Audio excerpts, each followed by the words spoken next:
Welcome back, travelers, to X-1 Volume 2. We continue our journey through one of the greatest science fiction radio series ever broadcast on NBC. After the unforgettable first 20 episodes, we now bring you the next 20 unique stories in broadcast order, each one restored with crisp audio and all-new 1950s comic book-style visuals by Short Story Machine.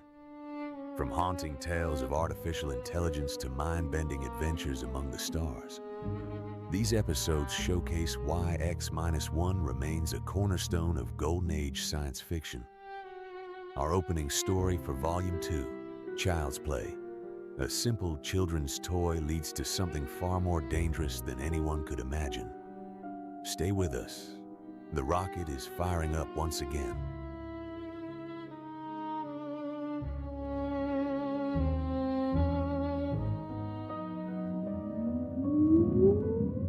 Countdown for blast off. X-5, 4, 3, 2, X-1, fire.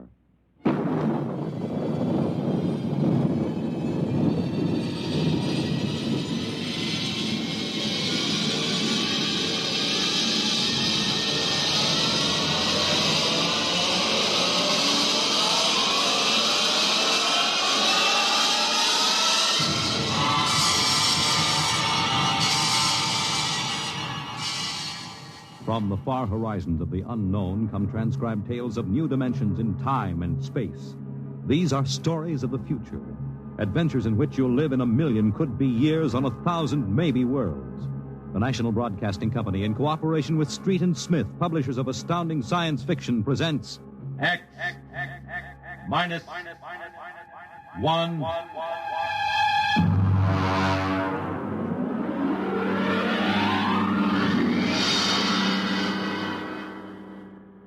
Tonight's story, Child's Play by William Tenn.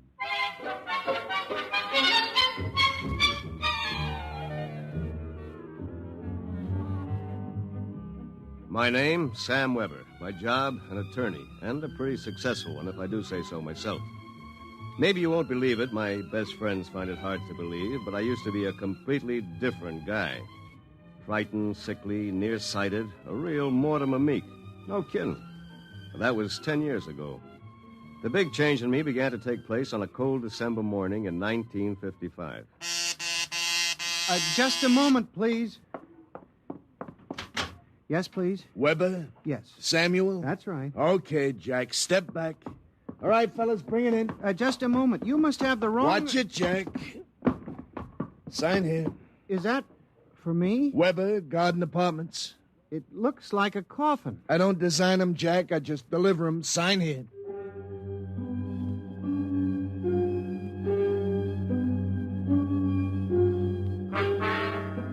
After much straining, I wasn't in very good physical shape those days. I managed to push the box under my single light bulb. There was a card in a small envelope. Let's see.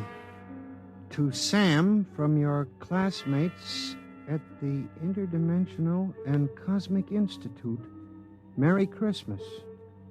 2155. Holy jumping catfish. Hey, mister! Hey, mister! There must be some mistake. Hey! Holy jumping catfish. They were gone. And I didn't even know which delivery company it was. I sat down to think, and it was just beginning to seep into my sleepy brain that maybe this was one of Lou White's practical jokes when I noticed there was something funny about that box. For one thing, it was dated 2155, 200 years from now. And for another thing, it was solid gold. Pop had been in the jewelry business long enough for me to verify that. At that point, I decided to open it up and see what was in it. After about a half hour of fumbling, I gave up. All right. If you won't open, you won't open.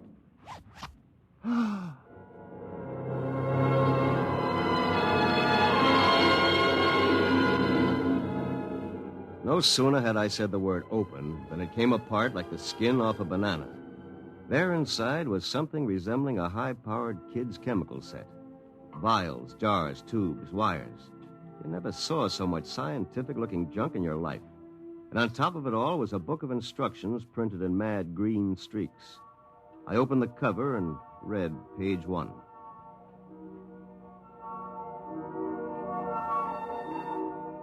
Build-A-Man set number 3. This set is intended solely for the use of children between the ages of 11 and 13. The equipment will enable the child to build and assemble complete adult humans in perfect working order. A disassemblator is provided so the set may be used again and again with profit. Refills and additional parts may be acquired from the Build-A-Man Company, 928, Diagonal Level, Blunt City, Ohio. Remember, only with Build-A-Man can you build a man.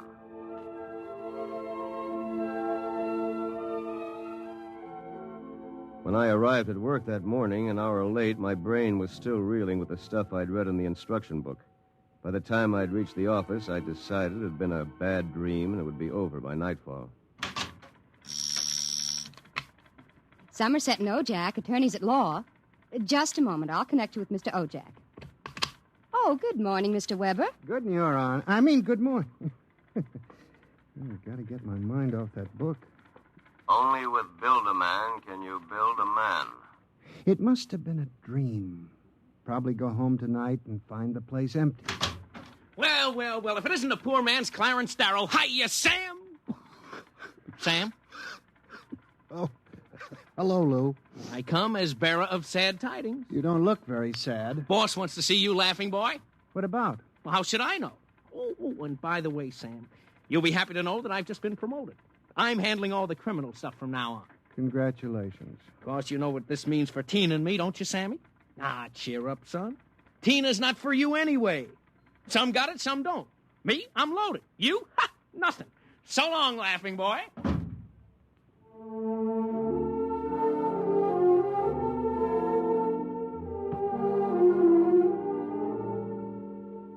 That was my good friend, Lou White. Lou was one of those guys who always lands with his feet firmly planted in the back of somebody else's neck. In the year I had known him, he'd already managed to steal the job I wanted, and he was now working on the girl I wanted. Her name was Tina. Tina Velvet. She was...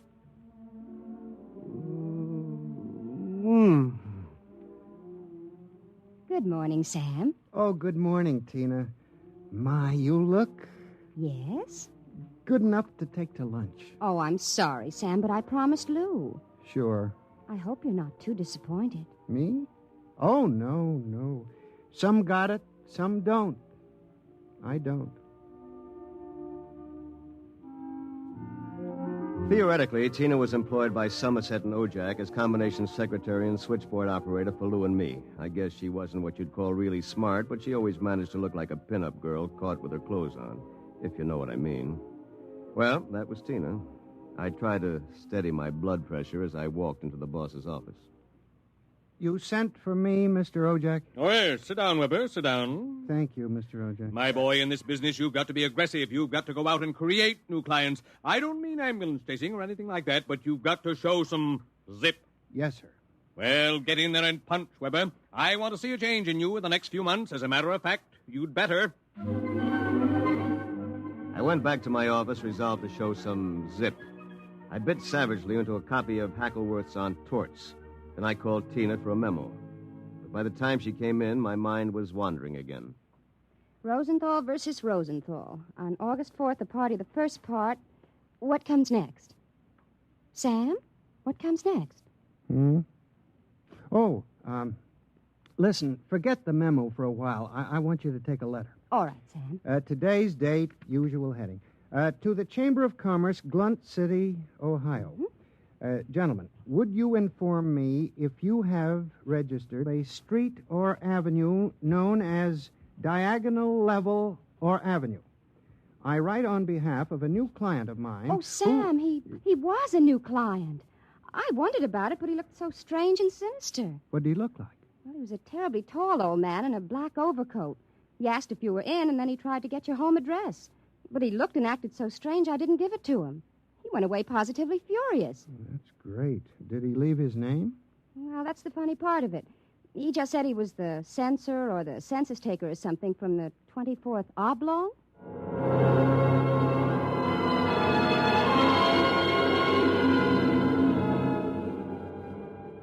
I left the office early and went home.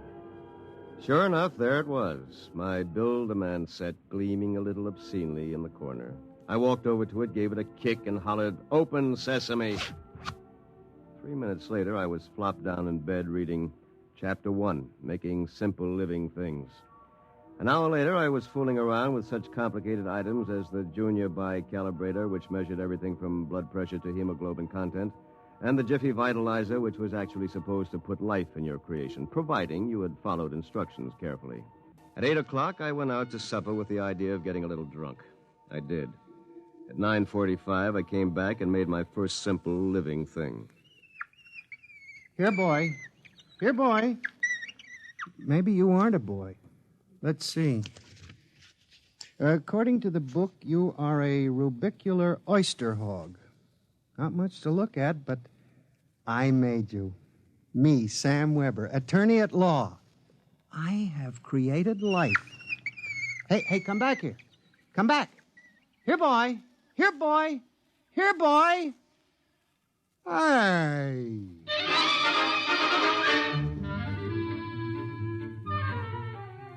It was no use. My rubicular oyster hog, which was a cross between a field mouse and an oyster, had run out under the door and into the world. Next morning in the office, I turned to Chapter 2, Duplicating Babies and Small Humans. Assemble your mannequin, setting all molds to the indicated calibrations. To disassemble a model, use the disassemblator provided with the set. If you cannot destroy your creation, the law requires you to call the census keeper for your oblong. Good morning, Sam. Here's that memo on Rosenthal versus Rosenthal. Also a letter for you. Shall I read it? Please. Dear Mr. Weber, there is no firm at Blunt City bearing the name of Build-A-Man, nor do we have any thoroughfare called Diagonal. Sincerely yours, Thomas Plantagenet, Mayor. Well, that's that. Oh, by the way, your client was here again this morning, the ghoulish one. What'd you tell him? I said you'd be in later. Thanks.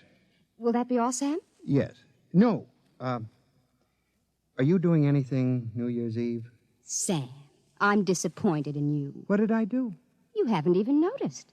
Noticed what? The ring, silly. Third finger, left hand. What? Who? Lou gave it to me. Well, Lou has plenty of zip. I'm sure you'll be very happy zipping around with each other. Oh, Sam. What's the matter? I don't know. I'm so confused. Hey, listen, what's going on in here? Tina just told me the good news about your engagement. She's crying with happiness. Oh, is that right, honey? Well, no hard feelings, Sam. It's just that the best man got the girl. You understand how it is. Oh, by the way, we're having a little celebration at Sig Alley's tonight. Drop around and we'll live it up a little, huh?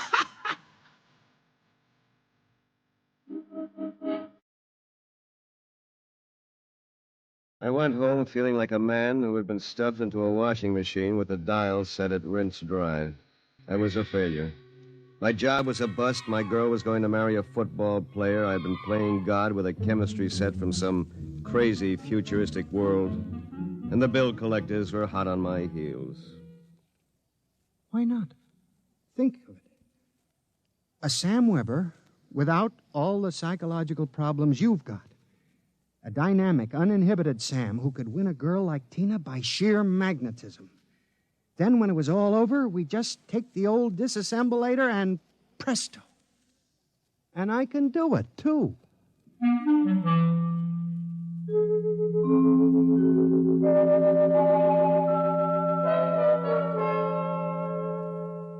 Chromosome content check. Well, here goes. It's moving.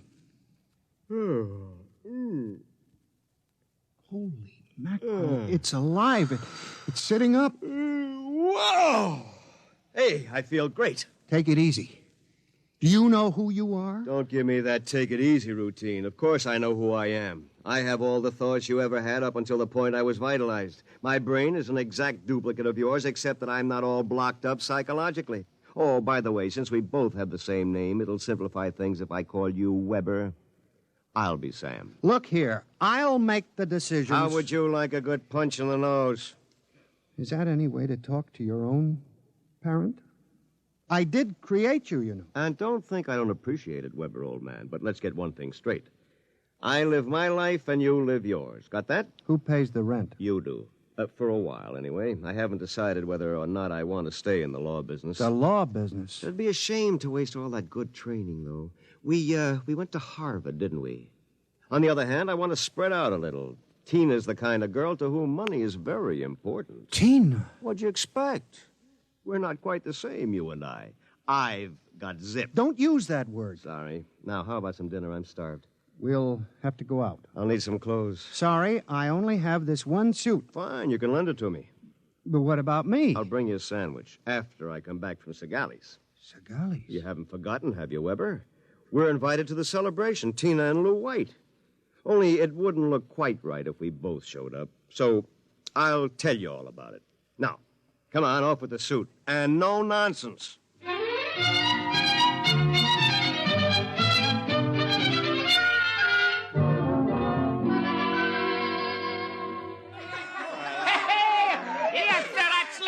Folks. Yahoo! Hey, have another drink, Mr. Ojak. Come on. Thank you, Lou.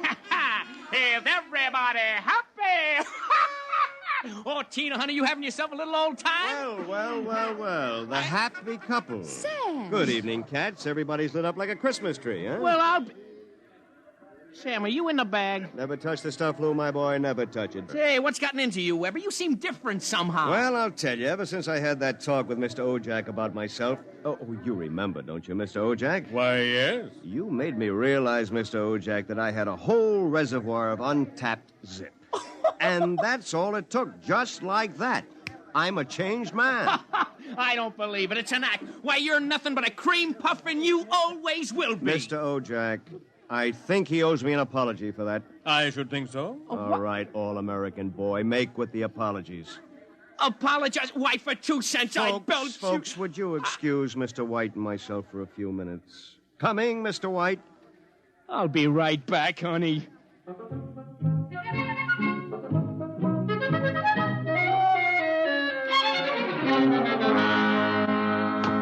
Oh, no! Okay, big boy, you've taken enough punishment. Sam, Lou,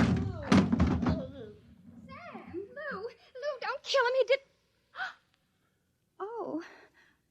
Oh, dear. He'll be all right in a little while, baby. Did you? I mean... Oh, Sam. Tina. We really shouldn't be... kissing like this. Well, it's what you've always wanted, isn't it? Well, isn't it? Oh, Sam.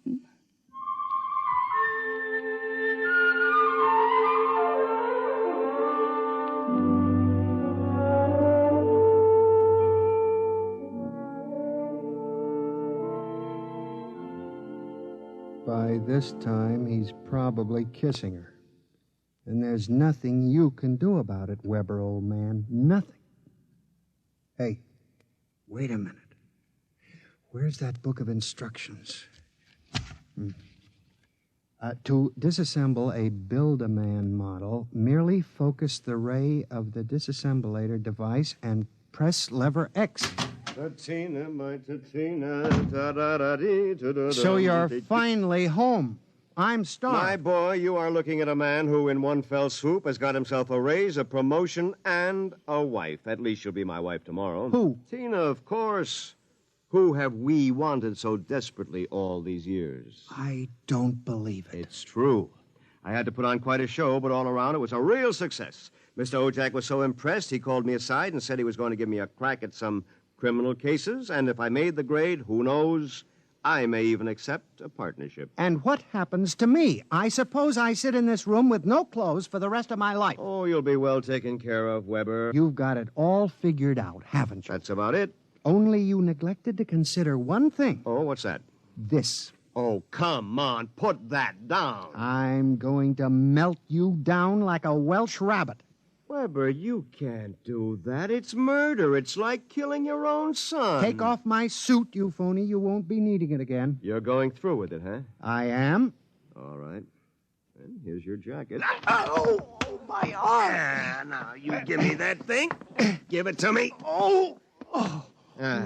That's better. Now we'll fix this little item so it can't do any damage. You see, Weber, you don't have the guts to stand up against the man you might have been. What's that sound? Somebody's coming up the stairs. Listen. Take a peek through the keyhole, Weber. Holy jumping. It's him. Whom? He's burning it. He's burning a hole right through the door.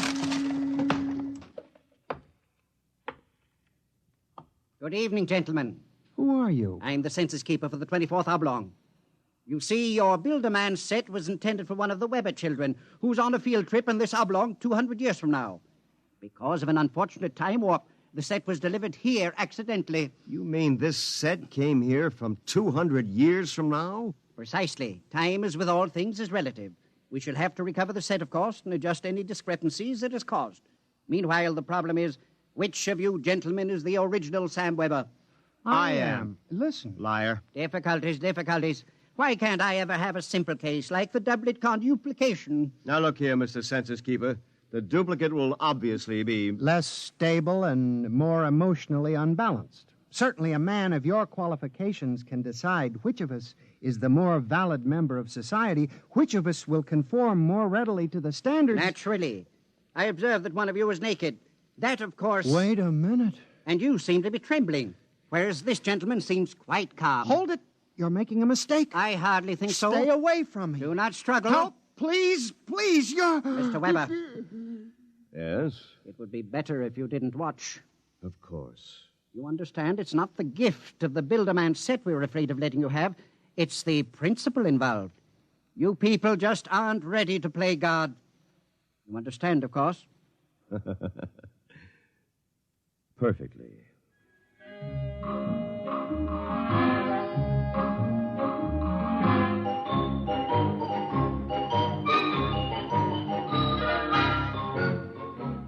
Well, that's my story. Within 10 seconds, the old Sam Weber had been completely dismantled and packed into the box. Tina and I were married, as you know, and I went on to become a full partner in the firm of Ojak, Somerset, and Weber. Oh, and by the way, Tina and I have been doing quite successfully what the old Sam Weber and his Build-A-Man set made such a mess of. We have 1, 2, 3 little carnuplications. Sam Jr., age 4, Samantha, age 3, and Samina, age 2 months. Good night.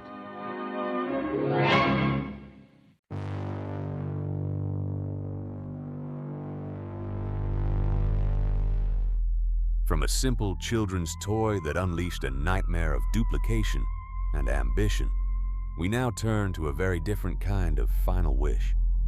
Our next story is Robert A. Heinlein's Requiem, one of the author's most moving and personal tales. A wealthy old space tycoon, denied the chance to reach the moon in his youth, now pours his fortune into one last desperate journey to fulfill the dream of a lifetime before the final curtain falls. This October 1955 X-1 adaptation captures the poetic longing that made Heinlein a legend. Stay tuned for Requiem on X-1.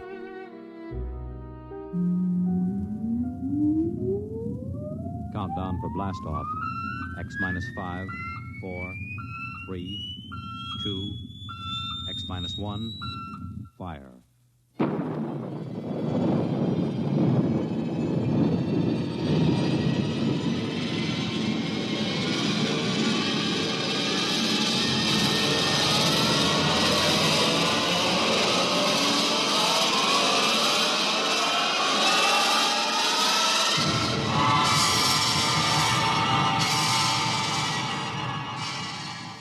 From the far horizons of the unknown come transcribed tales of new dimensions in time and space. These are stories of the future, adventures in which you'll live in a million could-be years on 1,000 maybe worlds. The National Broadcasting Company, in cooperation with Street and Smith, publishers of astounding science fiction, presents X minus one.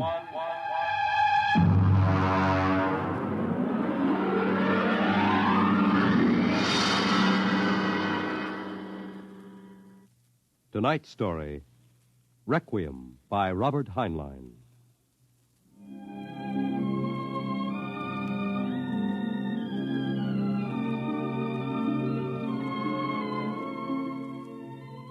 On a high hill in Samoa, there is a grave. Inscribed on the marker are these words: Under the wide and starry sky, dig my grave and let me lie.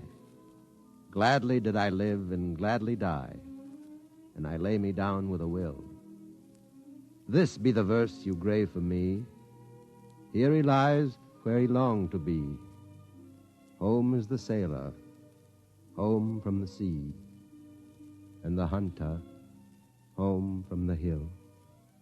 These lines appear another place, scrawled on a shipping tag from a compressed air container, and pinned to the ground with a knife. It wasn't much of a fair, as fairs go. The trotting races wouldn't be held till 8 o'clock at night. The flags and bunting drooped in the gray afternoon, and the pitchmen seemed discouraged. A large black limousine stood at the side of the road, 32 cylinders purring quietly. And over the dust and the clatter of the fair, a bullhorn blasted the highest pitch. Hurry, hurry, hurry, this way to the moon rocket, the moon rocket. See it fly, the actual type rocket used by the first man to see it fly. Chills, thrills, the romance of space. You can ride in it for only $25. Hurry, hurry, hurry. Hey, Charlie, have you got that feed tube patched? I welded it. Good for maybe an hour. What a crowd. They wouldn't risk a nickel to see the sun blow up. Oh, Captain, excuse me, Yeah? Captain. Oh, yes, sir. 50 cents to inspect the rocket. One? Could you take a passenger this trip? You mean you want to go up? $25. That's right. Yes, sir, right away. Charlie, take the pitch. Step this way, sir. Look out for the feed lines. Oh, yes, I see them. Hey, Doc.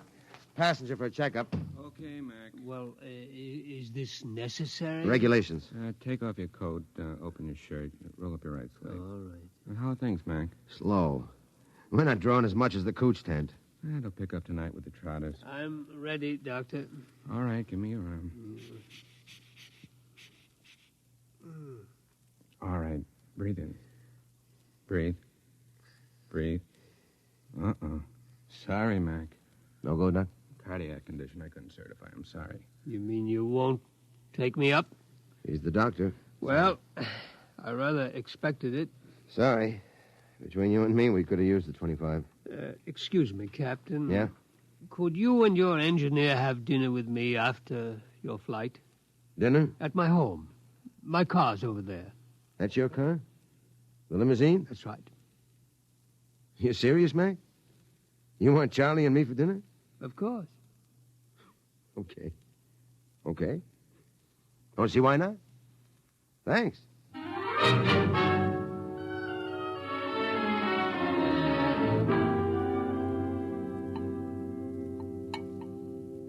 Charlie, you had enough. Lay off, Mac. Oh, that's perfectly all right, Captain McIntyre. Cigar? Thanks. Light? Well, thanks. Yes, it's hard for me to see why any holder of a master's ticket would quit the Earth-Moon run. I didn't like it. Yeah, don't hand us that. It was Rule G washed you out. All right, so I took a few drinks. Tell me, gentlemen, are you satisfied with what you're doing now? Are you kidding? We've been pushing the old junk heap for a year. Half the time, the sheriff has an attachment on the ship for a fuel bill. It stinks. Would it help you to get back to the moon? Well, sure. I could get a short-haul job hopping ore. I kept my nose clean, I might even get back on the run. Would you be open to a business proposition? What is it? You own your own rocket? Barring a couple of liens against it. I want to charter her to take me to the moon. You hear what he said, Mac? He wants us to fly that old heap to the moon. He can't do it. The old boat's worn out. Why don't you charter a regular company ship? Oh, no, I can't do that. The company charter comes up before a congressional committee this year. They have to follow the regulations. You can't pass the physical. Now, if you can afford to hire us, why don't you bribe a couple of company medics? It's been done before. I know, but not for me. I'm D. Harriman. Harriman? You own the company. Hey, what are you giving us? I own a large percentage of the company, but the other directors won't permit me to jeopardize the franchise. You tie that, Mac. A guy with half the money in the world, and he's up a crick. Shut up, Charlie. Why do you want to go to the moon so bad, Mr. Harriman? Well, it's the one thing I've really wanted to do all my life. I'm maybe 50 years older than you. When I was a kid, nobody believed we'd really reached the moon. You've seen rockets all your lives. When I was a boy, they laughed at the idea, but I believed. I wanted the moon then. I used to stand in the backyard and stare at it.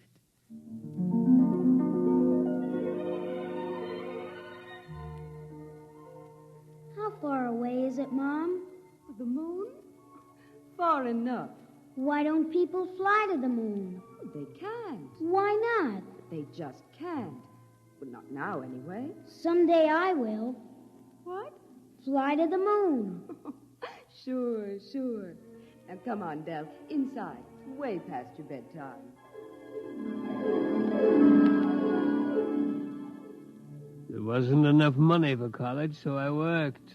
Stock boy at the old Ford plant in Detroit, accountant, credit manager for a mail order house, then New York and Wall Street, and then transportation. The monorail line between New York and Chicago, the Atlantic Pressure Tunnel, and then Harriman rockets. Del, I want to talk to you. I'm working, Charlotte. You talk to me now, Del, or you may not get another chance. What is it? Fred Lott was in. You've sold out again. I run the business, Charlotte. Del, I'm fed up with it. Up to here. I married you because I love you. I still love you, but I'm fed up. Now, what is it, Charlotte? We're not young anymore. Fred tells me you've bought into a bankrupt engineering firm, sunk every nickel in it. Well, they own the Schwarzmiller fuel injector patents. I need them. How many times do we have to start over? I'm tired. I'm not asking for millions. Just a little life for the two of us. I didn't know about the divorce for a month. I lost the papers under a stack of blueprints and stock prospectus. That night I walked through the park, watching the full moon move across the sky. My old friend. I could recognize the wrinkles. Chrysium, Mare fecundatus, Mare twinkulatus, the lunar Apennines.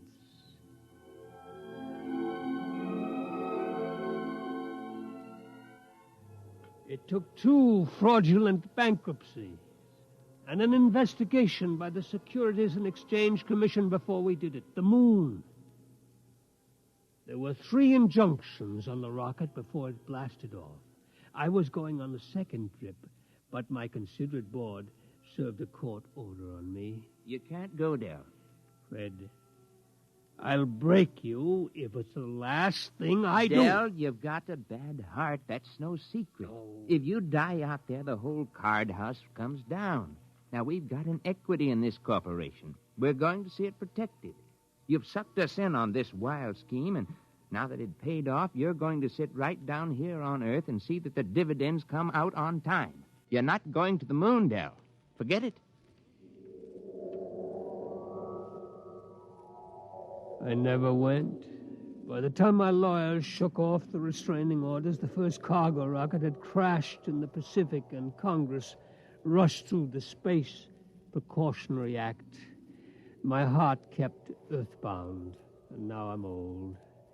I've lived longer than I should, but I would not let myself die. I will not until I have set foot on the moon. There, Captain McIntyre, you asked why I wanted to go to the moon, Well? You find a ship, Mr. Harriman, and I'll drive her. You'll hit the moon. All right. Then we can get down to business. I'll have contracts drawn up for you. You two will have to buy me a ship. I can't do it openly, of course.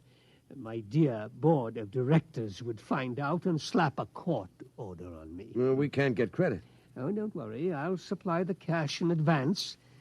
Pick some ship that can be fitted for the jump. A strato yacht, Apply for a strato license. Then after it's issued, you move to a piece of desert. I'll find a strip and buy it. You mean fit her out there? Yes. We'll install extra fuel tanks, change the injectors and timers for space flight. Charlie, you think you can manage the changeover without a dockyard and shops? Well, I'll have to have a load of power tools and a lot of time. It'll be haywired and spot welded. Just so it doesn't blow up when I slap the keys. It won't blow. Well, that's what you said about the last ship. Now, cut it out, will you? I ask you, Mr. Harriman, that last ship was a junk heap and we knew it. Now, this'll be different. We're going to spend some dough and do it right. Ain't we, Mr. Harriman? You spend all the money you want. I'll see that you get it.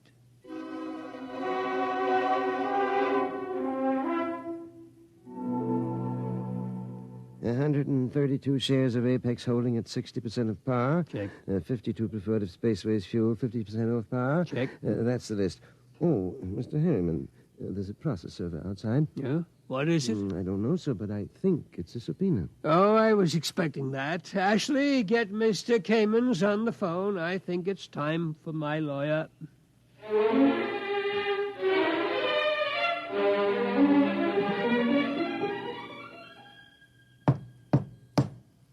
May it please Your Honor, counsel representing Mr. Harriman's relatives contend that his behavior for the past few weeks gives clear indication that a mind brilliant in the world of finance has become senile.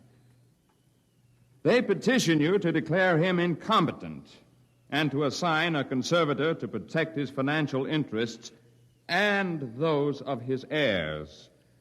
May I suggest that in the last few words, my opponent gave away his entire thesis. It is evident that the petitioners believe that my client should conduct his affairs in such a way as to ensure that his nephews, nieces, and their issue will be supported in unearned luxury for the rest of their lives. Therefore, we pray this court will confirm my client in his right to do what he likes with his own. Deny this petition and send these meddlers about their business.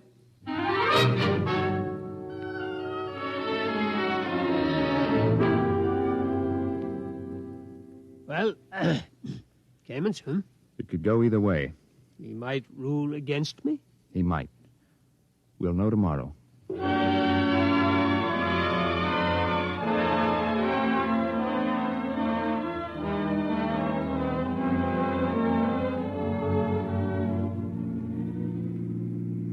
Here it is. Eccentric millionaire disappears. Yes.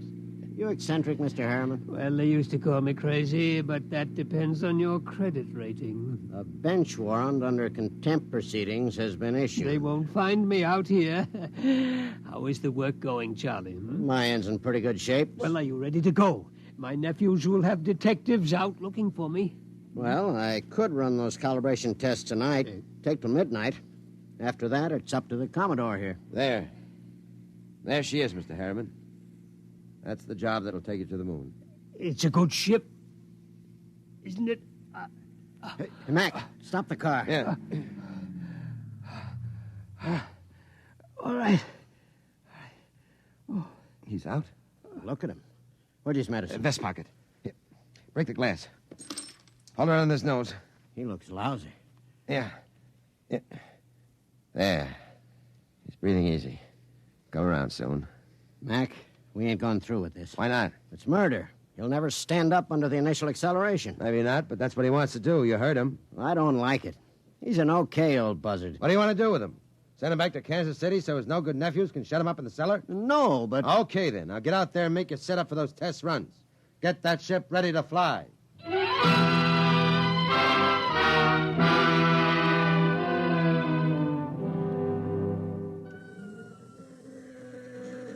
Hey, you. Me? How many other people are there out in this desert? What can I do for you? You James McIntyre? Hey, Mac. What's the matter, Charlie? You McIntyre? Oh. Yeah. I'm the deputy federal marshal in this district. I got a warrant for your arrest. What charge? Conspiracy to violate the Space Precautionary Act. I suppose you're Charles Schwartz. I got one for you, too. Thanks. And a man named Harriman. Got a court order to put seals on your spaceship. We haven't got any spaceship. What's that, a kiddie car? Strato yacht. Yeah? Well, I'll put seals on it until a spaceship shows up. Where's Harriman? In the shed. What shed? Oh, my knuckle. That's the one I broke playing football. I'm always hurting that finger. We gotta hurry. Get Papa to the cabin and strap him into his hammock. Right. So long, deputy. Oh, my knuckle.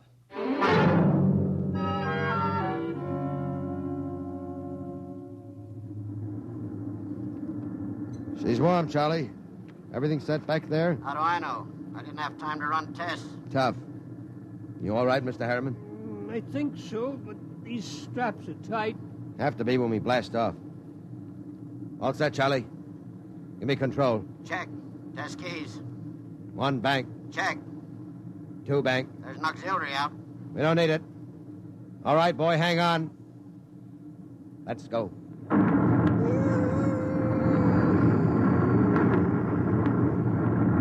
How are you, Pop? I'm doing fine. Couldn't be better. You better stay in your hammock. I'll loosen the straps a little. What is it? Nothing. Just go easy on that side. You ain't fooling me none, Pop. You got a couple of busted ribs. There isn't much I can do till we ground. You take a neobaritol and I'll wake you when we cut jets. No, I'll stay awake. Okay, just as you say, Pop.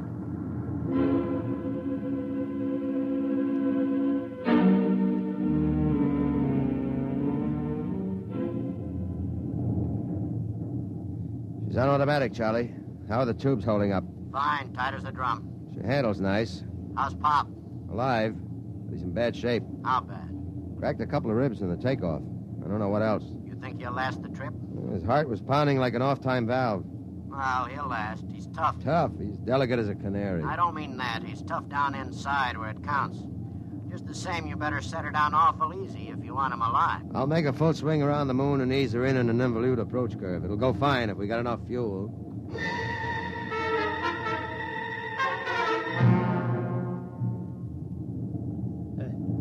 Somebody call me? Something wrong, Pop? Thought somebody was calling me. I must have been asleep. I swung your hammock around. We're breaking now. There she is ahead. The moon. I've seen 1,000 photographs. There. That's Copernicus. Tycho. You know it all right, Pop. Where are you landing? Mare Imbrium between Aristillus and Archimedes. Oh, that's about 40 miles from Luna City, isn't it? Yeah. It won't be easy landing without ground approach radar, will it? I've done it before.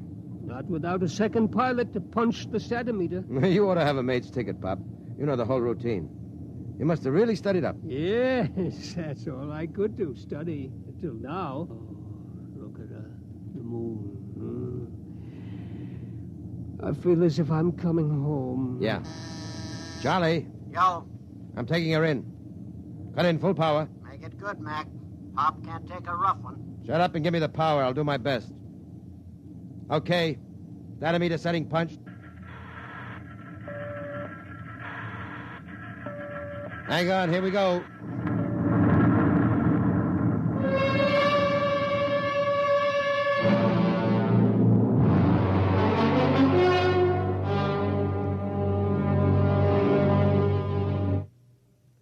That was a lousy landing, Mac. Dynamite adrift. How's our passenger? Quiet. Now look. I wouldn't make any bets. That landing stunk. Will you shut up? I did my best. Hey, Pop. He's alive. There's blood in his mouth. He's trying to say something. Take it easy, Pop. We're down. Oh, where? Take it easy. Vacuum suits. Where are they? Steady, Pop. You can't go out there yet. We got to give you some first aid. Give me that suit. What do you think, Mac? Might as well. Get the suit out of the locker. Yeah, we'll use the big one. Be more comfortable. Okay. Hurry. Okay, Pop. Easy now. Hurry. All right, pull it up. Seal these zippers, Charlie. Take it easy. All right. The helmet. Air diaphragm set. Check. Air valve. Set. Lift it on him. Don't hit him. There. All right. Come on, Charlie. Get into your suit, and we'll carry him out the back.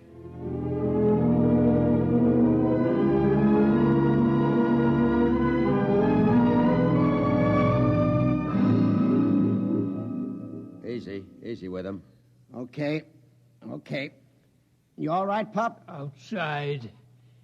Take me outside. His left leg is gone. Get your shoulder under him. Right. Open the lock. All right, Pop. Come on. We're going out on the moon.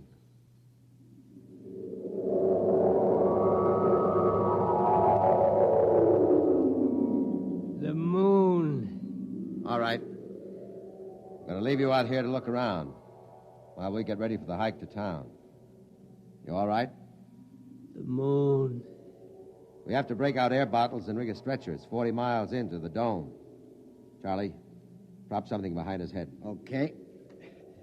You comfortable, Pop? We'll be back soon.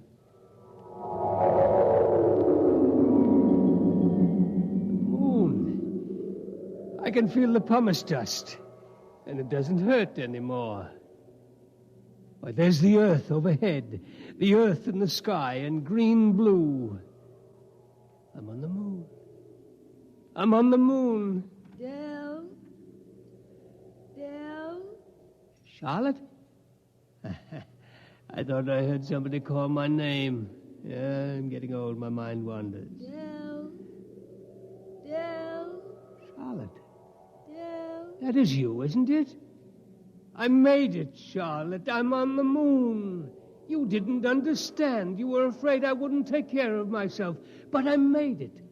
I'm on the moon. I'm on the moon.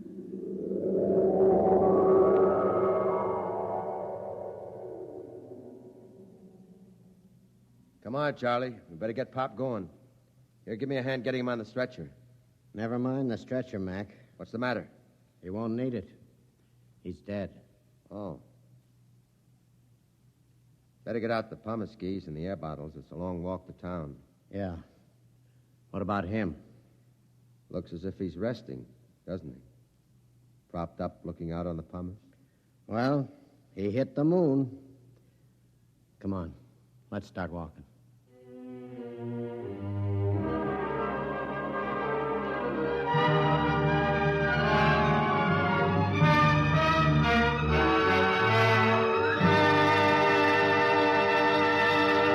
You have just heard X-1, presented by the National Broadcasting Company in cooperation with Street and Smith, publishers of astounding science fiction.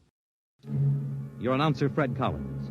X-1 was an NBC Radio Network production.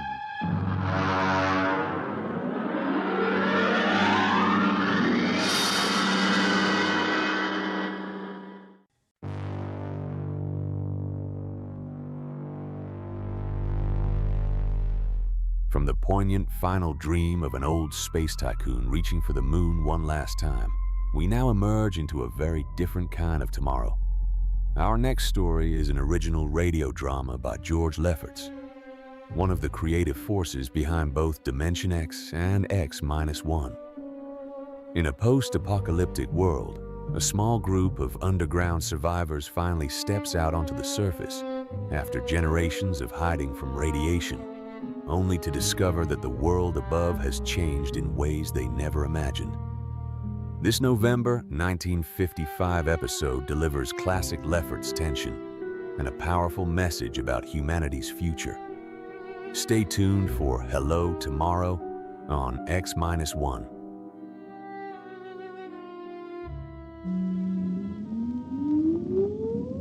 Countdown for blast off.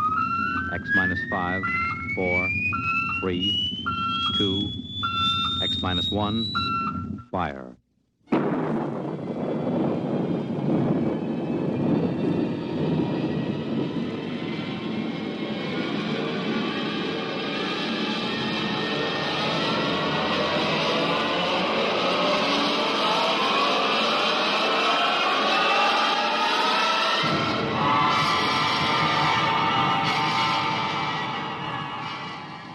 From the far horizons of the unknown come transcribed tales of new dimensions in time and space.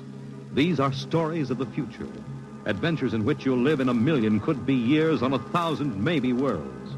The National Broadcasting Company, in cooperation with Street and Smith, publishers of astounding science fiction, presents X minus 1.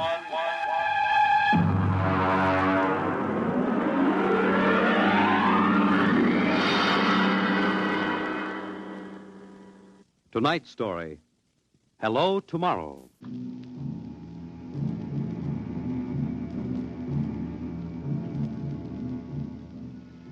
After the third atomic war, when the Earth was a mass of red radioactive dust, a handful of men and women went deep underground in the struggle for survival.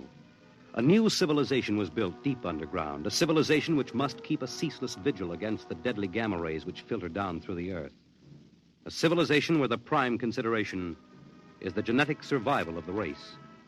It is to this civilization in the year of our Lord, 4195, that we take you now.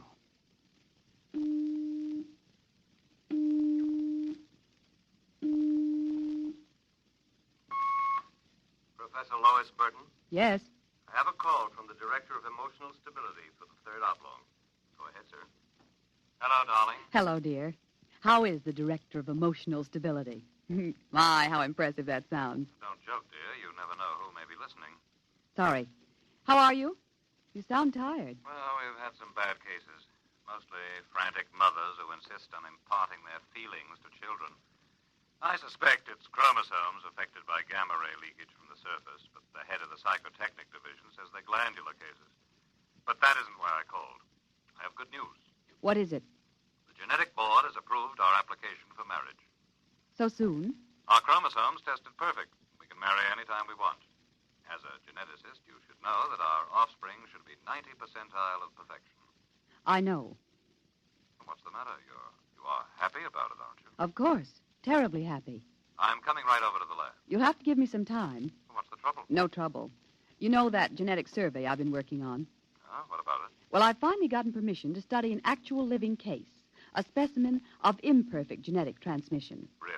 They're bringing him, or it, up from the condemned cages on the lower level. You will be careful. There's nothing to be afraid of. The specimen is XJ12. It's been studied before many times and is quite well trained. Oh, there's my door signal. I'll have to hang up, darling. See you later. Yes? Professor Burton? Yes. I'm from the Phylogenic Institute. Oh, you brought my specimen? May I come in? By all means.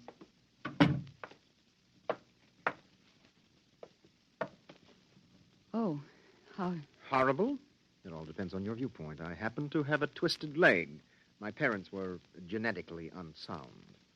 But then you... Yes, I am specimen XJ12. I see. I hope you aren't shocked. No stable person permits feelings to enter into his work. I will admit to surprise. I was expecting something a little more abnormal. Well, I try to be as abnormal as possible. It pays off. The Phylogenic Institute allows me out of the genetic cages ever so often so I can breathe the pure air of the upper levels and mingle with the genetically perfect. You seem quite well educated. I spent the first years of my life here in the upper levels. How is that possible? As a small child, my mother concealed me from the director of heredity. My mother actually, dreadful word, loved me. That would explain your obviously low threshold of emotional control. If you choose to call it that. You seem to be struggling to repress a few feelings yourself. We will confine ourselves to the impersonal aspects of our work. As you please. I shall require you as a demonstration for a lecture I'm delivering to one of my classes tomorrow. At your service. Sit here, please.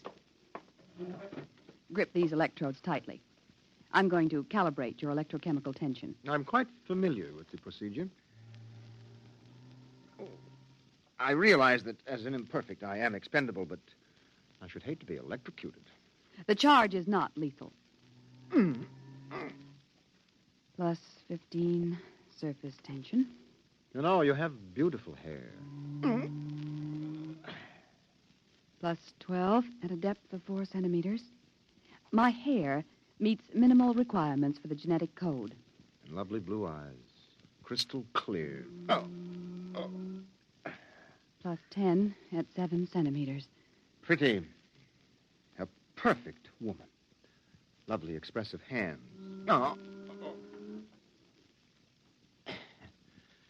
And a heart of stone. Like all the rest of you perfect survival types. Shut up. Could it be you do have feelings? I seem to sense an air of emotional tension. It's nothing, dear. This is the specimen. You, specimen. Tell this dolt who I am, Lois. This is the Director of Emotional Stability for the Third Oblong. You will address him as Mr. Director. Mr. Director. This creature seems quite impertinent. He's only a specimen, darling. Well, use him and ship him back to the cages. He's probably radioactive.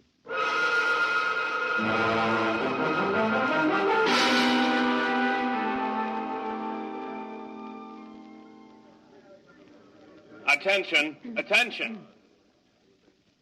The next demonstration will be conducted by Professor Lois Burton of the Institute of Genetics.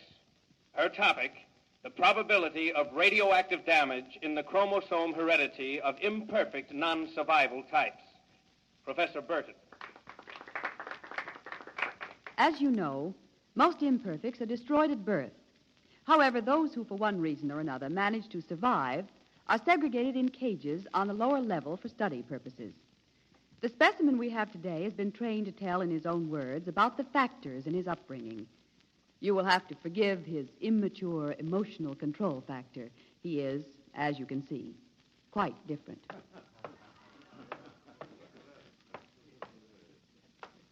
Specimen XJ12, you will proceed, please. Thank you.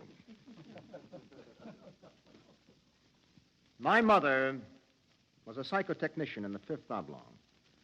My father was an historian specializing in the records of pre-atomic surface culture.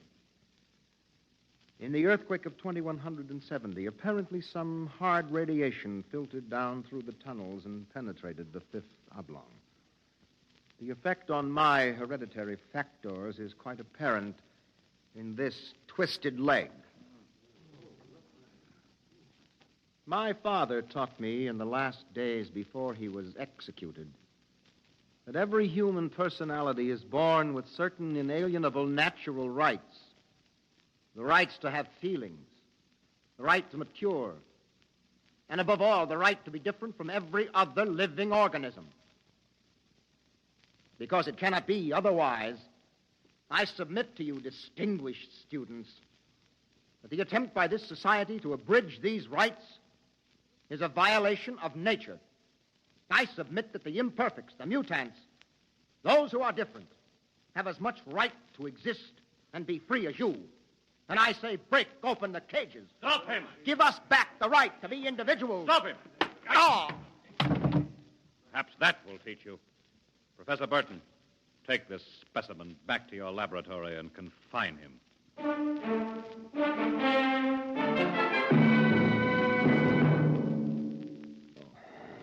Hold still while I bandage your head. Oh. You'll be all right. I suppose you detest me for getting you into trouble. I don't detest you. What? I don't know why, but as you spoke, something began to stir in me. Tell me what you feel. If I moved you, then I must have moved the others, some of them at least. For some reason, I took pride in what you were doing, seeing you stand up against them. Why do you look at me like that? I can't help it. I wish you wouldn't. You're only an imperfect, you know. Please. My name is Oren. Please. Say it. Oren. Oren. Again. Oren. Lois. Oren. Lois. Lois. How touching. Walter. I've been listening for some time. Walter, how could you? In my capacity as Director of Emotional Stability, it is my duty. What are you going to do?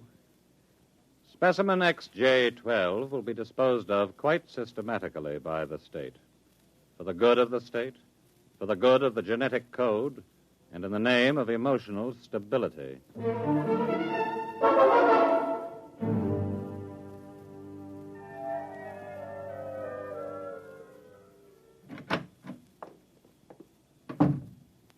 Walter, I have to talk to you. Go right ahead. Walter, you mustn't destroy him. The specimen? Why not? He's emotionally unstable. You have to expect irrational behavior. Aren't you forgetting something, my dear? That you were responding in much the same manner? Or had you forgotten? You see, I'm having him liquidated for your sake. He has an upsetting effect on you. Then send him back to the cages. But don't kill him. You speak of destroying an inferior creature as if it was something unethical. Walter. Walter, please, for my sake. I understand that you have entered a plea for postponement of marriage at the Records Bureau. Yes. I was too upset to go through with it. It came as a great disappointment to me. I'm sorry. I was hoping that, linked to a stable personality such as mine, you might settle down. If you were married to me, I might even be persuaded to send him back to the cages instead of having him destroyed.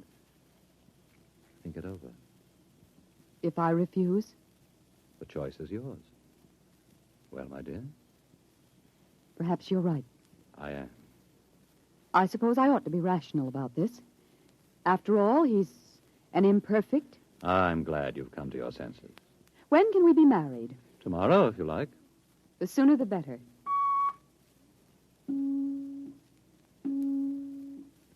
Let me talk to the custodian, please. Hello. This is the Director of Emotional Stability for the Third Oblong. I would like you to cancel the execution of specimen XJ-12. Turn him over to be remanded permanently to the genetic cages. You'd better go. I'll pick you up in, say, an hour, and we'll make plans. All right? Yes. Yes, of course.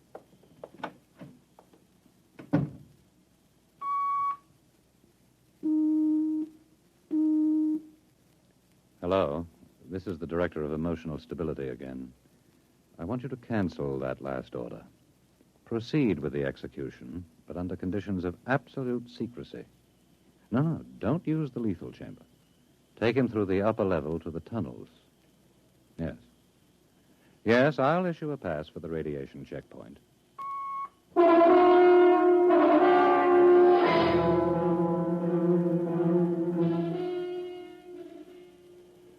Into the elevator. Very well. Why are we going toward the surface? The cages are on the lower levels. Radiation check. I've never done that before. New procedure.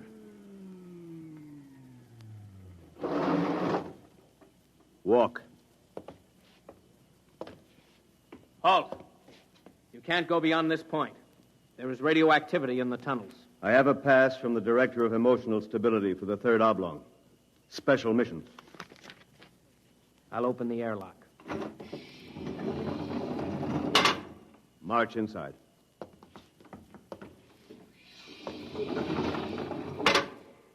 Turn around. So this is how they get rid of the imperfects. Before you dispose of me... Yes?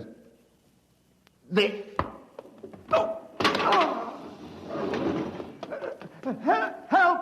Security! Security! What is it? What's happened? The prisoner struck me. He escaped into the tunnels. He won't last long.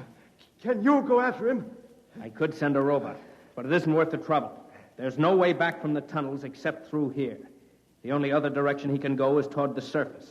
And the closer he gets, the hotter the radiation. Now, I think you can consider your prisoner officially dead.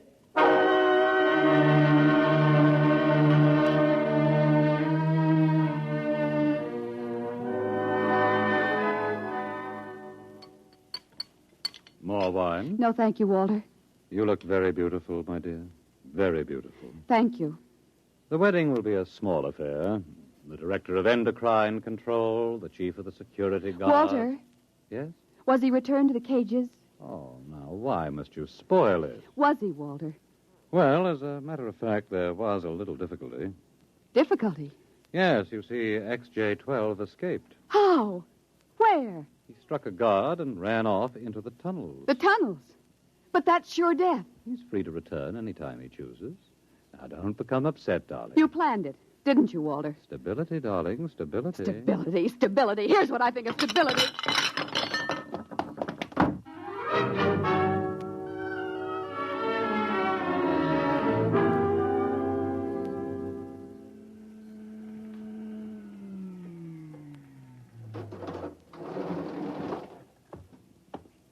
Halt! State your business. I'm Professor Burton of the Genetic Institute. You can't go into the tunnels, Professor. You'll have to let me by. I'm the fiancée of the Director of Emotional Stability. Oh, I suppose you're after the one who escaped? Yes. He's quite dangerous, I understand. I'm well armed. Wouldn't it be better to send a robot? I'm quite capable of handling him. He was my subject. All right, miss. It's your risk.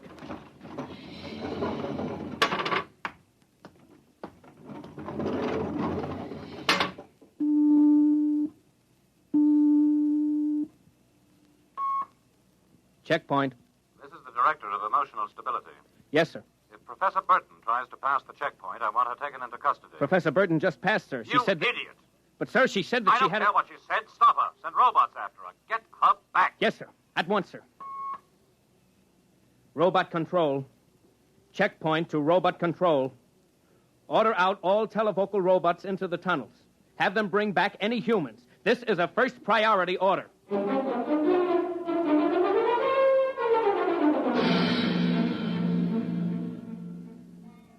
Oren! Oren! Oren! Oren! Oren! Oren! Oren, where are you? Oren.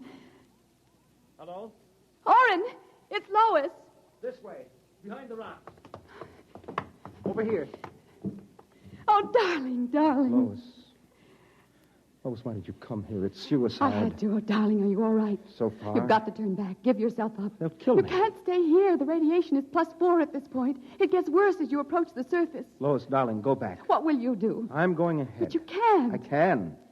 I'm going to the surface. It's certain death. Not even the robots can survive it. Well, at least I'll be the first human in 1,100 years to see what the surface of the Earth looks like. Come back with me. No, Lois. Then I'm going with you. Lois. Don't try to stop me, darling. There's nothing to go back to now. Nothing but Walter and emotional stability. You really want to come with me? Yes. You know what it means. I don't care. My mother used to believe there was a life after death. A place called heaven. We'll believe it, too. Oh, no, Lois, I can't let you go. Oren, I love you. See, I know how to say it now. Say it again. Oren, I love you. What is that? It sounds like... Oren, it's a robot patrol. They're looking for us. All right, come on. This way.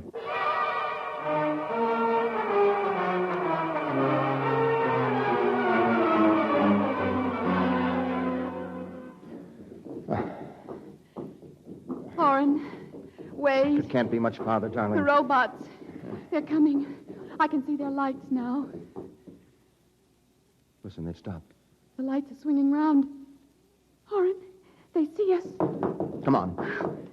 Look, Lois, look ahead. You can see the lights reflecting from something. It looks like a lead door. Yes. Come on through. There must be some way to close it. Oh, yes, here. Let me help.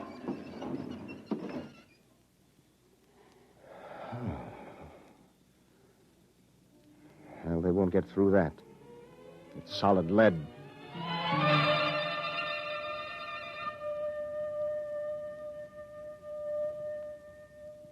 Oren, I feel so strange. Where are we? I don't know. Look, up there. A huge round light. Lois. Yes, Oren. Lois, that's Luna, the moon. We're on the surface. How strange and red everything looks. How it glows. It's the radioactivity. Quiet and peaceful. And deadly. Oh, hush, darling, hush. Sit here and rest a while. Put your arm around me. Oren. Oren, I'm afraid. Oren, we're going to die. Don't think about that. Just think about us. Alone. The first humans to stand on the surface of Earth in 1,100 years. That door must have been placed there by the last handful of survivors who went underground after the atomic wars. And those other lights, the small ones, they must be stars. Oren, I'm so tired. Go to sleep, darling. Put your head on my shoulder and sleep. Hold me, Oren. Hold me very close.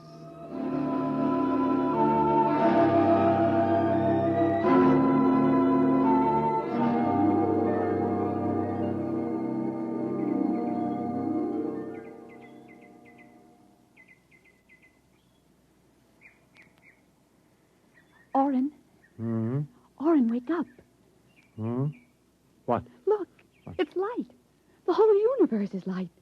Oh, Orrin, how beautiful. Look. This must be the heaven my mother talked about. See the plants?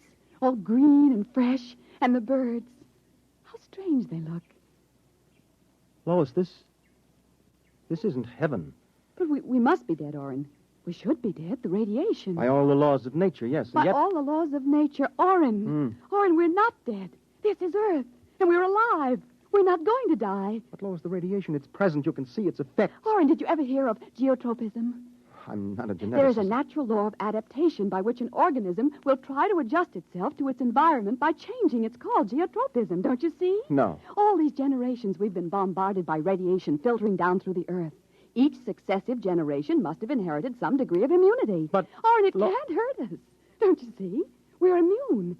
We're probably the first generation to inherit sufficient immunity. But, darling, if that's true, then we can transmit that immunity. We can pass it along to our children. And they to their children. Come on. We'll have to find food and water. The practical wife. Wait a minute. What are you doing with that rock? I want to scratch something on the outside of this lead door. Lois and Orrin. 4195 A.D. Hello, tomorrow.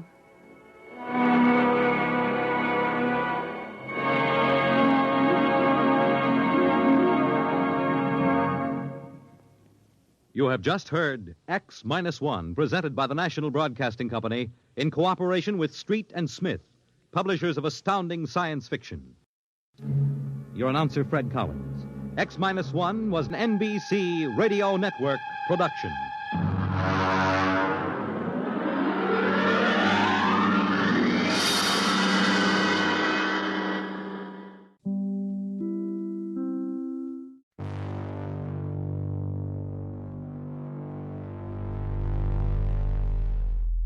From the hopeful first sunrise after generations underground, we now return to a silent Earth many years after humanity's departure.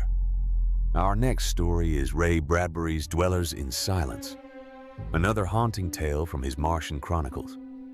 A rocket from the Martian colonies returns to the abandoned homeworld long after the atomic wars and discovers a single family still living in the ruins, with some very strange and disturbing peculiarities.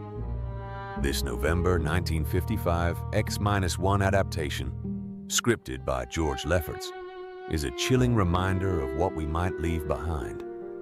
Stay tuned for Dwellers in Silence on X-1.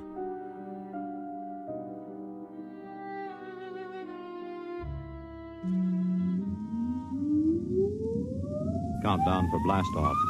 X-5, 4, 3, 2, X-1, fire.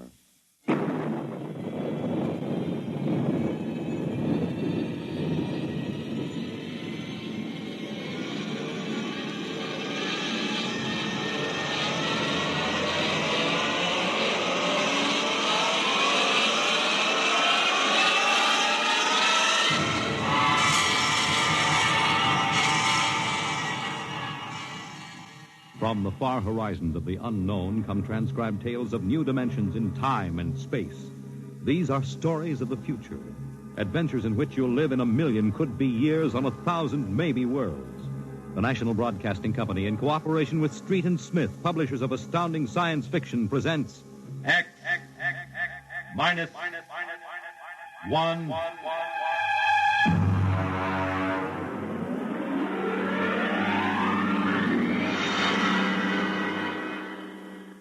Tonight's story, Ray Bradbury's Dwellers in Silence.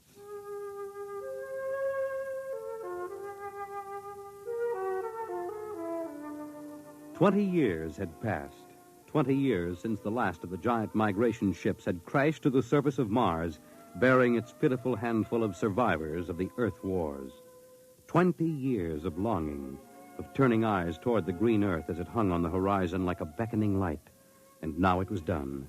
and the first new ship, built of shining Martian chromaton, had lifted bravely toward home with 3 men locked in its metal belly. There it is. You can barely see the top of the Atomic Trades building in the twilight. They never finished building it. Captain. What is it? Am I going out of my mind? Look, out that way, to the west. Could that be? Heaven, it is. Those are lights. Turn the ship. Full cruising speed. They are lights. Captain, it's a city, a whole blasted city lit up like a Christmas tree. What do you think of your dead planet now, Williams? Decelerate to -5. We're going to take her down.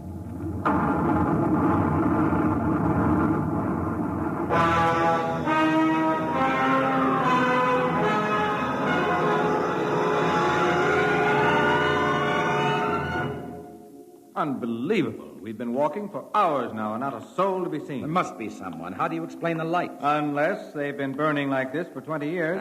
Impossible. I don't know. Municipal building. Do we have a look here, sir? Possibly the records might contain some. That's a good idea. Keep your weapons ready.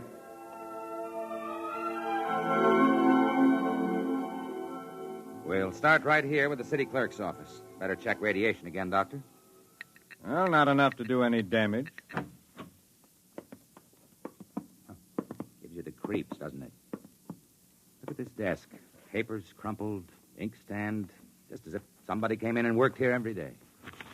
Dog licenses, hunting permits. That's strange. There's ink in that inkstand. Well, what of it? Well, you'd think standing open for 20 years it would have dried up. Good heavens. If I hadn't heard it with my own ears.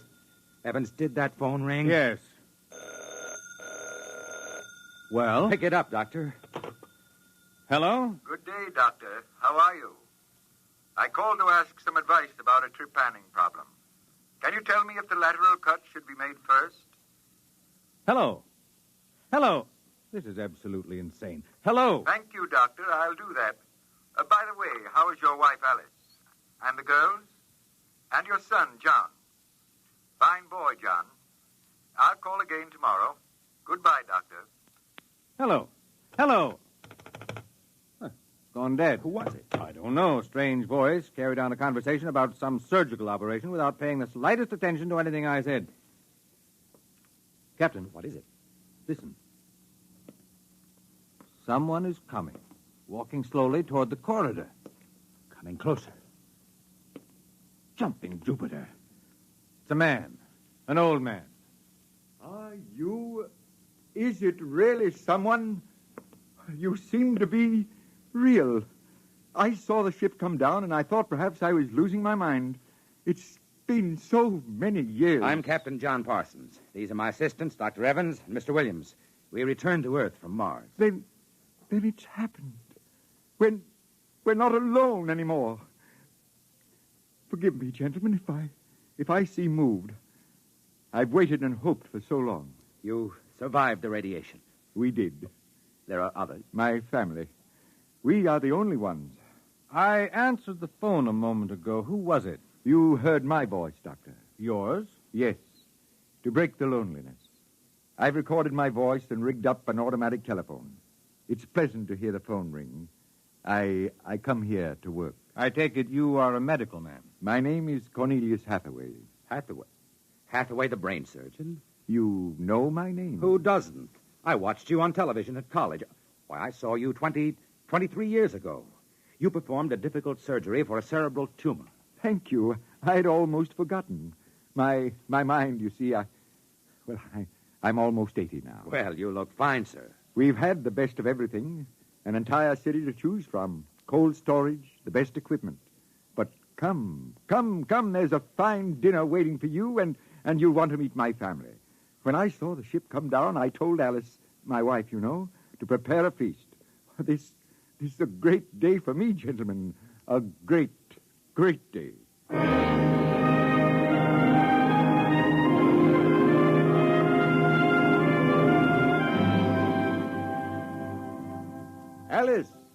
Alice, come out to the porch and see who we have here.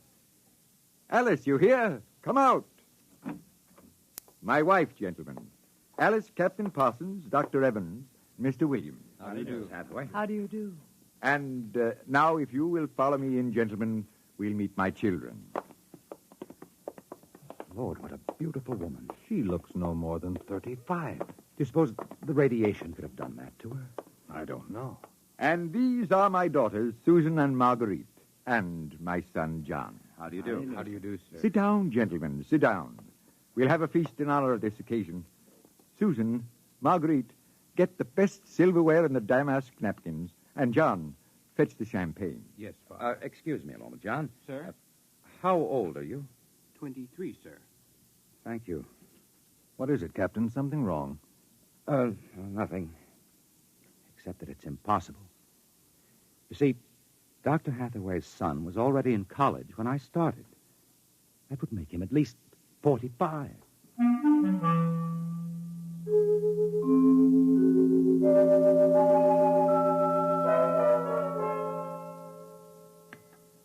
That was a wonderful meal, Mrs. Hathaway. Doctor, your wife is an exceptional woman. Thank you, sir. How would you gentlemen like some fresh gingerbread with your coffee? I baked it this morning. Oh, wonderful, wonderful. Smell that, Doctor? It's like coming home, Mrs. Hathaway. It's like home having you here. Mrs. Hathaway, may I compliment you on having preserved your youth and beauty so well? Thank you. We have no worries here. No competition. All the things we need for material comfort. Parsons and I were wondering, Dr. Hathaway, if the radioactivity had any effect in preserving tissue. Your children all look so young, too. It is possible, gentlemen, of course. Radiation does strange things to living tissue. Alice, could we have some champagne? Alice. Oh, I'm sorry. What, John? Some champagne, please. Champagne. Oh, yes, of course. An amazing woman. Did you ever see such grace, such complete relaxation? It doesn't seem quite natural. I beg your pardon, gentlemen? Captain Parsons was just about to ask how you and your family managed to escape, Dr. Hathaway. We were very fortunate. You see, my home was in the Sierra Mountains at the time. I had a lead-lined laboratory in the basement where I did X-ray research. My hobby, you know. I chose this house because it was on a hill where I could watch the sky. Oh, the loneliness of those first years. But at least you had your wife and children. Yes, I had my family. If it were not for them, gentlemen, I assure you I would long ago have put a bullet in my head. Champagne, Captain? Oh, thank you, Mrs. Hathaway. May I propose a toast? Oh, let me. Gentlemen, to Earth. To Earth? Earth. May she never be stranger to man. And... Hathaway, what is it? You all right? It's nothing. It's nothing, really. Just a rather sharp pain in the chest. Why don't you gentlemen go out on the porch and enjoy the air? You've had a long and tiring journey. Alice, we'll show you the way. Will you be all right, John? Yes, don't trouble yourself. I'll see you all in the morning. Good night, Doctor. Good night. Come, John. Yes, Father.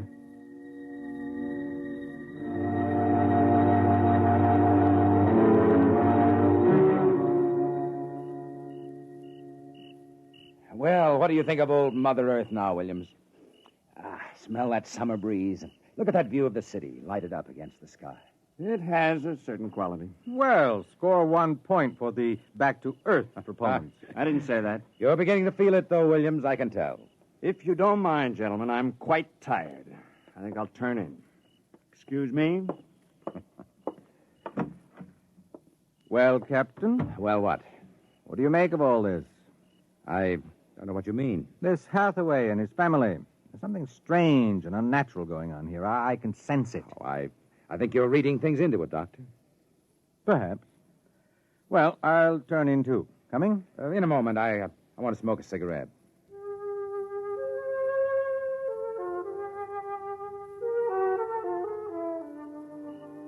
It's a very beautiful view, is it not? Oh, I didn't hear you come out. How is he? Resting. I've never seen him this bad. Yes, he's an old man. I'm sorry, but the difference in your ages is so apparent. You must have been married very young. You don't know about us, then? No. Perhaps it is better that way. I don't follow you. Is it something about your husband? He acts very strangely. My husband is a very great man, Captain. It is too bad there was no one to appreciate him. Once he wired the whole city with sound speakers. And when he pressed a button, the whole town lit up and made noises as if 10,000 people were living in it. He must have been very lonesome. Although, with a woman such as you, I don't understand. Perhaps one day you will understand. I hope you will come to trust me as a friend. I can trust no one but him. Good night, Captain. Good night, Mrs. Hathaway.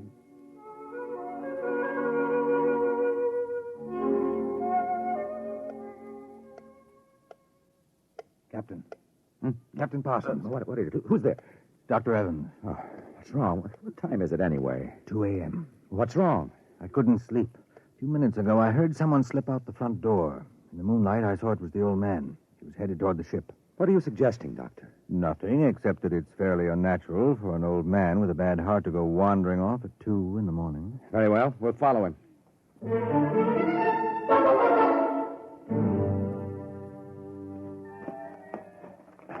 This is far enough. What do you suppose he's doing? What are those on the ground? Good Lord, those are grave markers. 4 of them. You're right. He seems to be praying over them. Listen. Do you forgive me for what I had done? I had to do it.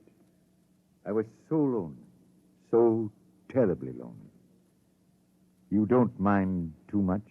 You do forgive me, don't you? Yes. Yes, I feel you do. Well, I'm glad. I think perhaps I can rest now. I think He's having another attack. Come on. Hathaway. Dr. Hathaway, can you hear me? Raise his head, Evans. Dr. Hathaway. His lips are moving. What is it, Doctor? Closer. Lean closer. I'm sorry I had to spoil all of this. I've expected it for some time. We'll fix you up. No, I'm an excellent diagnostician. It really doesn't matter. Except for them. What about them, Hathaway?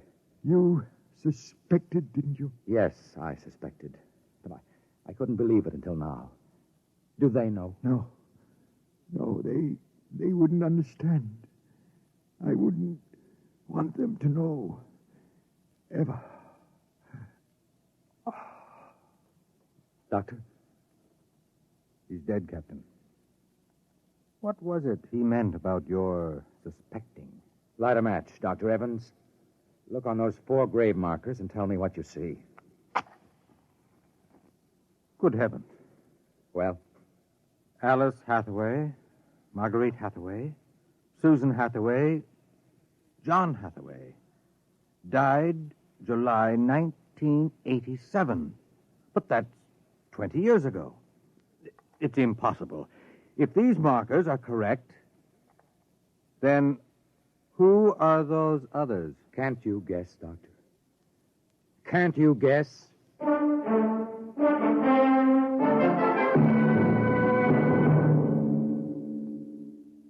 I'm sorry, Mrs. Hathaway. He didn't want us to feel badly. He told us it would happen one day and that he didn't want us to cry. He didn't teach us how, you know. He said it was the worst thing that could happen, to know how to be lonely and unhappy. We weren't to know what death is. Perhaps it's just as well. You know about us, don't you? Yes, I know. I didn't think you knew yourself. The children don't. I have been aware for a long while. No one would have guessed. You're so perfect. He would have liked to hear you say that. He was so very proud of us. After a while, he came to love us, and at the end he took us as his real wife and children. He even forgot sometimes that he had made us. You gave him a great deal of comfort. Yes. Over the years we sat and talked. He loved so much to talk. I was first, you know. Then he became lonesome for the children, and so he made them. There was only one thing, one flaw. And that? He couldn't make us grow old. And so he had to watch himself become an old, old man while we stayed young. It was a great blow to him. We'll bury him on the hillside where the other 4 crosses are. I think he would like that. Yes, he would. Mrs. Hathaway, Alice, I think that you are a very great and wonderful woman.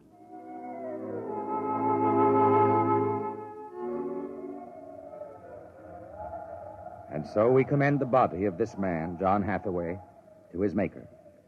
Ashes to ashes, dust to dust returneth. Amen. Come, John. Yes, Mother. Susan, Marguerite. Evans, Williams, stay here a moment, please. What is it? Let them go back to the house. I want to speak to you. I know what you're going to tell us, Captain. I saw the names on the grave markers. Well? It's a mockery, a blasphemy of everything we believe in. For a man to do something so evil. Can't you imagine what he faced? Can't you imagine what it must have been like to have watched his wife and children die slowly of radiation burns? To know that he was the last man on the face of the earth, alone, eternally and unalterably alone. Good Lord, man, what would you have done if you'd had his medical and technical genius? I'll tell you, you'd have come back to your laboratory just as he did and tried to recapture all the wonderful things that they had been to you. You'd use all the power of your memory, all the accuracy of your fingers, and you'd try to put together, bit by bit, all those things that were wife, son, and daughter. It's incredible. So you suggest that we take them back, Captain? I don't know. We haven't enough space in the ship for that. Every ounce counts. Still, to leave them here like that, alone... I think I have an answer, cold-blooded as it may seem. Go on. I suggest that we turn them off. Do you think I could do that? No, but I think I could. After all, they aren't human. They're worse than robots. They're ghoulish. I suggest you go back to the ship, Captain, and leave me to deal with them. I will not permit it. You've no choice in the matter. I assure you it'll be quick and entirely painless. I hate to admit it, but he's right, Captain. We can't take them with us, and it would be less than human to leave them here without Hathaway. They were created by him for himself. They have no other feelings, no other purpose. If you leave them, they'll go on year after year, night after night, talking, laughing, baking strawberry biscuits for no reason, not knowing who they are, why they exist. Could you do it, Doctor? I don't know. I've already offered to do it. No, I wouldn't want it to be you, Williams. You're sick. You have no feelings. If Dr. Evans here can do it, well, so be it. It's a difficult thing, Captain. Still, as you say, they aren't human. Logic is on your side. It isn't as if you were murdering someone. Well, give me the blast gun, Williams. We'll wait in the ship. Take off in half an hour. Half an hour.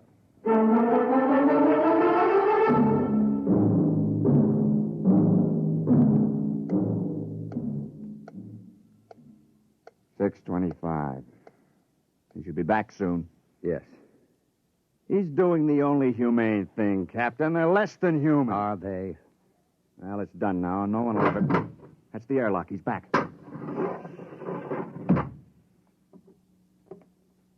Well, here's your gun. Did you do it? When I entered the house, one of the daughters looked up at me, and she smiled. The others smiled. He taught them that, taught them to make him feel welcome when he came home at night. I knew that, and yet, well, I should have done it then. I might have, but she came in. The wife. She said something about sitting down for a cup of tea. She looked at me with those fine, intelligent eyes. I couldn't do it. It would be murder. Cold-blooded murder. I prayed you wouldn't be able to do it. There will never be anything as fine as they are, you know. Built to last 100, 200, perhaps 1,000 years. Well, get the course in the integrator, Williams. We'll take off in 20 minutes. I should be back by then. You're going out, sir? I'm going to say goodbye.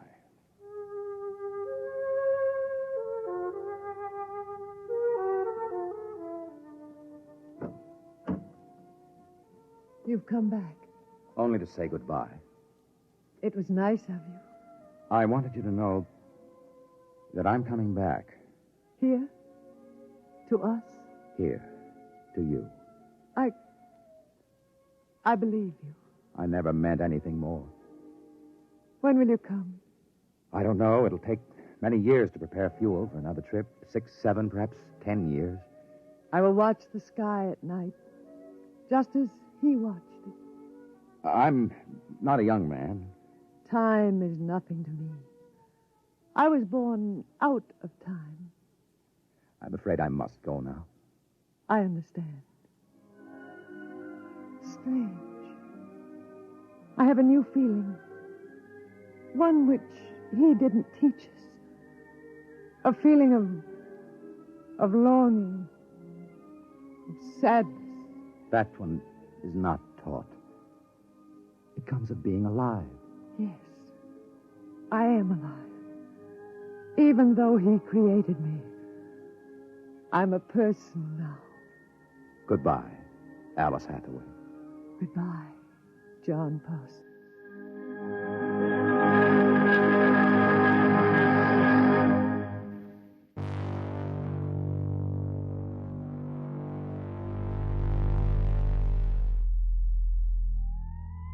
From the eerie silence of a ruined Earth, where the last dwellers hid secrets too strange to comprehend, we now push the boundaries of speed, time, and reality itself.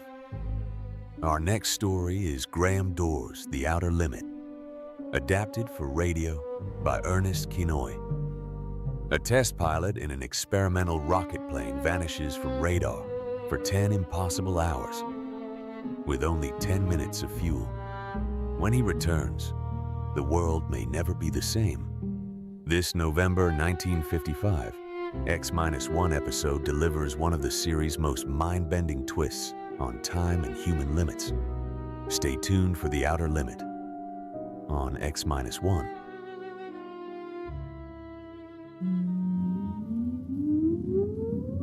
Countdown for blast off. X-5, 4, 3, 2, X-1, fire.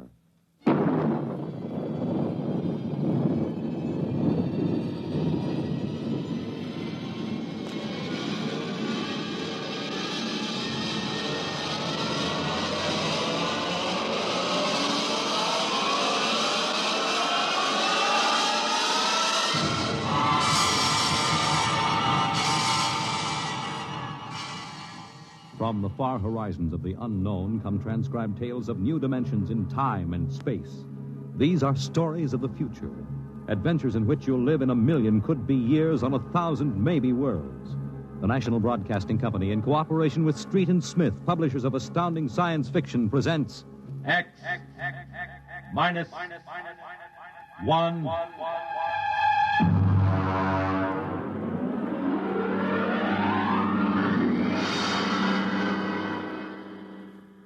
Tonight's story, The Outer Limit, by Graham Dore.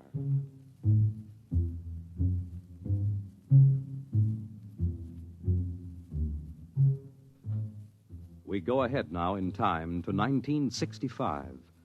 We're on a vast concrete runway set in the desert of the Southwest. A giant metal ship stands before us, prow pointed for the stars. And in 5 minutes, the signal will flash and it will tear up through the atmosphere to the outer limit.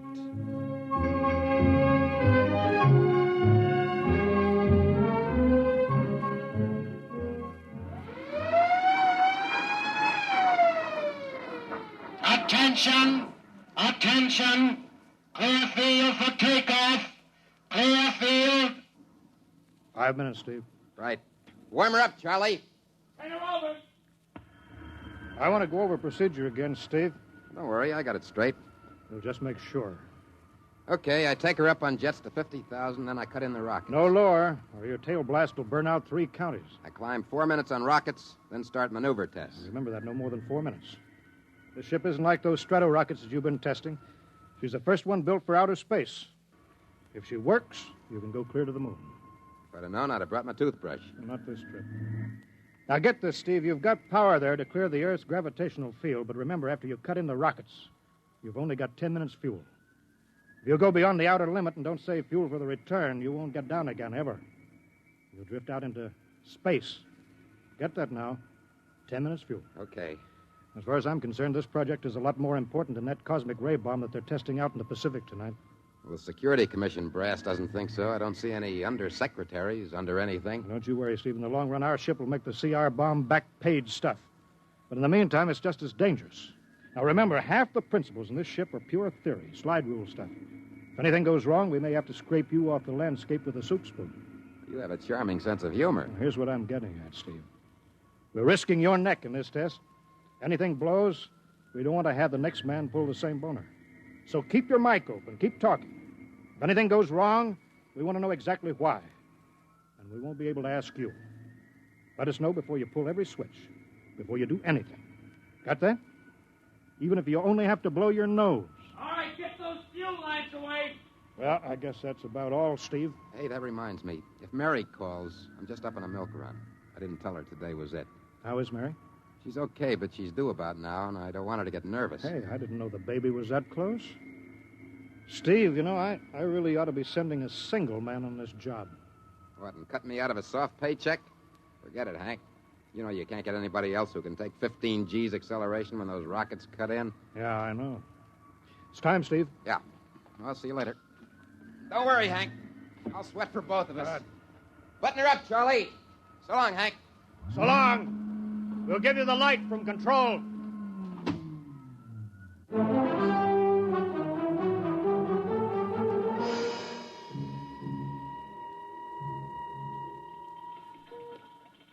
X2 JTR to control. Are you there yet, Hank? Okay, Steve. I'm ready to go. Mr. Hanson? Ready on radar, Sergeant? Check. Mr. Hanson, you better see this. What is it, Elsie? Message sent for Steve. Mrs. Weston just left for the hospital. What? Hello, Steve. Yeah? Stand by a minute. Shall I hold it up, Mr. Hanson? Yes. No, wait just a minute. It's too late now. You going to tell him? Well, maybe he's got enough to worry about. Hey, what's holding us up, Hank? Something on your mind? No, there's nothing, Steve. I just wanted to say good luck. All right, Charlie. Give him the light.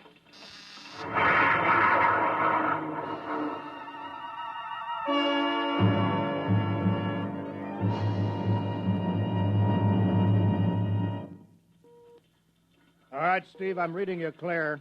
I'm at 20,000. Airspeed 600. It's running fine. Soundproofing works. There's a 3-degree waiver in the AGY pressure. Got that, Charlie? Check. Dead center on radar, Mr. Hanson. 50,000 now. I'm cutting loose the port jet. Now the starboard. Now I'm off jets. Airspeed dropping. Now I'm opening the rocket ports. The switch sticks a little, Charlie. Oxy-alcohol pressure 350. All right, now I'm advancing the ignition key. Here goes rocket 1. Steve, you all right? Yeah. Feels like somebody slugged me with a sledgehammer. Airspeed now 1,200. Here goes number 2. She's okay, Hank. Running like a Swiss watch. She's okay.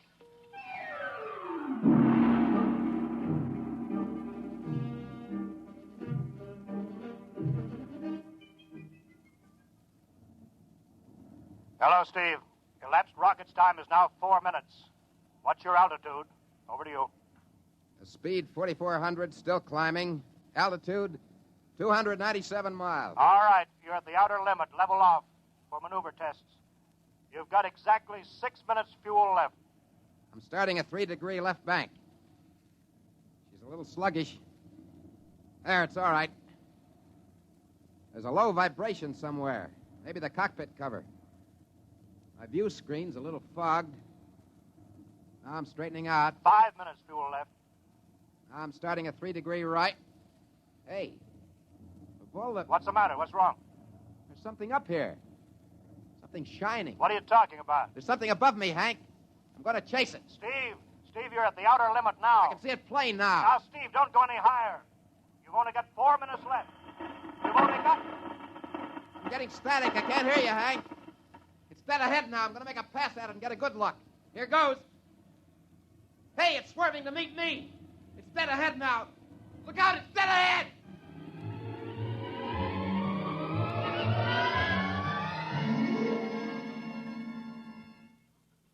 Hello, Steve. Steve, come in. 9 minutes fuel gone. There's still no sign Hello. of radar. Hello, Steve. What happened? Charlie, get the crash squad out. Tell the Army squadron to alert their search plane. Right. 9.5 minutes gone. Hello. Hello, Steve. Steve, listen to me. What's happened? Where the devil is he? Hello. Come in, Steve. Steve, come in. Hello. Hello, Steve. Hello. Hello, Steve. 10 minutes. Steve. That's the end of the fuel.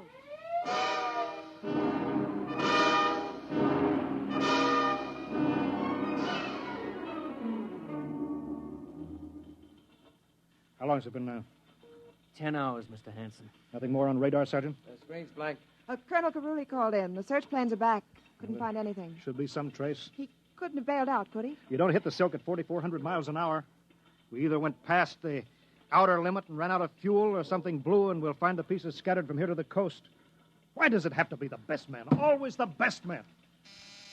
Charlie, we got to figure out what was wrong. Right. Something must have blown. All right, I'll call him. Goodbye. Mr. Hanson, there's a message from Northside Hospital for Steve. Well, what is it? Mrs. Weston is fine. It's a boy. Thank you, Elsie. It's a boy, Charlie.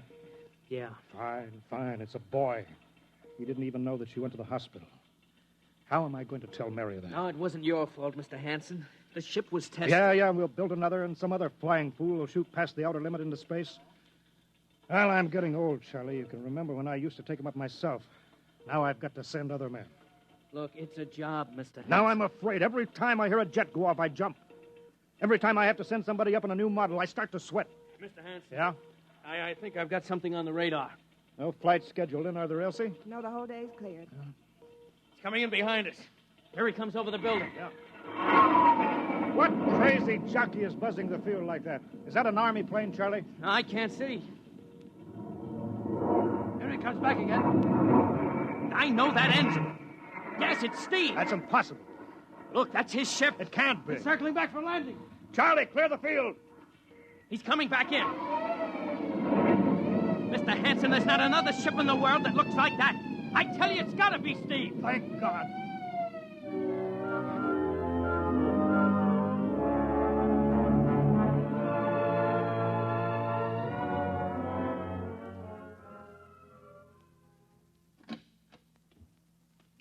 All right, sit down over there, Steve. Quicker we get this done, the quicker you get over to see Mary and the baby. Elsie, give the order to check and refuel the rockets. I don't want anybody in here till I get Steve's reports. Bury any calls. All right, Steve, let's have it. What the devil happened to you? Hank, that cosmic ray bomb. Does it still go off tonight? What are you talking about? Straighten out, Steve. Where have you been for the last 10 hours? Listen, Hank, there's something more important. Now, come on. I've got to get a report on the screen to Washington, so let's have it, will you? I've got to know how you stretched 10 minutes fuel to keep you in the air for 10 hours. One thing before now, I talk. Look, Steve. Will you have the Geiger men run over the ship before they refuel? What did you run into? So help me, Hank, I don't know. We better check and make sure it isn't radioactive. Elsie, add a Geiger report on the standard check. Steve, maybe we better have the medics look you over, too. No, I'm all right. They said I'd be all right. They? Look, son, I know you've had a tough time, but we've had this field on the alert for 10 hours, boy. One of the Army boys cracked up looking for you, and he's hurt bad. So let's have the story. Let's have it straight. I don't know how to tell you, Hank. Hank, I saw something up there. At 300 miles? I chased something up there, Hank, and I caught it. Now, don't hand me that, Listen, Steve. Listen! I was cruising along, just starting the right bank, when I spotted something. It must have been going about half my speed. It was egg-shaped and smooth. I made a pass at it, and I came back for another, and then there was a humming sound. Humming? Sort of a vibration. And then I blacked out. I was headed straight for it at 4,400 miles an hour. I thought it was going to be the biggest smash since Hiroshima. And listen, Hank, is there a drink in that bottle? Yeah, sure. Well? What happened? Hank, I came to inside their ship. Steve, this whole thing has been a devil of a strain on you. I'm going to call Major Donaldson from the Army base, ask him to sit in. The psychiatrist? Yeah, that's a good idea. Let him run his tests. They'll tell you I'm not kidding. Because, Hank, unless I miss my guess, I've just been tipped off to the way the world ends.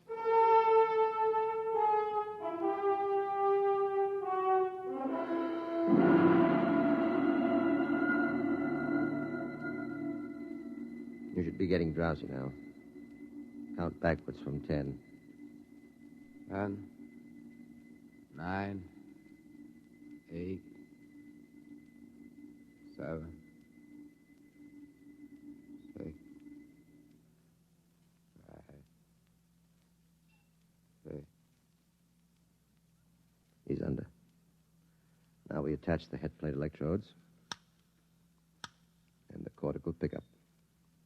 Look up for that wire, Mr. Hanson. 3.0 setting and 31.3. Now, throw that switch, Mr. Hanson. I have to start him off by suggestion. All right, Steve. You're in your ship now. You're in the rocket. Rocket? You're in the rocket. You're in the rocket, and you've just sighted something strange. Now I'm starting at 3 degree right. What's that? Hey, there's something up here. Something shining. His memory pattern. We're picking it up electronically. Something above me, Hank. I'm going to chase it. Pipe through the audio circuits. Getting static. I can't hear you, Hank. This is where we lost contact with him. I'm going to make a pass at it. Hey, it's swerving to meet me. It's dead ahead now. Look out. It's dead ahead. Now what? This is where he blacked out.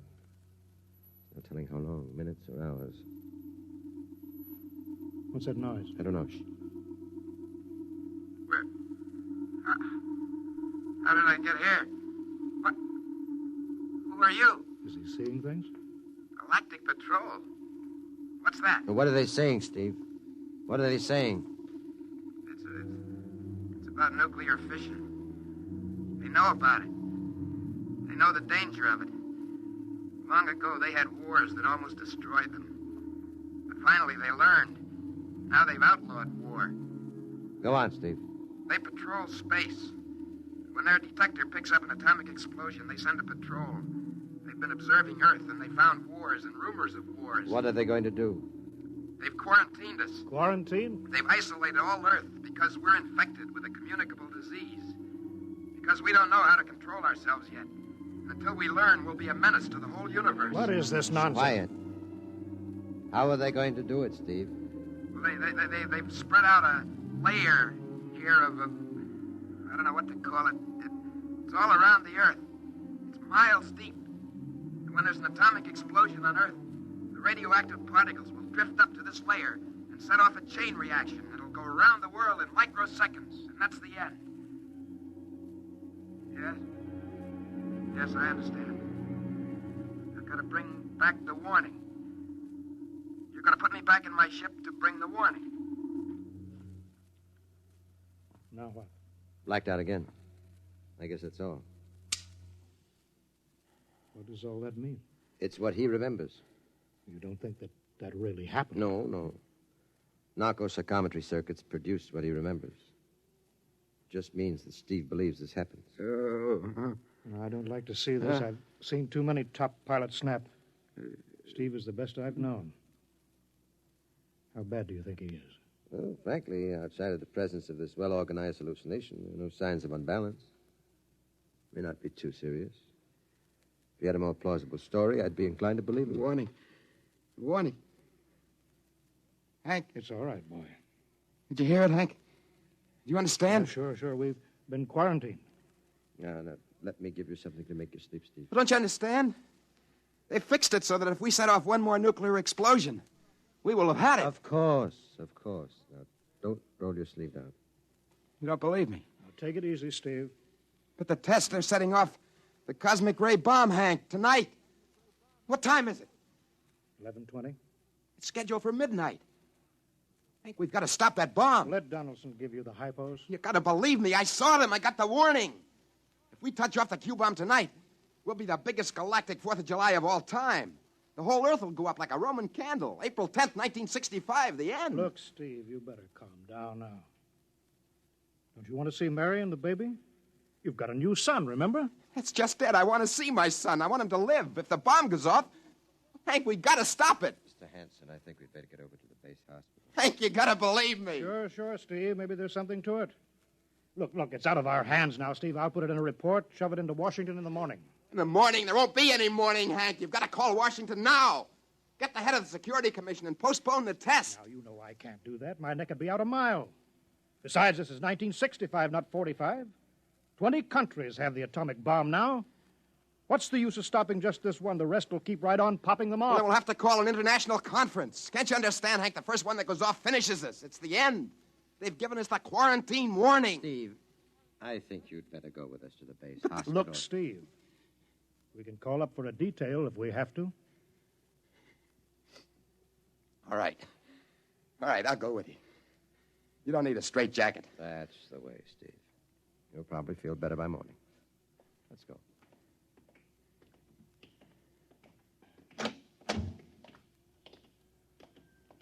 Tomorrow I'll drive you over to the hospital to see Mary and the kid. Yeah, sure. Look at the ship under the floodlights. Pretty, huh? You'll be flying her again soon, Steve. Don't worry. Yeah, I guess so. What's she doing out on the line? They refuel her? Yeah, we got Clausewitz coming in tomorrow from Denver for another test.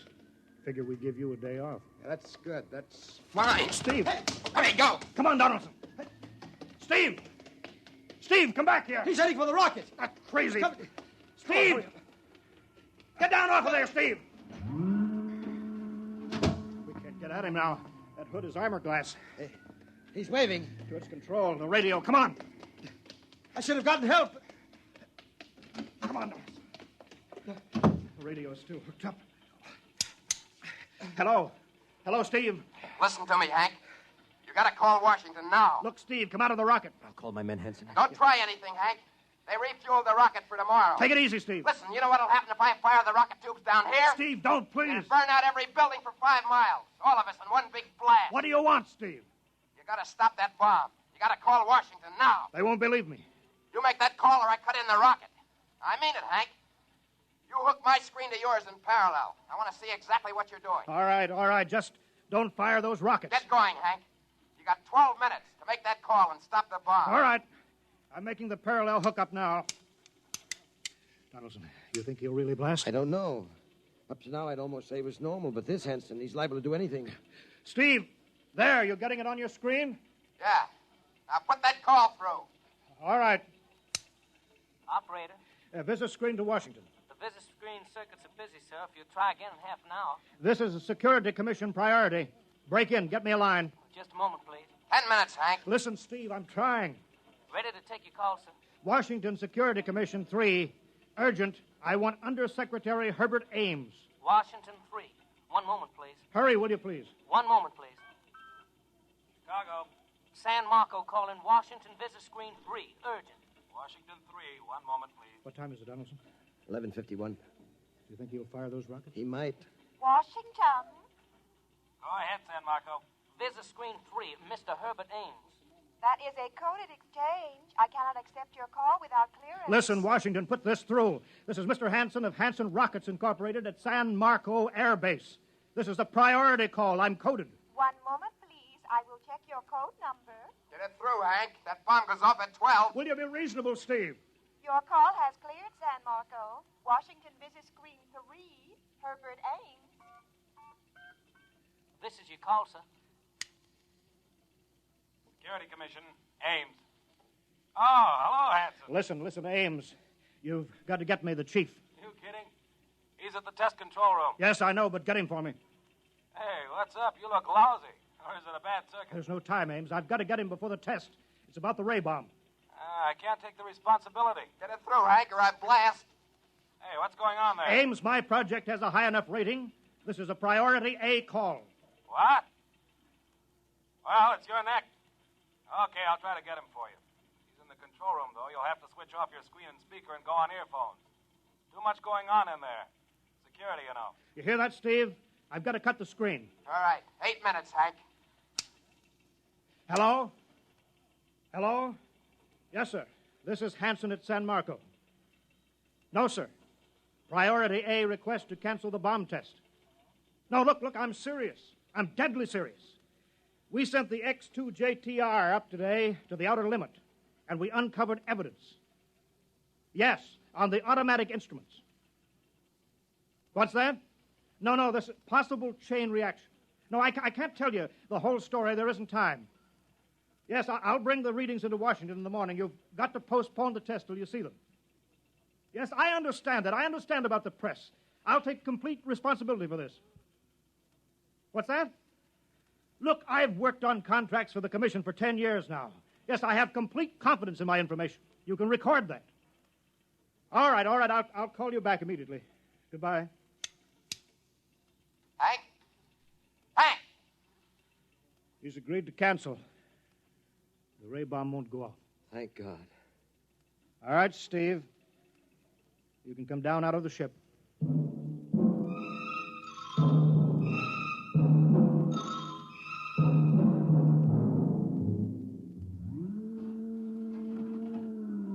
There he comes. He's opening up. All right, Steve. Come on down out of the ship.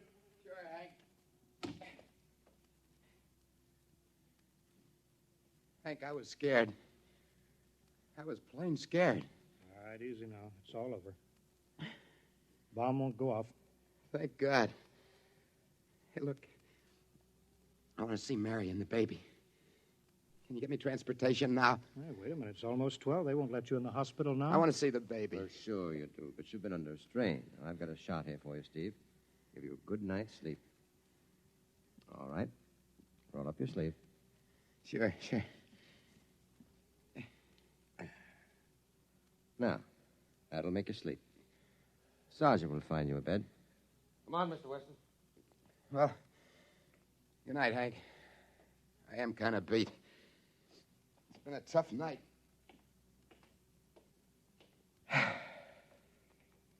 Sure has. Thought for a minute he was going to blast those rockets and send us all to Kingdom Come. Yeah. Quite a stunt getting the ray bomb test called off. It isn't called off. But the call. Ames couldn't get the chief. I was talking to a blank screen. Bomb goes off in a couple of minutes. Oh. Poor Steve. He's one of the best. He was the best. 1 in 10 million. Some story of his, poor guy. For a while, he almost had me believing that quarantine. That's a very common delusion. The end of the world. Last night, never saw the stars so bright. Better be getting in. That wind is cold. Bomb goes off in 30 seconds. Poor Steve. You know, Hanson, there's just one thing. Yeah? It's outside my field, but I'm curious. How did he keep that ship in the air for 10 hours with only 10 minutes fuel?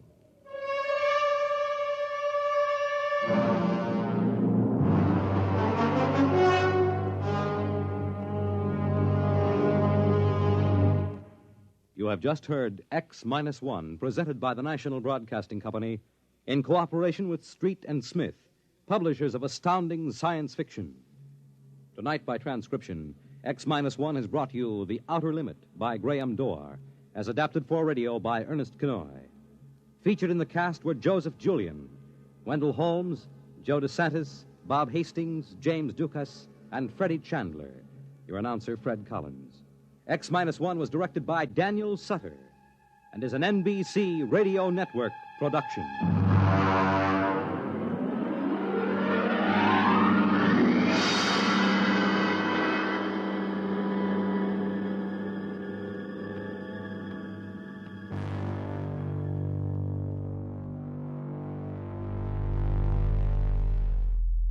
From the outer limits of speed and time where one impossible flight changed everything, we now come back down to Earth, to something deceptively innocent.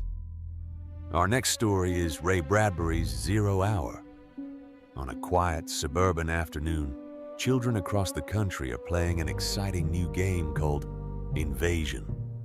Complete with generals, rockets, and a mysterious enemy from the stars.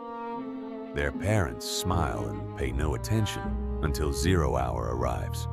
This November 1955 X-1 adaptation is a classic Bradbury gem that still sends a chill down the spine of short story machine curator Paul Alves. Check out his channel at Starship Alves. That's Alves. That's where he discusses mysterious science, UFOs, and the supernatural. He's a weird guy, but he sure does have a lot of audio dramas in store for us here. Anyways, where were we? Oh, yes, stay tuned for 0 hour on X-1.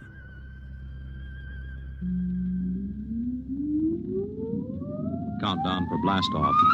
X-5, 4, 3, 2, X-1, fire.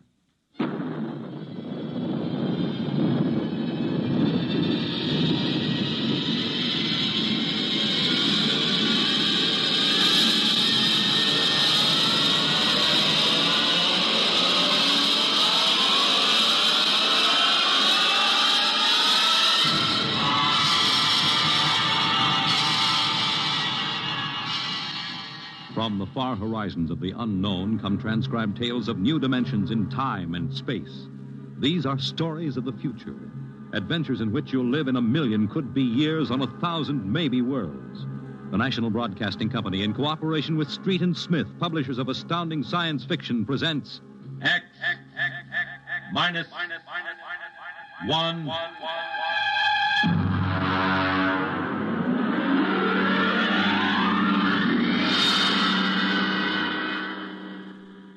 Tonight's story, 0 Hour, by Ray Bradbury.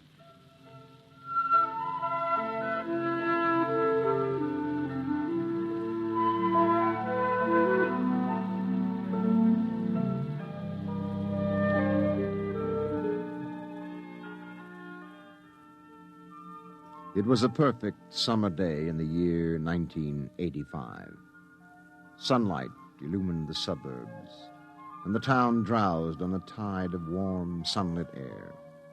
On the lawns, the children played, and in the homes, busy mothers prepared for the evening arrival of their husbands.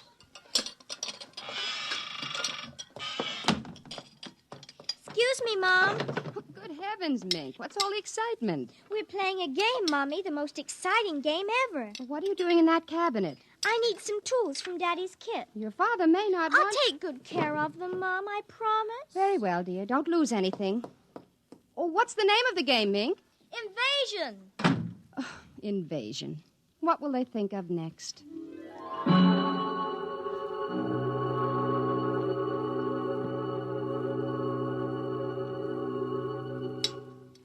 This, and this, and this, and this. Put that over there and bring that over here. No, you ninny. Now get back while I fix this. They want it this way. See? Sure. Just let me fix this. We'd better talk to Drill and get some more instructions, Art. Where is Drill? Drill? Hey, Drill! Drill! He's in the rose bush, I think. I'll talk to him myself, and you write it down on the pad. Okay. Drill? Drill? Okay. Drill wants you to write down triangle. What's a triangle? Never mind. Drill will tell us when he wants us to know. It helps the invasion. Well, how do you spell it? Drill, how do you... Shh! Mink, here's your mother looking out the window. Mink? Who are you talking to? The rose bush, Mom.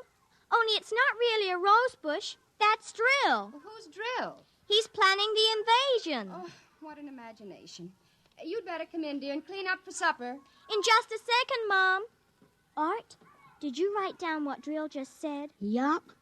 4, 9, 7, and A, and B, and X, and a fork, and a string, and a hexagony. Hexagonal, Droopy. Oh. Come in, Mink. Supper's in 10 minutes. Okay, Mom, just a minute. I have to tell Drill. I wish we didn't have to eat, though. It holds up the invasion.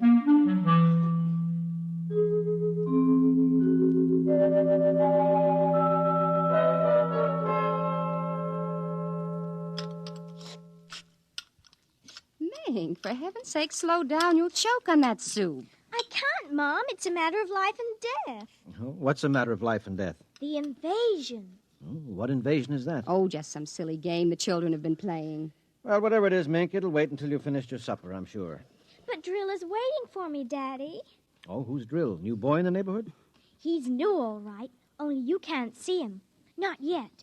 He hasn't come through yet. What do you mean you can't see him? He lives in a rose bush in our backyard. Oh. Imagination, Henry. Mm-hmm. Well, while you're at it, tell me more about this new game. It's Martians invading Earth, Dad. What? Well, not exactly Martians, Dad. They're from, I don't know, from up. And from the inside of that little head of yours. You're laughing. Drill said you would. You'll kill Drill and everybody. Well, I didn't know you could kill a Martian. Not really a Martian, Mom. Maybe he's from Jupiter. Or Venus, even. Imagine. They couldn't figure out a way to attack the Earth. So the kids are helping the Martians. Oh, pretty slick, those Martians, using the kids for a fifth column, eh, Mary? Drill says after the invasion, we can stay up as late as we want. No more baths, either. Oh, is that so? And we can watch all the grown-up televisor shows. Mm-hmm. Well, I don't wonder this invasion has caught on among the kids. Some of the kids are giving us trouble, like Dale Britz and Petey Jarrick. They're growing up, so they won't believe in the invasion. They make fun. Worse than parents, even. I hate them worst. We'll kill them first. I hope you're saving your father and me for last. Drill says you're dangerous. Know why? Why? 'Cause you don't believe the Martians ought to let us kids run the world. But I think they'll let me keep you because I'm helping so much. I'll talk to Drill. Maybe we won't have to kill you. Mary, I think this nonsense has gone far enough. Can I go out now, please? Run along, dear.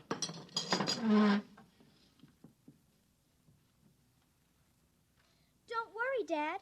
I won't let them hurt you.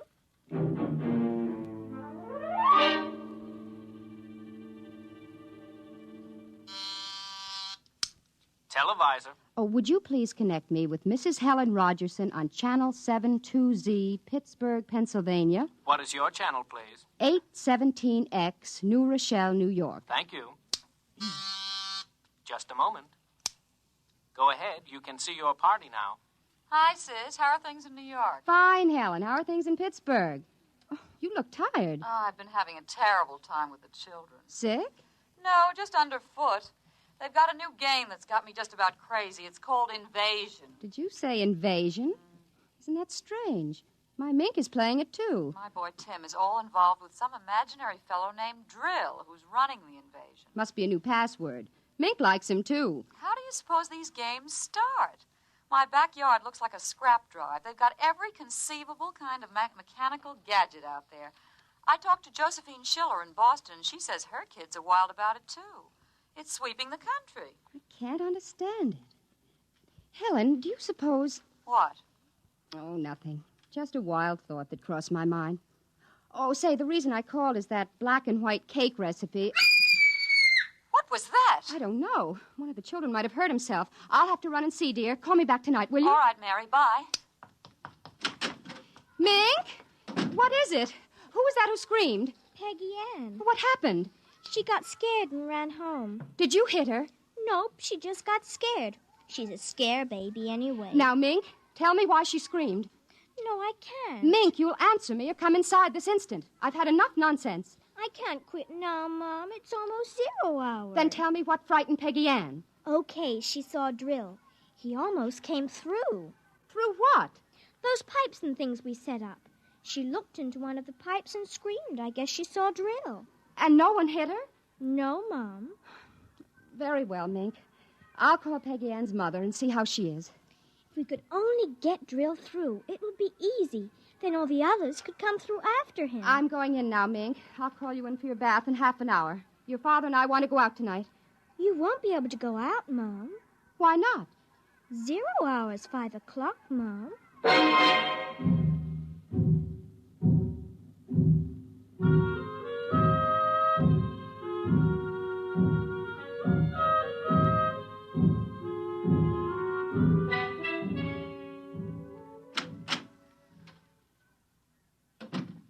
Hello, dear. Oh, you're home early, Henry. Mm-hmm. Thought I'd relax a little before we went to the theater. Where's the little one? Out back. Oh, same game? Mm-hmm. Same game. They've got a stack of pipes and hammers and spoons a mile high out there. All right, children.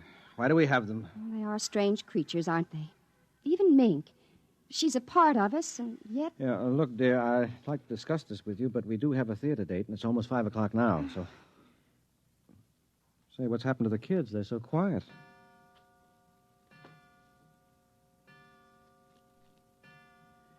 Now, when children are quiet, you know there's some mischief. Say, what's that sound? I don't know. Those kids aren't playing with anything electrical, are they? Well, I'm sure they aren't. At least... Just the same, I'd better go out. Henry, ask them to put off the invasion. Good Lord, what's that? Mary, look out the window. Henry! What is it? Where are the children? Mary, why are you shaking? What did you see? Henry! Quick, up to the attic. Well, they aren't in the attic. Yes, the attic, quick. No, Mary, come back here. Mary, don't go up. They aren't up there. Mary, are you out of your mind? There's no one up here. Quick, shut the door. Lock it. But there's nothing up here. What is wrong with you? Now, Mary, come to your senses. Henry, we've got to stay here and hide. What are you talking about? I saw it through the window. Henry, it was horrible. They weren't making believe. It is an invasion. Oh, Mary, for heaven's sake, let's get down out of this attic and talk this over sensibly. I want to find out if Mink is all right. She's all right. I saw her. She was leading them around the corner of the house. Leading who? The kids? Shh. Listen. Well, there's nothing. Listen. The front door. They're coming. Good Lord, those kids sound like 50 men with boots on. No, not men. Oh, please, God, don't let them find us. Don't let them, please, God. I don't understand this. Who's there? Don't shout, they'll hear. Who's down there? I demand that you answer me. Oh, they're coming. The whole house is shaking. Who's there? Hush, please be quiet. They might go away. Henry. Mom? Dad? Are you in the attic? Henry, listen. That's Mink. It's Mink. We've got to save her. Henry, don't you understand? She's leading them. What? She's leading them. She's on their side, Henry. Oh, please, God, forgive them. The children on their side? She told us, but we wouldn't believe her. Shh, listen. They're coming up. Oh, God. Mom? Dad? We know you're in there. I guess you better melt the lock drill. Henry, the lock. It's melting. The door. Oh, dear God. Mom, Dad? Oh, I see you now. Peekaboo!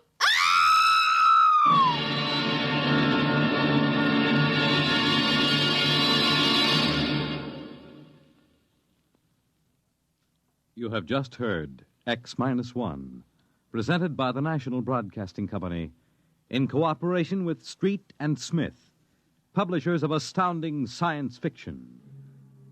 Tonight, by transcription, X-1 has brought you 0 Hour by Ray Bradbury, as adapted for radio by George Lefferts.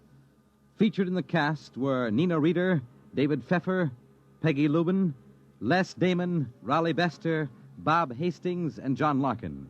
X-1 was directed by Daniel Sutter and is an NBC Radio Network production.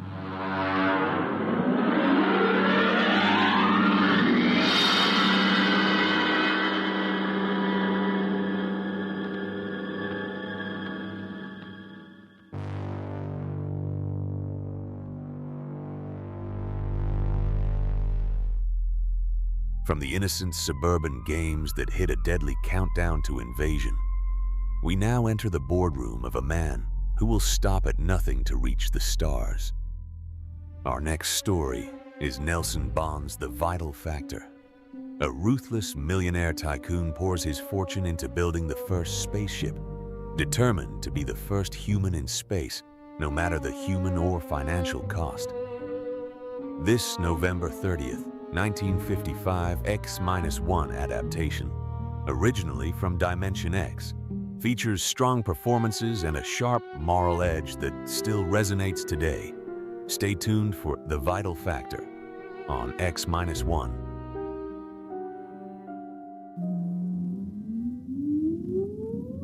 Countdown for blast off. X-5, 4, 3, 2, X-1, fire.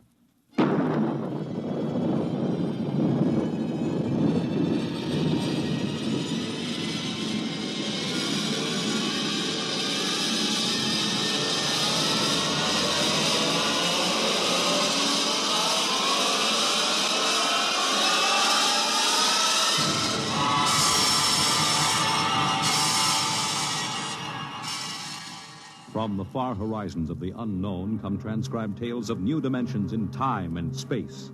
These are stories of the future, adventures in which you'll live in a million could-be years on 1,000 maybe worlds.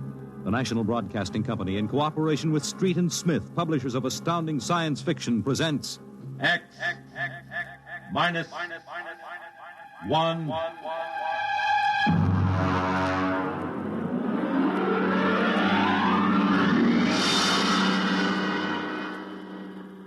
Tonight's story, The Vital Factor by Nelson Bond.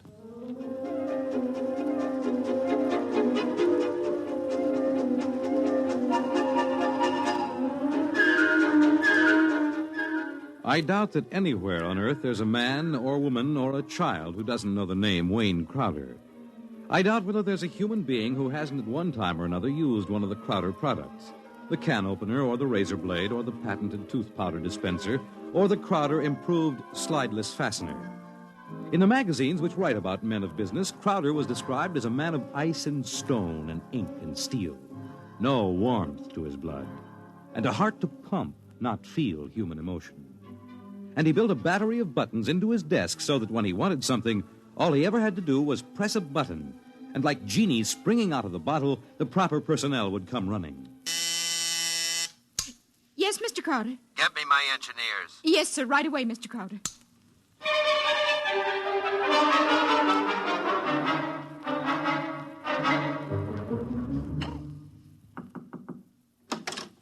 Here are your engineers, sir. All right, close the door and get out. Now, gentlemen, sit down. Gentlemen, I want you to build me a spaceship. A spaceship, sir? That's right. I've decided that I am going to be the man who gives space flight to mankind. Any questions? Sir, we can design such a ship. That part isn't too hard. Yes?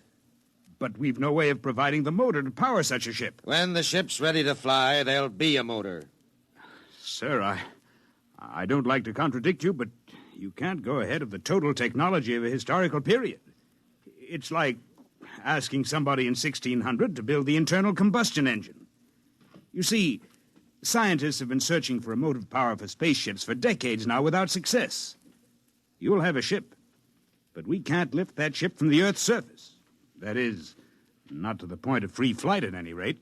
Mr. Crowder, you see you'll be spending millions of dollars, hundreds of millions perhaps, for nothing. What's your name? Phillips, sir. You're fired. Go down to the cashier and draw your pay and get out. What, sir? Get out. Nobody who works for me thinks of how much something costs. But we use money. We don't let expense provide a rationalization for not beginning a project. All right, Phillips. I give you permission to leave. Right now.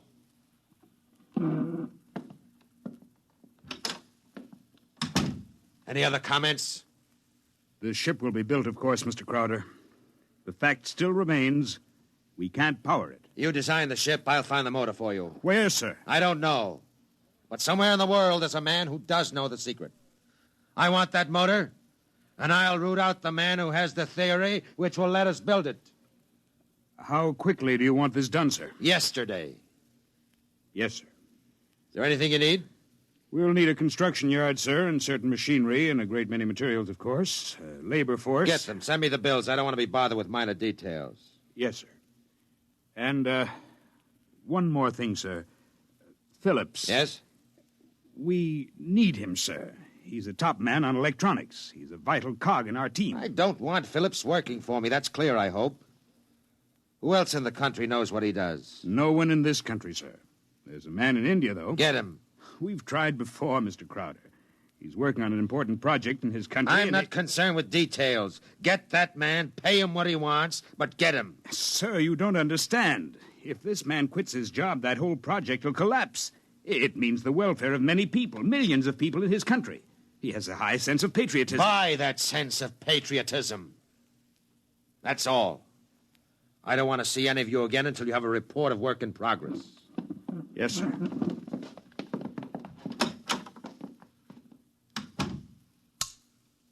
Miss Holmes, there's a man named Phillips going to draw his pay. I want 2 company policemen to meet him at the cashier's office and escort him from there directly off the premises, and I want them to be emphatic about it. Yes, Mr. Crowder. And notify the newspapers, the television, and the radio networks, the periodicals, and the scientific journals that I'll receive the press in my office this afternoon at 3:30. I have an important announcement to make. Anyone not here at 3:30 will be barred, and the publication or company he represents will not be given any further information.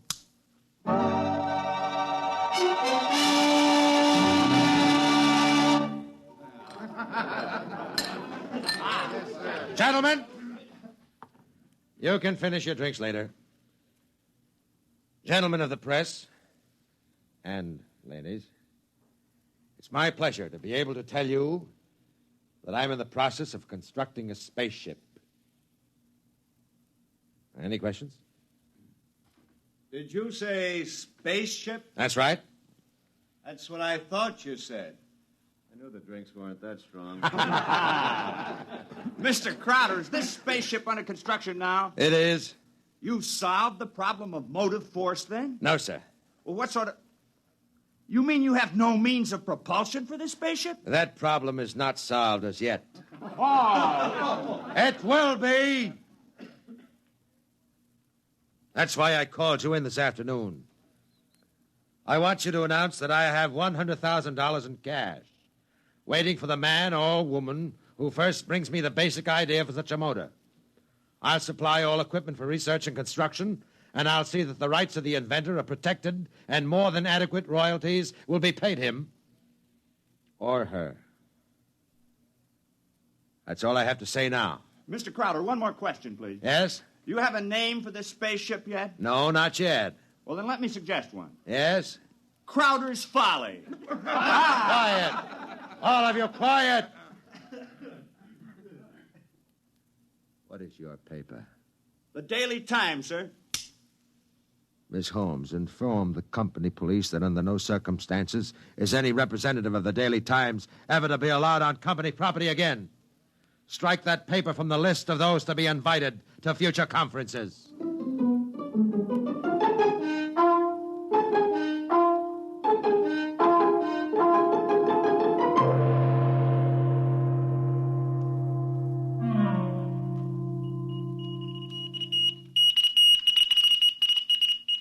It was Crowder's Folly, but the word of what he wanted circulated to the far corners of the globe. It was known in the white ice block huts of the Eskimos and in the grass-thatched villages of Central Africa, as well as places less remote. And the Crowder office became the Mecca and the heaven for the lunatic fringe of humanity. Their blueprints and scale models clogged its corridors. I told you I don't want these people in my office till they're screened. Now get out, get out! Every time I open that door, they surge in like a tidal wave. I have a progress report for you, sir. The ship is finished as far as we can go, Mr. Crowder. Certain additional construction can't be done now because it depends on the shape and mass of the engine, on the type of fuel, on the weight of that fuel. I see, all right. Lay off everybody we don't need. I've ordered that. Mr. Crowder, is it possible that no one will turn up with a motor? That's the one thing that's not possible. He will come. Money and determination will buy anything. Close the door on your way out. Yes, sir. Miss Holmes, order the proper department to put a name on the forward end of the ship. I want letters in pure gold 1 foot high. The name of the ship is Crowder's Folly. Get it done today.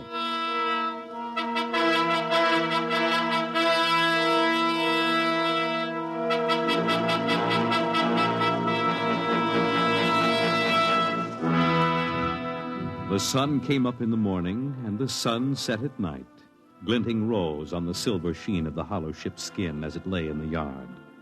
The golden letters on the prows spelled out the fury of Crowder for the world to see.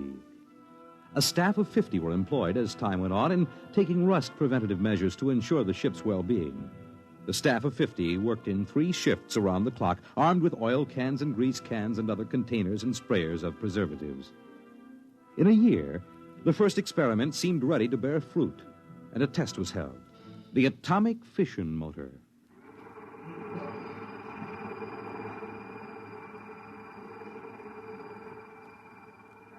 In exactly 45 seconds now, we'll hold the test, Mr. Crowder. The sound you hear is our generators here, building up power to supply the motor by remote control. If this needle goes round to the part of the dial marked in red, there'll be an explosion. Are there any questions, sir? Proceed with the tests.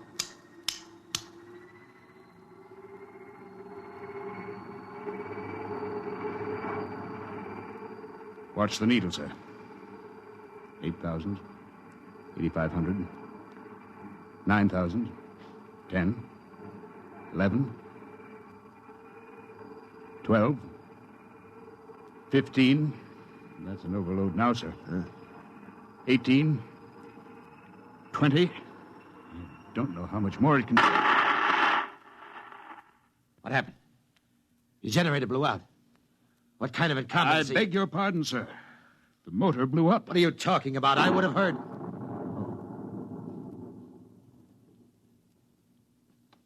You see, sir, it takes a while for the vibrations of an explosion to travel 3 miles and then reach through 15 feet of concrete. I see.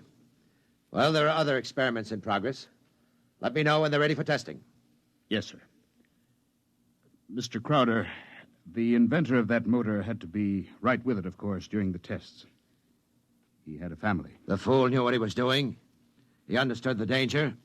He was paid enough to be able to afford insurance. The cost of insurance on such a project was prohibitive, sir. Well, if his wife was thrifty, she saved out of what he earned this last year. His salary was relatively small, sir. Most of the money went for the research. He should have demanded an adequate salary. I haven't stinted on money. The fool failed. I have no further responsibility. Yes, sir.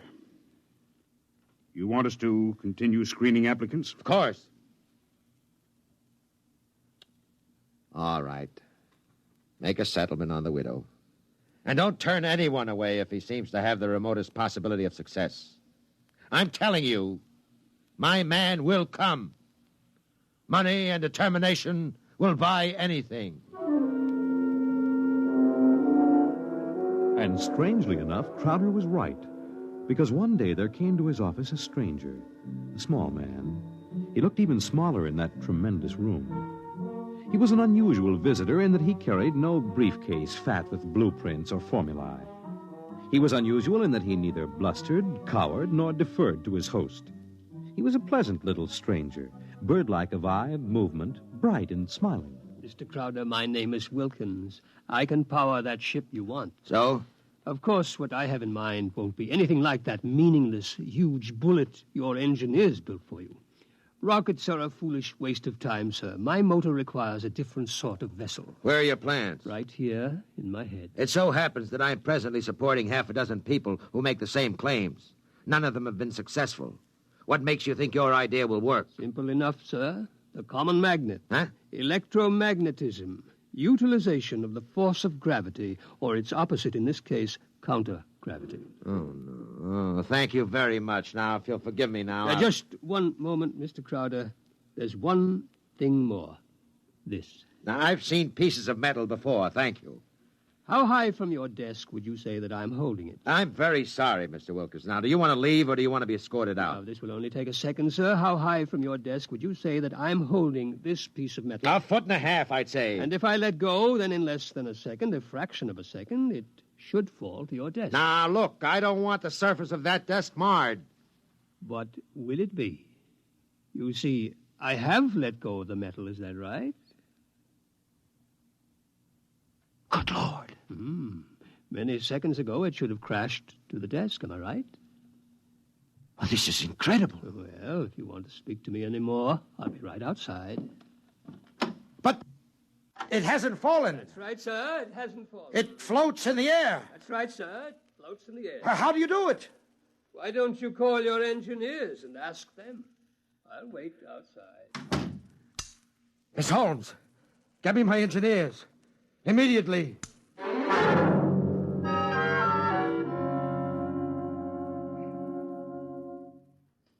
All right, Mr. Wilkins, you're quite right.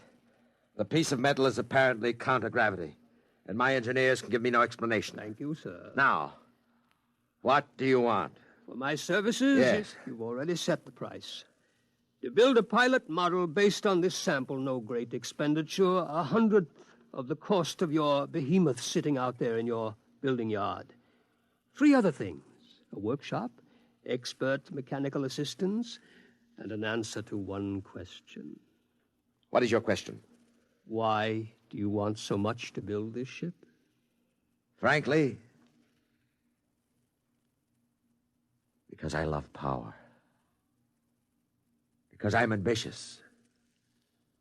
I want to be the first to conquer space, because if I can do it, it'll make me greater, richer, stronger than any man has ever been. I want to be the master, not only of one world, but of worlds. That's an honest answer. But is it the only one? You see those letters in gold on the prow of my ship? Crowder's Folly, that's what they named it. That's what they think of me.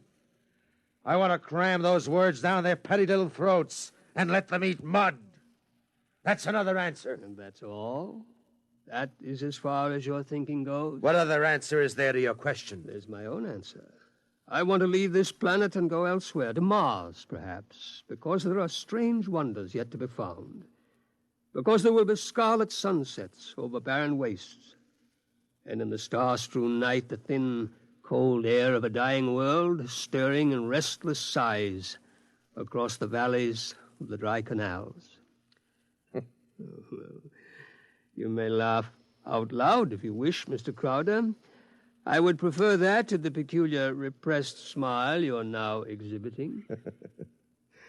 You're a very lucky man, Mr. Wilkins, in that you have scientific talent, because your talents as a poet are inferior and very sentimental. All right, you're a sentimentalist, and I'm a man of action. No matter. We can work together, you and I. Your workshop will be ready by morning. I don't need to hear from you again till you have something to show me. If you need to see me, call me day or night. I'll be available. But don't bother me with details, because I probably won't understand what you're talking about anyhow. If you need money or materials or personnel, just tell my engineers. You'll get it, or I'll know the reason why. Now, that's all. Thank you, sir. Miss Holmes, get me my engineers.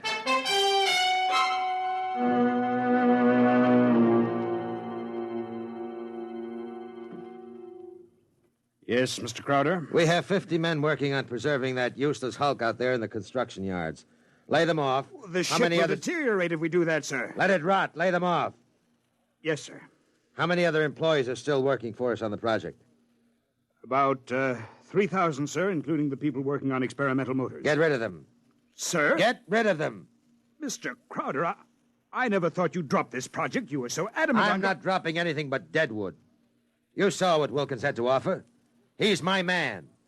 And the rest is junk and nonsense. Mr. Crowder, he might fail. We ought to have a minimum of protection against... I say he won't fail. I know the goods when I see it. The rest is nonsense. Several of the experimenters were making much greater progress than I thought was possible. There are great opportunities there. I'm not interested. Not only in the field of spaceships, sir. One man has a motor no bigger than a football, which will drive an automobile 24 hours on 4 cents worth of fuel. It's almost finished, sir. Not interested. It will be of great benefit to mankind, sir. Your name will go down... My name will go down in history for this spaceship. The profits in such a motor, sir. I have more money now than I even know how to count. And when I make my space flight, I'll have more than that. Yes, sir. You just lay everybody off that isn't needed. Give them 2 weeks' pay and my thanks for a thankless job well done. And that's all. Yes, sir. I'll get it done, sir. Oh, one more thing. There's no need to let the folly rot. Dismantle it, sell the basic materials we don't need, salvage whatever will be useful to us. That's all. A year's work. Yes. In 10 years or 20 years, and I do the same thing. That's why you're an engineer, and I'm an executive. That's why you work for me. Because when I have to, I can be ruthless with my own mistakes. When a thing has lost its usefulness to me, I get rid of it. Well? I was just thinking, Mr. Crowder, what would happen to me if my usefulness to you were over? I've worked for you 20 years now. Just don't give me any occasion to consider your usefulness terminated. That oughtn't to be too hard. What? Nothing, sir. I'll make the arrangements at once.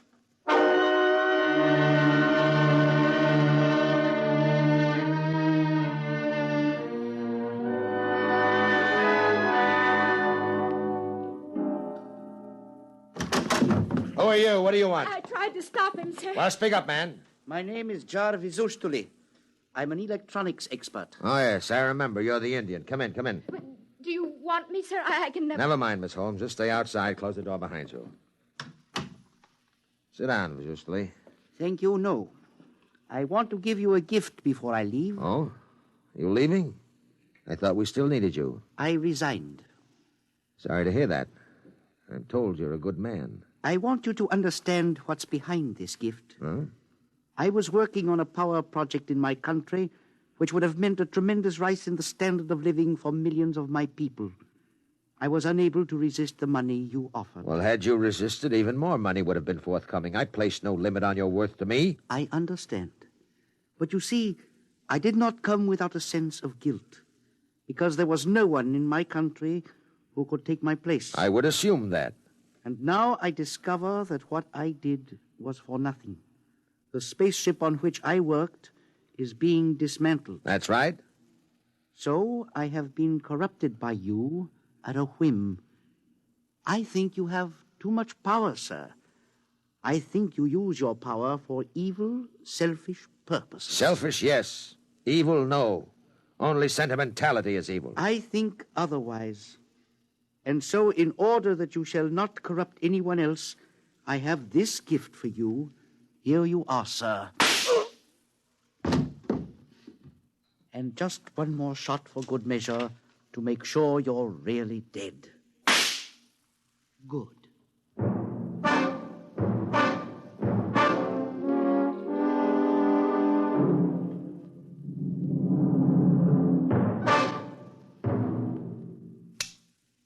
Miss Holmes, there's a man on his way out by the name of Jarvis Ustuli, an engineer.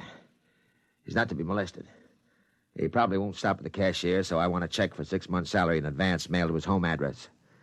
The man showed a certain quality of ruthlessness which is deserving of recognition. Oh, and have the chief of the company police bring me a new bulletproof vest. This one seems to have been dented in a couple of places.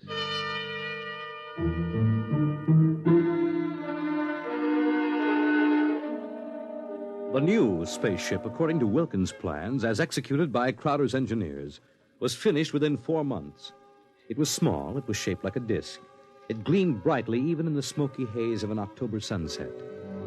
Inside, Crowder and Mr. Wilkins, in a small cubicle at the heart of the machine, sat surrounded by many instruments of a complicated nature. Outside, huge crowds gathered to witness the test.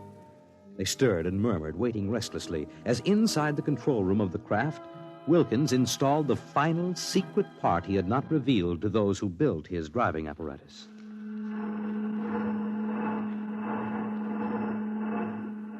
Well, Wilkins, what's holding us up? Nothing new. Oh, sentiment, perhaps? A wish to look once more on Earth's familiar scenes? Yeah. Now the screening is removed. Look at the people out there. Never mind looking out there. Let's leave that thing closed. You're a sentimental fool. Or are you afraid? Or did you decide at the last minute that your invention would work? It will work. Sit down, Mr. Crowder. Thank you. Do me a favor. When I press this button, will you please press the button on the arm of the chair in which you're seated? I'll tell you when. Turn on your motor. I want to hear its roar and feel its tug as we cut loose from Earth's gravity and fly outward into space. That might be a moment in which I'd share your sentimentality. Press your button now, sir. Thank you. Yeah. Wilkins, I'm beginning to distrust you.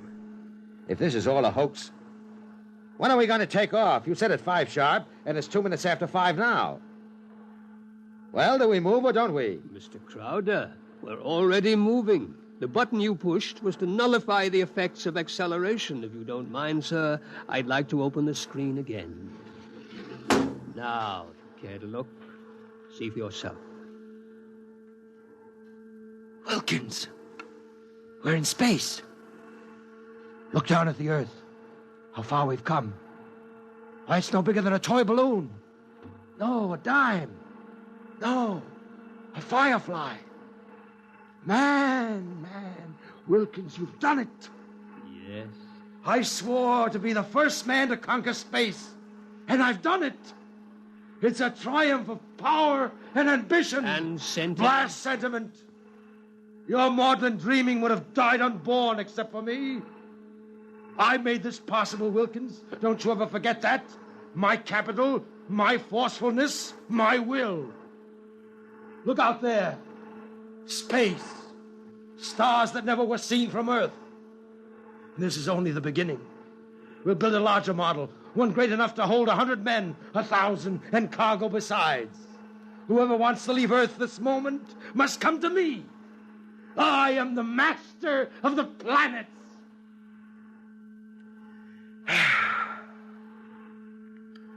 All right, Wilkins. Turn back now. No. Huh? I said turn back. No. Well, we've proved the ship can fly now. Now turn back. I want to start work at once in preparation for the long flights to come. Not so. We will go on. What are you doing, defying me? I'll break your puny little body into pieces. Can you control this ship, Mr. Crowder? Would you like to be stranded out here in space, just adrift in space without control? Would you like that? Turn back. No. What's the matter with you? Are you out of your mind? Oh, I am a sentimentalist, Mr. Crowder. Your money and ambition paved the way, that's true, but sentiment was the vital factor that sent me to you. Sentiment, sir. You see, Mr. Crowder, I wanted to go home. Home? Home? You are out of your mind. You will forgive me if I remove these primitive clothes? Who are you? Oh, it's all right, Mr. Crowder. I hold no special malice toward you. There's no need to be so terrified because you've had your first close look at a Martian.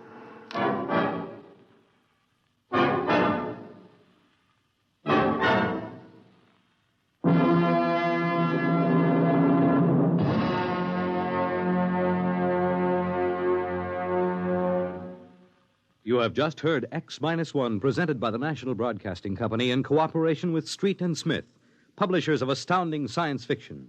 Tonight by transcription, X-1 has brought you The Vital Factor by Nelson Bond, as adapted for radio by Howard Rodman.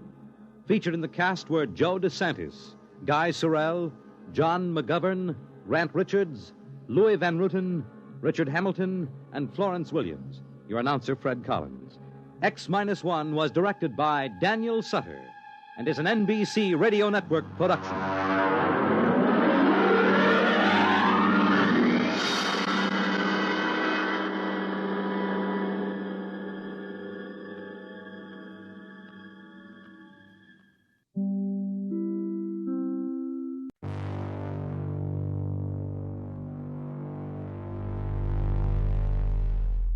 From the ruthless ambition of a tycoon willing to sacrifice everything for humanity's first step into space, we now descend into a world on the brink of madness. Our next story is Isaac Asimov's legendary masterpiece, Nightfall. on a planet where the stars are seen only once every 1,000 years. Scientists predict that tonight the sky will go dark for the first time in recorded history, and civilization itself may not survive the terror of the unknown. This powerful December 1955 X-1 adaptation of one of the most famous science fiction stories ever written remains a chilling exploration of fear and the fragility of reason. Stay tuned for Nightfall on X-1.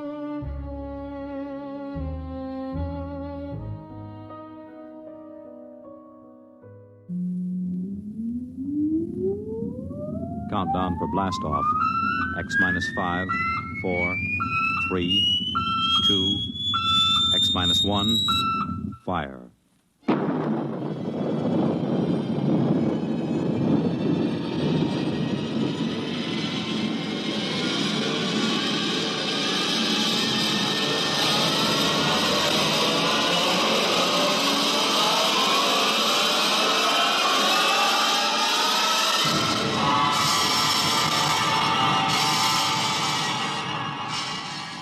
From the far horizons of the unknown come transcribed tales of new dimensions in time and space.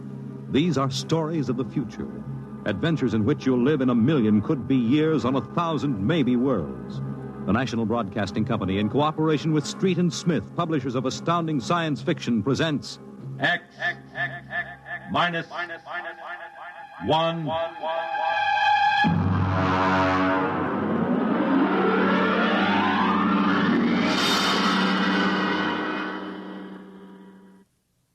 Tonight's story, Nightfall, by Isaac Asimov.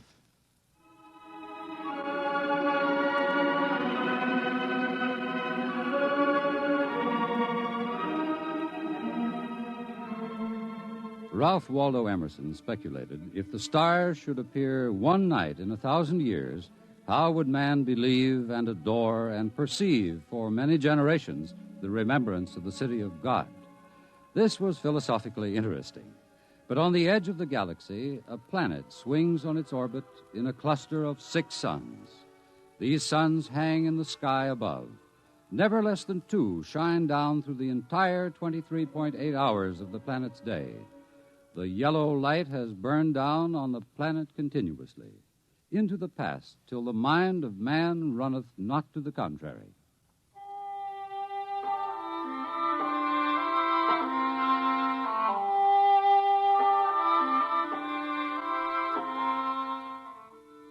Theremin was a reporter for the Sarro City Chronicle. He covered them all, from the night police beat to politics to the sports pages, and the city editor wanted him to cover the biggest story of the year, perhaps of all time. It was an interview, a particularly difficult interview. But then, since his first days as a cub, Theremin had specialized in difficult interviews. It cost him bruises, black eyes, and broken bones, but it had gotten him an ample supply of coolness and self-confidence. He didn't expect violence, though, from an astronomer. You're from that newspaper? Well, you got a lot of gall coming here. Well, now, look, Dr. Aton, it's only a job. I've read your paper. You've been writing this observatory for 2 months now. You've attacked me personally. I have nothing to say to you. Well, this is your chance to get your side into the paper. Look, Dr. Aton, I'll give it to you straight. 2 months ago, the observatory issued a press statement that the world was coming to an end. Now, that's the same story the cult of the Book of Revelations had been preaching. Now, when a scientist backs that up, it's news. Our conclusions have nothing to do with the cult. The cult is full of superstition and mysticism. We're scientists. You've got the people pretty angry. It doesn't matter. If I can't get the story from you, I'll have to go somewhere else. Go ahead. The paper can be pretty rough on someone who doesn't cooperate, Dr. Aton. Young man, if you're not out of the observatory within 5 minutes, I shall call the police. Now get out.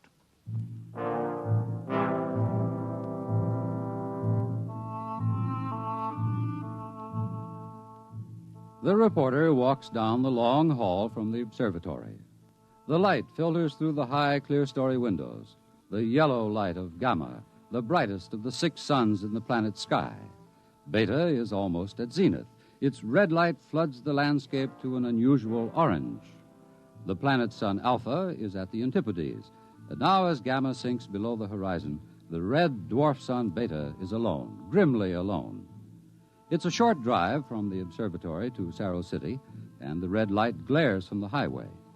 The Temple of the Cult stands hewn from the solid rock of the Dormite Mountains outside the city, and in the inner courtyard stands Sor, the priest of the cult.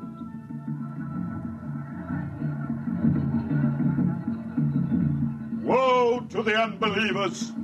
Their souls will rot with the absence of light. Tell me, Your Reverence, what will happen? What are you waiting for here?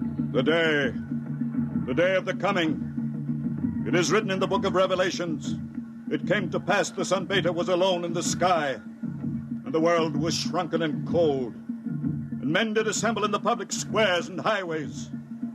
Their minds were troubled, and their speech confused. For the souls of men awaited the coming of the stars. And the lip of the cave of darkness passed the edge of Beta, and loud were the cries of men, and there was no light on the surface of the world. And in this blackness there appeared the stars in countless numbers, and in that moment the souls of men departed from them, and their abandoned bodies became even as beasts. From the stars then reached down the heavens flame, and where it touched, the cities of the world flamed to destruction, so that of man and all the works of man naught remained. So it is written.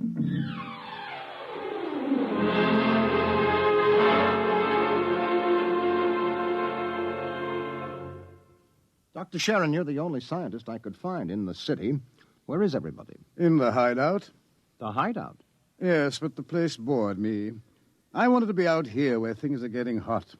I want to see the stars the cultists are talking about. Besides, they don't want me at the hideout. I'm too scrawny to survive. What is the hideout? Well, we professors have managed to convince a few people that our prophecy of doom is valid. We've got about 3,000 people. They're supposed to hide where the darkness and the stars can't get at them. We hope they'll survive and leave the records. Survive? Survive what? Well, how true it is, I can't say, but the cultists say that every 2,050 years, all the suns disappear, and there is a total darkness, and then they say things called stars appear. Of course, men go mad. They mix all this up with a lot of religio-mystic notions, but that's the central idea. But that's impossible, isn't it? I mean, there are always at least 2 suns in the sky, most of the time 4 or 5. There aren't now. Only Beta. You mean that there is going to be worldwide darkness tomorrow, that all mankind will go violently insane? What's behind that? Well, for one thing, the history of civilization of the world. We have located a series of cycles of civilizations comparable to our own, all of which, without exception, were destroyed by fire at the very height of their culture. But is there any scientific theory behind this which would explain it? Well, the University Observatory finished their calculations 2 months ago. And tomorrow there will be an eclipse of Beta so that the planet will become dark. That eclipse comes every 2,049 years. Darkness. And maybe those mysterious stars that no man has seen. And then madness and the end of civilization. And you expect to live through this at the hideout? They plan to photograph the eclipse and leave the records. And then the rest of mankind will know what to expect. Well, what is there in darkness to drive men mad? Have you ever experienced darkness, young man? Well, no, but I know what it is. It's just no light. Oh. Draw the curtain. Why, what for? If we had 4 or 5 suns out there, we might want to cut the light down for comfort, but with only Beta... Ah, that's the point. Just draw the curtain and then come here and sit down. All right.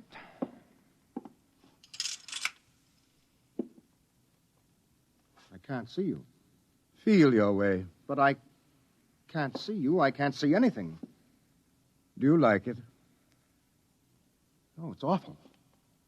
The walls seem to be closing in on me. I keep wanting to push them away. All right. Draw the curtain back again. Oh, the light. Oh, Do you have a drink? Right here. Now, that was just a dark room. Yes, but it wasn't really so bad. You're afraid? Just darkness could do that? This isn't just a metaphysical theory, young man. It's promulgated from observed data. Well, come with me. Where? The locked wall down the corridor.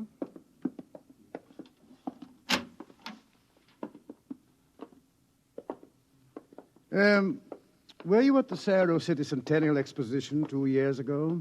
I was overseas on assignment. Well, you remember hearing about the tunnel of mystery that broke all records in the amusement area? Oh, yes. Wasn't there some fuss about that? The Anti-Vice Society had it shut down. Oh, it was shut down, all right. But the Blue Noses had nothing to do with it. That tunnel was nothing but a mile-long passage through darkness. You rode in a little car, and it took 15 minutes to get through. Oh, it was very popular while it lasted. Popular? Well, there's a fascination to be frightened when it's part of a game. Absence of light is one of the instinctive human fears. People came out of that 15 minutes of darkness shaking and half dead with fear. Weren't there some deaths? Oh, bad hearts, but that wasn't the big danger. Now, which key is this? Ah.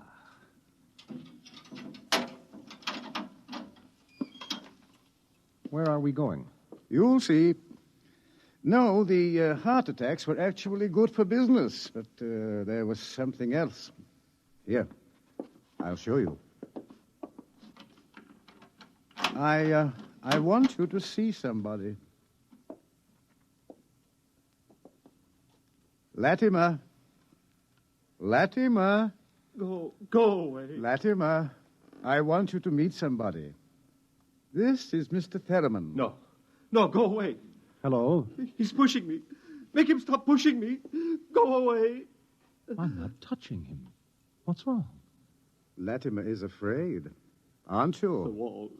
They're falling in on me. The walls. I've got to get out. I've got to get out. Let me out. You can't go out, Latimer. It's all right. I've got to get out. Let me out. Let me out. Let me out. At sleeping period, we have to give him a shot of morphine. Otherwise, he'd bat his brains against the wall. What's wrong with him? Nothing. Nothing but 15 minutes in the darkness of the tunnel of mystery. Oh, that's impossible. 1 person out of 10 came out of the tunnel that way. That's why we had it shut down. But why should darkness do that? It's obvious men cannot exist without light. Longer periods of darkness would obviously be fatal.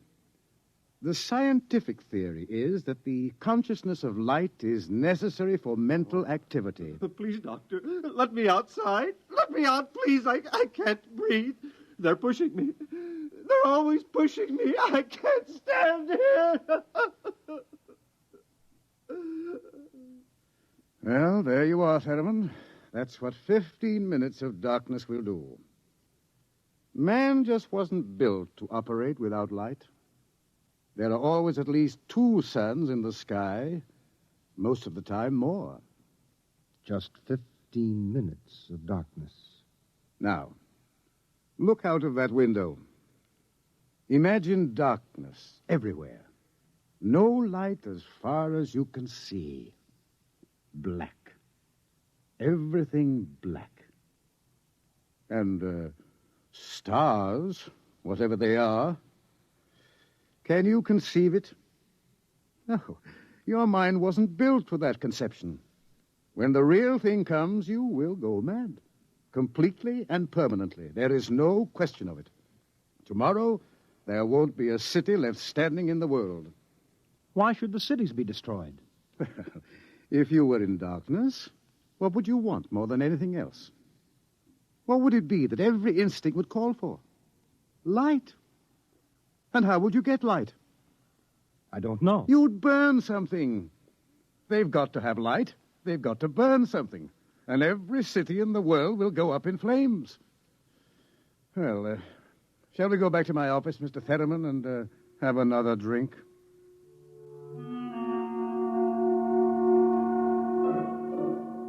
Through the skies, the red sun Beta shines alone.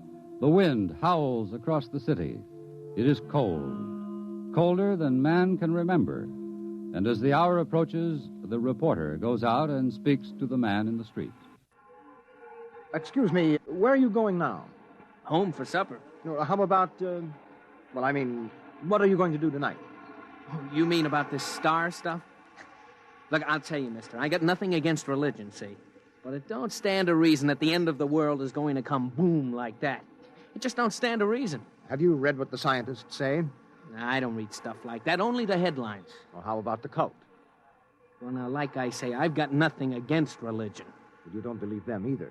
They've always been shouting about doom and sin. Listen, when you've been around as long as I have, you get to know the score. It's all right to preach Judgment Day is coming and all that, but just the same, I'm putting money in the bank. How about darkness?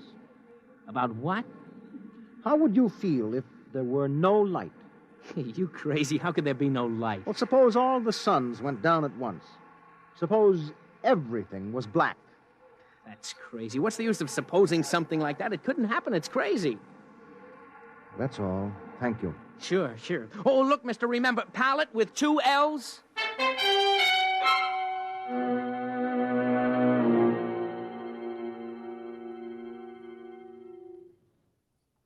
All this talk of scientific explanation, it's sinful, that's what it is. Are you a member of the cult, sir? Sure I am. Been a member since I was a boy. My daddy was a member, too. I've seen the books. It's all written down in the books. Don't you believe the scientists' explanation? Don't need it. I'm going to save my immortal soul. I'm going to stay on the mountaintop in a white robe while the stars carry me away to glory. Blessed be the stars. Amen. What are the stars? The glory, the breath of the heavens, the spirit of the ultimate. That's what they are. The observatory has announced that it intends to take pictures of the stars. Blasphemy. I sold my house. I gave all my money to the poor. Won't need it anymore. I'm going to heaven with the stars. Glory, glory, going with the stars.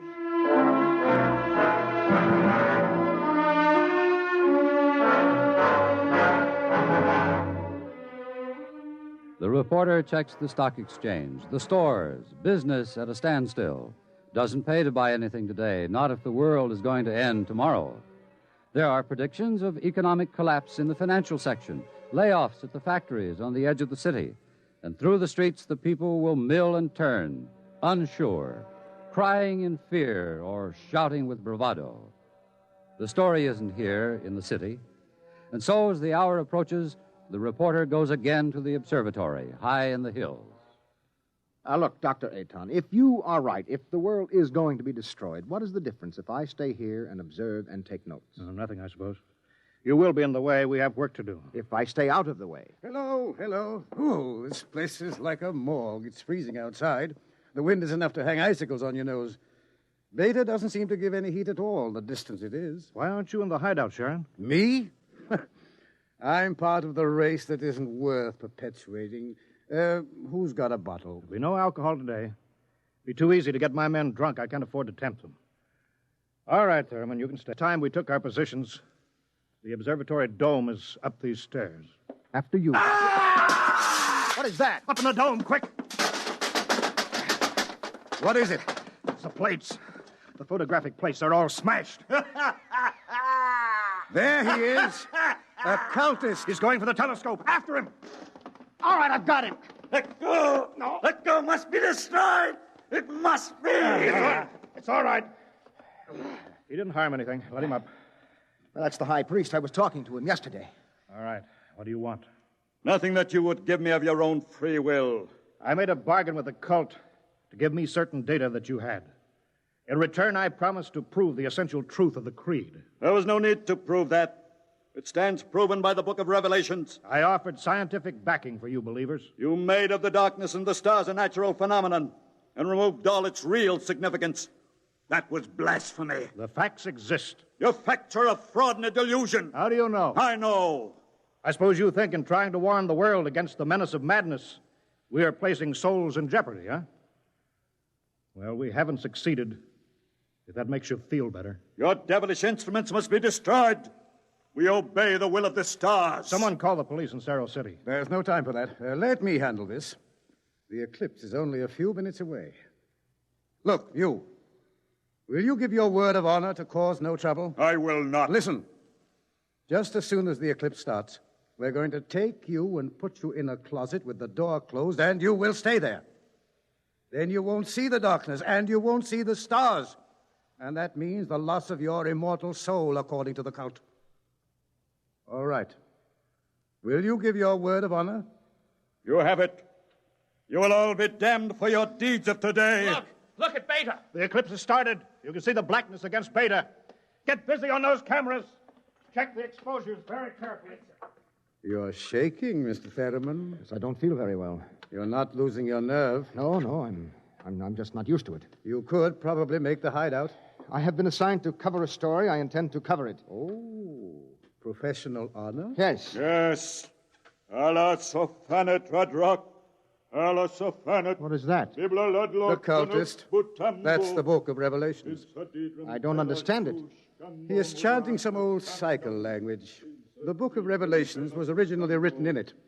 There are probably 2 million people in Cerro City who are trying to join the cult. One gigantic revival.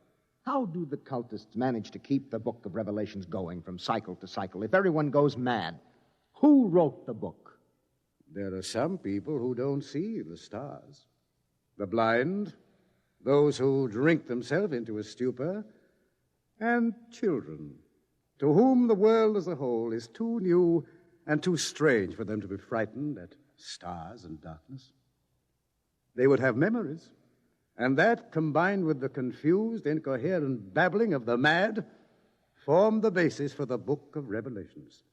Oh, the cult will be riding high down there in the city. I hope they make the most of it. Dr. Sharon, I just heard from the hideout on the private line. Oh, they're in trouble? They are safe, but the city is a shambles. You have no idea. Well, it'll get worse. What are you shaking about, Dr. Ayton? How do you feel? You don't understand. The cultists are rousing the people to storm the observatory, promising them immediate entrance into grace, promising them salvation, promising them anything. How long till the total eclipse? An hour. Well, it's a gamble. It will take time to get a mob out here. If the darkness comes first, we're all right. Oh, look at Beta. It's cut in half. Half of it is black. Yes, it's getting darker. An interesting phenomenon. Oh, my collar is suddenly tight. Are you having any difficulty in breathing? No, why? Difficulty in breathing is one of the first symptoms. We have experimented. I'm cold. It seems to be getting colder. Yes, so we'd better keep our minds on something else. One of the astronomers has a theory about the stars, far away to see in the light. He developed a fantasy about a planet revolving around one sun. It's a mathematical possibility. Of course, there couldn't be any life. Part of the planet would always be dark and without light. Well, it's obvious. Without light, there can't be any life. It's time for the artificial light. We can't read the instruments. Artificial light? One of the researchers at the university worked it out. Why, it's beautiful. Yellow light. After 4 hours of red. It's beautiful. Light. Light.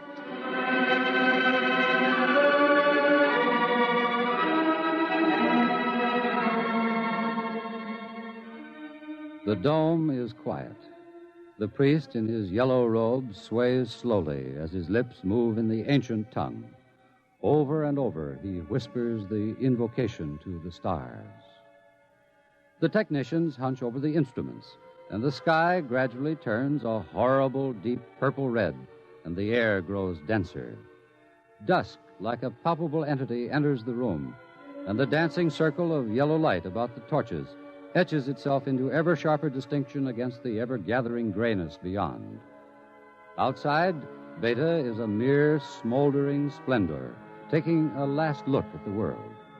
The western horizon, in the direction of the city, is lost in darkness, and along the highway to the observatory surges a menacing, shadowy mass. Mob from the city, they're coming. How long till total eclipse? 15 minutes, but they'll be here in 5. We'll hold them off.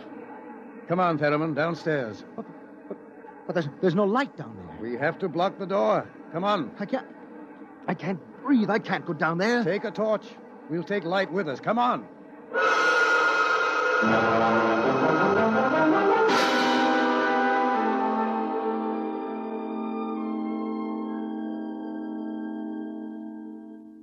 Aiton.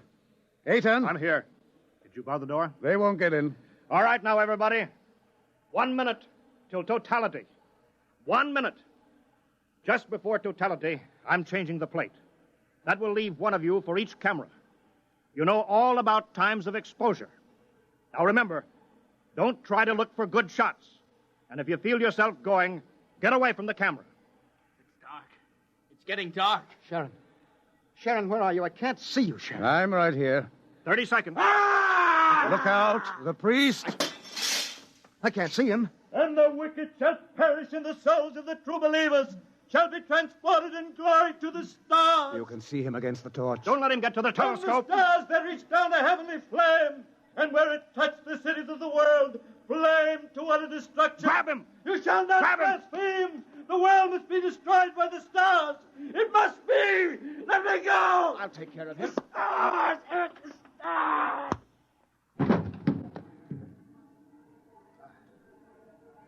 5 seconds to totality. 4, 3, 2, 1.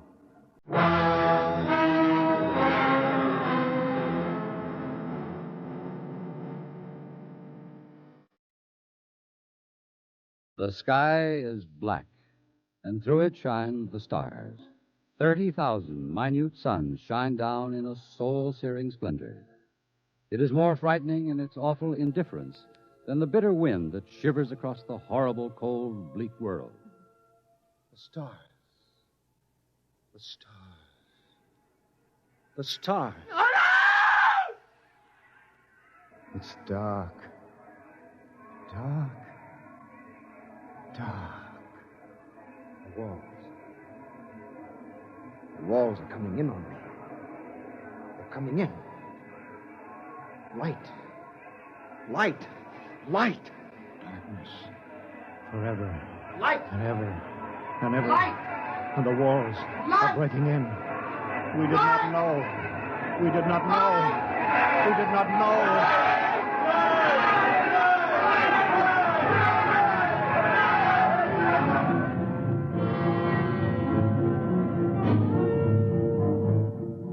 On the horizon, in the direction of the city, a crimson glow begins growing. 1,000 fires strengthen in brightness that is not the glow of the sun. 1,000,000 fires, as a world mad in the darkness screams in terror for the light. The night has come again.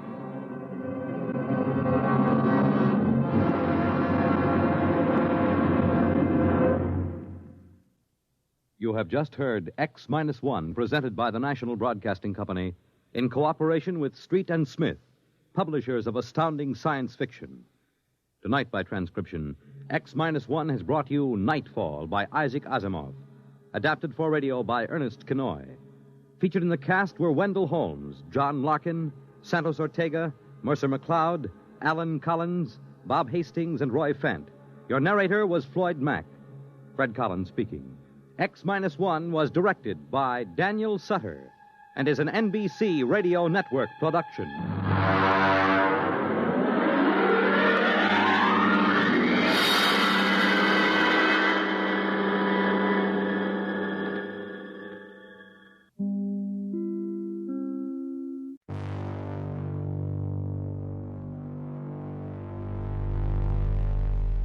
From a planet driven mad by the sudden darkness of Nightfall, we now travel back in time to a prehistoric world where danger has teeth. Our next story is L. Sprague de Camp's thrilling A Gun for Dinosaur. A pair of hard-boiled time safari guides offer wealthy clients the ultimate hunt. Big game in the Jurassic period. But when one reckless hunter refuses to follow the rules, the consequences become lethally prehistoric. This December 1955 X-1 episode, adapted by George Lefferts, is packed with action, wit, and classic DeCamp cleverness. Stay tuned for A Gun for Dinosaur on X-1.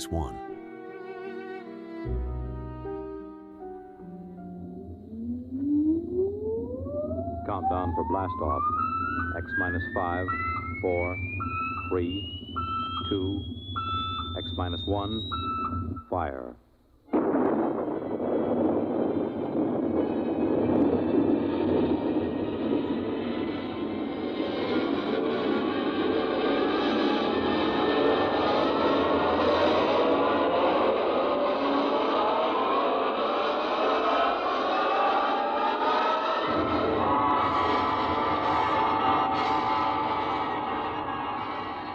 From the far horizons of the unknown come transcribed tales of new dimensions in time and space. These are stories of the future, adventures in which you'll live in a million, could be years, on 1,000 maybe worlds. The National Broadcasting Company, in cooperation with Galaxy Science Fiction Magazine, presents X minus 1.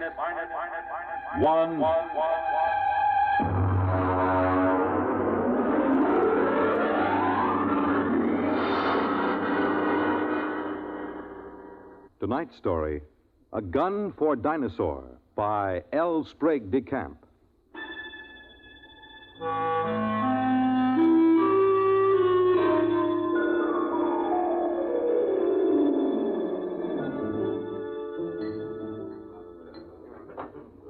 Just whiskey, please. No soda.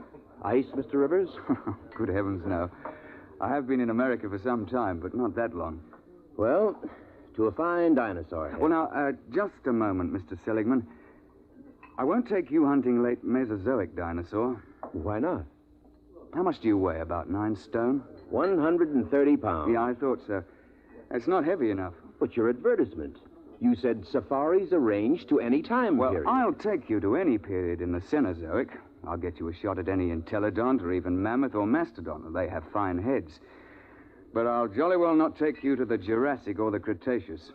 You're just too small. But what's my weight got to do with it? Now, look here, old boy. What did you think you were going to shoot those dinosaurs with?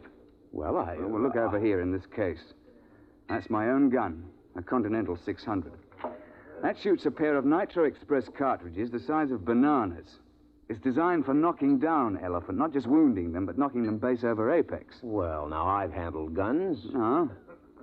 Look, I've been guiding hunting parties for over 20 years.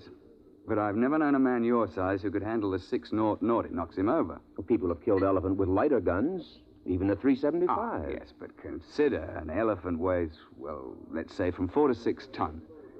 You're planning to shoot reptiles weighing 2 to 3 times as much as an elephant. Now, I tell you, Mr. Seligman, I won't take anybody hunting dinosaur who can't handle a 6-0. Look, let's pour another drink, and I'll tell you why. You see, I went into the partnership with the Raja about 5 years ago. I call him that because he's the hereditary monarch of Jaipur. It means nothing, of course. We both wanted to do a bit of hunting again. And Africa's all played out. It's too civilized now. So when we heard of Professor Prohaska's time machine at Washington University, we caught the next plane to St. Louis. The foundation administering the machine had worked out an arrangement splitting the time between scientific parties and hunters who wanted to try their luck at prehistoric game. Hunters paid through the nose, of course, to support the project. Well, it was about our 5th safari that Courtney James showed up. He's what you chaps call a playboy, a big bloke, handsome in a way, florid, beginning to turn to fat. He was on his 4th wife. And when he showed up at the office with a blonde, I assumed that this was the 4th Mrs. James. But he left her in the outer office and corrected my assumption. Bunny? Oh, no, she's not my wife. My wife is in Mexico, I think, getting a divorce. But Bunny here would like to go along. I'm sorry. We don't take ladies. Not to the late Mesozoic. If she wants to go, she'll go. She skis and flies my airplane, so why shouldn't There are enough risks at 85 million BC without adding to them. I'm sorry, but it's against the firm's policy. Now, look here. I'm paying you a lot of money. I'm entitled... You can't hire me to do anything against my best judgment. Now, if that's how you feel, get another guide. All right. But let me tell you.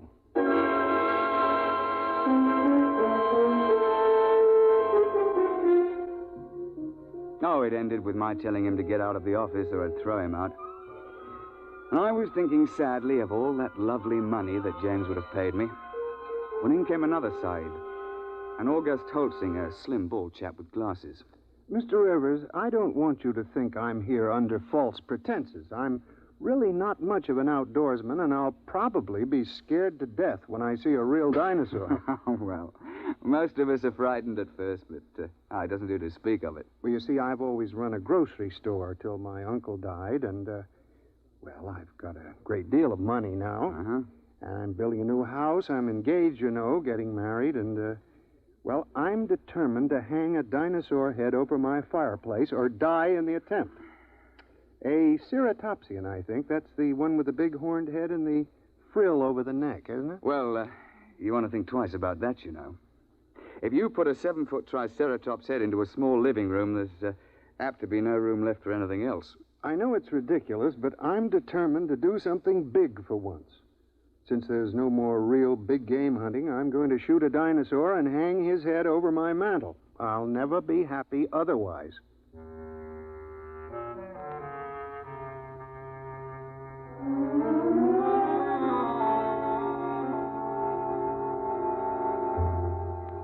The Roger and I decided to make it to the Middle Cretaceous. That's about 85 million years ago.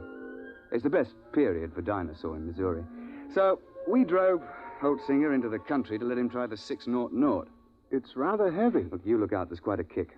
Well, couldn't you fire it prone? Oh, not a gun that big. There's not enough give. You'd break your shoulder. All right. Take the safety off. Like this? Yeah. Take my hand. I'll help you up. Thank you. I think I better try something smaller. Well, he took a fancy to my Manchester 70, chambered for a .375 Magnum cartridge. That's a little light for elephant, and very definitely light for dinosaur, but we were in a hurry. And then, of course, just before we were ready to trek, James showed up and apologized for insulting me. He'd had a run-in with the girl, and he wanted to go along. And so we were off on safari. You all ready, gentlemen? Why, yes, I suppose so. Mr. Holtzinger, you've met my partner, the Raja of Jaipur. How do you do, sir? How do you do? Well, shall we get cracking? After you, Mr. Holtzinger. Mr. James. Thank you. Let's get going. All set. We'll slam the hatch, and off we go. What happens? Nothing till the force field is built up. There she goes. What happened to the lights? Well, there's no current while we're in transition. I don't feel well. There's usually a touch of vertigo. I shouldn't worry about it. Look, where do you shoot for? I mean, with Dinosaur. What is the best shot? Well, you don't try for his brain, They don't have any. Well, to be exact, they have a little bump about the size of a tennis ball on the top of their spines. And you're not likely to hit it when it's embedded in a 6-foot skull. Try for the heart. They have big hearts, over 100 pounds. An exploding shell in the heart will slow them down, at least. Oh, I see. Why do we have to go so far for game? Why couldn't we just go back 50 years and shoot lions in Africa? Well, the machine won't work more recently than 100,000 years ago. Why? Well, look, I'm no four-dimensional expert on the subject, but it has something to do with what they call time paradox. If people could go back to recent times, they might do something to affect history or kill their own grandfather, And there's also some kind of taboo about sending people back to the same time again. There's paradoxes. Mustn't have them. What would happen? I'm not sure, but the university isn't taking chances. They've got about a billion years to cover. They won't run out of eras. Hello? Here we go. Oh, cheers, eh? Well, that's done it. April 24th. 85 million years BC. Now then, careful. Keep the safety on your gun. And don't shoot unless I give the word. Why? Why should we have to wait for you? Because I'm responsible for everything you do. Especially if something goes wrong. I say, Roger, open the door, will you?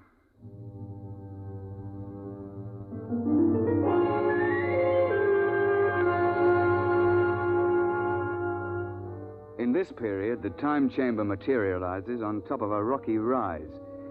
At the west, you see the arm of the Kansas Sea that reaches across Missouri, and the big swamp where the sauropods live. To the east, the land slopes up to a plateau. It's good for ceratopsians. The finest thing about the Cretaceous is the climate. It's balmy like the South Sea Islands, and not so muggy as the Jurassic. Oh, we sent the time chamber back off and looked about. It was spring, with the dwarf magnolias in bloom all over. Down towards the Kansas Sea, cycads and willows grew, while the uplands were covered with screw pins and ginkgo. Yeah, well, I'm no ruddy poet, but I can appreciate a beautiful scene. Well, I was looking through the haze and sniffing the air. I got him! I got him! What the devil? You see it? There it goes! Confound it, you idiot! I told you not to shoot without word from me. And what happened? An ornithomine wandered out of the copse. Mr. James gave him both barrels, missed. Now, look here, James. One of the biggest dangers on a safari is trigger-happy sahibs who get panicky. You're not to shoot unless you're told. You understand? Who do you think you are to tell me when to shoot my own game? Now, look here. Firstly, if you shoot off all your ammunition before the trip is over, your gun won't be available in case of a pinch. And secondly, if you empty both barrels, what would happen if a big theropod should charge before you could reload? And finally, it's not sporting to shoot everything in sight. Is that clear? All right. All right. Well, now then, first task is fresh meat.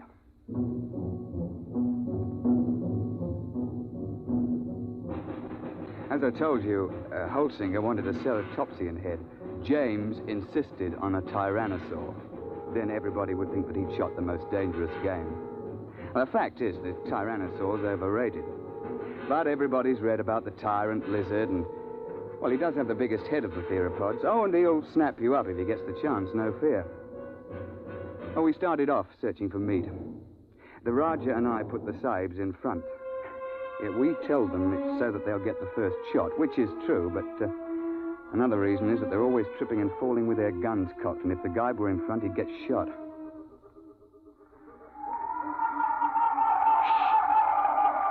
Boneheads. Where? See? Crouching over there. Feeding on those cycads. It's about the size of a man. They look intelligent. Well, not likely. That bulge on the head is solid bone. Now then, hold on there, James. You've had your shot for the day. Hold your fire until Holsinger shoots. Yeah, sure. All right, go ahead, Mr. Holsinger. Doesn't matter which one? No, here. Try that one by the rock. There's a good clear shot. Well, take your safety off. Oh. Go ahead now. Well? Shh. Nuts. I've had enough of this. James, don't... I got him clean right through the heart. First shot. How's that? I thought you were going to give Holsinger the first crack. It's his turn. Well, I waited. Took so long I thought he'd gotten buck fever. Very well. But if this sort of thing happens once more, we leave you at camp the next time we go out. The next couple of days, we trekked around the neighborhood and then headed over to the sauropod swamp, over to the west. We were staked out along the edge of the lake, watching a big beggar out in the swamp waving his head about. And they're the big ones. They look something like the brontosaur. Can't we shoot him? I wouldn't. Why not? Well, there's no point to it, and it's not sporting. Like, if you kill one in the water, he sinks and can't be recovered. And if you kill one on land, well, the only trophy is that little head on the top of that long neck. You can't bring that whole beast back because he weighs 30 tons or more. That museum in New York got one. Oh, yes. Well, they sent a party of 48 to the early Cretaceous with a 50 caliber machine gun. They spent 2 solid months hacking and sawing the carcass apart and hauling it to the time machine. I know the chap on the project, and he still has nightmares in which he smells decomposed dinosaur. And they also had to kill a dozen big sauropods who came in for the party. And then they had them lying around, too. They lost 3 men. Richie, Duckbill. Where? Where are they? Up there at the shoreline. Now, keep your voices down. You see? With a crest on the back of their heads. Mr. Rivers, I've been thinking over what you said about those heads. If I could get one of those duckbills, I'd be satisfied. It'd look big enough over my mantle, wouldn't it? I'm sure of it, old boy. Well, let's be off. Roger, you wait here with Mr. James. Shouldn't take us long.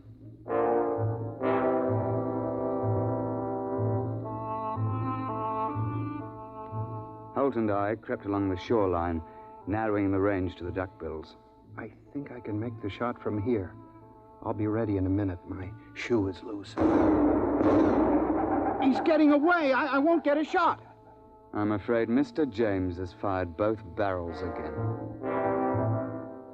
James, that's the second time you spoiled my shots. I ought Don't be a fool. I couldn't let them wander into camp, stamping everything flat. There was no danger of that. You can see that the water is deep offshore. It's just that our trigger-happy Mr. James can't see any animal without shooting. And if it did get close, all you have to do is to throw a stick of firewood at it. They're perfectly harmless. But how was I to know? I believe I mentioned it. Well, what are we on this miserable trip for, except to shoot things? There are certain rules, you know. You call yourselves hunters. I'm the only one who was hitting anything. Now, just a moment, old man. You're behaving like a confounded skite with more money than brains.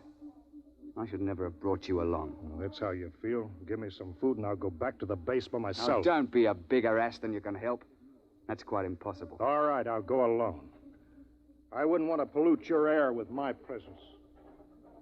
Yeah, that's an attractive thought, Reggie, but we can't let him go. He'll get lost or starve. All right, I'll go after him.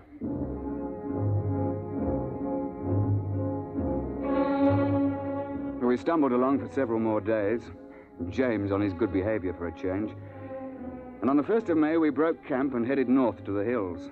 Oh, it was hot and sticky. And we were soon panting and sweating like horses when I picked up the smell of carrion and heard the thrumming of the flies. We found a huge ceratopsian lying dead in a little hollow on the edge of the copse. He must have weighed 6 or 8 tons alive. Why couldn't I have gotten him before he died? That would have made a darn fine head. On your toes, chaps. The sauropod that's been at this carcass is probably nearby. How do you know? You see how the hide's been ripped off and the bones are scattered? Sauropods will hang around a carcass like this for weeks, gorging and then sleeping their meals off for days at a time. What do we do? Well, that's what we came after. Roger, you take Mr. James through that way, and we'll parallel you 40 feet distant. Now keep your eyes open. It'll be hard to see in these woods unless you're right on top of him.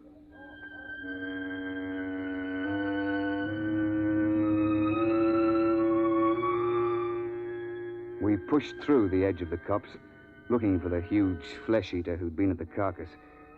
I could hear James and the Rajah pushing ahead on my right. We were separated by a gully when I heard a noise ahead on our left. What is it? I don't know. Take the safety off your gun. Oh, there it is. It's one of those boneheads. Oh, well, they're not dangerous at any rate. But be careful. That sauropod might still be around here. I've got him! Got him clear! Well, he's done it again. He shot the bonehead. I've got him! Look out! Look out! Tyrannosaur!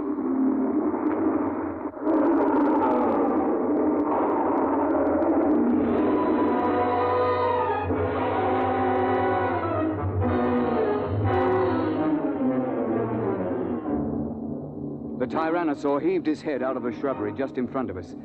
Look, the scientists can insist that Rex is bigger than Trionches, but I'll swear that this Tyrannosaur was bigger than any Rex ever hatched. It must have stood 20 feet high and been 50 feet long. I could see its big, bright eye and 6-inch teeth. He'd been sleeping off his last meal, and James fired off both barrels over his head at the bonehead and woke the Tyrannosaur up. Get back! Get back, you fool! Gun's empty and Roger can't get a shot. Found it, there goes the beast in behind those ferns. Holtzinger! Holtzinger! Come back! Your gun's too light for that beggar! James came bolting back in a panic and blundered into the Rajah, sending both of them sprawling under the ferns. The Tyrannosaur came after them to snap them up. Holtzinger began to blaze away. He got off 3 shots through the beast's body with that little light gun. The Tyrannosaur whirled around to see what was stinging it. The jaws came open, and the head swung around and down again. Holtzinger got off 1 more shot and tried to leap to one side. The Tyrannosaur continued its lunge and caught him in its jaws as he fell. Reggie! Stand clear! Heart's the only chance. It's no use. There he goes. Try a long shot. Missed him clean. Poor Holtzinger. Well, That's the end. He stopped screaming. Did you notice? Oh, yes. Well, I expect we'd best track the beast. He might be dying. We should try to recover Holtzinger's remains. Yes, there's nothing else to do. No, nothing. It's a bad show all round.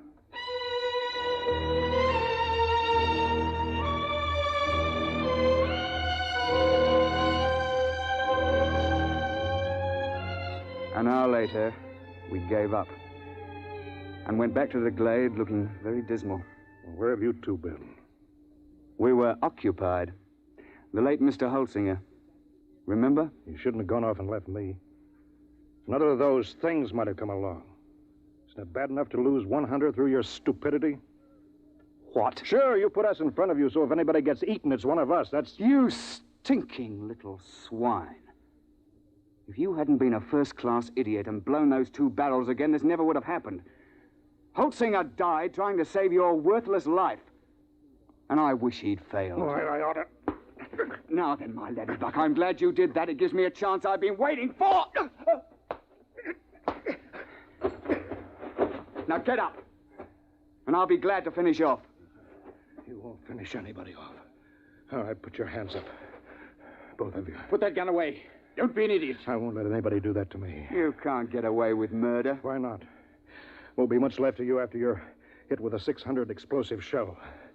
Nobody could prove anything. They can't hold you for a murder 85 million years old. The statute of limitations, you know. Nice work, Roger, old chap. Yes. Cretaceous rock. Doesn't quite have the balance of a cricket ball, but it's a bit harder, what? Well, suppose we tie this chap up and take him back to camp.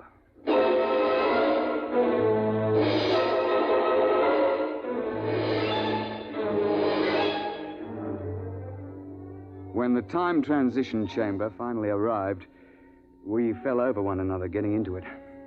We dumped James in a corner and threw the switches. You two should have killed me back there. Why? You don't have a particularly good head. Wouldn't look at all well over a mantle. You can laugh, but I'll get you someday. Well, close quarters, isn't it? Someday I'll find a way. I'll find a way and I'll get off scot-free, too. My dear chap, if there was some way to do it, I'd have you charged with Holtzinger's murder. Look, you'd best let well enough alone. No, I'll kill you. Both of you. Somehow. Cigarette, Roger? Thanks.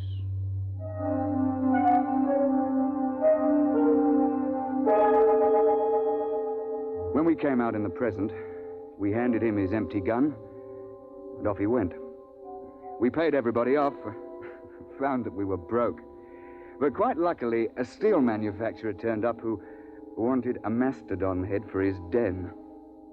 While we were standing in the laboratory at the university waiting for the time chamber, the technician, he's a bookish chap, a theoretical temporal physicist, was watching his dials and scopes. Oh, by the way, Mr. Rivers, you just missed him. Missed who? That last client of yours, Mr. James. Well, that's good luck. And what was he doing here? Oh, he told me quite a tale. Said he'd lost his wallet back there. Said it contained some very valuable papers. It must have been valuable. He paid the university fee of $5,000 for the use of the chamber. He's on his way back there now. Back where? Well, he told me to send him back a few minutes before you arrived the last time. Then he could see himself drop the wallet. He's going to stand there and watch himself come out? Yeah, but, doesn't that create what you chaps call a paradox?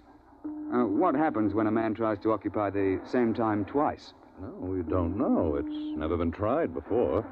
Well, we tried to warn him, but he insisted. Yes, I know. He's a headstrong chap. Still, you wouldn't think he'd chance it just for the sake of a wallet. Was he armed? Yes. He had a 375 Express. 375? Well, that's odd. He knows it's too light for Dinosaur. Yes, but not too light for a man. I say, Roger, you don't think Mr. James is lurking behind a bush back there until we show up again? And planning to pot us as we step out? That's impossible. We already did step out of the chamber and nothing happened. Yeah, but that was before Mr. James was waiting with an express rifle cocked. Hey, Doctor? But you mean he's planning to murder the two of you? Oh, I wouldn't be a bit surprised. I don't suppose there's anything you could do to stop the process now. No, it's too late. The chamber's in transition now. Look, hadn't you better get out of here before he kills you? Well, there's no point in running. If Mr. James's theory is right, we've both been dead for 85 million years. We might as well wait and see what happens. Transition point coming up. Well, it's been quite a world up to this point. Hey, Roger? Yes, quite. Here it goes.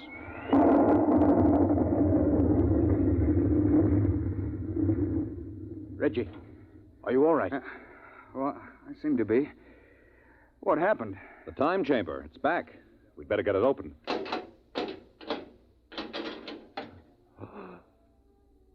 Good Lord, look at that.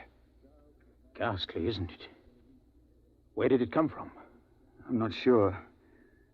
But I rather think it came from the Middle Cretaceous era. It wasn't here a moment ago. Ghastly mess. Looks as if every bone was pulverized and every blood vessel burst. I dare say. But that's his gun, all right. It's James, there's no doubt of it.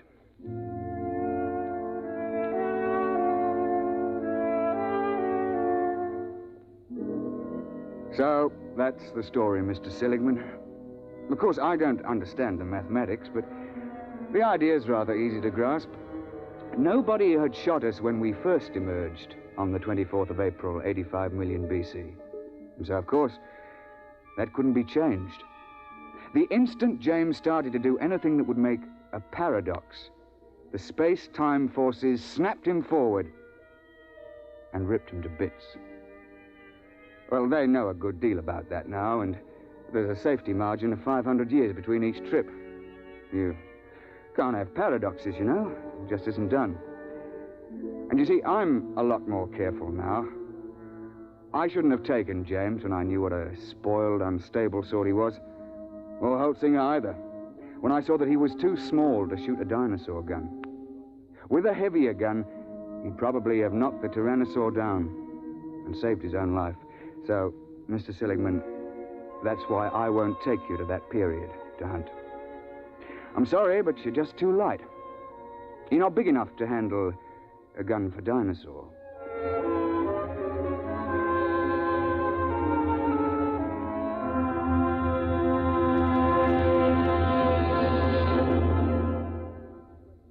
Tonight, by transcription, X-1 has brought you A Gun for Dinosaur, a story from the pages of Galaxy, written by L. Sprague de Camp, patent consultant and one of our leading authors of science fiction. It was adapted for radio by Ernest Kenoy.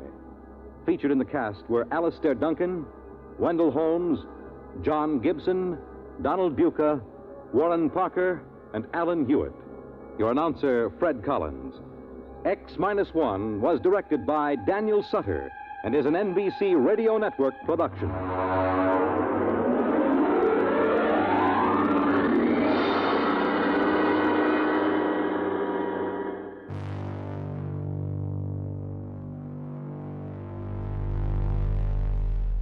From the savage, prehistoric jungles where one reckless shot could change history forever, we now descend into a quiet suburban town that hides a terrifying secret.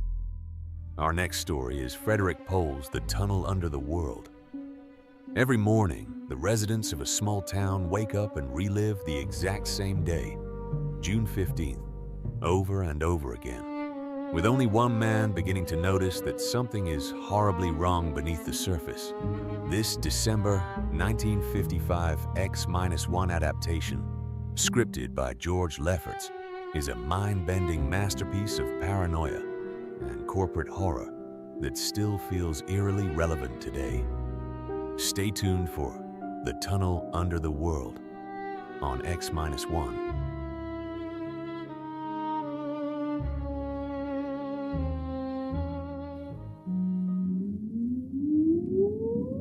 Countdown for blast off. X-5, 4, 3, 2, X-1 X-1, fire.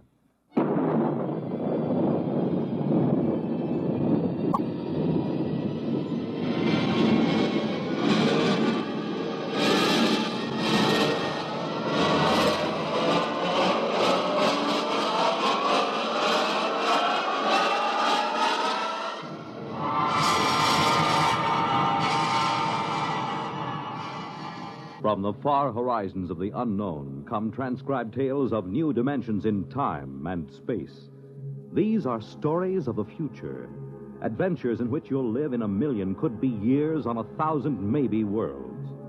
The National Broadcasting Company, in cooperation with Galaxy Science Fiction Magazine, presents X minus one.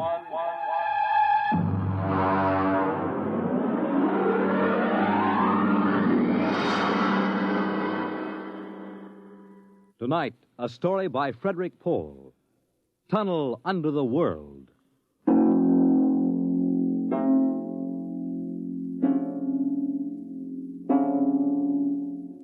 On the morning of June 15th, Guy Burkhart woke up screaming. It was more real than any dream he had ever had in his life. He could still hear and feel that sharp, metal-ripping explosion, that searing wave of heat. He sat up. Mary! Mary! Mary! Mary! Where are you? Guy, what's wrong? You're trembling. Where were you? In the kitchen cooking breakfast. What is it? I don't know, a dream, I guess. An explosion. Did you say an explosion? Yes. But that's the dream I had. What? I dreamed there was a big explosion, and then something sort of hit me on the head. Holy smokes me. Maybe there really was some sort of explosion, and it started us dreaming. Well, there'll be an explosion down at your office if you don't hurry and get to work.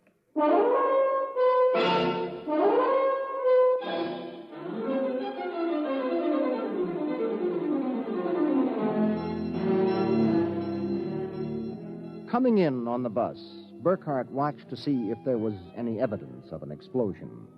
There wasn't. If anything, the town looked better than ever.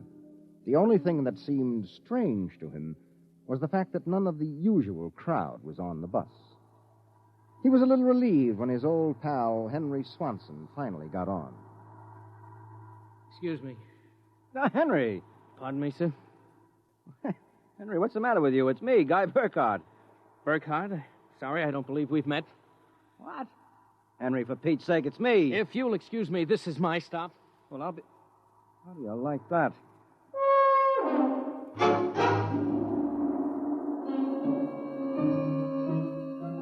Guy Burkhart got off in front of the gigantic Contro Chemical Building, took the elevator to the 98th floor where he had worked in the accounting department for 12 years.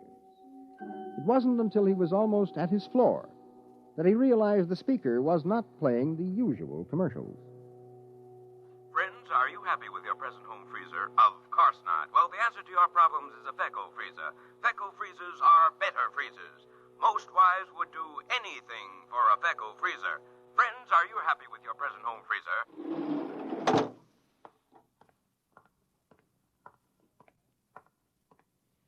Morning, Miss Horn. Good morning, Mr. Burkhart. Well, new hairdo, I see, huh? Why, yes. Do you like it? That makes a lot of difference in your appearance. Mr. Barth in? No, sir. He had an appointment with Mr. Dorchin of the Human Research Institute. Today? But today's the 15th of June. He has to sign the quarterly statement. He said he wouldn't be in. Huh, that's mighty peculiar. Yes, sir. Oh, by the way, Miss Horn, what the devil is a Fecco freezer? A Fecco freezer? There's some new copy on the elevator commercial. Dorch must have landed another account. Fecco freezers. I really don't know, Mr. Burkhart. It's a funny day. Can't quite put my finger on it, but there's something strange going on.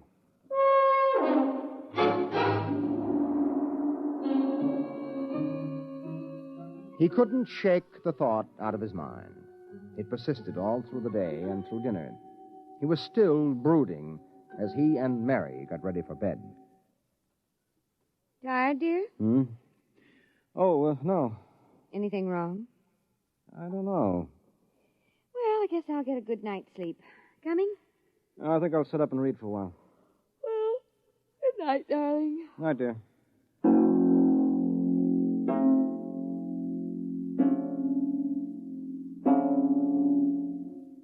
At exactly midnight, Guy Burkhart lapsed into a sudden, deep sleep.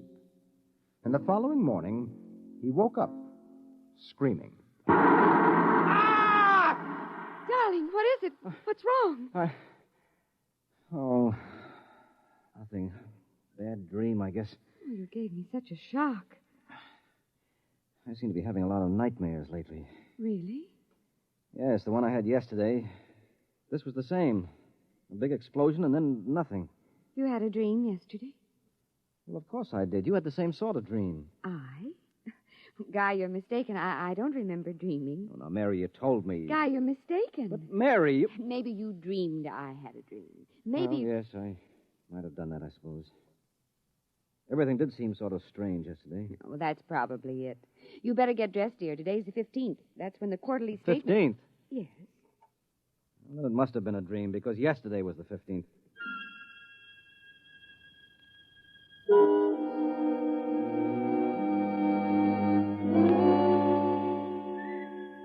Guy Burkhart got up, dressed, ate breakfast, and took the usual bus to work. Once again, everything seemed even brighter and newer than usual. And once again, he was puzzled when he noticed none of the old crowd on the bus. Pardon me, please. Oh, look, don't shove so. Oh, morning, Henry. Morning. For God's sake, don't talk to me. What is it? You being followed or something? Don't you know? I was sure you remembered. Remembered what? I can't talk. This is my stuff. Will you excuse me, please? Well, Henry, for Pete's sake.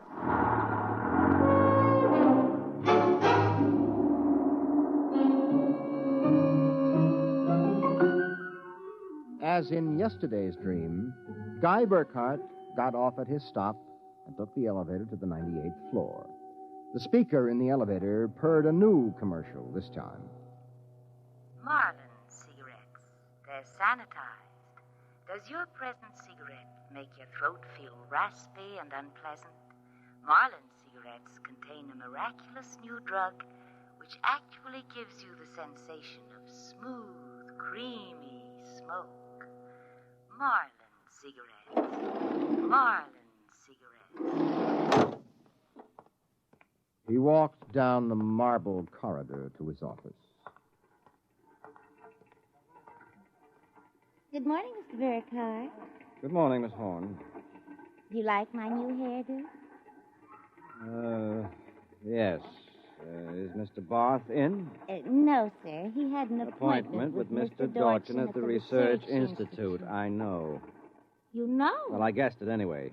And today is the 15th of June, and he won't be here to sign the quarterly statement, and I'm going nuts. Let me have a cigarette, will you? Yes, sir. Try one of these. They're Marlins. I never heard of Marlins before today. What are we, a bunch of guinea pigs? Something wrong, Mr. Burkhart? Wrong? Perish the thought, Miss Horn. Perish the thought.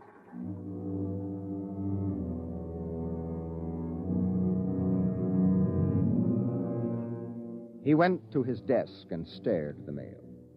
Before he opened it, he knew that the factory distributor's envelope contained an order for 12 new electronic computers. He knew that the Development Journal contained an article about a new method of transprinting selective brain circuits of human engineers onto the electric brain circuits of robot engineers to facilitate the operation of automatic factories. He knew that there was a complaint from Feinbeck & Sons about the Contro Chemicals' newest household robot circuit. After a long while, he forced himself to open them. They were exactly as he suspected. Hello? This is Swanson, Henry Swanson. What is it? Do you remember? Remember what? Just remember. All right, now listen, Henry, let's stop playing games. Yesterday, either I was dreaming or you snubbed me on the bus. Today, the same thing happens. Oh, you do remember, thank heavens. I thought so when I saw you, but I couldn't be sure. Well, what is it you want? Listen, tomorrow morning, when I get off the bus, you get off with me. Be casual. They may be watching. Who may be watching? Swanson! Hello!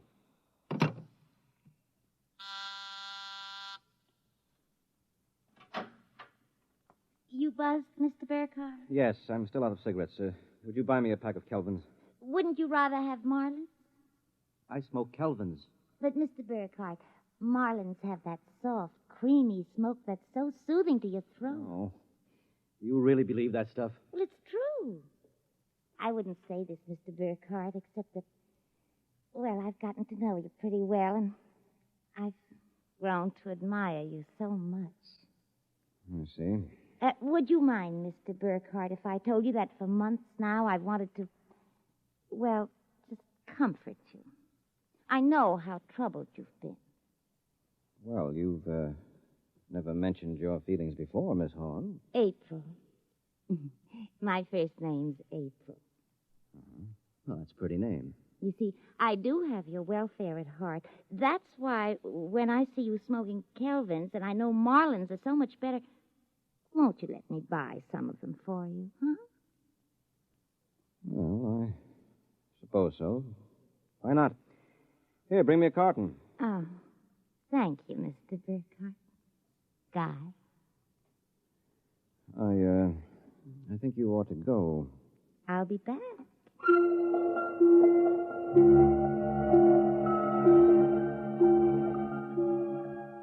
There was something wrong. Something definitely peculiar about what was happening. The call from Henry Swanson. The strange behavior of his secretary, Miss Horn. These new products, the dream. Guy Burkhardt went home that night feeling like a man in a nightmare. Is that you, dear? It's me. Did you have a good day? Fair. Oh, before you sit down, will you go down in the cellar and put in a new fuse? The switch in the hall closet blew out. I shut it off. Okay. Supper will be ready in a minute, so don't start fooling around with that old boat hull you've been building. I won't.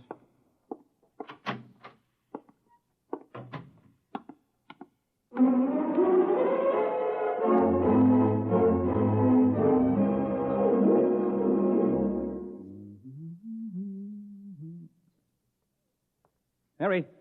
Mary! What is it? Come down here. Hurry up. What is it? I don't know. I'm not sure. I was looking for a fuse, and I thought maybe I'd dropped one under the boat hull, so I scratched around. Look. Let me put the flashlight on it. Well? Look at the floor. What about the floor? It's supposed to be cement.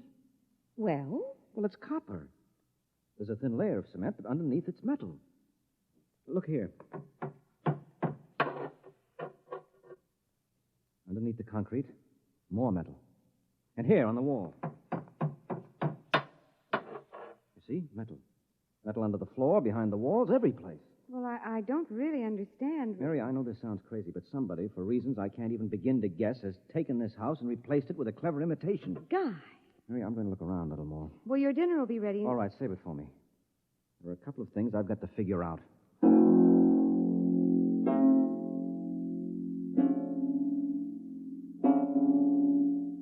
The following morning, Guy Burkhardt woke up screaming. He dragged himself into the kitchen where his wife Mary was preparing breakfast and discovered it was still June 15th. Mary, where's the morning paper? Where is it? It's outside the door, I guess. Uh-huh. June 15th. You'd better hurry, dear. Today's the day Mr. Barth fills out the quarterly tax return. Oh, no, it isn't. What? He won't be there. He'll be at a meeting with that crackpot Dorchin at the Human Research Institute. Mr. Dorchin? He'll be there. And Miss Horn will have a new hairdo, and the elevator will be selling some new product, and Swanson... What about Swanson? Swanson, he said... I wonder if it's going to be the same today, or whether... Guy, what in the world are you talking about? Huh?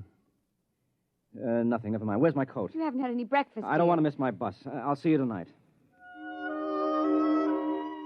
Guy Burkhardt got on his bus. There were the same unfamiliar faces, the same unusually new-looking buildings, the same unusually bright sunshine. And on the customary corner, Henry Swanson, pale and furtive, climbed aboard. Excuse me, sir. It's quite all right. Do you remember the phone call? Yes. Oh, thank heaven. Get off at the next corner and follow me. Where are you going? There's an excavation for a building about a block down. Make sure you aren't followed. I'll go first.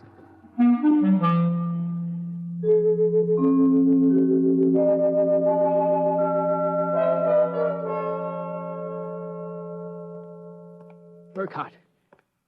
Here, behind the fence. All right now, Henry, what's this all about? I'm not sure. At first, I thought perhaps they were Russians.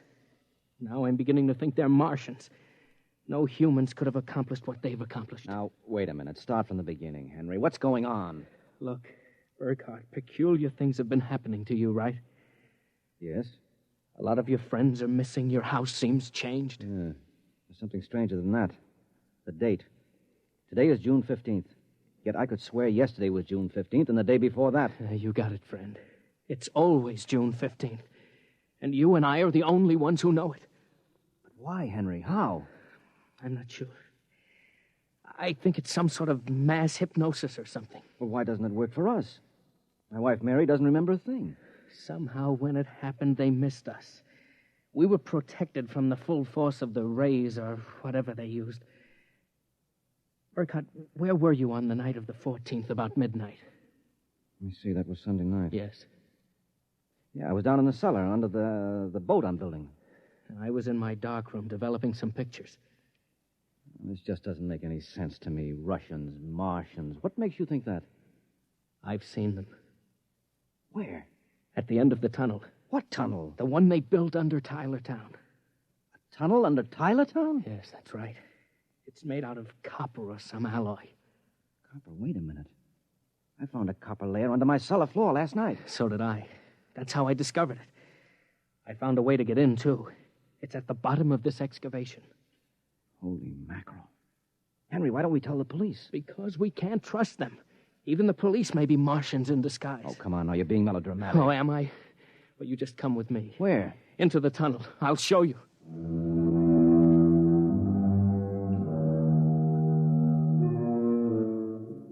Henry Swanson led Guy Burkhart to a small hole in the side of the excavation. There he removed a cut-out piece of metallic substance, and they crawled into a dimly lighted tunnel. They walked for what seemed like 2 miles until Swanson held his finger to his lips. We've got to be quiet now. Henry, this is fantastic. They've got a tunnel right under the whole town. Oh, you haven't seen anything yet. There's a room a little farther down. We'll be able to look through a glass in the door. Is it safe? It's perfectly safe, unless one of them comes along. Oh, come on. Okay. Here. Now, Burkhart, look through this glass. Now, just so I know I'm not completely insane, tell me what you see. Good Lord. Well? A tremendous panel with dozens of telescreens. And in front of each is a servo robot. They seem to be computing something. Yes, I've watched them. They're evaluating data from the screens. Have you gotten a chance to look at the data on those screens? No. I've been afraid to go in. There might be a warning circuit somewhere. Well, if we knew what those robots were working on, we could go to the authorities. I'll risk it if you will. All right, it's worth a chance. We're lost anyway. Okay. Open the door.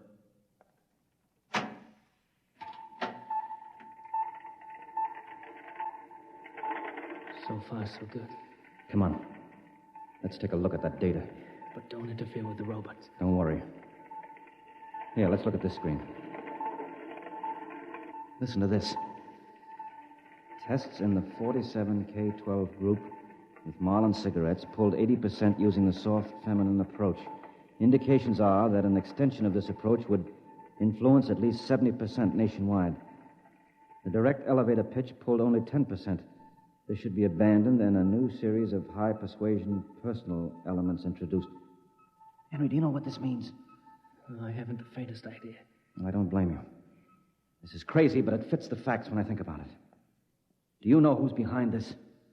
Martians? No, not Martians, Henry. Humans. What? Humans who are interested in developing the perfect propaganda machine. What? I don't know who they are or how they've done it, but somehow they've taken Tylertown over. Hypnosis. Hypnosis, drugs, maybe some kind of array or something. However they do it, what happens is that they let us live through a single day. During that day, they pour all kinds of suggestions and propaganda into us. At the end of the day, they evaluate the results, see how we've reacted. And at midnight, they wash the day out of our minds, and the next morning we start the same day over again with different stimuli. Do you know what that means, Henry? Suppose one man learned how to influence people 100%. Why, in a year, he could sell us anything from freezers to political candidates. Oh, wait a minute. We're guinea pigs, Henry. This whole community is one big test tube for Dorchin's propaganda research. Burkhardt, what do we do? I don't know, but somehow we've got to get out of this town and get to the FBI. What do you think we can? It's worth a try. Come on. Wait. Huh? What is it? Look through the door. There's somebody coming down the tunnel. You've got to hide. Behind the circuit box. Wait.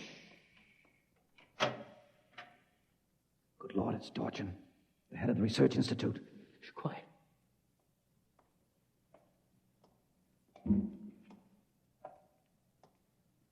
All right, Burkhardt, come out. We know you're in this room. Miss Horn has informed us that you remember. I must warn you that it's useless to buck us. Come out peacefully. Let our maintenance crew adjust you properly so you don't remember from one experiment to the next. It will be quite painless. If you don't come out peacefully, we'll have to get you. Henry, take this wrench. When I give the word, jump him. But he may be armed. Well, we've got nothing to lose. Very well. I'm coming after you. Now! Burkhardt, I've killed him. Now, wait. Get his coat unbuttoned. Maybe his heart is still beating. Henry! What is it? What's wrong? Look underneath his coat. Heaven help us. It's a robot. A humanoid robot designed to look like Dorchin. Come on, let's get out of here. Wait. What's that? It's a loudspeaker. I told you it was useless, gentlemen. Who are you? Mr. Dorchin, naturally. The real Mr. Dorchin. What are you trying to do to us? Merely trying to prevent you from damaging my experiment, gentlemen. You can't get away with this, Dorchin. Sooner or later, somebody, the FBI or somebody, is going to get wind of this madness. Really, Burkhardt, you're quite naive.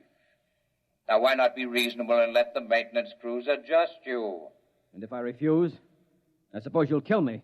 That would be quite impossible. Oh? You see, Burkhardt, you're already dead.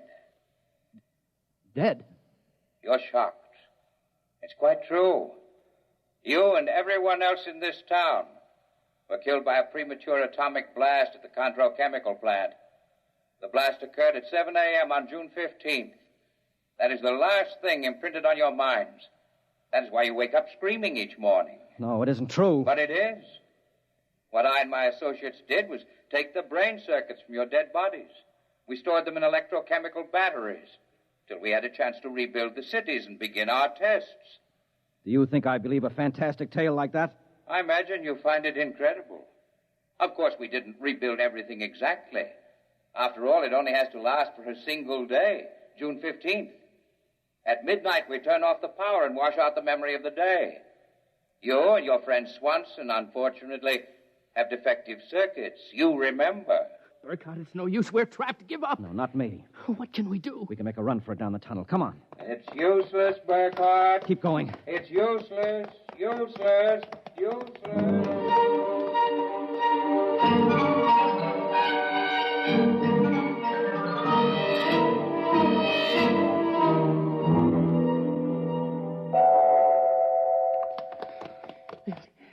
Now, this door is open. It opens. Oh, no. No, I don't believe it. Swanson, look.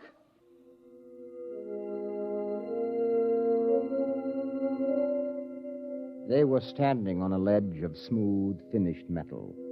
At their feet, the ledge dropped away into a chasm so deep they could not see the bottom. Beyond was only a glare so bright that their eyes could not stand to look into it.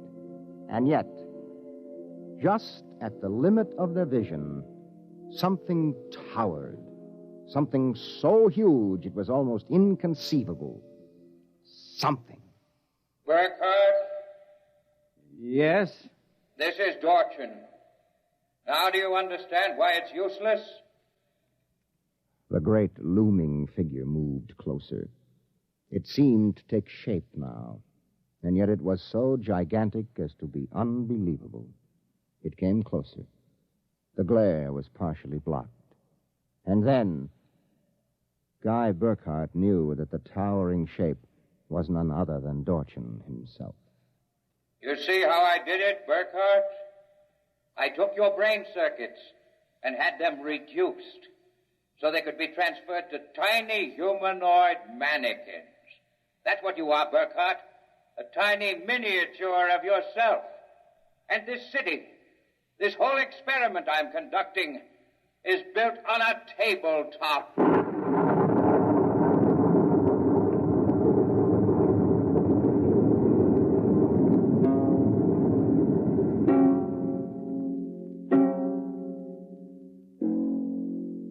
It was the morning of June 15th, and Guy Burkhart woke up out of a dream screaming.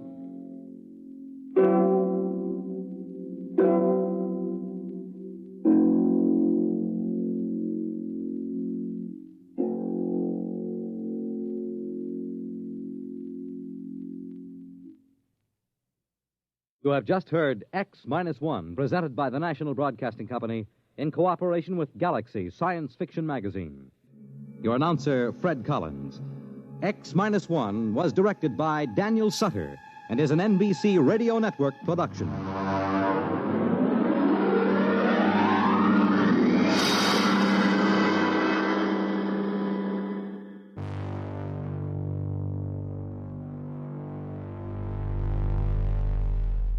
From the endless loop of a town trapped beneath a corporate tunnel, we now travel to the Red Planet for a lighter, but no less clever Bana tale.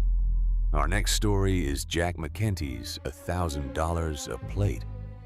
On a colonized Mars, a group of dedicated astronomers are at war with a flashy casino syndicate. Every night, the casino launches spectacular fireworks that ruin their precious photographic plates of the stars. The price of peace? $1,000 a plate. This March 1956 X-1 episode, adapted by Ernest Kinoy, brings a wonderful mix of humor and sci-fi ingenuity to the series. Stay tuned for $1,000 a plate on X-1.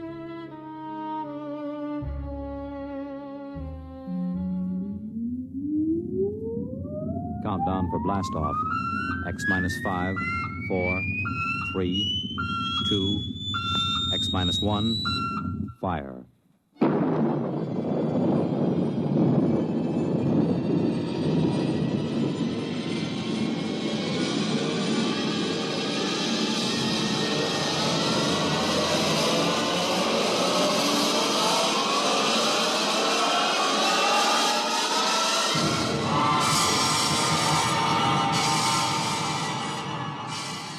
From the far horizons of the unknown come transcribed tales of new dimensions in time and space.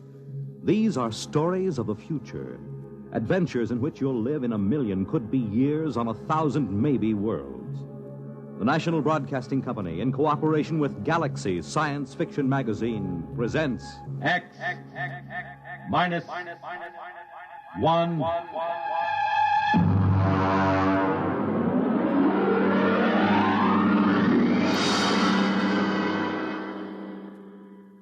Tonight's story, $1,000 a plate by Jack McKenty.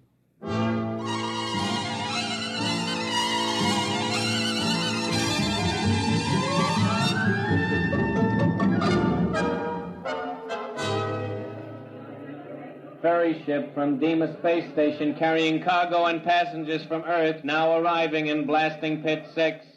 Radiation clearance and quarantine officers report to passenger conveyor. Mars Airways to New Chicago, Port Kelly, Marsport, Marsport Park, New Amityville, and Nova Massapequa. Take off in 15 minutes. All aboard. Excuse me, sir. Could you help me? Sure, buddy. What'll it be? Cards? Dice? A little shot of distilled huckleberry? No, I just wondered if you could direct me Brother, you came to the right man. I can direct you anywhere you want to go. That's what I'm here for. You just get off the ferry? Yes, I came on the Phobos Queen. Yeah. You know you can spot him in my business. All right, what'll it be now? Well, I want to know how I can get to the observatory. The what? The Mars Observatory. You know, the Astronomical Research Center. What do you want to go there for? I work there, or at least I will. No kidding. Mm-hmm. You're one of them double-dome stargazers, huh?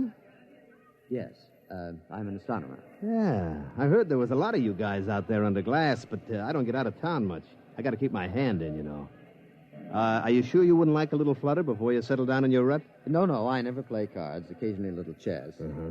I don't know if they got any chess in any of the casinos, but if you want, I could arrange it. You know, play against the house, $5 apiece for the kitty, and a C-note for checkmate. No, thank you. Can you direct me to the observatory? Well, you'll have to get a sand hack. None of the regular buses go by there. They just hit the casinos on the strip. Hey, I'll tell you what. The next ferry won't clear for another half hour. I'll walk you over to the hack stand. Well, thank you. That's very kind of you, Mr. Just call me Pusher. It's on account of my occupation, you know. Oh, I see. I'm Enright C. Bensinger, Dr. Bensinger. Well, it's a pleasure, Doc. Right this way. Well, this isn't exactly what I expected. Your first trip to Mars, huh? Yes, it is. Well, you'll get used to it. Out this way. Adjust your gills. Gills? Sure. Well, what do you think you're going to breathe outside that door? There isn't enough oxygen on Mars to keep a mouse alive.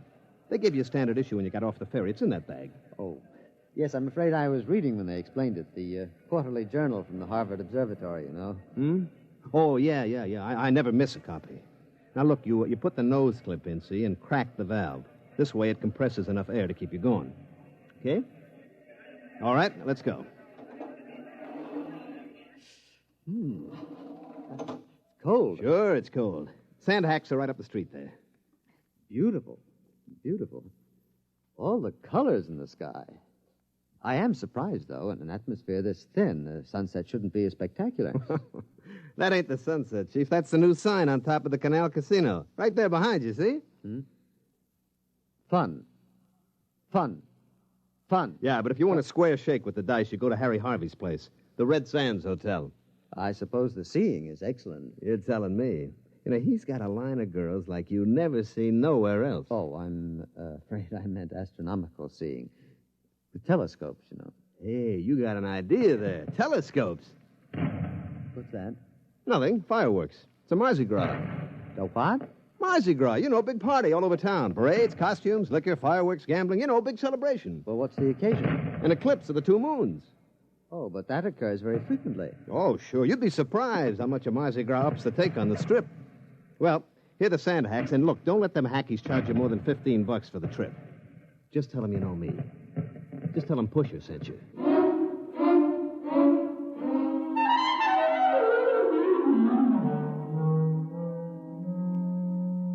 Gentlemen, I want you all to meet Dr. Bensinger, our new colleague. These are Drs. Fitz, Spiegel, Ortney, and Klein. I'm sorry to introduce you to our team at such a critical moment, but our situation is rather desperate. I'm afraid I don't understand. Spiegel, show Dr. Bensinger your plate. Here, just look at this. Just look. It took me 8 weeks working with the computer to plot this plate, and look. Well, it seems fogged. These streaks, I don't believe I've ever seen them on an astronomical photograph before. What are they? Skyrockets, that's what they are. Skyrockets. Morton, I tell you that they fired them in our direction on purpose. All right. Calm down, Spiegel. Calm down? Do you realize that it will be 12 years before this particular conjunction can be photographed again? Morton, you've got to do something. Couldn't you write a little note to the Chamber of Commerce and ask them to eliminate the fireworks? We've written a note every time a small boy lets off a Roman candle, and it was no use. I tell you, they fire them this way on purpose. I'm afraid that's true. The other directions around town are either oil refineries or homes of the casino owners. I don't suppose there's any chance of moving the observatory, then, out into the desert. My dear Dr. Bensinger, we'd have to bring in crews to tear it down, other crews to move it and set it up, not to mention breakage and replacement, which would involve more freight from Earth at $7.97 per pound, dead weight. As it is, the immense costs add up to a staggering total. Do you know what a single photographic plate costs us, counting overhead? $1,000. Well, then what is the answer? Another letter to the town council, I suppose. Let me write it this time, Dr. Morton. My grandmother used to have several rather picturesque phrases which I believe I could translate. No, Spiegel. Dignity, remember? We are an adjunct of Harvard University. Dr. Spiegel, I shall ask you and Dr. Benziger to accompany me in person to the town council. Surely they cannot turn down a rational request in the interest of science.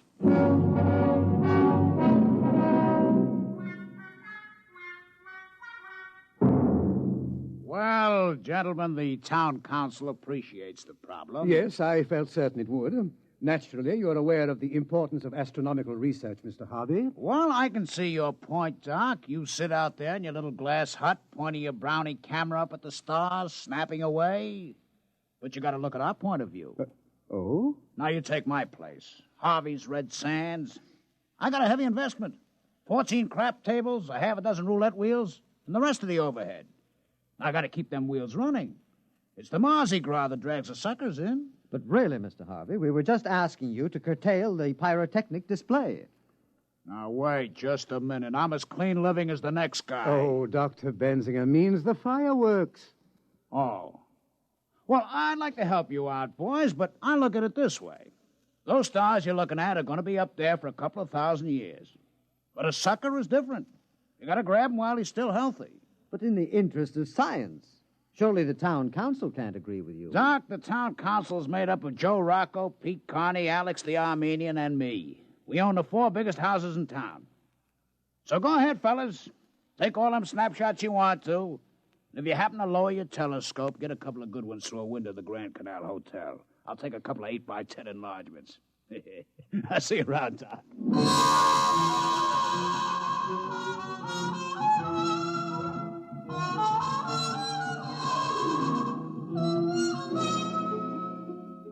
Well, I'm afraid the town council was no help. They just remain insensible to reason. Well, I'm afraid the only thing those gentlemen understand is money. My dear Dr. Benziger, the smallest bet allowed in Mr. Harvey's establishment is approximately the same as your monthly salary.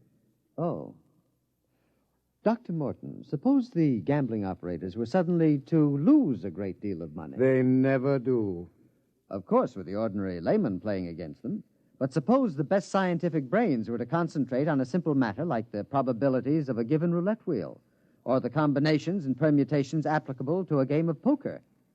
We could put the main computer on it. Doctor, are you seriously suggesting... Well, I think he's got a point. If we could give those casinos a shellacking, they might stop the fireworks just to get rid of us.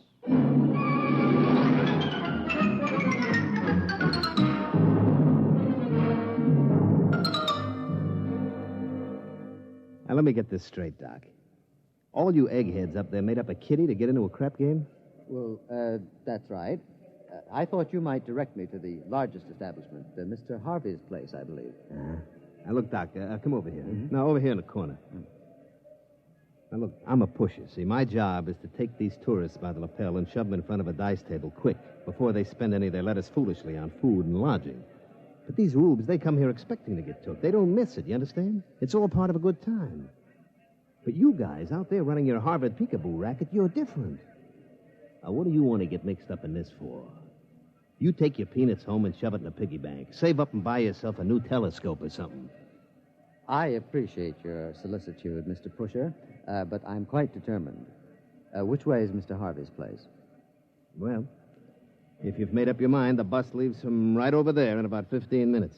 Get a round-trip ticket, because Mr. Harvey don't want no suckers stuck without they got car fare away from his place. I shouldn't worry about that.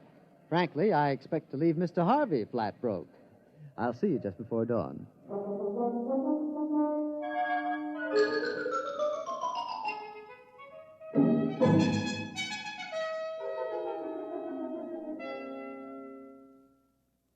I don't understand it. I just don't understand it. But what happened? Luckily, a certain Mr. Pusher was generous enough to lend me $15 for a sand hack. Otherwise, I would have had to walk. Well, that was rather decent of him. Well, not exactly. He said he gets a percentage when he pulls in a ripe chump. You mean it's all gone? Every dollar. I just can't understand it. I kept careful notes. I followed the formula that was worked out by the computer. I calculated the odds by slide rule, carrying them to the 4th and 5th decimal place. I just can't understand it. Mr. Pusher said that I had a frigid digit. A what? A cold finger. I gather that's the opposite of a hot hand. But according to the games theory as outlined in the last International Congress of Theoretical Mathematics... Unfortunately, at the last Mathematical Congress, they weren't trying to make a 4 the hard way. There they go again, skyrockets. I was hoping to get at least 3 plates in before they started. And the crushing blow occurred when Mr. Pusher offered to sell me my horoscope. No. Yes. Oh. He said anyone was a fool to get into a dice game if the stars weren't right. Now, there's an example of what we're up against. Medieval superstition existing side by side with hydrozyne rockets and nuclear space drive. Shocking! I'm not so sure. Might be a good idea. Dr. Morton sent for the staff psychiatrist. Benzinger has scratched his reflector. No, gentlemen. Pusher was right. Every man who's going to gamble should have a horoscope. It's very important to know what the stars say. What are you talking about? And where on Mars is the place best equipped to tell you what the stars say? Oh, no. Dr. Benzinger. Gentlemen, I tell you, it may be a stroke of genius.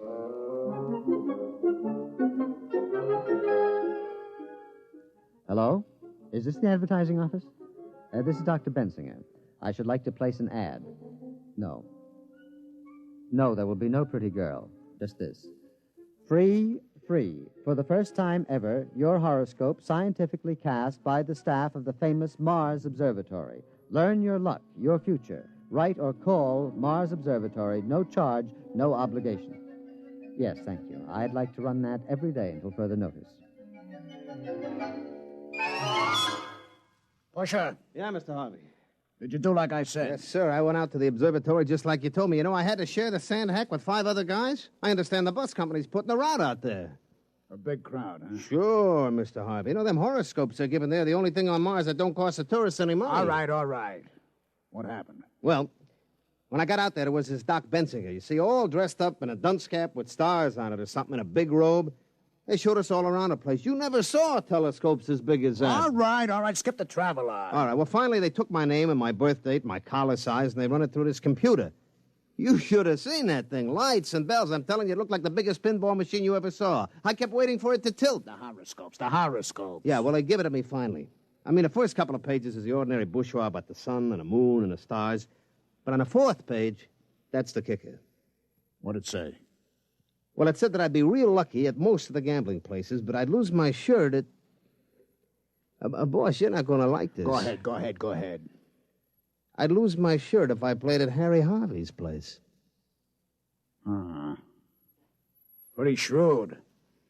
You know, for a bunch of scientists, they're pretty smart. That isn't going to work. Who in his right mind is going to pay attention to a lot of hooey like that? Sure, Mr. Harvey. Can I go now? What's your hurry? Well, I'm going over to Purple Flamingo to play a little poker. I mean, after all, they say I'll be lucky any place but here. I mean, you can't argue with science.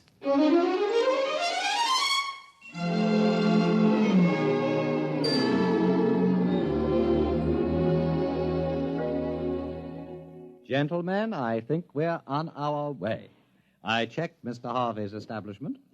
You could shoot an elk in the gambling room. Empty, eh? There was nobody playing but an elderly masochist who likes to lose.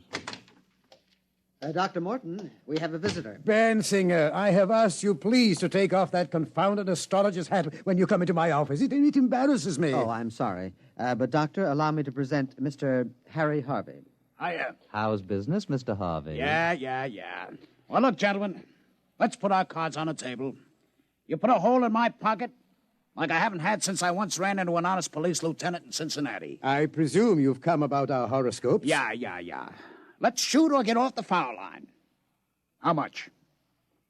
I beg your pardon? How much will you take to lay off? Mr. Harvey, just a promise. What? You're on the town council, Mr. Harvey. Now, the next time the question of tourist entertainment is discussed, we want you to vote against any fireworks display. Well, sure, that's no problem, but look, I'm only one vote. Oh, don't worry, Mr. Harvey. Every one of the casino owners on the council will have his turn to be mentioned in the stars. Yeah? You going to knock us all one by one like a flight of ducks? Well, that's the general idea. I got to hand it to you. I got to take off my hat to you. Mr. Harvey, we're desperate. We cannot afford to let valuable and irreplaceable photographic plates be spoiled by fireworks. Okay, you win. But listen, here's $5 bills. $500? But we couldn't take it, Mr. Harvey. I've already explained. It's not for me. I want you to take a full-page ad and do the purple flamingo in your next horoscope. I'd like to see Joe Rocco's face when he gets a load of it. All right, Mr. Harvey. We'd be glad to take him next. Oh, and one more thing before I go. Can I look through the telescope? I never looked through one before.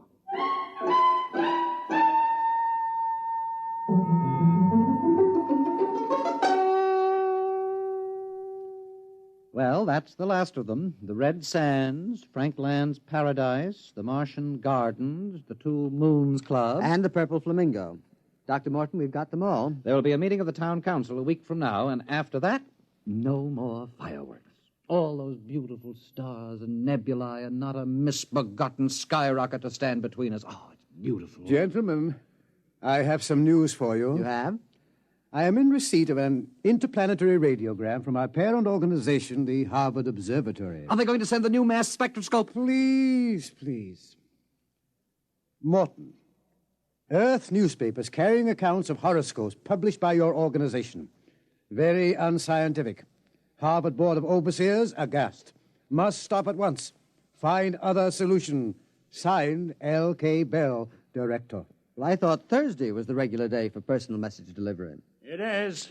Oh, Mr. Harvey. I asked Mr. Harvey to wait in the washroom. He brought the message down. Oh, sure. All of us have contacts in the radio office. We can get a hold of messages a couple of days before they clear.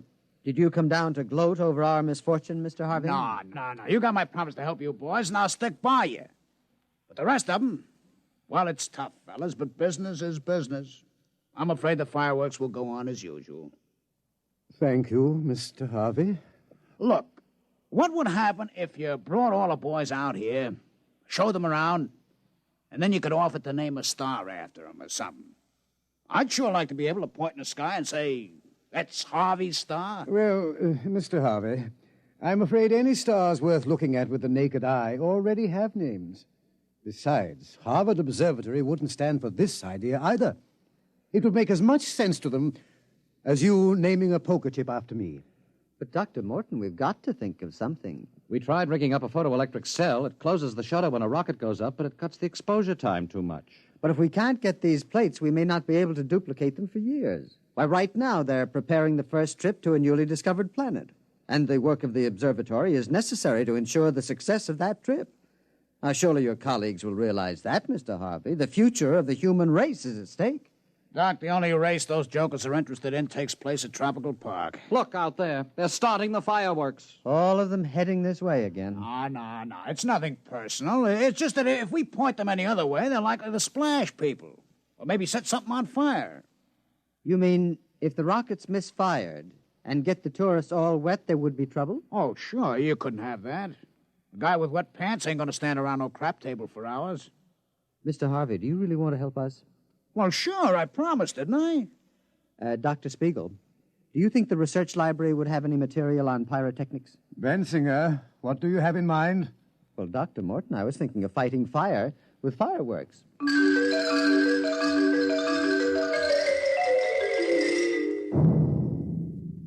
Careful with that match, Harvey. Oh, don't worry. With the oxygen around here, you need a blowtorch to light a cigarette. Have you got the rockets ready, Dr. Bensinger?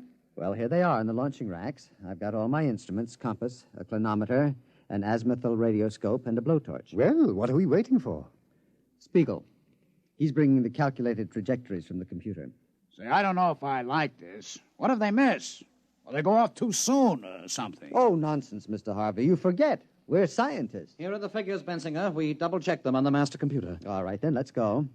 They'll be starting the official fireworks any minute. Azimuth 360.3570. Check. Elevation 49.3740. Check. That's corrected for wind, velocity, temperature change, and magnetic eddy currents. Are you sure you guys know what you're doing with them skyrockets? Don't worry, Mr. Harvey. They're going to explode in the Grand Canal and get everybody in the Canal Casino all wet. You shouldn't object. After all, it's your competition. Coming up to 0 hour, Bensinger. Light the torch. 5 seconds. 4, 3, 2, 1. Fire. There they go. Oh, interesting effect. That purple color. Oh, do you like it? Yes. That was my idea. radioactive fluorides. They're up over the town now. Hey, one of them's beginning to wobble. Oh, I can't understand that. The computer was absolutely certain. It's going over the south of town. The other one's tracking correctly on the radar. It'll hit the canal square. Yeah, but look, the purple one. There it goes. It hit. Looks like it's starting a fire. Hey, must have hit somebody's house. Hey, you can see it now. It's a house burning. Oh, dear. There must have been a weak tube in the computer. Yeah, some guy's going to be real sore. I can see it real clear with the glasses now.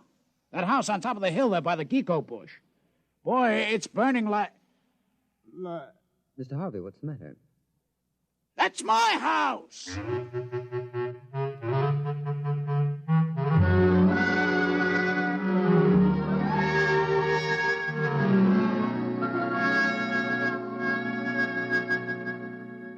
Dr. Benzinger, I've called you in to read a letter that I've written to Mr. Harvey. Oh, do you know his address? I believe he's staying at his gambling establishment. His house was a total loss. Yes, well, yes. This has been a very difficult letter for me to write. I believe the letter is academic, Dr. Morton. Mr. Harvey is outside. Oh, he is? With two very large gentlemen with bulging pockets. Oh, dear. I don't know what to say. Well, Mr. Harvey, what a surprise. You two apes wait outside. Now, Dr. Morton, about those fireworks. I want you to know I believe in direct action. I don't like fiddling around. Well, of course not. Like the time I had some trouble with a bottom dealer from Luna City. I didn't fool around. I sent him back to the moon in a cargo rocket with no air. How interesting. Now, about your problem. I assure you, we apologize. Apologize? That's great. I just remembered I left a few plates in a bar. I don't go away, Doctor. You're in on this, too. No, there wouldn't be room. Not for two of us. What are you talking about? Well, in a cargo rocket, especially without air. What? I'm trying to tell you. The council voted against fireworks. No, as a matter of fact, I have a very bad sinus, and no air would definitely... What? Oh, sure.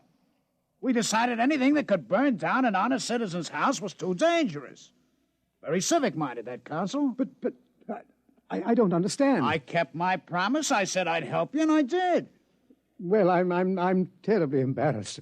We were trying to get a collection among the staff to help you pay for your loss, but I'm afraid the total assets of the observatory wouldn't reconstruct your garage. Yeah. But we held a staff meeting, and we decided on a more permanent kind of remembrance. Mr. Harvey, on this photograph, you see this trail? This bright trail? Oh, one of them skyrockets again? I'm sorry, Doc. It won't happen again. No. This is no skyrocket. It's a comet. It will be quite bright for several months. And we've decided to call it Harvey's Comet. Harvey's Comet? Hey, that's real nice. Harvey's Comet. Hey, Doc, you put me on top of the world. Them boys at the Canal Casino boasting about their new sign. But me, I got a comet. Harvey's Comet. Why, every sucker on Mars will see it every night. It's the best advertisement since they wrote 7 down across the face of the moon. Well, I'm glad that you're pleased. Well, as a matter of fact, Doc, I kind of heard about it in advance of one of your boys. You named the comet after me? Okay. I brought something for you. Here. What is it? A poker chip from my place. Go ahead, read it. Harvey's Club. Dr. Morton's poker chip. 5,000.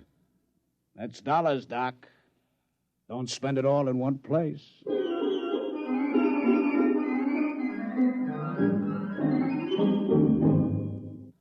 You have just heard X-1, presented by the National Broadcasting Company in cooperation with Galaxy Science Fiction Magazine. Your announcer, Fred Collins. X-1 was an NBC Radio Network production.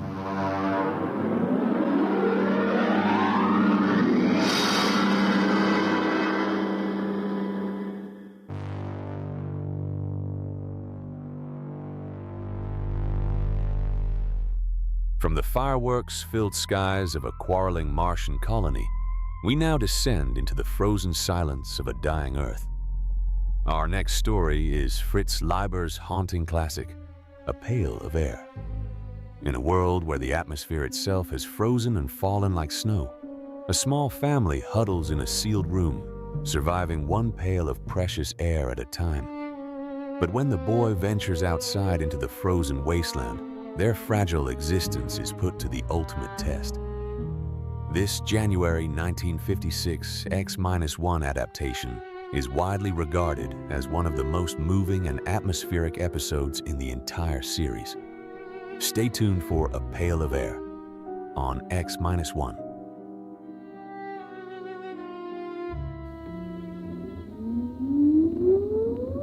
Countdown for blast off. X-5, 4, 3, 2, X-1, fire.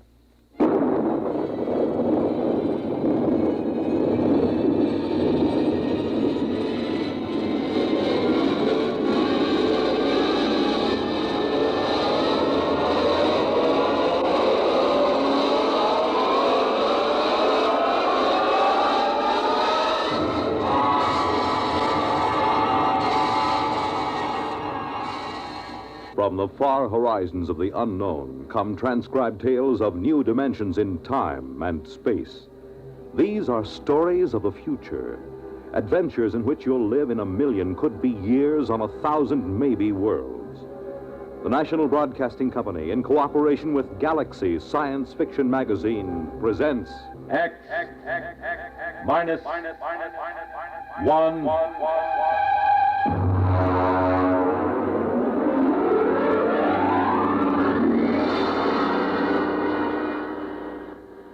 Tonight's story, A Pail of Air, by Fritz Leiber.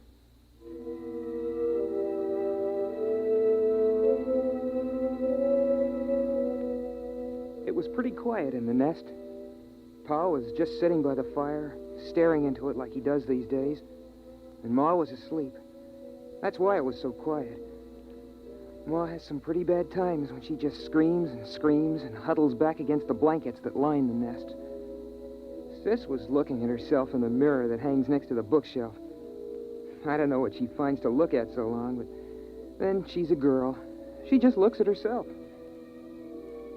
Saturdays, when Pa puts a couple of extra lumps of coal on the fire and we take a bath, she looks at herself in the mirror and sometimes she cries. I dropped the book I was reading, and I guess that woke Ma. Huh? What? What? Pick up the book, Bud. I'm sorry, Pa. It's come back. Hasn't it, Alfred? It's come back. It was just Bud. He dropped his book. Oh, but it's come back. Well, it's out there now, isn't it? I feel a lot warmer. No, Ethel. It's up there in the sky. Just the way it always was. I know. I had a dream, Alfred. I know, dear. Sis, melt your mother a cup of water. I'm combing my hair. Sis. Oh, all right. Got to get up. I know it's there. There'll be crocuses. And the spring bulbs. And daffodils. What are daffodils, Ma? Well, Buddy, they're a flower.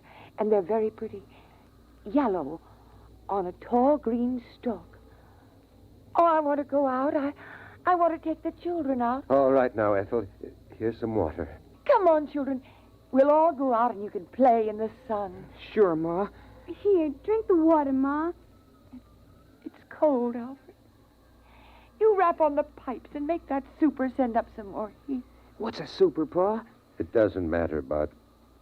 There aren't any anymore. Oh. Pa, the pail's running low. Bud, you better get into your things and go out and get an extra pail of air. There are a couple of pails behind the first blankets. Go on, get into your things. It isn't back, is it? No, it isn't. There's no sun in the sky. No sun, is there? No, Ma. What was it like? The sun. Sis, don't get your ma upset. The sun was yellow. And so bright you couldn't look at it. Burning hot. So hot. But when you stretched out in it, made you feel warm all over. Tingly warm. It's been so long since I've been that warm. I was warm last year on my birthday when Pa put all that extra coal on. And then every morning it would come out of the east, make the clouds all pink and yellow. And the mist would rise in the ground, and then slowly everything would glow warmer, warmer. And then it would be up there in the sky, shining, warm. Hurry up, Bud. I'm almost ready, Pa. I want the sun. I want the sun back. Alfred, get me the sun. It's gone, Ethel. There's nothing I can do. For Christmas? On my birthday? Go ahead, Bud. Take the big pail and get it full this time. There's no sense in taking the trip for only half a bucket of air. I spilled it the last time. It's dark, Alfred, it's dark. Go ahead, Bud. Strap down the helmet, will you, sis? For goodness sake, stand up straight. Okay. All right, I'll be right back. Don't hold the blankets open too long. All right, Ethel. We're all safe. Bud will be right back with another pail of air. It's all right.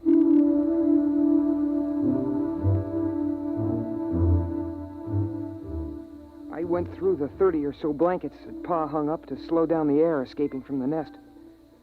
Of course, I knew the way. I've been going out for air since I was a kid. Still, I get a funny, crawly feeling every time I go out of the nest. You gotta go up to the 5th floor, which is just above the blanket of frozen air. You see, when the earth got cold, all the water in the air froze first and made a blanket about 10 feet thick or so. And then down on top of that dropped all the crystals of frozen air, making another blanket 60 or 70 feet thick. I came out of the window we use on the 5th floor and started to scoop up the air into my pail. I had it about full. Boy, my fingers are getting pretty cold when I saw something.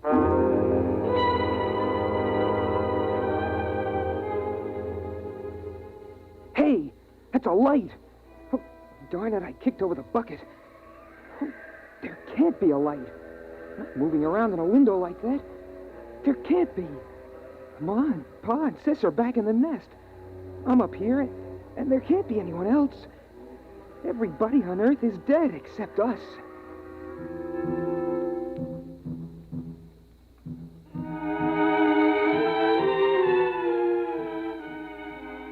I had an idea how Ma must feel sometimes, the way she sees things. But there it was, moving around in the building across the way. I stood there shaking, and I almost froze my feet. I did frost my helmet so solid on the inside I couldn't see anything. So I hurried up and scooped up another bucket of air and headed back for the nest as fast as I could.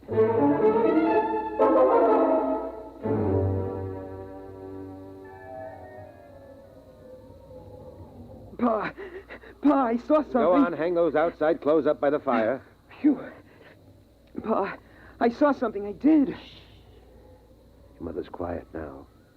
Don't upset her. Pa, it was a light. Wait till I get this air next to the fire. Give me the cloth, Sis. Shall I put another lump of coal on, Pa? No. The oxygen from this bucket will get the fire up when it begins to melt. There. Pa, I'm trying to tell you, I saw something up there. Light. There's lots of lights. Stars. I know what stars look like, Dopey. They're big, steady white lights in the sky. This was down here in a building. What is it? Alfred, what is it? Nothing, Ethel. Now, what is this, Bud? Well, first I thought it was a lady, a young lady. I mean it. Like in one of those old magazines. I thought I saw it in a window. But then all I saw was a light. You watched it for some time, son? Long enough for it to pass 5 windows and go to the next floor. And it didn't look like stray electricity? No, Pa, I know what that looks like. Or a star refracted through an icicle? Sometimes if you catch it at the right angle, it... Pa, honest, I never saw anything like it before. Huh. All right. I'll go out with you and you show me. No, Alfred. You can't go and leave us alone, not both of you. It's all right. We'll be right back. Here's your helmet, Pa. There's something out there. I've always known there was something out there waiting to get us. Hand me my glove. Something that's part of the cold, hates all warmth, wants to destroy the nest. Been watching us all this time. Now it's coming after us, and it'll get you, and then it'll come for me. Oh, don't go. Alfred, please don't go. Everything will be all right. Now, Sis. Yes, Pa? You come watch the fire. Keep an eye on that air, too. If it gets too low or doesn't seem to be boiling fast enough, get another bucket behind the blanket. Alfred, don't go. I'll take care of it, Pa. Could there really be anybody out there? I don't see how. We heard the last radio voices a year before Bud was born. There hasn't been anything since then. Then what could it be? I don't know. Probably just a reflection. An ice crystal cracking. Come on, Bud. Get your helmet on.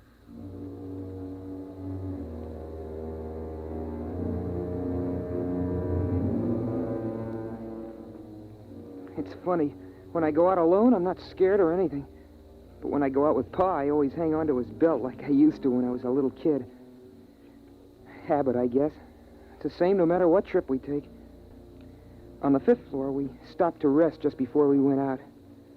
We were in the room with the frozen people. The lady sitting looking at the door.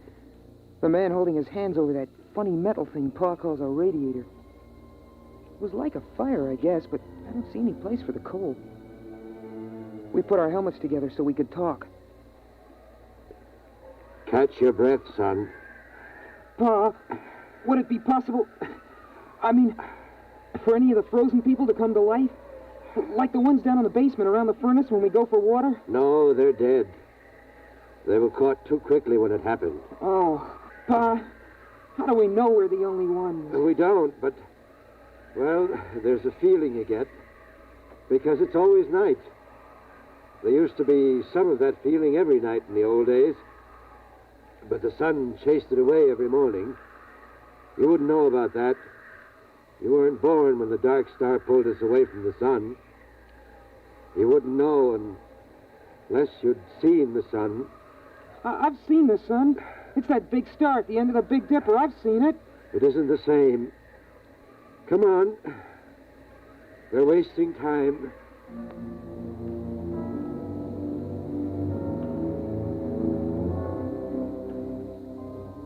I don't know what the city looked like in the old days, but now it's beautiful. The starlight lets you see it pretty well. We're up on a hill, and the plain slopes down away from us. Some taller buildings push up out of the feathery plain, topped by rounded caps of air crystals. Some of them are on a slant because a lot of the buildings are badly twisted by the quakes and everything when a dark star pulled the Earth away from the sun. That's why Pa can't seal up the nest airtight. The building's twisted too bad. Besides, we have to keep the chimney open. We touched our helmets together so we could talk. Is that where you saw it, son? It isn't there anymore. Uh-huh. But it feels different. As if there's something out here, waiting. Bud, if you see something like that again, don't tell the others. Huh? Why not? Well, your ma's sort of nervous these days, and we owe her all the feeling of safety we can give her. Once, it was when your sister was born, I was ready to give up and die, but your mother kept me trying. Another time, she kept the fire going a whole week all by herself when I was sick. She couldn't do that now. Not the way she is. But you know that game we sometimes play, tossing a ball around? Well, courage is like a ball. A person can hold it only so long, and then he's got to toss it to someone else. When it's tossed your way, you've got to catch it and hold it tight, and hope there'll be someone else to toss it to when you get tired of being brave. Yeah, I guess so. Come on. We'll fill up the pails and get back. But what about whatever it is out here? We'll just have to wait and see. Come on. Before the helmets frost over.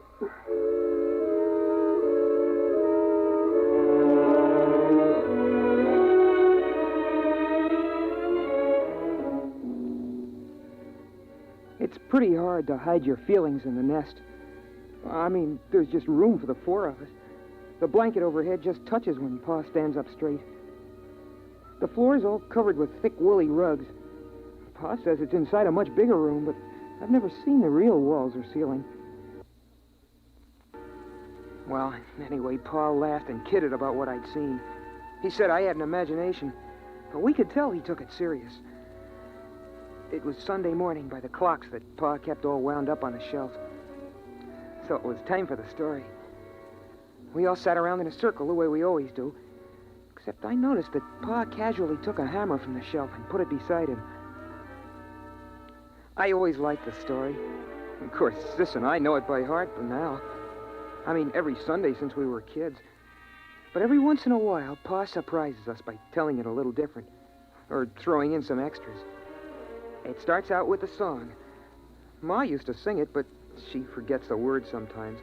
And now Pa sings it mostly. Oh, beautiful for spacious skies, for amber waves of grain, thy purple mountain majesties above the fruited plain. Of course, the words don't mean anything. I mean, the skies are spacious enough, but there aren't any waves of grain, and the plain is all covered with a blanket of frozen air. But it's part of the story ceremony, and Pa likes it. He says it reminds him of the old days. After the song, Pa starts the story. In the days of my youth, the sun hung above, golden and warm, and the earth was fruitful and multiplied, and the fields were green, and the day was glorious, and the wind blew across the hilltops, and the air was free and good to breathe.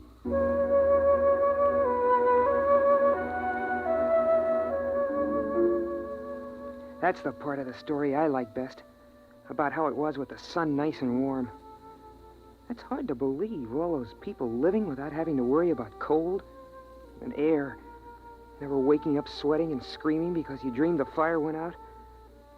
It's impossible to believe, but Pa was a good storyteller, and he made it seem real. And then the dark star came rushing out of space. In the beginning, they tried to keep the news from the people, but when the floods and the earthquake started, the truth came out.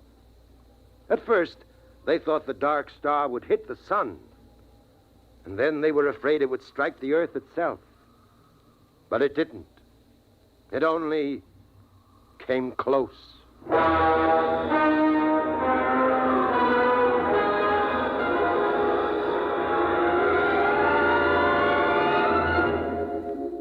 Pa tells it like the sun and the dark star fought for the earth like two dogs over a bone. I know what he means, because I've seen a picture of a dog in a magazine. And then the dark star won and carried us off. But the sun kept the moon. There were earthquakes and floods. Pa says that mountains fell and oceans slopped over. Oceans, that's a lot of melted water lying around loose. It's hard to imagine. But Pa says it was so. Then came the open question time in the story. Sis asked a question about what girls wore for clothes. And I asked Pa how people acted in those days when the earth was twisted and jerked almost apart. Well, Bud, I was too busy to notice much. A friend of mine, Dr. Weisbrot, and Kelly, the geophysicist, and Walters, the astronomer, we knew what was going to happen. And we were working to fix up a place with airtight walls and insulation and big supplies of food and bottled air. But the place got smashed up in the earthquakes, and they were all killed. So I put the nest together at the last minute in the living room of our apartment. It's a 4-room apartment. You must have seen some of the people, like the frozen ones downstairs. At that time, Bud, I only thought of one thing. Your mother and survival. If I had stopped to think, I wouldn't have even tried to make the nest. It would have seemed ridiculous. Blankets and a coal fire against the cold and vacuum of space. But I didn't think. I survived.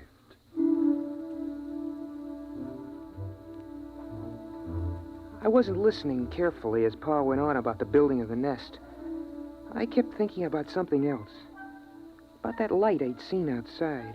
I kept asking myself, what if the frozen people were coming to life? What if they were like the liquid helium that crawls toward heat when it should be frozen solid? What if something were coming from the dark star to get us? Something making the frozen people move, not by themselves. That would fit with what I'd seen. young lady's face in the moving light. I sat there and shivered, thinking of the frozen people with minds from the dark star creeping, crawling, snuffing their way, following the heat to the nest. And then, over from beyond the blankets, I thought I heard a tiny noise. So I asked myself then, what's the use of going on? Why prolong a doomed existence of hard work and cold and loneliness? The human race is done. The earth is done. Why not give up, I asked myself. And then I did hear the noise, louder this time, a kind of shuffling tread coming closer. And then I got the answer. The Earth's always been a lonely place millions of miles from the next planet. And no matter how long the human race might have lived, the end would have come some night. Those things don't matter. What matters is that life is good. There's a lovely texture, like some rich cloth or fur, or the petals of flowers, crocuses, daffodils, or the fire's glow. And that's as true for the last man as the first. Still, those steps kept shuffling closer. Pa was talking, and Ma was dreaming with her eyes closed, and Sis was looking at herself sideways in the mirror. And I was the only one who heard the noise. A noise outside. So right then and there, I told myself that I was going on as if we had all eternity ahead of us. I'd have children, and I'd teach them all I could. I'd get them to read books, try to enlarge and seal the nest. I'd try to keep everything beautiful and alive. I'd keep alive my feeling of wonder, even at the cold and the dark and the distant stars. Pa, I hear. I know. What is it, Alfred? What is it? What's going on? Oh, you've got to tell me. Pa, I'm scared. Quiet. But you heard it? Uh-huh. A kind of shuffling, coming toward the nest. Oh. Sis, take care of your mother. It's all right, Ma. Lie down. Come on. I'll take the hammer. You take the hatchet. What is it, Pa? What is it? I don't know. Listen. It's closer. Oh, Mush. Pa, the blanket is moving. Ready with your axe. Hello? Who's there? Is there somebody in there? Come in. It's all right. They're alive. Alive. Who are you? Alfred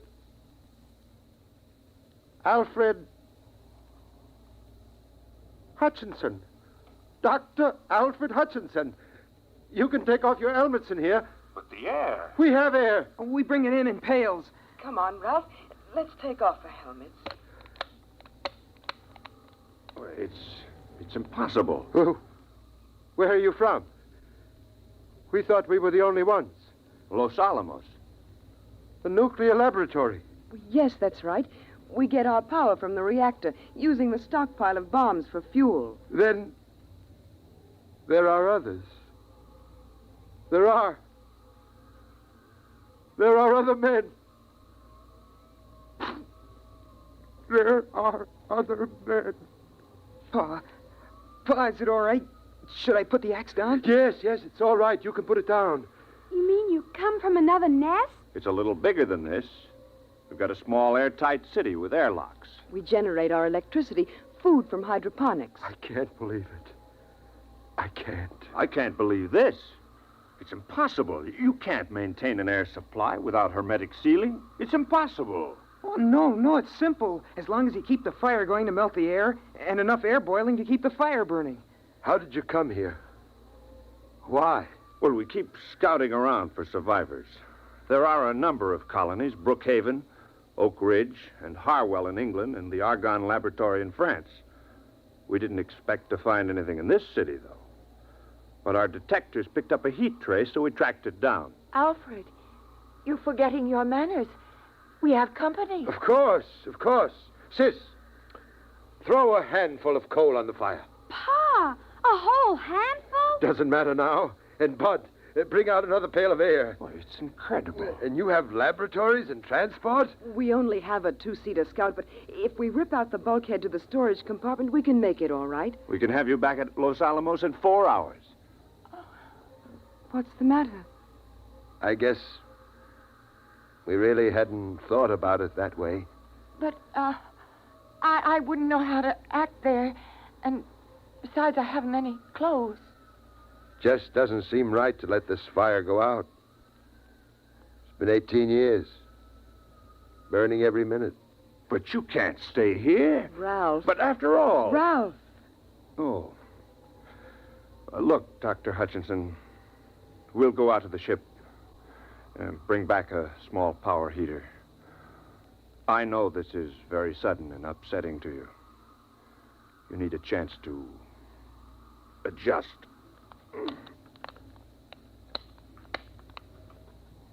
We'll be back in a few minutes. It's incredible. In buckets, air in buckets. Well, They didn't think the nest smelled so good. I could tell. She had a wave in her hair. Did you see that?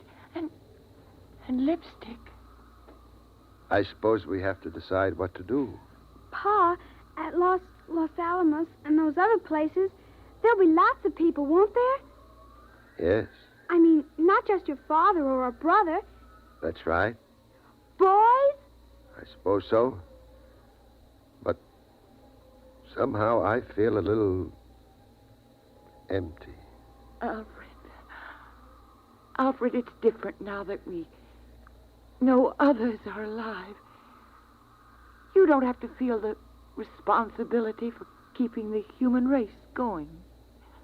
Pa, I'd like to see those rockets and laboratories. Wouldn't you, Pa? I suppose so. It won't be easy leaving the nest. I mean, it's just right, and there's only 4 of us. It's kind of a scary idea. Big place with a lot of strangers. You'll get over that feeling, son. The trouble with the world was that it kept getting smaller and smaller till it ended with just the nest. Now it'll be good to have a real, huge world again. The way it was in the beginning.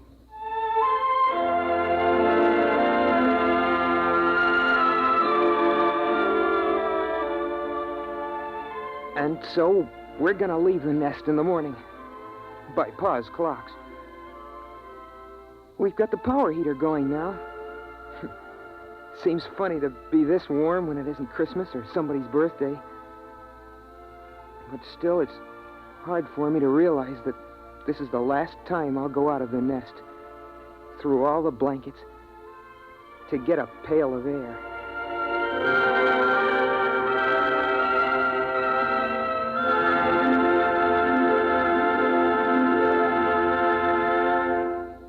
Tonight, by transcription, X-1 has brought you A Pail of Air, a story from the pages of Galaxy written by Fritz Leiber and adapted for radio by George Lefferts.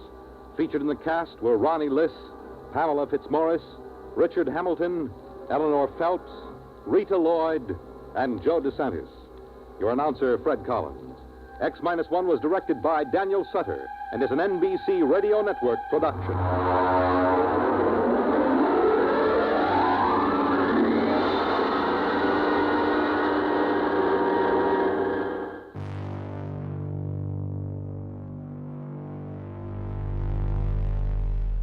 From the last fragile breaths of a family surviving in a frozen world with nothing but a pail of air, we now leap forward to a future where technology makes everything a little too easy.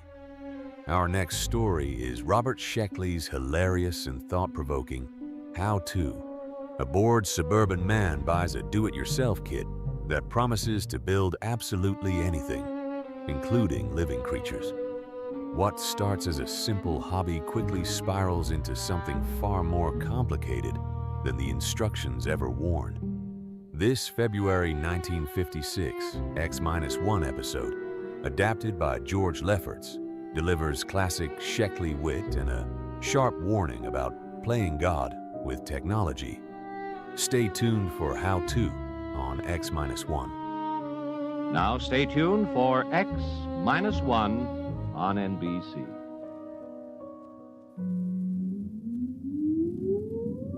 Countdown for blastoff.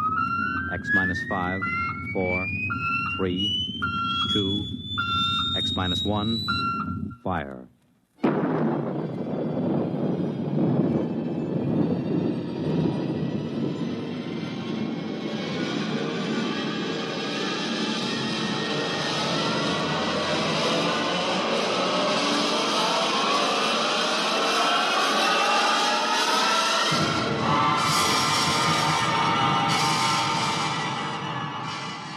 From the far horizons of the unknown come transcribed tales of new dimensions in time and space.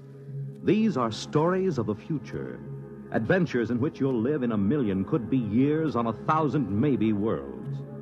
The National Broadcasting Company, in cooperation with Galaxy Science Fiction Magazine, presents X-1.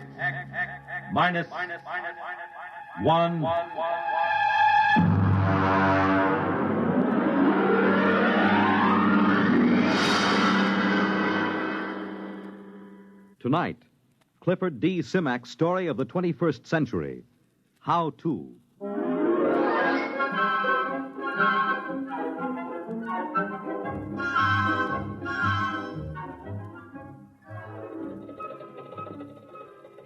Build your own three-dimensional color TV set. Complete kit, screwdriver assembly in 3 hours. Nah, I've done that. Well, let's see. A dog is man's best friend. Build your own dog. Complete kit, spaniel model, only $250. Yeah, hey, that's it. My next project.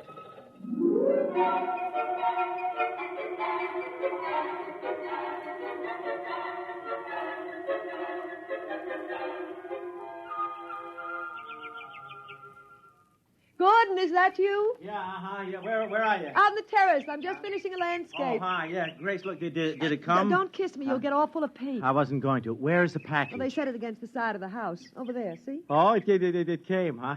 I want to look at it. I would have put it down in the basement, but I couldn't lift it. Hey, this is pretty heavy for a spaniel. I can't lift this myself. Well, I'll start dinner as soon as I finish this part of the picture. I want to get the grass while the light's right. Yes, all right. So no hurry. I want to examine the kit anyhow. Of course, if you didn't waste our money on things like dog kits, maybe we could afford a robot, and I wouldn't have to cook. Yeah. All right.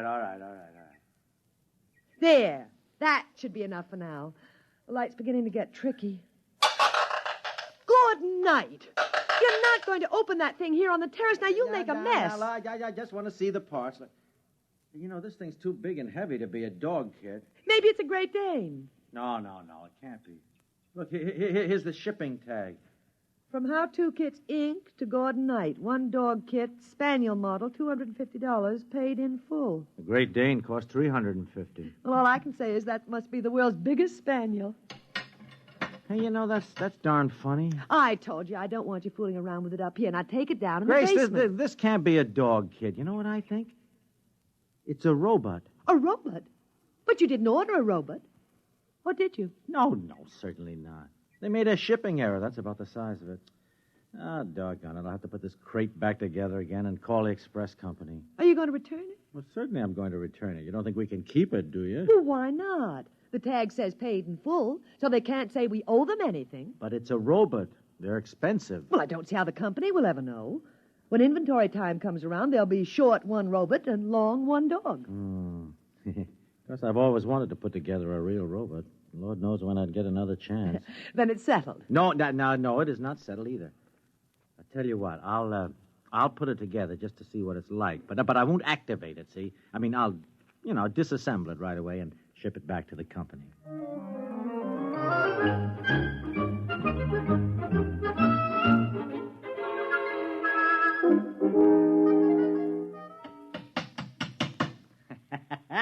Well, there we are. Grace, look at it. Isn't that a beauty, though? You finished?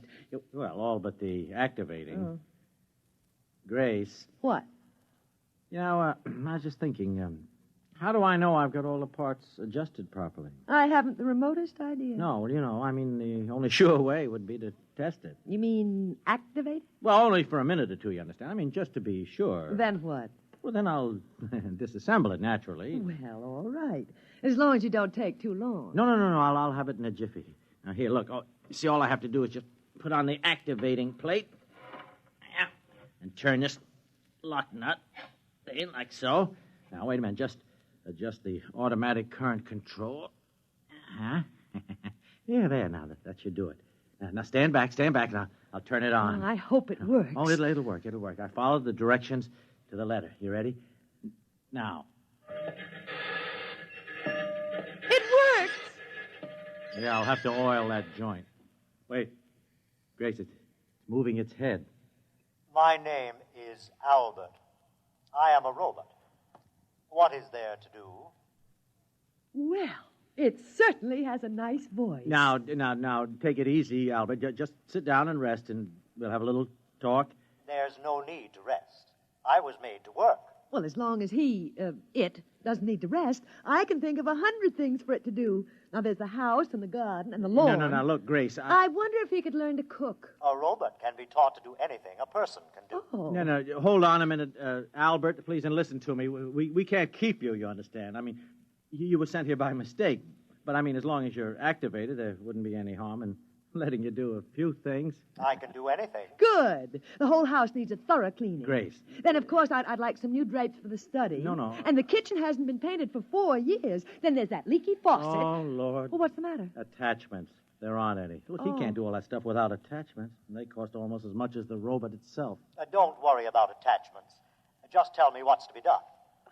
Well, you heard my wife. Oh, what about your grounds? Oh, I got 100 beat-up acres that need attention, but of course I realize that that's too much work, huh? Don't worry about a thing. I can fix it for you. I will make the necessary equipment. Make your own attachment? Don't worry about a thing. Yeah, but how? Oh, for heaven's sake, stop arguing with him and let him get to work. I'm not arguing.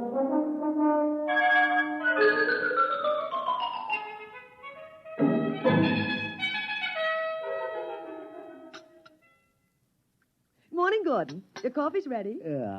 How'd you sleep, dear? Oh, not so good. Kept hearing noises all night. Oh, that was Albert working in the basement. Yeah. Albert?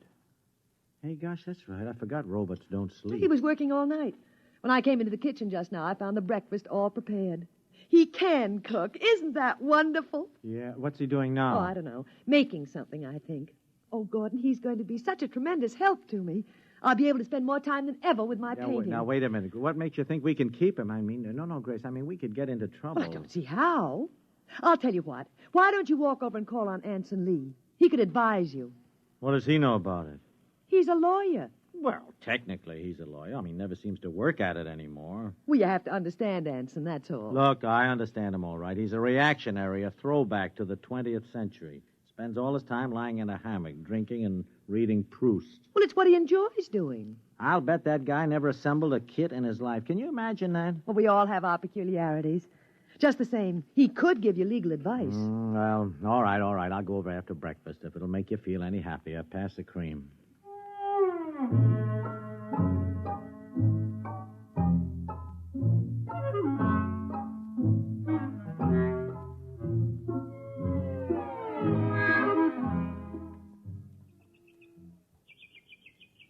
I'll have a drink, Knight. Hard cider. Made it myself. Thought you didn't go in for home projects, Lee. Oh, I don't. Making this cider was the first honest work I've done in years. I don't doubt it. Every time I get a end to work, I look across at your place and I decide against it. How many rooms have you added to that house since you got it built? 8. Good Lord. Think of that. 8 rooms. No. It's not hard once you get the knack. It's kind of fun. You just buy a how-to kit. Sure, I know. Just follow directions. That's right. Anybody can build a robot on a kitchen table. Well, no thanks. Why do you say that? What? I mean about building a robot. Oh, I don't know. I suppose I expect you to start building one any time now. You've done everything else. What's got into people these days, Knight? They just aren't equipped to enjoy their leisure. That is, most of them aren't. Me? I am. I read, and I lie in a hammock, and now and again I even think. Yeah. Yes, I guess that makes me an eccentric. Here, have another drink. Oh, no, thanks. I'll have to get back to my place.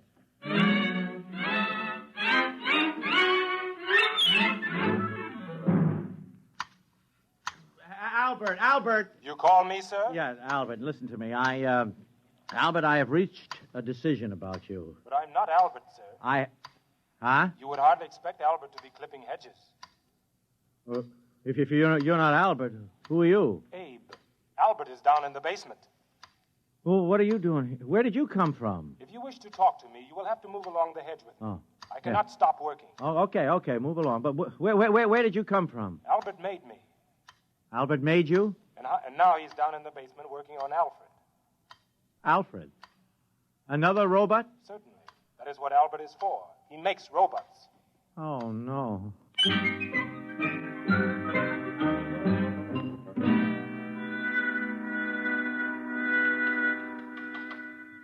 Oh, Albert. Oh, there you are. Albert, what's going on here? I'm reproducing. What? I have a built-in mother urge. I don't know why they named me Albert. I should have had a female name. Oh, but you shouldn't be able to make robots. Look, boss, you worry a lot. You want robots, don't you? Well, yeah, I guess everybody could use a robot. I make robots. I'm making all you need. Albert, put down that head and listen to me. I want to have a serious talk. Sure, boss. What's on your mind? Now, Albert, I just looked through your packing case and I found this tag. Look, it says X, 190. X, Albert. Don't you understand? That means you're an experimental model. That's correct. You were never meant to be sold. That is also correct. I know. Don't you see? That means trouble. I can't keep you. I've already taken care of that. How do you mean? I filed off my serial number and replated the surface. Well, why did you do that? So that they can't come around and take me back. They made me, and then they got scared and shut me off. But you're not afraid of me. I'm You not. assembled me and let me go to work. Yep. I'm sticking with you, boss. Wait a minute. This could mean a lot of trouble for me, Albert. No trouble. They can't prove a thing. I'll swear that you made me. I'll not let them take me back. They will take no chances next time. They'll break me up for scrap. Oh, but look, if you make too many robots... Robots are useful. You need a lot of them in this place. Now, don't worry, boss.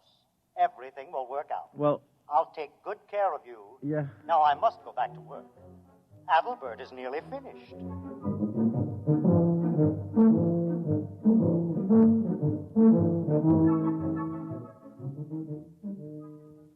Mr. Knight, I'm from the county tax office, tax assessor. Oh, I didn't know you fellas came around more than once a year. Ordinarily, we don't. This is a special case. Oh? Made a lot of improvements in the place the past few days. Oh. Landscaping, painting, building. Well... Afraid I'll have to boost your assessment some. I see. Heard about those robots of yours, too. Robots? Personal property, you know. Have to pay a tax on them. Just how many have you got? Oh, one or two. I've been counting. They move around so fast I can't be sure, but I estimate the number at 38. That right? If you say so. 38 it is, then. They cost $10,000 apiece. I'll assess them at 5. That's $190,000. Oh, no, hey, that's pretty steep. But I'm going easy on you. By rights, I should only allow you a third for depreciation. Well, that's it, Mr. Knight. $190,000. Wait. We'll send you the bill with your quarterly statement. But... Good day. Good day.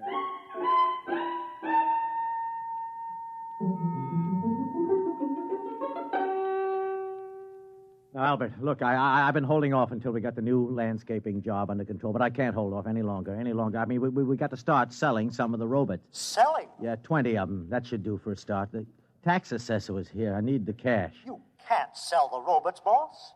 Why can't I? Because they're my family, my boys. Named after me, all of them. Albert, I'm sorry, but that's ridiculous. They're all I've got, boss. You wouldn't sell your own children, would you? Well... All their names start with A, just like mine. Abe, Adalbert, Alfred, Adam, Aaron, Anton, Axel. All right. Don't go through the whole roll call. I mean, the point is I need the money. Don't you worry, boss. I'll fix everything. You have nothing to worry about.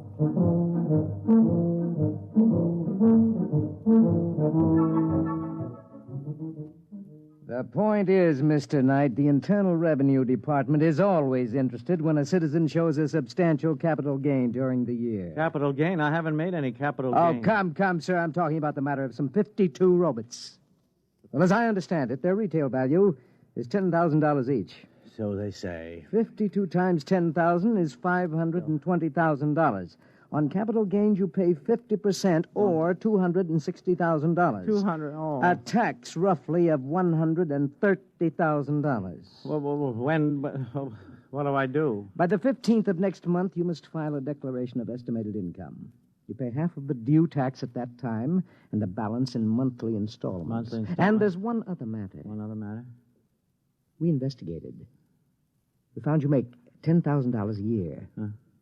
Would you tell me, out of personal curiosity, you understand? I understand. Just how a man of your particular means could show a capital gain of $500,000 in so short a time? I'm beginning to wonder myself. Well, our only concern is you pay your tax. Yeah. However, some other branch of the federal government might very well want to ask some questions sometime. Oh? If I were you, Mr. Knight, I would be ready with some answers. Yeah. Good day. Good day.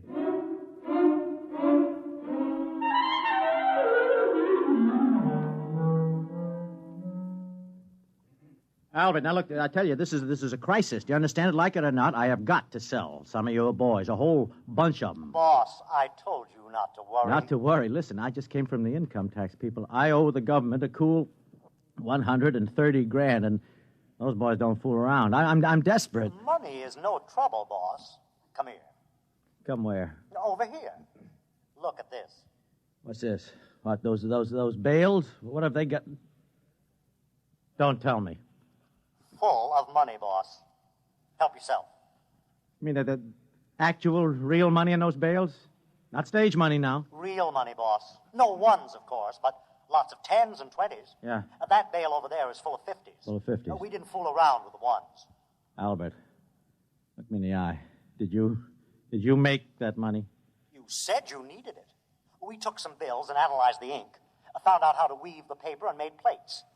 I hate to sound immodest, boss, but they're beautiful. Oh, my gosh, I'm a counterfeiter, too. We just ran off as much as we thought you'd need. Yeah. If it's not enough, we'll make some more. It's enough, not another dollar. Well, you're the boss. Albert, listen to me. There are laws in this country. I mean, you just can't go out and print money. That's a crime, don't you understand? Now, look, you take it all outside and burn it right up. You understand? And don't print any more. That is an order. Gordon, are you down here? I'm busy. I hate to disturb you, dear, but I thought you ought to know about the sheriff. I don't want to know the sheriff. He was here with a subpoena, or whatever you call them. That's what you call him. Seems the How-To company's going to sue us. Oh, no. Oh, no, all right, that does it. That Gordon, does it. Where are you going? To see my lawyer.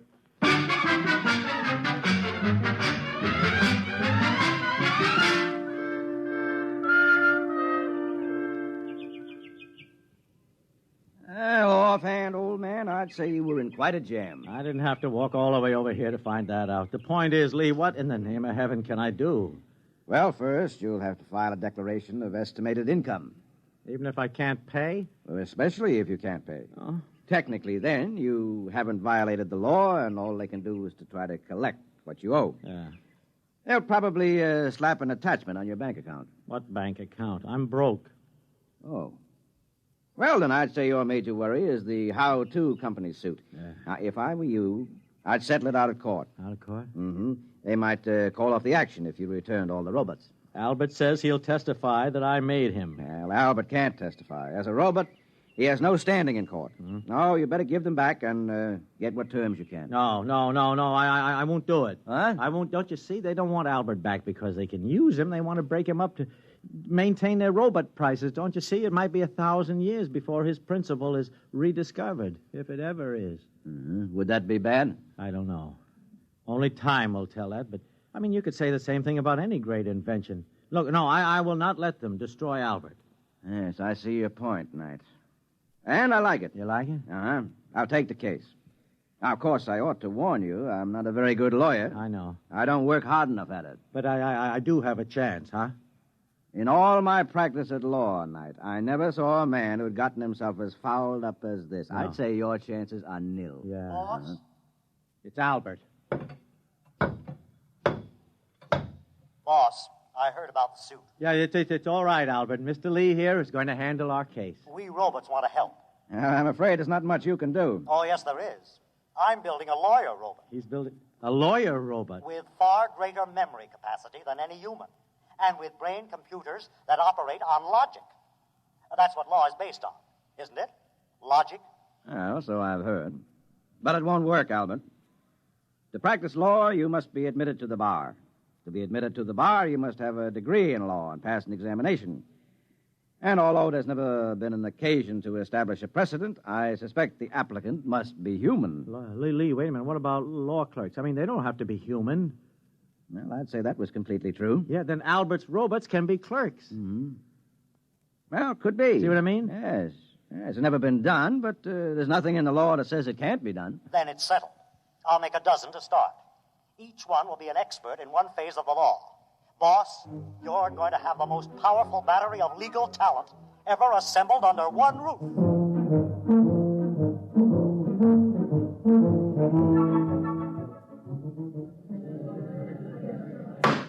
Quiet in the court. Mr. Lee, what is the meaning of this outrage? What outrage, Your Honor? Those robots sitting at the defense table.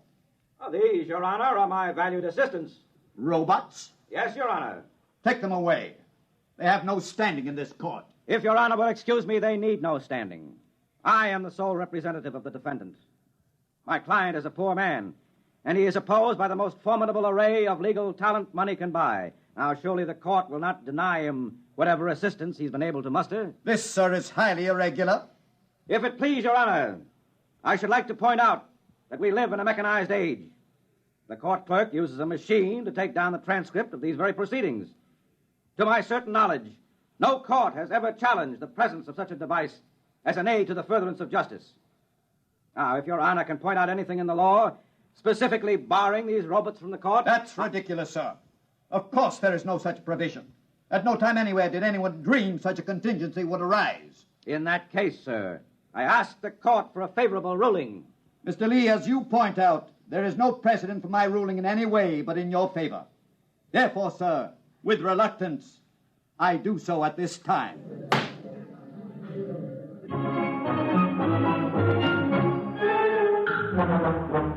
And what kind of a day has it been? It's a day in which a new kind of trial has suddenly captured the imagination of the public. A trial in which a man accused of misappropriating a robot has brought into court a whole battery of robots to aid in his defense.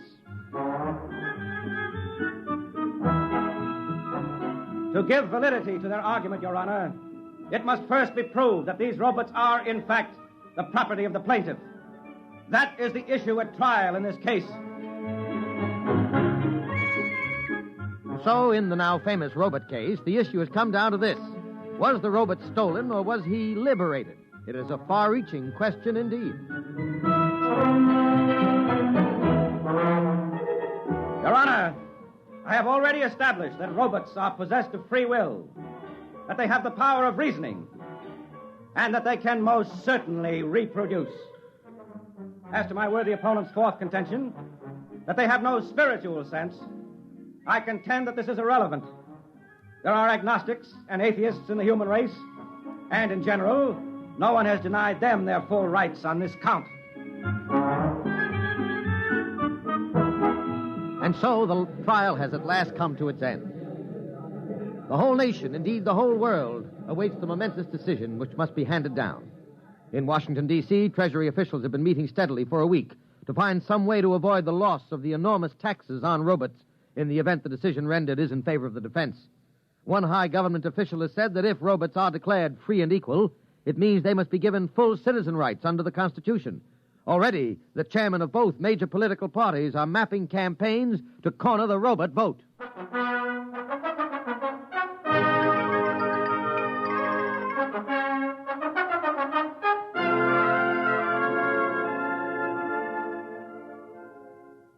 Welcome home, darling. Yeah, thank you. But what's going on here, Grace? I have more trouble getting into my own home than into the Pentagon. Oh, you mean the robots? They've set up a defense perimeter. A defense... Uh-huh. Albert. Hello, boss. Welcome home. Albert, what is the meaning of all the barbed wire and the rocket launchers? Just precautions, boss. We're ready for any situation. Such as? Oh, like a mob deciding to take justice into its own hands, for instance. Or if the decision goes against us? That too, boss. Dear, you two go on and talk. I've really got to get back to my painting. I have a beautiful still life that I simply got to finish. Yeah, I finish. Albert, listen. You can't fight the whole world. We won't go back.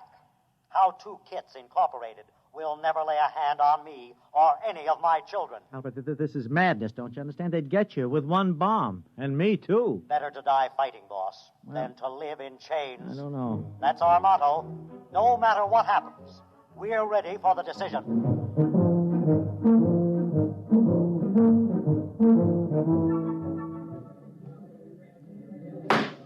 The court is ready to render its decision. It is the most difficult decision I have ever made, for in following the letter of the law, I fear I may be subverting its spirit. After long days of earnest consideration of both the law and the evidence, as presented in this court, I find for the defendant, Gordon Knight. I cannot rule otherwise. May I add that this ruling, in spite of the fact that I myself made it, outrages my social conscience.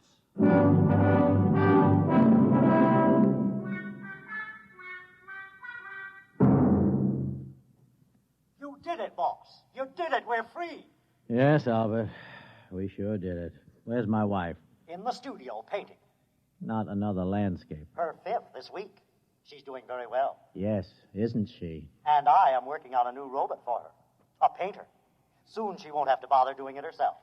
That's nice. And you won't have to do anything anymore either, boss. Oh? Not a thing. Oh? We're going to take care of you from here on out. Thanks. Did I tell you about my new children yet? No, I don't think so. Alice, Angeline, Agnes, Agatha, Alberta, and Abigail. Daughters? 6 of them, boss. And all with a built-in reproducing instinct just like mine. Oh, no. They're down in the basement now turning out robots. Great. We've got everything worked out for you, boss. You won't have to worry about a thing for the rest of your life. No, Albert. Not a thing.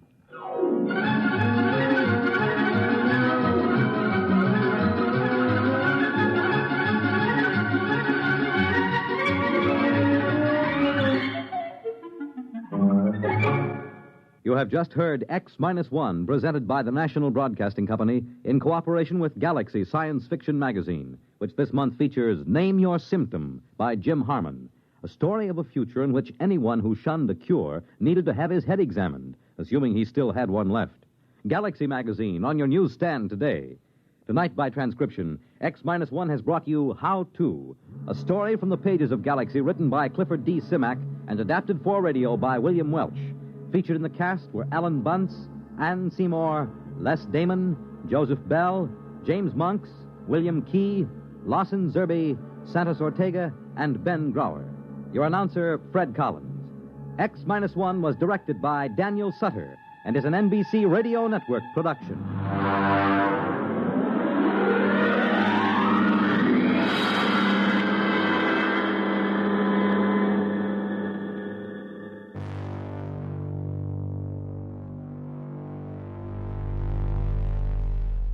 From the suburban garage where one man's innocent how-to kit spiraled into living chaos, we now turn our eyes to the stars for a story of destiny and wonder. Our next tale is Starbright by the great science fiction author Edmund Hamilton. A young boy with extraordinary mental powers is discovered by scientists. But instead of fear or exploitation, they see something beautiful. A child who may hold the key to humanity's future among the stars. This February 1956 X-1 episode brings a touching and optimistic note to the series, showcasing Hamilton's gift for cosmic-scale imagination with a very human heart.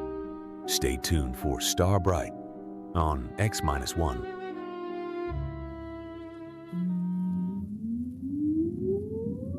Countdown for blast off. X-5, 4, 3, 2, X-1, fire.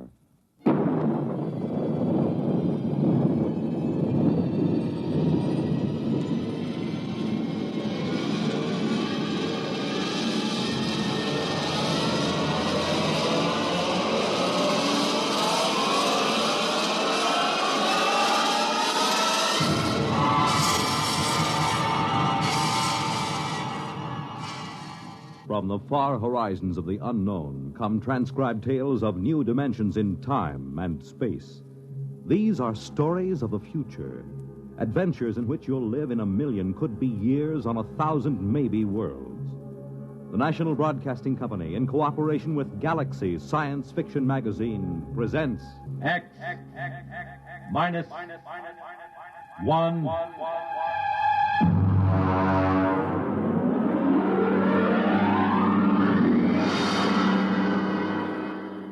Tonight, the Mark Clifton story, Star Bright.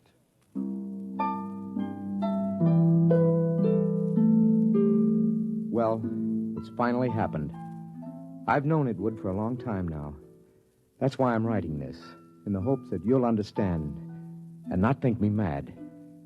Whatever the outcome, I hope you will not judge me too harshly for what I've done or failed to do. Mr. Holmes. Mr. Holmes. Come in. Oh, hello, Chief. I just wanted to let you know, sir, that we're doing everything we can to find the children. Yes, I'm sure you are. We've got 300 men out combing the woods for them. The Army base has volunteered another 100 men, and we've sent an all-points bulletin to every police unit in the country. Fine. I just wanted to check and make certain our description is accurate. Your little girl, Star, was wearing a blue dress and white sandals. Is that right? That's right. And she is how old? 6 years old. And the little Howell boy, how old was he? 7, I believe, yes. 7. Uh-huh, thank you. Well, I'll be in touch with you. Well, that's very good of you, Chief. Oh, by the way, yes. Mr. and Mrs. Howell, how are they taking it? Well, they're pretty upset, naturally. Mr. Howell, he's out with the men searching. Yes, I know. Mrs. Howell's in the car outside. Ruth is outside? Why didn't she come in? Well, she said she'd rather not. Oh, I see. Do you, Pete? Well, Mrs. Howell, I thought... I decided to come in. I'm not going to sit on my feelings any longer. Now, Mrs. No, Howell... I have to say this. Pete, Bill and I have been your neighbors for almost a year now. Our children have been almost inseparable. I know that. Then how can you just sit here writing letters when they may be lost somewhere or in trouble? Why aren't you out with Bill and the rest of them searching? I can't. Ruth, I know how you feel. Please try to understand. I intend to help find Bobby and Star, but I must do this first. Why? What's so important about Ruth, it? I'm sorry. Sorry? Then why don't you act like a man? You're inhuman. Please. I don't ever want to see you or speak to you again. Ever. Perhaps you won't. What was that, Mr. Holmes? Nothing. Chief, if you don't mind, I'd like to be alone for a moment. Okay, Mr. Holmes. I'll keep in touch.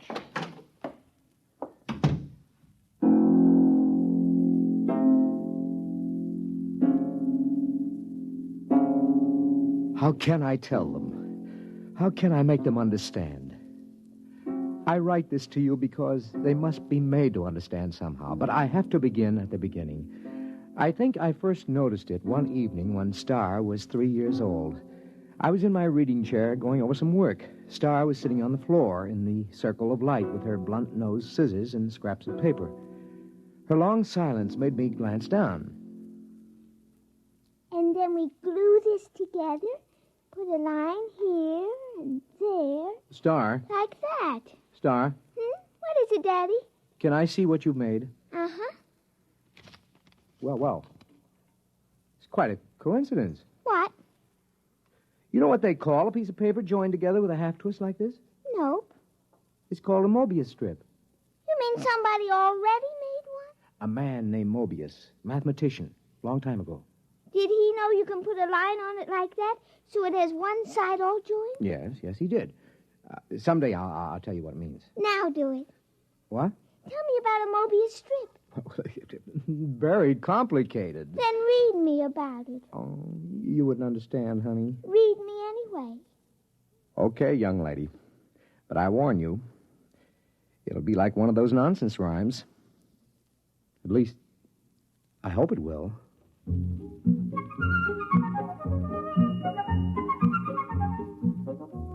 At 3 years, a child shouldn't have enough functioning intelligence to put together a Mobius strip.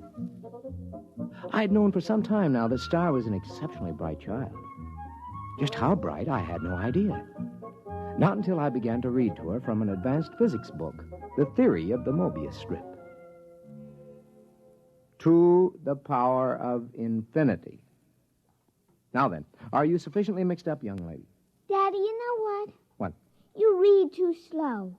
You say a word, then I think a long time, then you say another word. Oh, I see. Just what would you have me do about it? Well, teach me to read. Then I can think as quick as I want. The word is quickly. It's an adverb. Oh, Daddy, really? You pick on such unimportant things. I want to learn to read. Okay. When would you like to begin? Right now, tonight.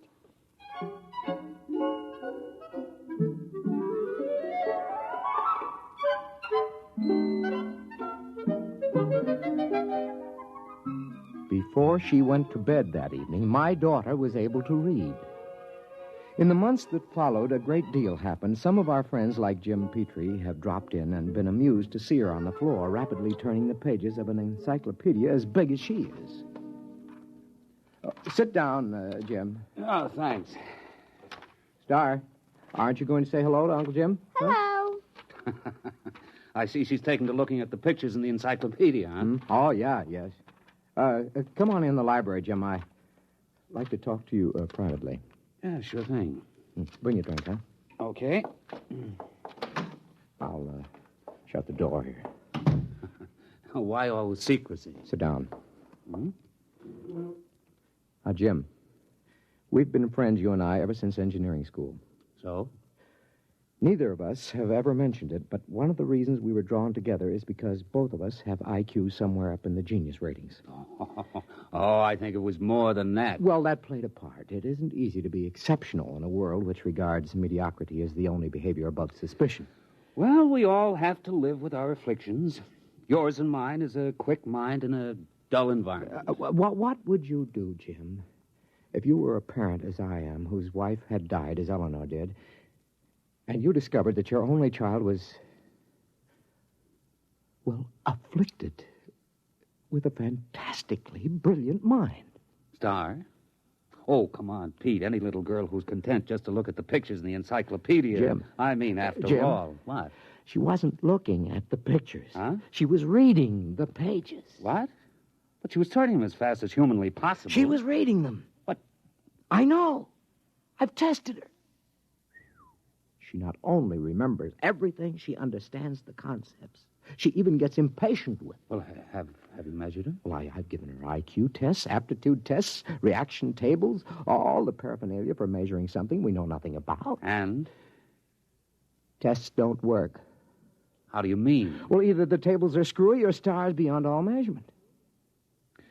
Pete, are you sure you're not projecting this? I mean, isn't it possible that a few accidental... Daddy?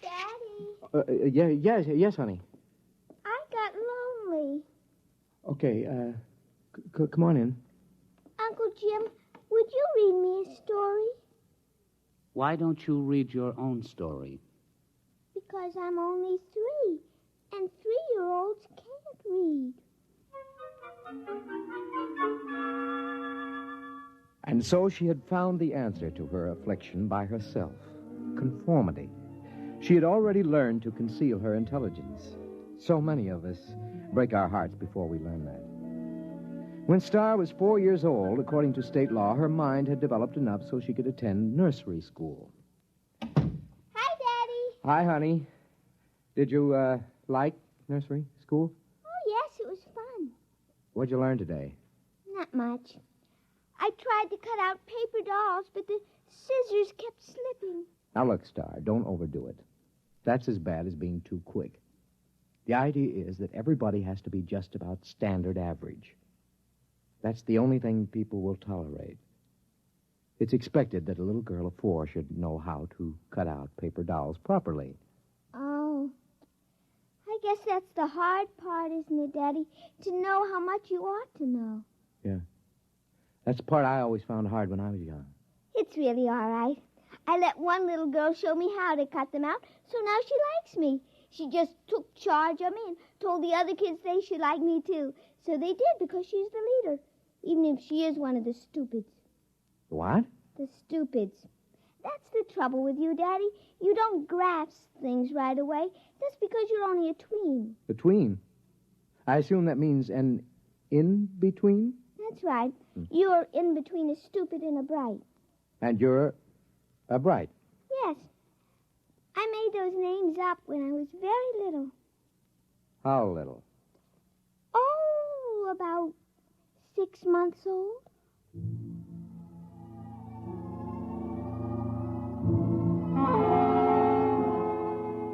The thoughts began to whirl around in my head after that one. A small fear kept growing inside me. How profound was this little imp that was staring up at me? How much did she understand already? Even as the thought formed, I learned the final horrifying fact about my little girl. It's all right, Daddy. Don't be afraid of me. Well, how did you know that I was thinking anything like that? Well, I just figured it out.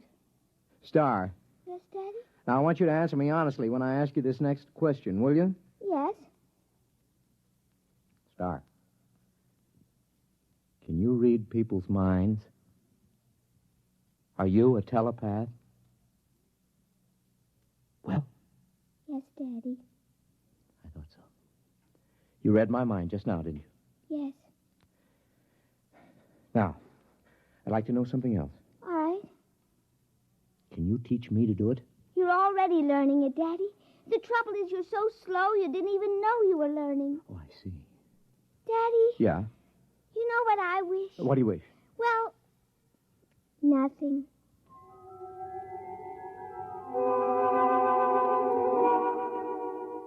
All the same, I knew exactly what she was wishing. She was wishing for a companion whose mind would match her own. You see, I was becoming telepathic.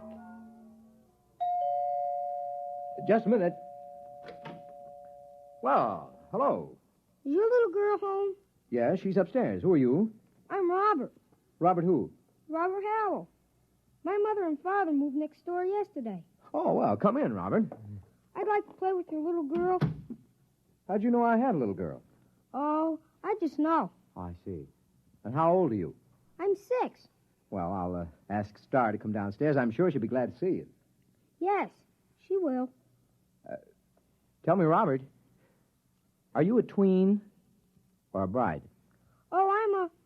What did you say, Mr. Holmes? Nothing.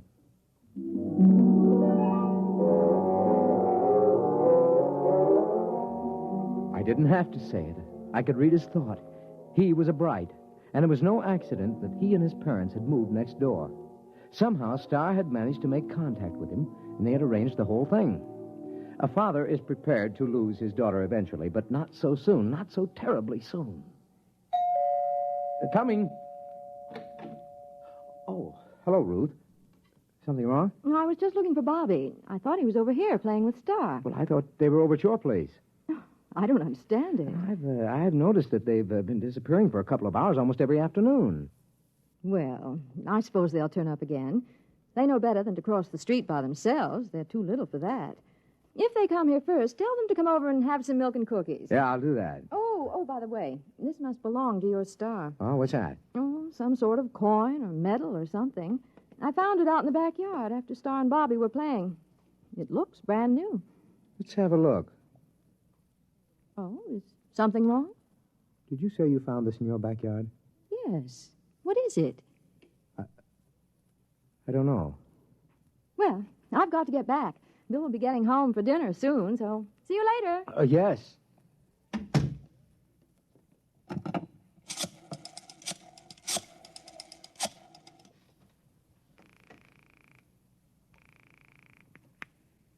Hello? Jim? Yes. Do you have a portable spectrophotometer?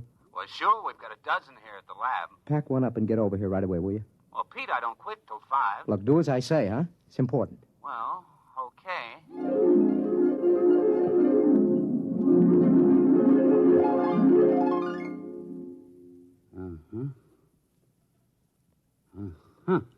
Well? Let me check the amount of radioactivity again. You've checked it 4 times. That's about it. Okay. What's your opinion of this coin? Well, first of all, let me say this. It's the real McCoy. And? Also, it doesn't exist. Makes sense. Look, Pete, that coin is pre-Egyptian. It's hand-cast. It's made out of one of the oldest bronze alloys, one that was lost 4,000 years ago. So it's 4,000 years old. It is, and it isn't. What do you mean? Listen, Pete, Old coins show wear. The edges get rounded with handling. The surface oxidizes. The molecular structure changes, crystallizes. Pete, this coin is authentic, and yet it's brand new. It might have been struck off yesterday. You realize, of course, that that's impossible. Where'd you get it, Pete? I don't know. I think the kid's got it. Star? Yes. How? I don't know. I'm almost afraid to think. Well, why not ask her? She isn't around. She and Robert are off playing somewhere. Well, do you know where? No, Oh, Jim, it's just too fantastic. It isn't possible. I haven't said a word. I know what you're thinking. As a matter of fact, I was thinking something fantastic. How did you guess? I just guessed. Jim, let's find those kids right now. Okay. Star. Robert. Let's try the playroom. Star. Robert. Not in here. Let's try back here. I hear something. What? Pete, it's coming from the room we were just in. That's impossible. There's no place they could have hidden. I'm going to open that door. Peekaboo, Uncle Jim. There they were, in the middle of the playroom, holding hands, a little shamefaced, a little defiant. Star. Robert, where have you been? Now, I know you weren't in this room a few seconds ago, and there are no windows you could get through. Well? It's nothing, Daddy. We just went a little ways. That is not answering me. Where did you go? You see, Star, we've found this coin. Come on. I shouldn't have to tell. You're both just tweens. Star, I'm still your daddy. Even brights have feelings about their parents. Now. I tried to ESP you, Daddy. Does she mean extrasensory perception? Yes. You just don't ESP good, Daddy. Robert does it very nicely. He can always find me when I hide. That's 'cause you don't have much imagination. I do, too. Yeah, but you always have to look at a book to ESP what's in it so you leave an ESP smudge. I just look at where you left the smudge, and I go to that place, and that time, and there you are. Oh, but that's cheating. It isn't. You just haven't got imagination. You can't teleport yourself to a place that hasn't been. I can, too. What about the moon people? They haven't been yet. Oh, Star, they have, too. Not for your daddy, they haven't, but for the things from Arcturus. The moon people were about 10 million light years ago. Now, wait a minute, kids. Hold on. Jim, have you been listening to this? I think I heard it. Now, look, kids. You're either playing a big joke on us older folks, or you've actually figured out a way to travel to places in the past. Right? And in the future, too, Daddy. Star, could you tell us how you do it? It would be easier if I could ESP it to you. Well, just pretend we're stupids and tell us in words. Well, you remember the Mobius strip? I remember. She made it about a year ago, Jim. Well, you join the ends of a strip of paper with a half twist to make one surface. Then you take a sheet and give it a half twist so you can join the edges together all over. That's Klein's bottle. Oh, you know about that. Yes, we know that. Go on. Well, then you take a cube. You imagine a cube, and you twist it. Tesseract? Shh. Go on, Star. And you ESP the twisted cube all together the same way you did Klein's bottle. Now, if you do that big enough all around you so you're sort of folded into it, you can teleport yourself any place you want to go. And that's all there is to it. Jim, what do you think? I need another drink, Pete. A big one.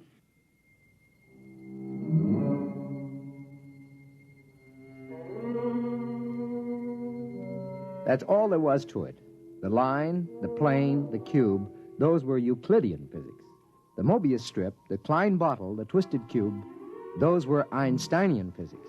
Well, I was pretty advanced in both, but I'd have to do some heavy thinking to really grasp it. Meanwhile, the two little kids stood there staring at us. Star, Robert, can you tell us some of the places you've been? All over, Uncle Jim. The Romans and the Egyptians and places like that. Is that how you got the coin? Uh-huh, I found it. It wasn't stealing, was it, Daddy? I just found it in the dirt. We'll skip that for a minute. What about going to the future? There isn't any future, Mr. Holmes. What's that? It's kind of hard to explain. Even Star doesn't get it. Oh. But when she gets to be 6, like I am, she'll probably understand. Well, try to explain it to me. Well, it's all connected, just like the Mobius strip. If you go far enough, you'll get back to where it starts again. You start with the cavemen, then us men, then atomic men, the moon men, planet men, star men, and Brights. Only somehow... What? The Brights got off the strip. We haven't been able to find them any place in time. I'd sure like to know how they got off and where they are. Now, look, kids, this kind of thing can be dangerous. You might be eaten by a dinosaur or something. Oh, we just ESP ourselves right out of there. Well, anyway, I don't want you leaving this part of the time strip. Not again. Daddy. Now, I may be just a tween, but I'm your father. I always mind you, Daddy. Yeah? What about going off the block? But, Daddy, we didn't cross a single street. Nevertheless... Pete, think of what you're doing. Pictures, specimens, recordings. Not only from the past, but from the future. Pete, I beg you. Jim, this is my daughter. But what a contribution. We could be ages ahead of ourselves. No. Star. Robert, I'd like your promise you won't leave present time again. Well? Okay. Okay. All right. Now run along. Robert's mother has some cookies and milk for you. Okay. See you later, Daddy. Meet you there. Last one's a moon man. Jim, I'm sorry. Well, I suppose if I had a daughter... Are you going to report this? And have everybody give me the horse laugh? I may be just a tween, Pete, but I'm not an utter fool. It took me almost 6 months to do it. I don't know how many times I visualized a cube and ESP did a half twist and tried to seal the edges around me. And then once there was a flash, just for an instant. I was concentrating on Caesar's triumphant march into Rome. And for the briefest instant, there it was. I was standing on a roadway watching, and then it vanished. Hey. Hi, Daddy.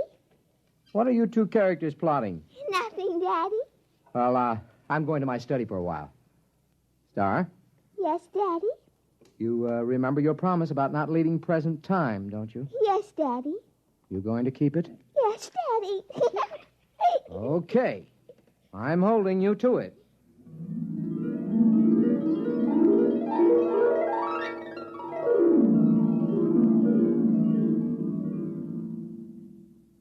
Hello? Hello, Pete. This is Ruth Howell. Yeah? Are the kids there? No? When did you see them last? What time is it? Oh, about 10 this morning, 6 or 7 hours ago. Why? Pete, I'm worried. What's up? Well, they were upstairs in Bobby's room. I was in the living room. Now, I could swear they didn't come downstairs, and yet, when I went up there, they were gone. That was over 5 hours ago. Ruth, are you sure they didn't come down? I was in that living room every moment. Pete, I'm Now, Ruth, don't get panicky. I'm coming right over. Just don't get panicky.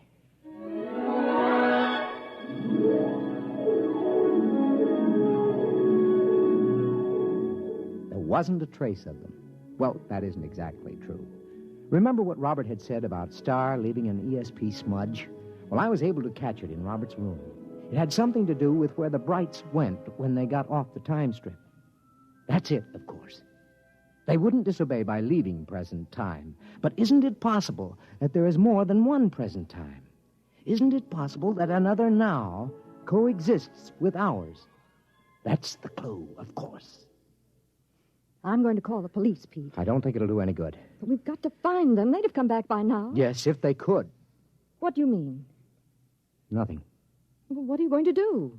I'm going back to my study to think. To think? Aren't you going to look for them? I have to figure out where to look. Well, I'm not going to sit around doing nothing. I'm calling the police.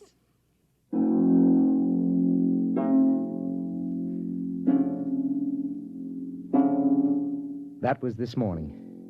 I've been doing some desperate concentrating since then, Jim. I'm writing this down so you'll know. I've already managed to go back to the time of Cheops and ahead to the time when men were navigating to distant planets in a matter of days. But the big job remains. How to get into a dimension parallel with our own at the same time. I figured out that to get the equivalent of a Mobius strip with depth, you must use the supercube, the tesseract. That's what I'm working on at the moment. If I succeed, there is a possibility I may not be able to get back. I hope you will be able to make Bill and Ruth Howell understand. Okay, now if I take 6 cubes and fold them in one another so that every angle is a right angle. Yes, all right, I've got that. And now I've been folding. I ESP the tesseract, a half twist around myself. Mr. Holmes? Mr. Holmes, are you in there? Mr. Holmes? We'll have to break in. It's locked from the inside. Mr. Holmes. Pete! Pete, where are you? Pete! That's funny. The door was locked from the inside, but here's his fountain pen with the ink still wet. But he's gone.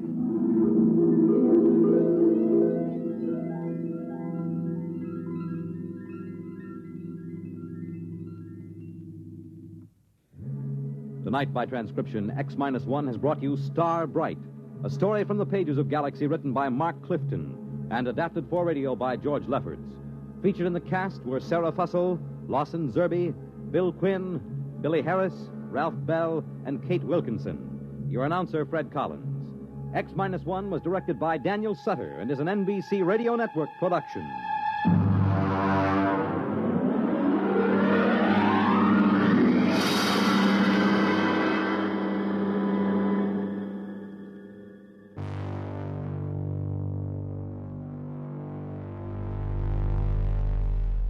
From the radiant hope of a gifted boy reaching toward the stars in Star Bright, we now step into the crowded streets of a very different future. Our next story is Jaywalker, an original radio drama written especially for X-1 by the brilliant Robert Bloch, master of psychological horror and author of Psycho.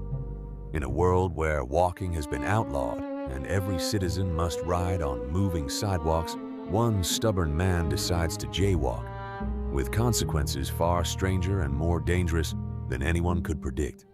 This February 1956 episode delivers classic Bloch tension wrapped in sharp social satire. Stay tuned for Jaywalker on X-1.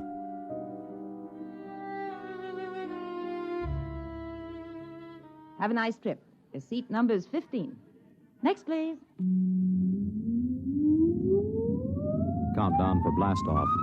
X-5, 4, 3, 2, X-1, fire.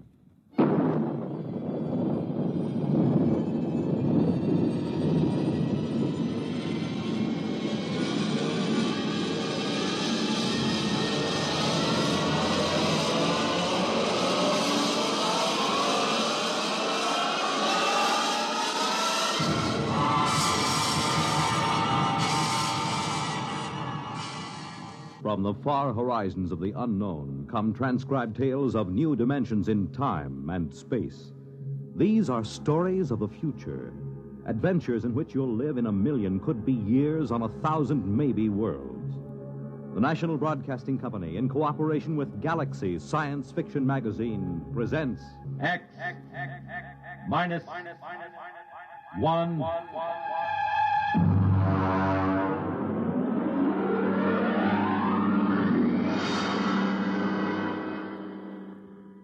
Tonight's story, Jaywalker, by Ross Rocklin.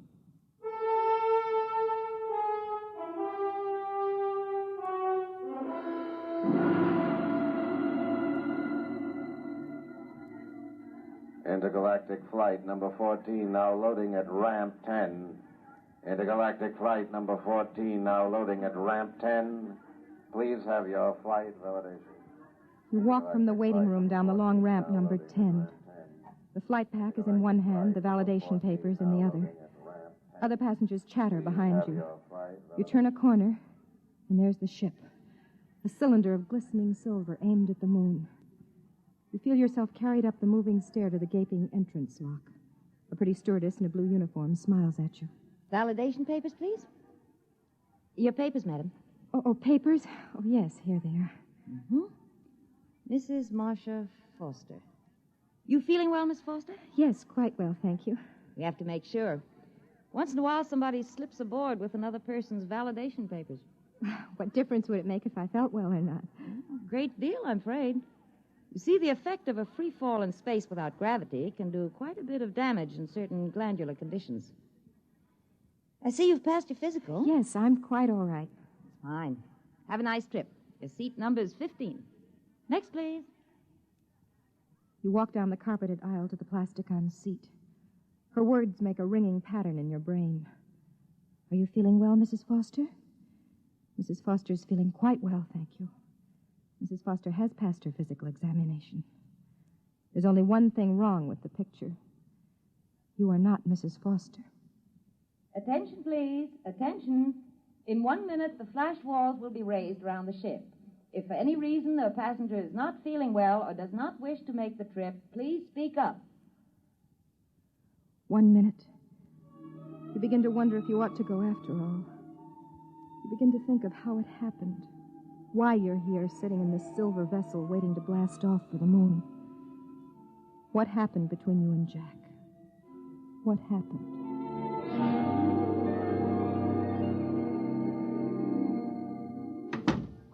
Honey, I'm back. Jack, oh, darling. Oh, You miss me? did I miss you? Oh, I brought you a little present from the moon. what is it? Open it and see. All right, I will. Try it on. Oh, it's beautiful. Took us 2 hours to pick it out. Us? Oh, me and Sue. Sue Egan. Well, who's she? Well, the stewardess on the ship. Oh? Well, how long has she been on the Earth-Moon run? Oh, I guess it's about a year now. It's funny you never mentioned her. Oh, haven't I? Well, what's the difference? It just seems odd. Hey. What? Well, you're not jealous, are you? Is she pretty? Oh, monstrous. 4 feet high and 3 feet around. And she has a big blue eye right in the middle of her forehead. Oh, you're insane. Come on, how about a kiss? No. Oh, lady, I've been away for 4 months. Sorry. I guess I'll just have to go back to Sue Egan and her 3 blue eyes. Oh, in that case, here. Oh. I have been away a long time. Jack, I want to talk to you about that. Okay. But could it wait till tonight? I am taking you to dinner, Mrs. McLean. I'd rather talk about it now. Okay. Jack, we've been married for 6 years now. Is it that long? 7 in July. For the last 2, you've been skippering that rocket to the moon. I know. 3 weeks at a time, with only a week in between. Well, I do get a month vacation Jack, besides. that is no kind of life. Oh, Marcia, I don't know what I can do about You it. haven't tried to do anything about it. I guess you're right. Do you intend to try? Marcia... But I need to know. Marcia, flying is my whole life. But it isn't mine. I'm not going to spend 3 weeks out of 4 sitting here wondering if you'll come back alive. Oh, now that's ridiculous. Is it? What about my father who died on the Elsinore when it missed Mars? Your father died as the result of a space maneuver that no pilot in his right mind would try. They missed the planet. That could happen to anybody. They missed it because they tried to warp the ship around. I'm afraid I don't understand. Well, it isn't very hard to understand. A spaceship takes off with everything calculated to the last decimal point. It has exactly enough fuel to take it to a planet if it follows an exact course, an ironclad mathematical orbit. Well? Well, there was a Jaywalker aboard the Elsinore. A Jaywalker? Well, that's what we call somebody who boards a ship knowing that he has no business doing so. In this particular case, it was a senator going to a convention on the moon. He had been taking endocrine treatments and kept it secret on his validation papers. He felt he had to attend this convention to muster some votes for his campaign. He didn't consider that he was jeopardizing his life. Well, I still don't see how they missed the planet. 6 hours out, the senator began to die. The effect of the free fall on his glands was catching up with him. And the only way to reverse that effect is to reverse the spin of the ship, turn it end over end. That creates artificial gravity, reverses the stress on the glands. The pilot took a chance. He did just that. Is that why they missed the planet? They lost their trajectory. By the time they recalculated their course, they'd passed Mars. They ran out of fuel and kept going until they fell into the gravity of the sun. And that couldn't happen today? A pilot would have to be out of his mind to try a maneuver like that. You wouldn't try it? Risk an entire ship to save the life of one fool? You wouldn't? Well, Marcia, I can't say I definitely wouldn't. Right now, it's inconceivable to me. Just as inconceivable for you to give up space flight for my sake. Isn't it equally inconceivable for you to put up with it for my sake? I've put up with it for 2 years. Jack, this is the end of it. Now, what exactly do you mean by I that? mean you have to decide whether you want a marriage and a family or a career as a space jockey. Well, why do I have to decide? Why can't I have both? Because I won't live this way. Nobody else does except a handful of wives whose husbands are crazy enough to have picked a profession like this. Well, you knew this was my profession when you married me. I didn't know it was like this. Marcia, what you're asking me to do, I simply can't do. It wouldn't make you happy if I did. I'd just be walking around resenting you. Now, come on. Let's have dinner and forget this for a while. No. We're not having dinner. You'd rather stay home tonight? No. I'm going to Los Angeles to my mother's house. What? I have tickets on the 6:00 flight. Tonight? Yes. Jack, I'm quite determined. I've made up my mind that I'd put it to you squarely, and if you refused, I was leaving. Just like that? Yes. I've had all I can take. Marsh, for heaven's sake, can't we talk this over and make some kind of a compromise? There is no compromise, Jack. It's all very exciting for you, tearing back and forth to the moon with glamorous stewardesses and all sorts of celebrities, but sitting here waiting isn't much fun for me. Well, you could get a job, you could develop some interest. That isn't why I married you. I want a home and a family and a man who comes home every night and talks to me about little, unimportant things. And I'm not that man. No. No, you're not. Okay. What are you doing? I don't like people walking out on me, so I'm leaving first. Would you mind telling me where you'll be? I don't know. You can reach me through Intergalactic if you change your mind. Marcia, maybe we'll both be better off. We didn't have much of a home life anyway, just the two of us. Oh, I'm sorry. I didn't mean that. I know how you feel about not having children. Goodbye, Marsh.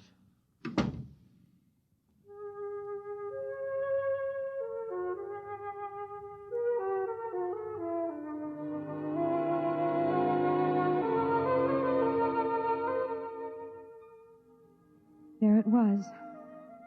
You learned when you came back from Los Angeles 2 months later that he'd been seen in the company of one Susan Egan, stewardess for Intergalactic on numerous occasions. You learned, too, that he'd applied for the Earth-Venus run, the newest and most difficult run in the galaxy. And you learned something else, something that was going to change the whole course of your life. Come in, Mrs. McLean. Sit down. Thank you, Doctor. I have some good news for you. Yes? You're going to have a child. Well, I thought you'd be happy about that. Happy? Oh, yes. Yes, I am. Naturally.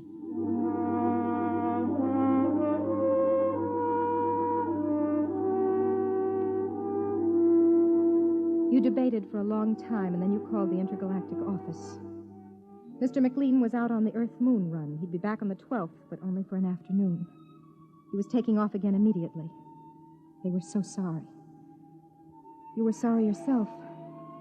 It seemed as if life would not be worth living without Jack, especially now with a child on the way. You had to talk to him, to be with him. That was when you first began to formulate the idea of going to the moon with him on this run. Attention, please. Attention. We're about to count down for blastoff. Fasten your seat belts and recline back as far as possible. The next sound will be that of the first stage rockets heating up. Do not be alarmed by the vibration of the ship. From the bulkheads overhead everywhere comes the deep rumbling sound. Some of the passengers look anxious, some excited. Some leaf casually through magazines as they lie on their backs in the reclining seats. Those of you who've never been in rockets will find it an experience that will make you proud to belong to the human race. Countdown for blastoff. X -5, -4, -3, -2, -1, 0.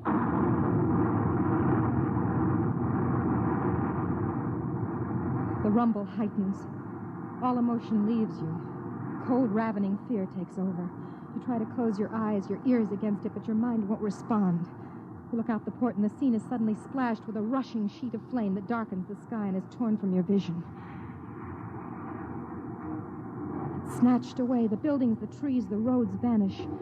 A great soft uniform weight presses down on you. You push with all your might, but it smothers you, presses you back, drives your blood down, down inside of you. And then, quiet. We are now 102 miles over New York City. You may unfasten your safety belts. The pull of gravity will no longer trouble you. You unfasten the safety belt and sit in the seat, wondering what to do next. Ladies and gentlemen, welcome to intergalactic flight number 14 out of New York Rocketport, destination Moon. I'm your hostess, Miss Susan Egan. Your pilot for this flight is Captain Jack McLean. Our position at the moment is approximately 550 miles above Earth, and in less than 1/2 hour, we'll be in free fall, completely without gravity. Our speed is currently 29,000 miles per hour. We should arrive at Moonport at exactly 6 p.m. tomorrow, Earth time. I wish you a pleasant voyage. If there's anything you need, Intergalactic is at your service.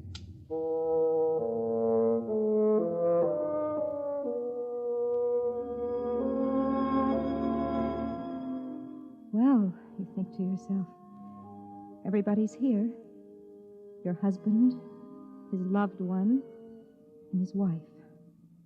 You watch her as she walks back along the rows of seats with an armful of the latest magazine reportings. A tall girl, about 29 or 30, dark brown hair, dark eyes, and not very pretty. The sort who would be able to talk to him about steam tubes and beautiful landings and solar storms. Mrs. Foster, would you like something to read? Oh, thank you, no. First time in a rocket ship? Yes, could you tell? You look a little green. You feeling well? Yes, I'm quite all right. There's just a touch of space sickness. Come along to the ship's hospital and we'll fix you up in a jiffy. No, I'd rather just sit here a minute. Of course. Oh. Come on. Let me help you into the ship's hospital. That's it. Come on, take it easy. Now, come on.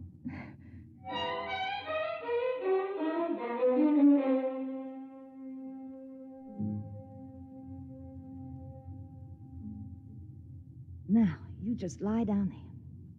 How are you feeling? I'm scared. There's nothing to be afraid of.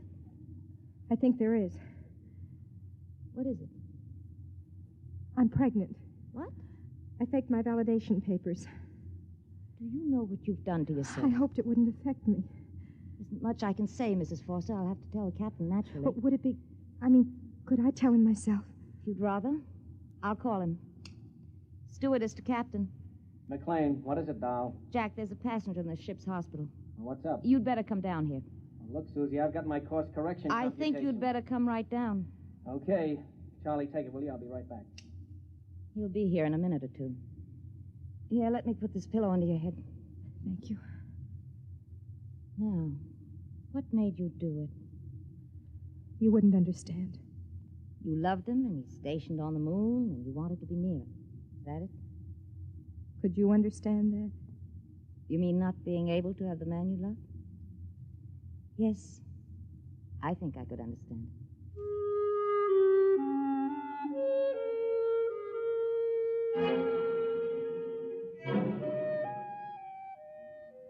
You wanted to scream at her, to claw at her face. She was going to live, and you were going to die. She was going to share a life with Jack when you were only a dim sort of memory in his mind. He came in, moving fast with that kind of schoolboy gait of his. His dark face was frowning, but handsome as ever. Now, just why did you... Marcia, honey. Hello, Jack. Well, what are you doing aboard? Sue, this is my wife. Marcia, this is Sue Egan. Oh, hello. I'll be getting out. Excuse me. What's going on? Jack, sit down. I want to tell you something. I'd like to say something first, Marsh. I've had a chance to do a lot of thinking lately. And if you think we could work it out, I'd like to try again. You mean that? Yes, I do. What about Miss Egan? Sue? What about her? Well, I thought... I heard... I'm very fond of Sue. Yes, I thought you were. But she isn't my wife. You are. Was. What do you mean? I'm going to die, Jack. Marcia, what are you talking about? Jack, I'm pregnant. You see, we're a little too late. Did you know this when you came aboard? Yes. But weren't you aware that... What about the physical? I used another woman's validation papers. I paid her for them. Why, Marcia? How could you do a thing like that? I don't know. All I knew was that I had to see you. I had to be with you. If you'd only told me. I couldn't reach you. Didn't you know what would happen if you took a rocket flight? I know. I thought somehow it wouldn't happen to me. I didn't know that pregnancy was affected. And if you had? I would have come along anyway. I suppose in a way I'm to blame. I'm the one who walked out. Don't take the blame on yourself. I'm over 21. Marcia, what did you hope to accomplish by this? I'm not sure. There's only one possibility. Possibility? Yes, excuse me. Miss Egan. Yes. Come into the ship's hospital, please. Bring Petrocelli from maintenance. Tell him to come up here with a crescent wrench. Yes, Captain. What are you going to do? Do? Nothing much. I'm going to warp the ship around, that's all.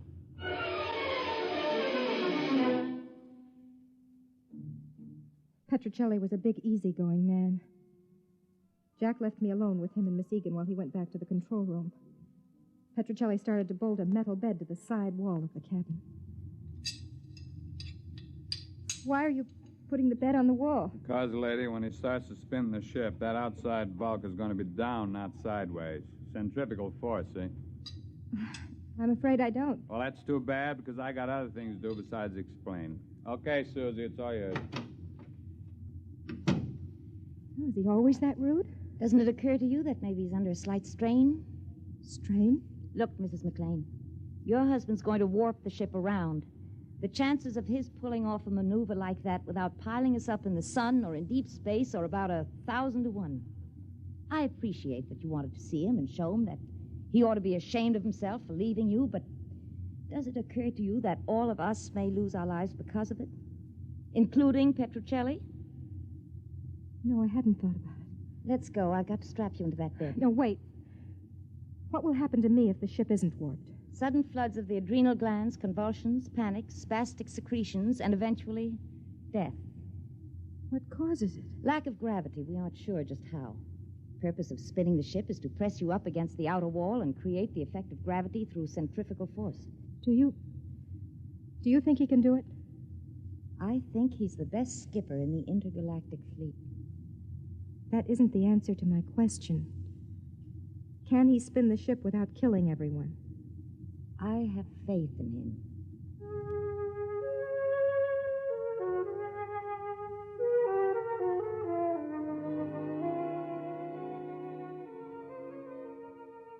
She loved him. She had faith in him. And you to whom he was married, you who carried his child inside you, did you have faith in him? Everything set in here? Yes. Good. Jack, could we talk alone for a minute? Only a minute. We have to get the new data into the computers. Susie, will you excuse us, please? Yes. Well? Jack, don't do it. Marcia. I mean it. You've no right to risk all those lives just for me. Marsh, I'm captain of this ship. I do as I see fit, and I can't do otherwise. But it isn't fair to them. It isn't fair to you. When we're born into this life, we don't make any agreement that says everything is going to be fair and equitable. I refuse to let you do it. You can't stop me. I'll take my life. I'm going to ask Sue to stay with you. What about her? Don't you love her? Well? Marcia, whether I love Sue Egan is not the point just now. I've decided to spin ship to save you and my son. Or daughter. If it means risking the lives of others, I have to take that risk. Jack. Yes? Why are you doing it? Because I love you.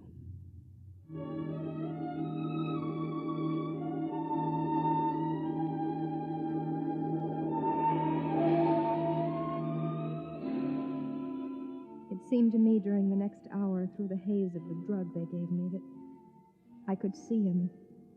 There was the curved silver board. Before it sat Jack, hunched like a harried bookkeeper on the last day of the month.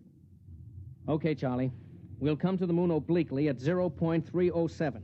We pass it, stop, spin the ship over once to check speed. Then put the tail down when we feel gravity at 7.035. And if we can do it with the fuel we've got, it'll be a miracle. All right, start the calculators. Engine room, reverse tubes. Reverse tubes. Wait for new course vector 7073. Ready for new course vector. Set firing formula 26355726. Firing formula ready. Coming into course vector. Counting down. 7077. 76. 76. 75. 75. 74. 74. 73. Fire.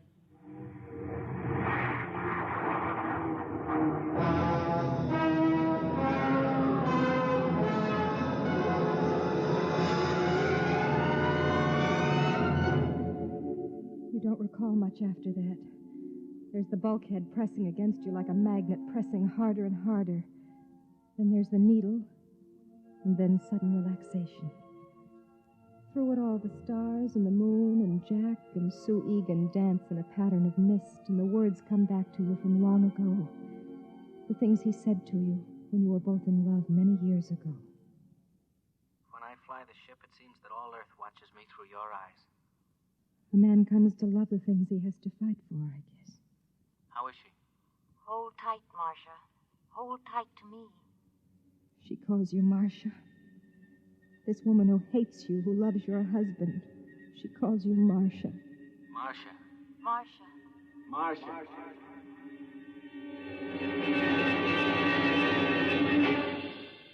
Marcia. Oh. Marcia.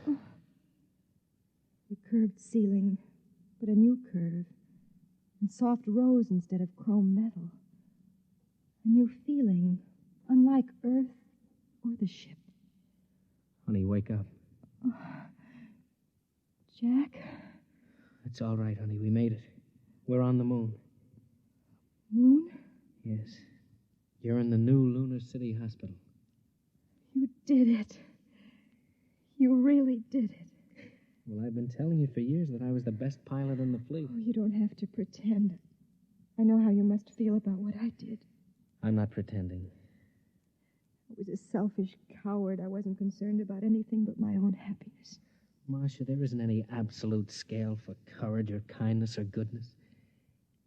I couldn't pretend to judge you or anybody else. I only know that I believe you're a good person. And I love you. With your faults and your good points.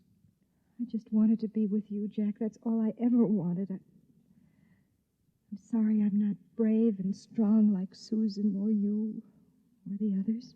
Oh, honey, nobody expects you to be. Come on now. You've got to save your strength. We've got to take good care of you.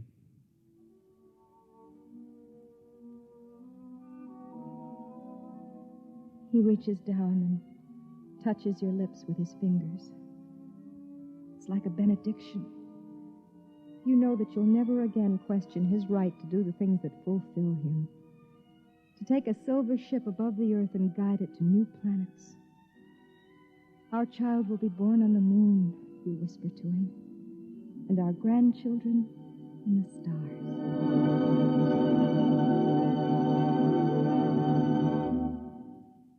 You have just heard X-1, presented by the National Broadcasting Company in cooperation with Galaxy Science Fiction Magazine, which this month features the Arthur Sellings tale entitled One Across, the story of a man who thought that doing puzzles was an escape, until he suddenly found himself completely boxed in. Galaxy Magazine on your newsstand today. Tonight, by transcription, X-1 has brought you Jaywalker, a story from the pages of Galaxy written by Ross Rocklin and adapted for radio by George Lefferts. Featured in the cast were Bob Hastings, Terry Keane, Raymond Edward Johnson, Connie Lemke, and Eugene Francis. Your announcer, Fred Collins.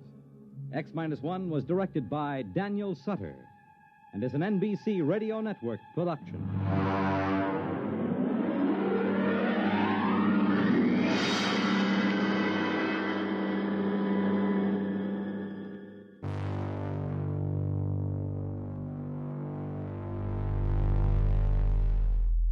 From the forbidden sidewalks of a future where one man's simple act of jaywalking shattered an entire society, we now drift into the endless void aboard a generation ship that has forgotten its purpose.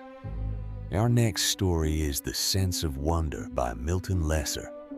On a mighty starship that has traveled for 10,000 years, the descendants of the original crew have built a rigid religion around the vessel itself. To question the ship is heresy, until one man begins to wonder what truly lies beyond the metal walls. This April 1956, X. -1 adaptation, scripted by George Lefferts, makes for a fascinating companion piece to Heinlein's universe. Stay tuned for the sense of wonder on X-1.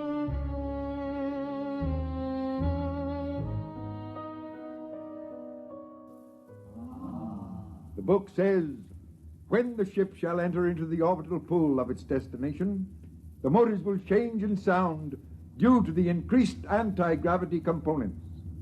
A study is being made to interpret the meaning of the word destination, which was lost some 4,000 years ago and has always been a subject for much controversy. But this need not concern you. Suffice to be reassured that the change in the sound of the motors is a part of the scheme of things. Return to the schedule. The ship is all. Praise the ship. The ship is all. Praise the ship. Countdown for blast off. X-5, 4, 3, 2, X-1, fire.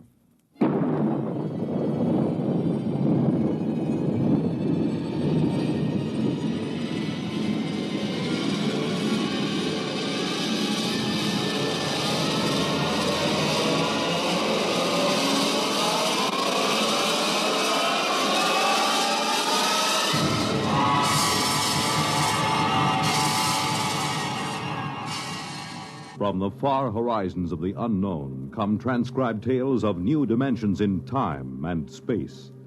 These are stories of the future, adventures in which you'll live in a million, could be years, on 1,000 maybe worlds.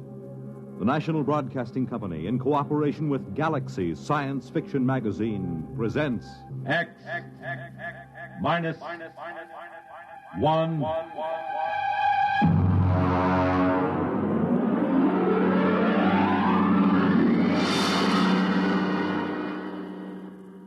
Tonight, The Sense of Wonder by Milton Lesser. The huge ship sped endlessly through space on a voyage that had lasted 10,000 years, the journey which had no end. And for those aboard her, there was no other universe. To them, the ship was all.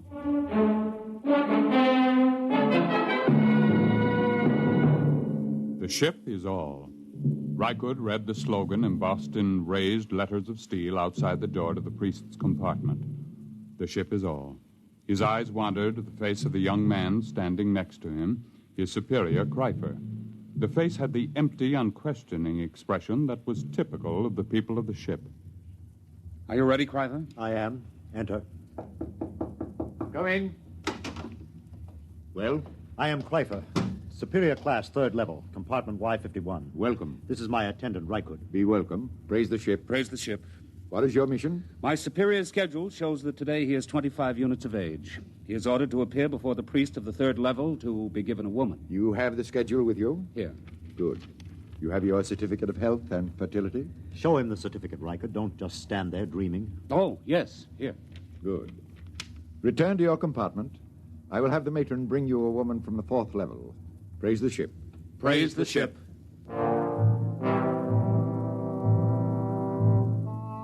Kreifer returned to his compartment, followed by Rykud. There was no questioning in the mind of either of them.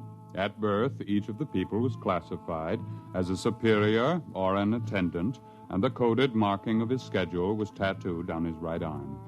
Both of these young men were 25, strongly built, and tanned from constant exposure to the health rays in the ship's conditioning room. Kreifer wore the loose-fitting robe of a superior. Rykud wore the tight trousers and shirt of an attendant. They entered the comfortably furnished compartment. Kreifer? Yes? What do you suppose she'll be like? What difference does it make? Don't you even wonder about it? I wonder about nothing. The ship is all. Praise the ship. Well, naturally, but still...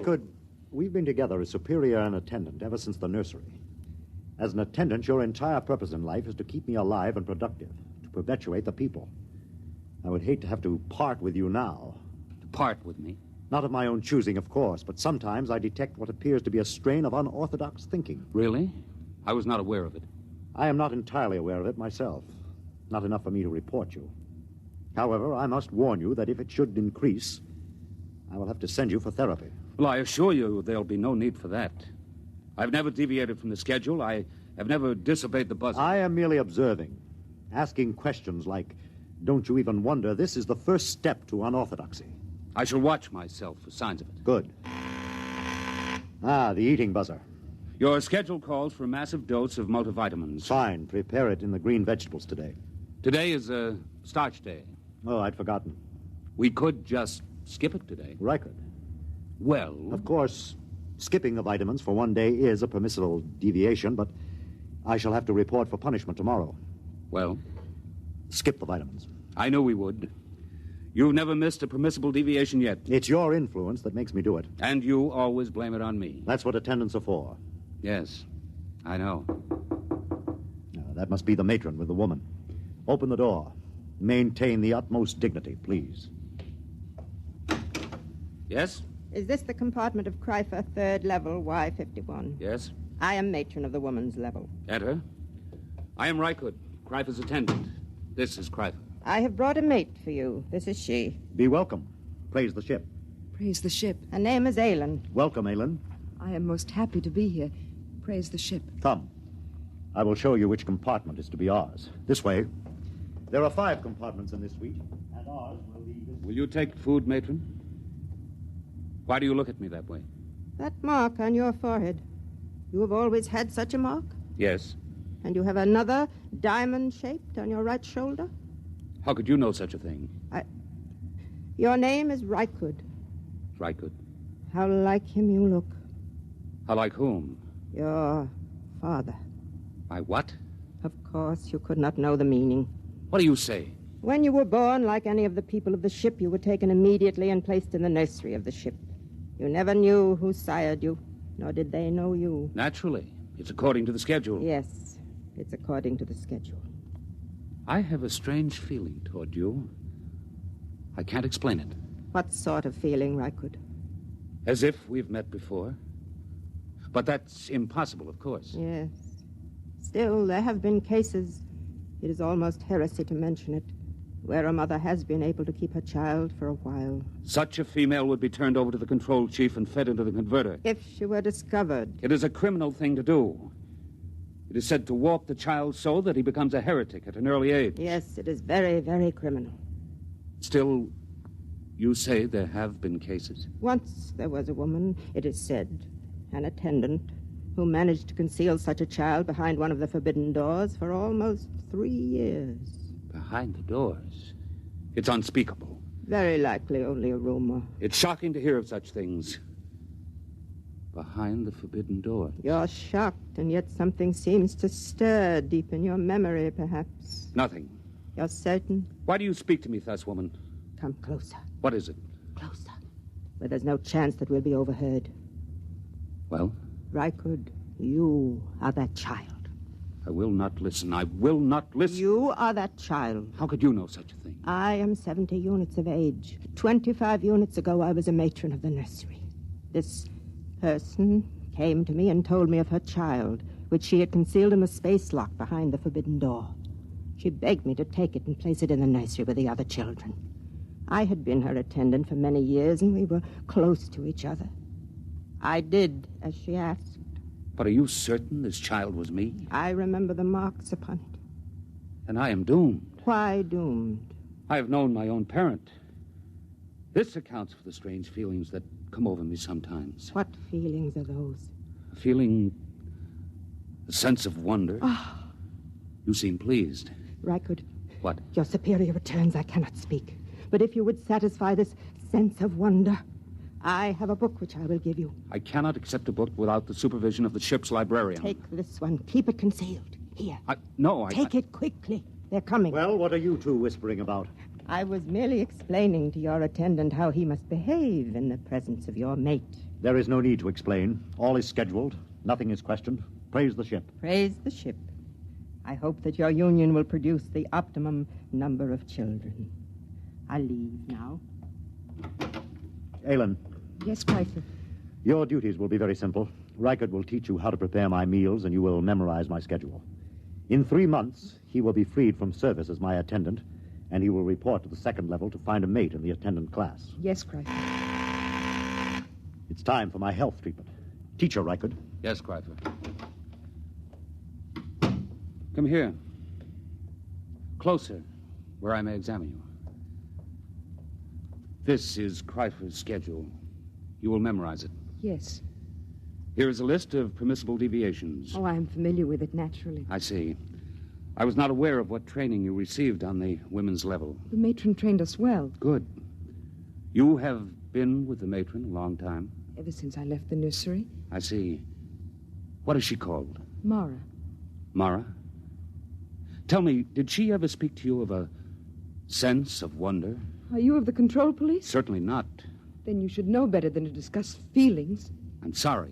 I thought perhaps... What's that? The change bell. There has been some change. It frightens me. Oh, what does it mean? I don't know. I heard it only once before. When the ship passed very close to a red planet, there was a shower of stars, and the ship seemed to shake, and the change bell rang. We were all summoned to the priest and told that we must undergo a test for radioactivity. What are we to do now? Reichert, Aylin, quickly. It is the change bell. We are all summoned to the priest of our level. Quickly! Within a few moments, the people of the third level of the ship were assembled in the area outside the compartment of Chul, the priest. They stood there trembling, listening, and panicked to the clangor of the change bell, not daring to wonder what it meant, but aware that something different had happened. Something different. I'm frightened. Hush! The priest is coming. The ship is all. Praise the ship. Praise the ship. Listen to Chul, your priest. I have just been in contact with the chief priest of the ship. This is what I have been given to say. For 10,000 years now, ever since the ship began the voyage, which has no end, we have lived as one people following the schedule. In those years, the change bell has rung only twice. On one occasion, it was to announce a change in the schedule for the preservation of the people of the ship following the epidemic. On another occasion, the ship passed close to a radioactive explosion, and it was feared that we had become dangerously activated. Now the change bell has rung again. You wish to know the reason, naturally.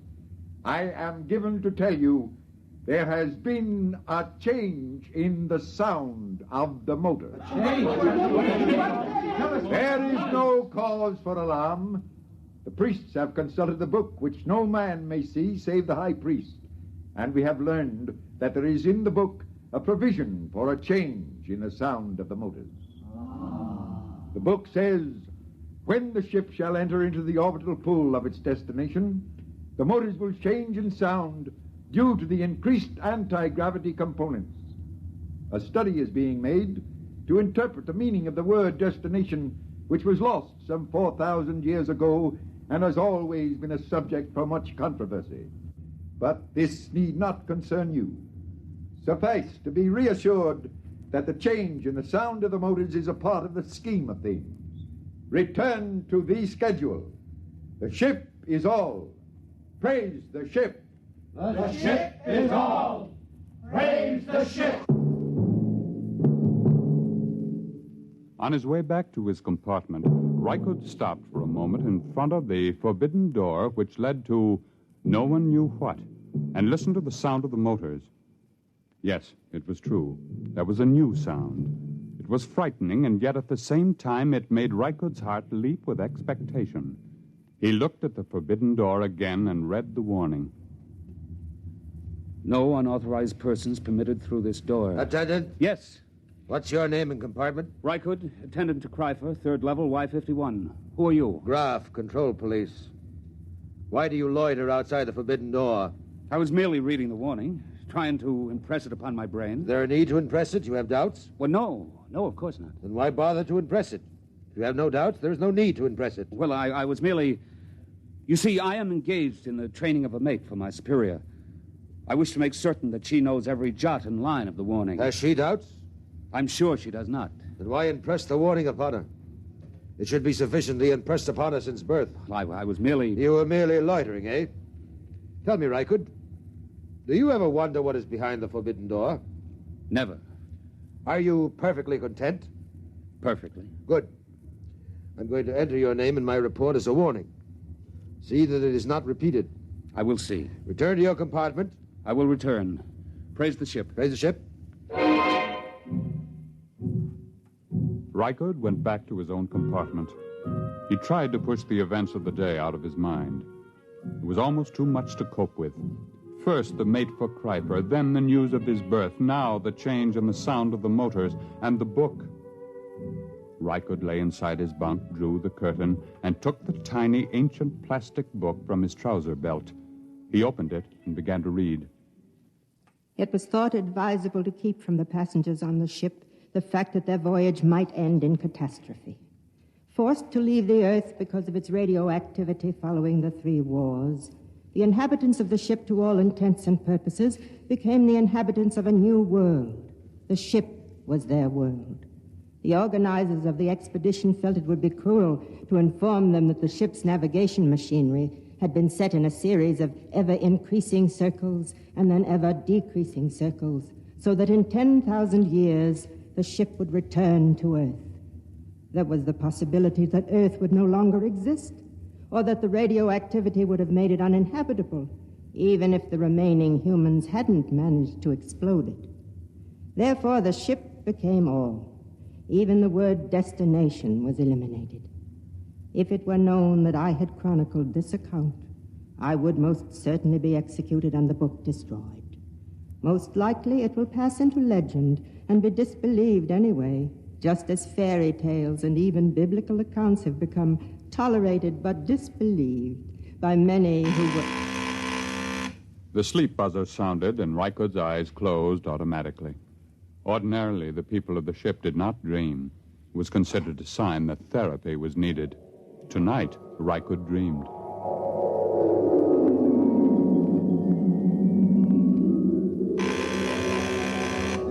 Rise. Dress. Eat. Raise the ship. Rise. Eat. Dress. The ship is all. Rykud. No. Rykud. No. What? Shh. What is it?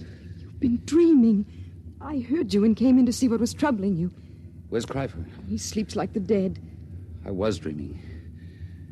Aylin, look at me and tell me the truth. Do you ever dream? Do you?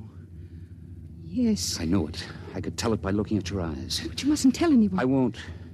You were very close to the matron, were you not? Yes. Did she ever read to you? Read? Did she ever read from this? Where did you get that? She gave it to me. Then you must be one of the trusted ones. Who are the trusted ones? Some of us, the women who were with the matron since we were very small. We've been trusted by her to hear the reading of this book. I see. But if anyone found out... I know. Rykud? Yes? I feel very strange. I, too. What is it? I don't know. Sometimes, after the matron had read to us from the book, I would have this feeling, strange and frightened. And she would comfort us. Comfort? What does that mean? She would put her arms around us. And did that comfort you? Yes. How terribly strange. Rykud? Yes? Comfort me. Put your arms around me. Aylin. Please, will you? Yes.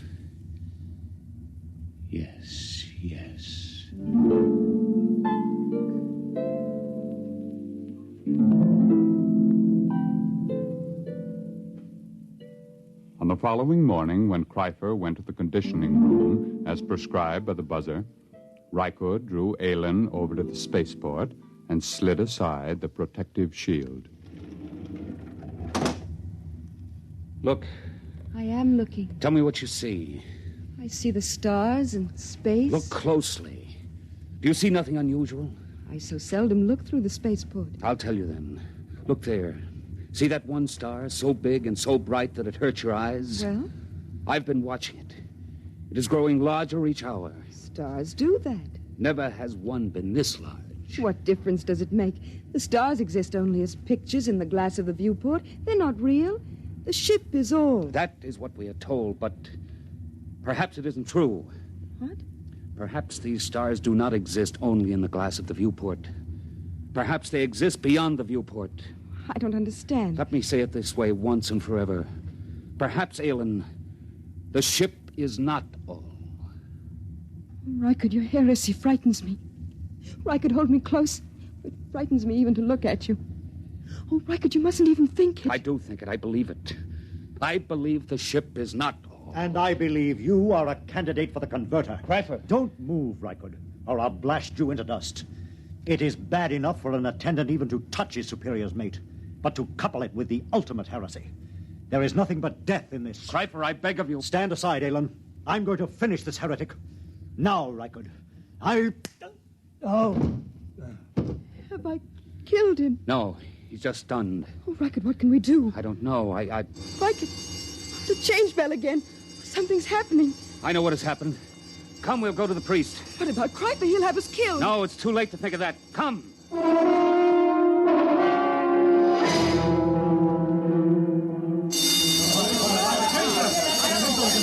Aelin. Stand close to me. The priest is entering. Silence! Once again, the change bell has sounded. There has been another change. Doubtless you all felt the shock and the vibration a moment ago. I am informed that the motors have stopped. Silence! However, once again, there is no need for any panic or alarm. We will continue to live our lives just as before. The only thing that has changed is that the motors have stopped and that the view in the viewports has changed. Behold. The view in the viewports has been changed from the stars to a garden. That is all there is to it. The book makes mention of the fact that the view in the viewports is changeable. Go back to your compartments and resume the schedule. The buzzer will be your guide as always. The ship is all. The ship is all. Wait! No, I have something to say. Listen, this is what I have to say. The ship is no longer all. Seize him! Keep back! I have my superior's ray gun. I will destroy any who move to seize me. Listen to what I have to say. The view in the viewports is not just a garden. It is the destination. It is the earth. Don't you understand me? We have arrived. We have reached the destination. The journey is over. We can leave the ship and go out into the garden. Fools, can't you understand? Watch the viewport. Watch it. The viewport is broken. I've shattered it. You can go out. Feel the air rush in. Smell its fragrance. Rykard, they don't move. They don't understand. Seize him! Kill the heretic! Kill him! Rykard, they're moving toward us. Run. Follow me quickly. After him! Death to the heretic!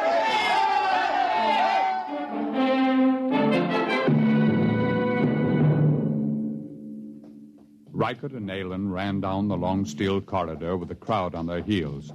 After a few moments, they came to the forbidden door of the control room. Aelin, quick, in here. Rykard, it's forbidden. I'll have to blast the lock. Quickly, now come. Now, help me close the door. Now the bar. We're safe in here for a while. Not even the priest can make them come in here after us. It'll take them time to figure out what to do. Rykard, look. Look at the machinery. Oh, it's frightening. We're in the control room. It tells about it in the book. You see this big machine here? There was a drawing in the book. This is the machine that controls the buzzer. Just a simple machine like that? Yes, a simple machine. Stand back. What are you going to do? I'm going to smash it.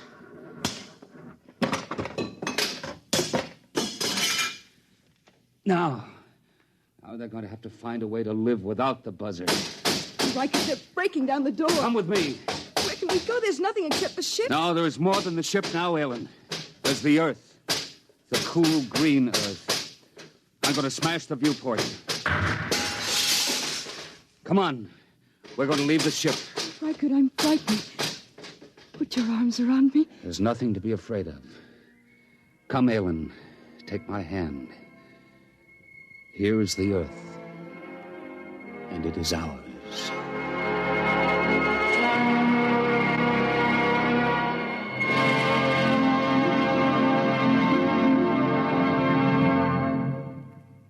Tonight, by transcription, X-1 has brought you The Sense of Wonder, based on a story from the pages of Galaxy written by Milton Lesser and adapted for radio by George Lefferts. Featured in the cast were James Monks, Bill Quinn, Edwin Jerome, Vera Allen, Rita Lloyd, Joe DeSantis, and Dick Hamilton. Raymond Edward Johnson was the narrator. Your announcer, Fred Collins. X-1 was directed by Daniel Sutter and is an NBC Radio Network production.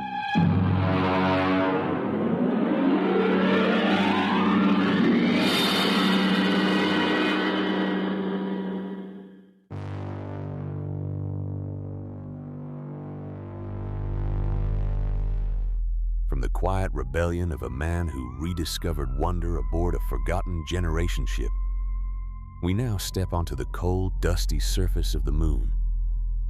Our next story is The Reluctant Heroes by Frank M. Robinson, adapted for radio by Ernest Kinoy.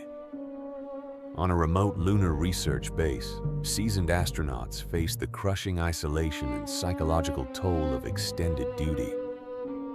When a new mission arrives, some men discover they no longer want to go home. This December 1956, X-1 episode delivers a powerful, character-driven look at the human cost of space exploration that still feels very relevant today.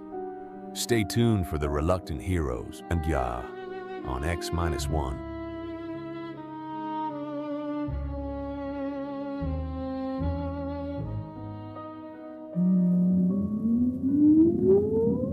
Countdown for blast off.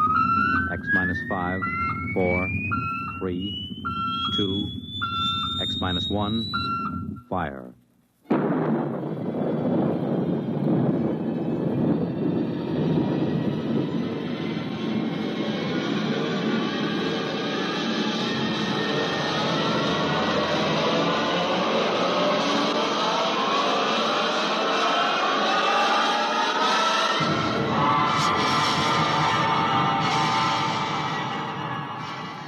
From the far horizons of the unknown come tales of new dimensions in time and space.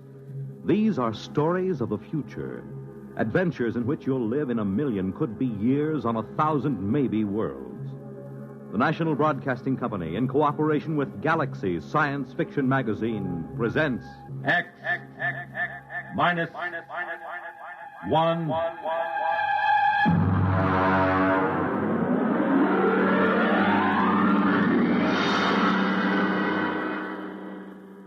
Tonight, The Reluctant Heroes by Frank M. Robinson.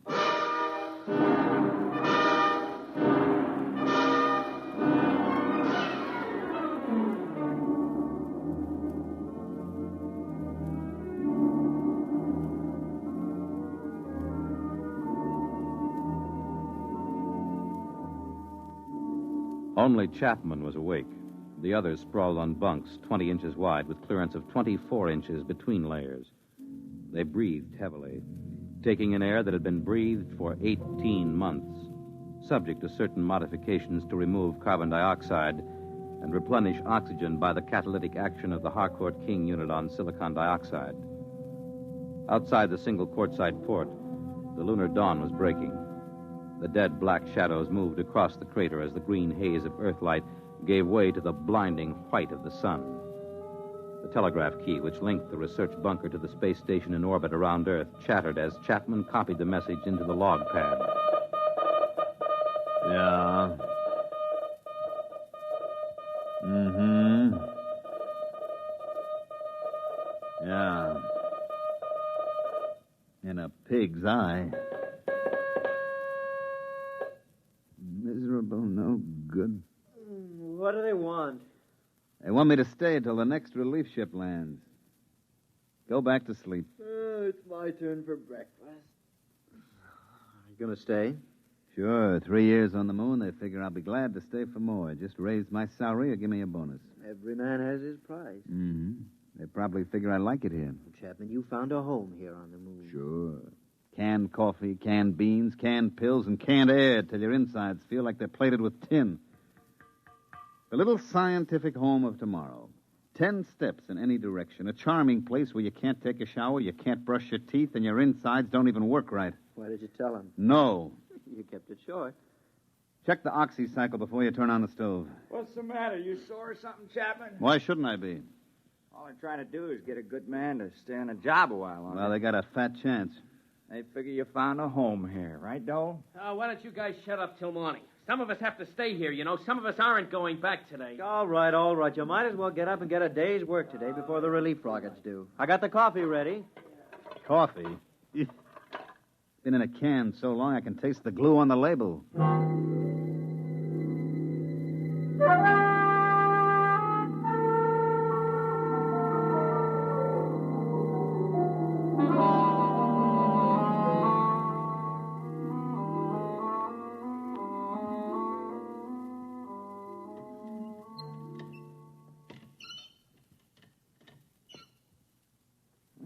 They send up an oil can. These elbow joints make me feel like the Tin Woodman in The Wizard of Oz. You can't lubricate vacuum seal joinings. Let it squeak. At least it doesn't leak air. Get that back. That Doug for me, will you, Donnelly? Lean over, you fat slob. You put on 3 more pounds, you won't get off the moon. You won't get through the airlock. Yeah. Hey, chap, do you think we ought to radio the space station and see if they've left there yet? I talked to them on the last call. The relief ship left 12 hours ago. They should get here in about 6.5 hours. Chap, you know what I'm thinking? You've been here twice as long as the rest of us. What's the first thing you're going to do once you get back? I don't know. I guess I was trying not to think about that. I haven't been here 3 years like you have, but I've got plans. What are you going to do? Well, I'm going to rent a room in a Hotel Astor over Times Square and just sit at the window and watch the people on the street. And I think I'll see somebody. What somebody? Oh, just somebody. What are you going to do, Donnelly?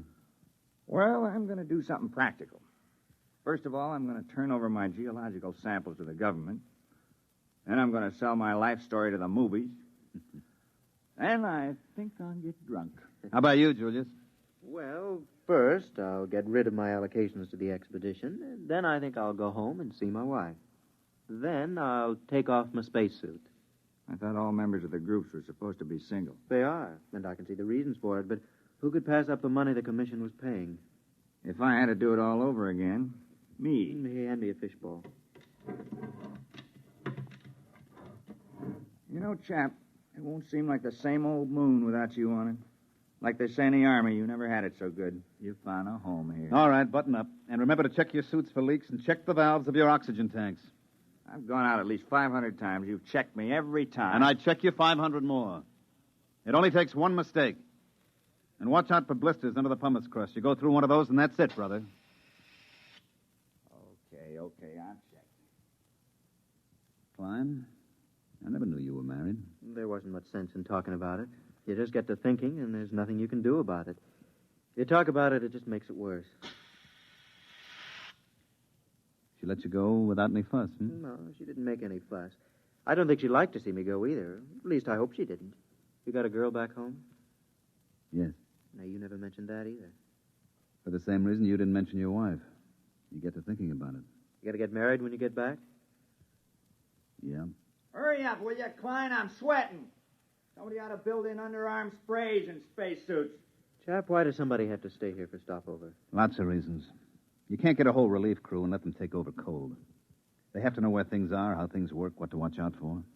Then, because you've been here for a year and a half and you know the ropes, you have to watch them to see that they stay alive in spite of themselves. Why was it you on the first trip? You're not a scientist. No, I was the pilot on the first ship. When it occurred to us that someone was going to have to stay over, I volunteered. I thought the others were so important that it was better they take their samples and data back to Earth when the first relief ship came. You wouldn't do it again, though, would you? No. You think Dole will do as good a job as you did? He volunteered. Yeah, he volunteered because he thought it would make him look like a hero. I've lost 3 years up here, and I don't intend to lose any more. Okay. Check your valve.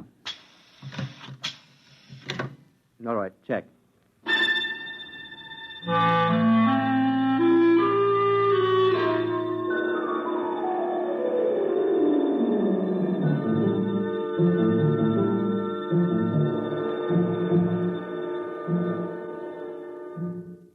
I checked Geiger, CR, oxy, and scintilla readings.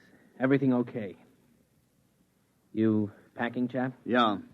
Oh, listen, Dole, I've got 3 or 4 shirts here that are a little too big. I got them from Dreisbach in the first group. You want them? Chap, do you think they'll ever have relief ships up here more often than 18 months? I mean, considering the advance No, I don't. Not for 10 years. Fuel's too expensive and the trip's too hazardous. Why, on freight charges alone, you're worth your weight in platinum when they send you up here. Won't be so bad. There'll be new men up here. You'll pass a lot of time just getting to know them. Yeah.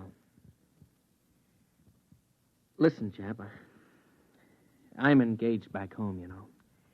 Nice girl. You'd like her if you knew her. Here, let me show you. This is a picture of Alice taken at a picnic when we were together. Mm-hmm.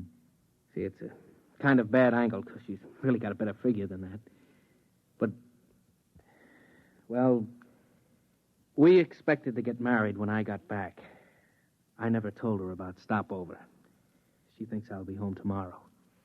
I kept thinking that somehow You want to trade places with me, don't you? You thought I might stay for stopover again in your place. Well, chap, I know you want to go home, but I couldn't ask any of the others. You're the only one who was qualified. Look, you know my father's pretty well fixed. Chap, we could make it worth your while. It would mean 18 more months, but they'd be well-paid months. Forget it, Dole. You're staying and I'm going home.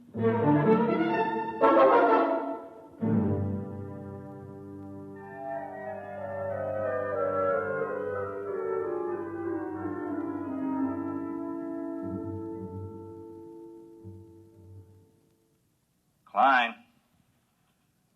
Hey, Klein. Yo. Where are you? About 10 yards off the trail.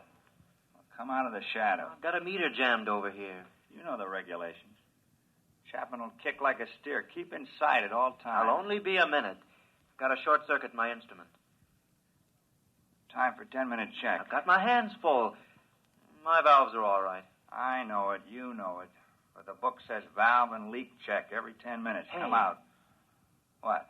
You see a flash? Where? Past Camel's Hump. There. What is that, Northern Lights? No, come over here, you fat geologist. Oh, what's the matter with you? That's the relief rocket. Come on. Hey, where you going? I'm going over to the ship. Breathe some air that's a little less used. You think we ought to? Chapman said to stay. Forget Chapman. We're going home. I want to see that beautiful ship.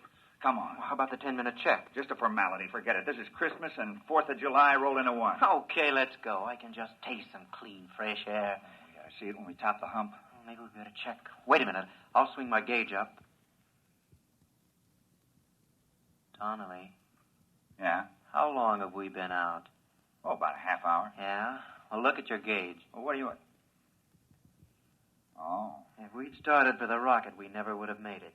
We would have strangled halfway down the hump. Come on, we better get back to the bunker.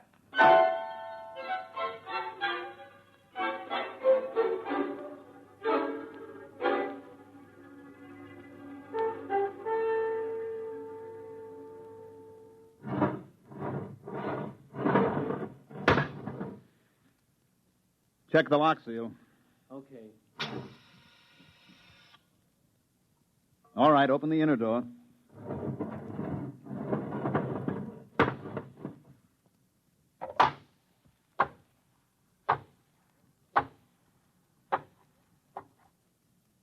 Close the lock.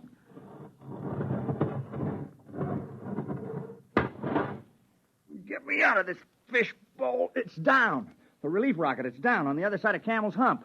Oh, what a beautiful-looking ship. What a beautiful ship. They must be on their way over here now. Chap, they're on their way. We're going home today. Get your RA unit out of that suit and into the dryer. All right. Okay. What's eating you, Dole? Listen, just because the relief rocket lands, it doesn't mean your RA unit is going to dry up by itself. That goes for you, too, Donnelly. Okay. Hey, Chapman. Yeah? He's taking it pretty hard. He volunteered. Yeah, he volunteered. What a beautiful, beautiful ship.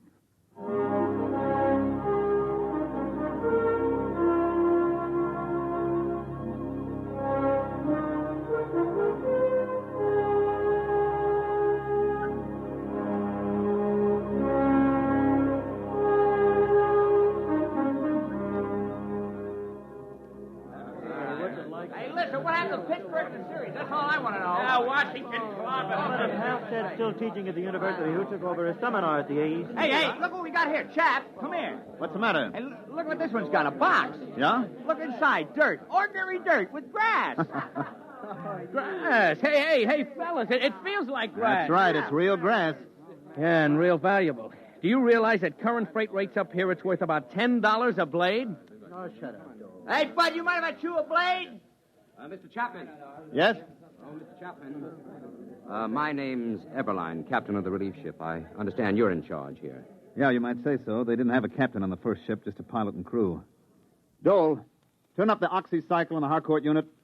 Well, things have advanced somewhat, huh? Look, Mr. Chapman, is there any place where we can talk together privately? Well, come around the corner of my locker. It's about as private as we can get. Oh, good.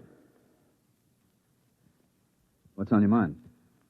I've always wanted to meet the man who spent more time here than anybody else. You mind if I smoke? You better ask Dole. He's in charge now. Oh. You know, we have big plans for the research station here. Oh? I haven't heard of any. Oh, yes, big plans, big plans. They're working on unmanned open-side rockets now that can carry cargo. Sheet steel for more bunkers like this. Mm-hmm. Enable us to enlarge the unit. Have a series of bunkers all linked together. Make good laboratories and good living quarters for you people. Have a little privacy for a change. Well, they could use a little privacy up here. Oh, they could. Well, that's one of the reasons I wanted to talk to you, Chapman. The commission talked it over, and they'd like to see you stay. They feel if they're going to enlarge it, add more bunkers, and have more men up here, that a man of practical experience should be running things. They figure you're the only man who's capable and has had that experience. Is that all? Well, naturally, you'd be paid well. I don't imagine any man would like being here all the time. They're prepared to double your salary, maybe even a bonus in addition. They want you to have full charge. You'd be director of lunar laboratories. Oh, a title, too.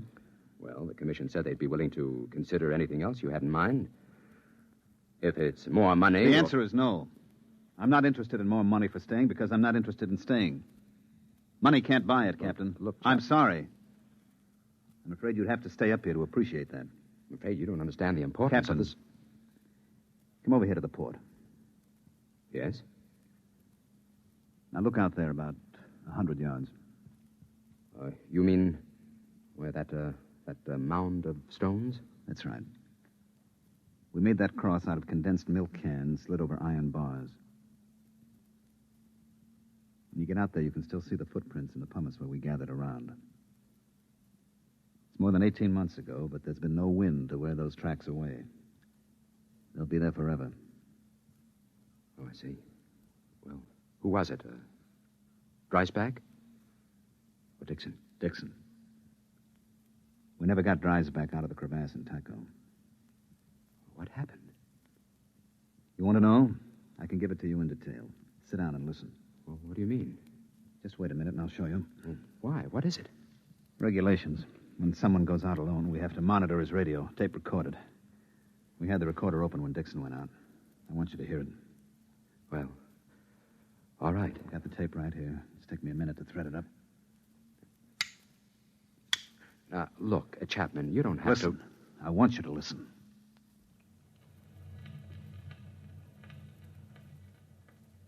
Moon, moon, great big silvery moon, won't you please shine down on me, moon, moon. Regulations. He had to keep saying something so we know he was all right. Most of the guys just sing. Gentlemen, I'm getting a lovely sonar reading. Hey, if anybody wants to set up a tombstone concession on the moon, this is the spot. Lovely marble, granite, and rock suitable for lobbies here. It's that old devil moon that... He should have been making a 10-minute check on his oxygen level. He was a good kid, all wrapped up in science. Being on the moon was the opportunity of a lifetime. He thought so much about it that he forgot a lot of little things, like how to stay alive. This was the day before the second group came. All right, gentlemen. I have 3 or 4 more readings to take, and I'll be right in. I'm doing fine. Fine. Little stuffy. It's almost as if... Hey, somebody get a fix on me, huh? How far am I from the bunker? Must have sprung a leak. When... Hey, when did I take the last 10-minute check? How far am I? It's down to 22. We took a fix. He was a half hour out. I can't He couldn't get the make valve that. closed. Listen, you gotta come out and get me. You gotta come out and get me. It's down to 22. Is somebody listening back there? Hey, is somebody listening? I figure I've got 10 minutes. Just 10 minutes. Listen, you can make it in 10 minutes. I'll meet you towards Camel's Hump. I'll start now. Come and get me, you hear? Come and get me. Chapman? Are you listening, Chapman? Can you hear me? I'm running. Camel's Hump. Hot. The heat. The RA unit's overloading. Can't dry it up. Gotta run.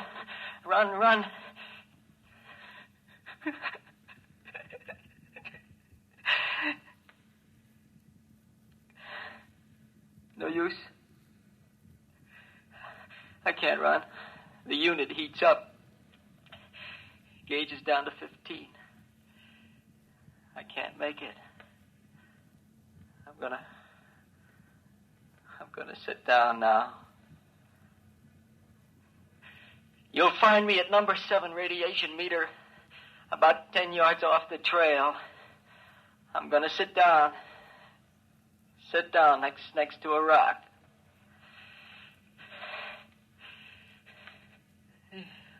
Getting dizzy. Hey, remember we used to argue?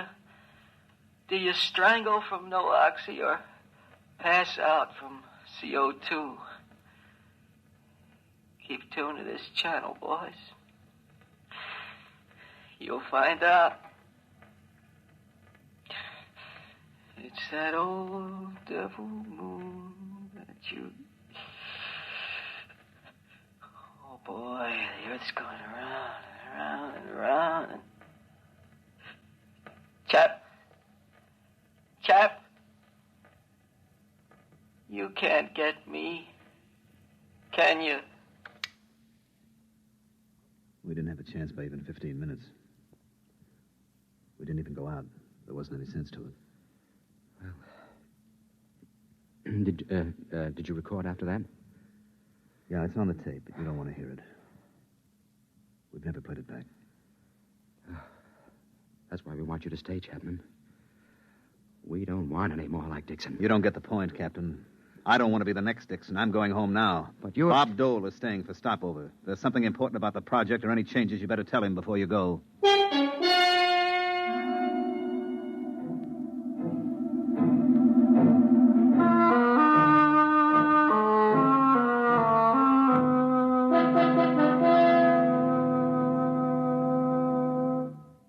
All right, mail call. Chap, here's one for you. Donnelly? No. Dole? Donnelly? No. Klein. Dole? Donnelly? Yeah. Boy, did I miss an opportunity. I could have had a year's subscription to the Ladies' Home Journal combined with the American Farmer, all for half price. All right, men, all right. My departure time is an hour and a half. Hey, my sister had twins. Hey, chap, aren't you going to read your letter? I read it. It's a short letter. Is something wrong? No, there's nothing wrong. Dole, What is it, chap? get your stuff and leave with the others. What? What do you mean? What are you talking about, chap? Get your bag and let's go. I'm not going back. Well, what's the matter with you? Did you suddenly decide you don't like the blue sky and the trees? Come on, let's Look, go. Julius, I'm not going back. I haven't got anything to go back for. Was it the letter? Yeah. Dear Joe, this isn't going to be a nice letter, but I thought it best you should know before you come home. Oh. Isn't very original, is it? 3 years is a long time, and 250,000 miles is a long distance. You know what, Julius? She can look up in the night sky now and tell him how she was once engaged to the man in the moon. That's a real conversation piece, isn't it? Very funny. Go ahead, Dole. Get going. You're doing a much braver thing than you may think, Mr. Chapman. Yeah, sure.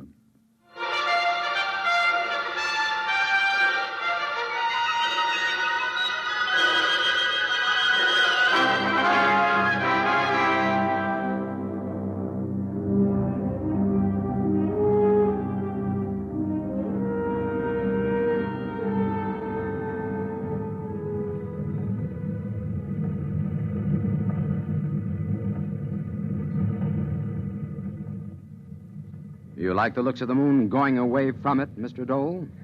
It looks a lot better this way. I suppose you'll be glad to get home. I'd rather not talk about it. They were kidding Chapman this morning. They said he found a home on the moon. If we'd stayed an hour or so more, he might have changed his mind and left after all. I'd offered him money. I didn't want to stay for stopover. I was a coward, and I offered him money to stay in my place. Well, we're all cowards once in a while. But your offer of money had nothing to do with his staying. He stayed because he had to stay. Because we made him stay. I don't understand. Chapman had a lot to go home for. He was engaged to be married. I know. We got her to write him a letter breaking it off. We knew that it meant that he'd lost one of his main reasons for wanting to go back. I think perhaps he still would have left if we'd stayed and argued him into going. But we left before he could change his mind. That was a lousy thing to do. We had no choice. We didn't use it except as a last resort. I don't know of any girl who would have written such a letter if she was really in love with a guy like Chapman. No matter what your reasons. There was only one girl who would have. Ginny Dixon. You see, Chapman's girl was Dixon's sister. She understood what we were trying to tell her. That the new shift had to be safe. That there had to be someone who had to take over and keep those boys alive. She understood that. Because her brother died up there. You mean he's the only one? I couldn't have done the job? Oh, look, Dole. Chapman knows how to live on the moon. He's like a trapper who spent all his time in the forest. He knows it like the palm of his hand. He never makes mistakes. He never fails to check things. And he isn't a scientist. He would never become so preoccupied with research that he'd fail to make checks, and he can watch out for those who do make mistakes. He understood that, too, all too well. It costs a lot of money to send ships up there and establish a colony. You have to have the best man for the job. You get them even if they don't want to do it. Personal lives and viewpoints are expendable. It's got to be that way. There's too much at stake. It's a cold place, the moon. You're an odd bunch of guys. You and the others in the groups. Few of you, Dole, come up for the glamour. I know. None of you really like it. And none of you are enthusiastic about it. You're all reluctant to come in the first place, for the most part. You're a bunch of, well, of pretty reluctant heroes. 18 months. He'll be up there 18 more months. Personally, I don't feel happy about that. I don't like having to mess up other people's lives. I hope I won't have to again. Maybe somehow, some way, this one can be patched up. We'll try to. 18 months. In the meantime, on behalf of the Commission and myself, I feel like a cheap, rotten heel.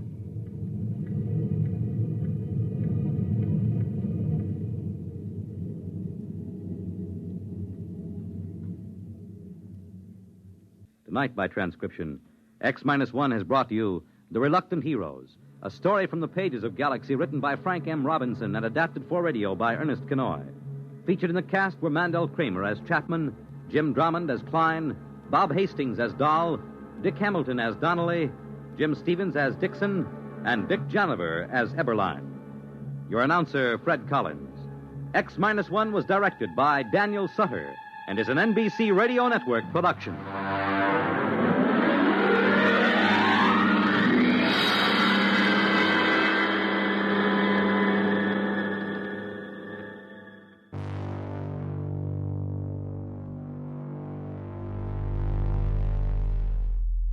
From the lonely lunar base where brave men became reluctant heroes under the weight of isolation, we now land on a strangely civilized future Earth.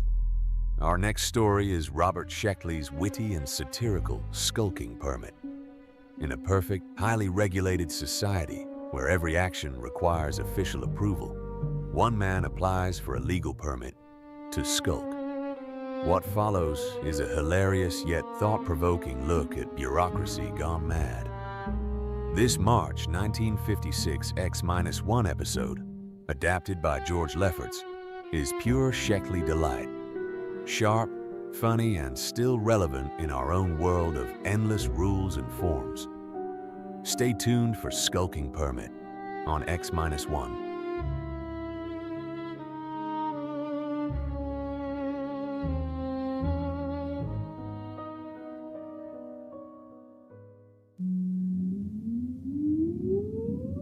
Countdown for blast off.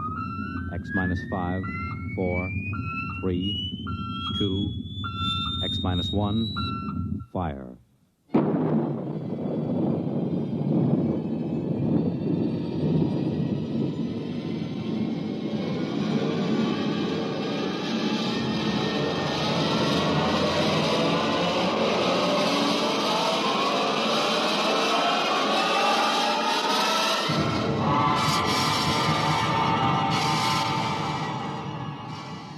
From the far horizons of the unknown come tales of new dimensions in time and space.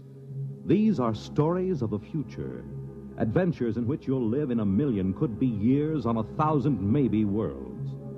The National Broadcasting Company, in cooperation with Galaxy Science Fiction Magazine, presents X-1.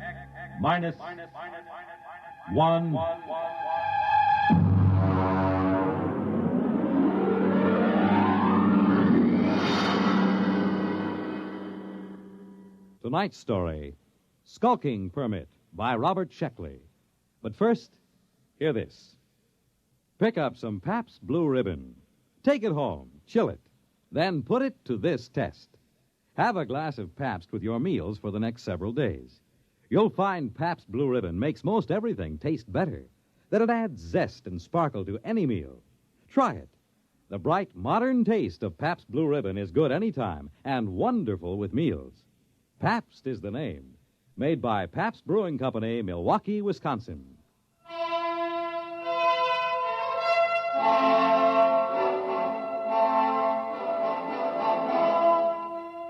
Now, X-1 and Skulking Permit by Robert Sheckley.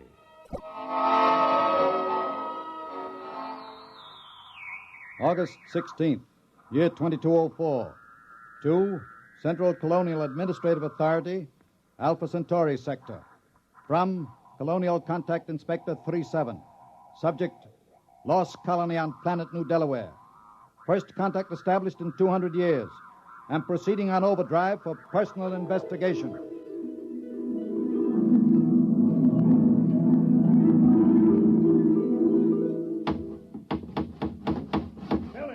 Billy Painter, I thought I told you to take consult it easy, me. Mayor. I put the sign up. No aliens allowed within city limits. What's an alien? Never mind. Look at the church. You painted it wrong. Now, look, here, I painted that church with a nice bright red. Now, what's wrong with that? I looked it up. It's a little red schoolhouse, not church house. Churches are supposed to be white. Oh, I got along fine enough in New Delaware for 200 years without either of them. Yes, I know, but we need them now, and we haven't got much time. Hey, when do I get a police chief badge? I read that the police chief always gets a badge. Make yourself one. Now, go on. All right, then. Oh, it sure is hot. I don't know why the inspector couldn't have come in the wintertime. Oh, Tom Fisher. Yeah? Come here, Tom. I've got a job for you. Well, now, look, Mayor, I'm on vacation. The fish won't be back in these waters till No vacation, not now. The inspector's due any day. Tom, how would you like to be a criminal? Well, I don't know. What's a criminal? Well, come over to my house and I'll explain. I've got to appoint a criminal, and it looks to me like you're it.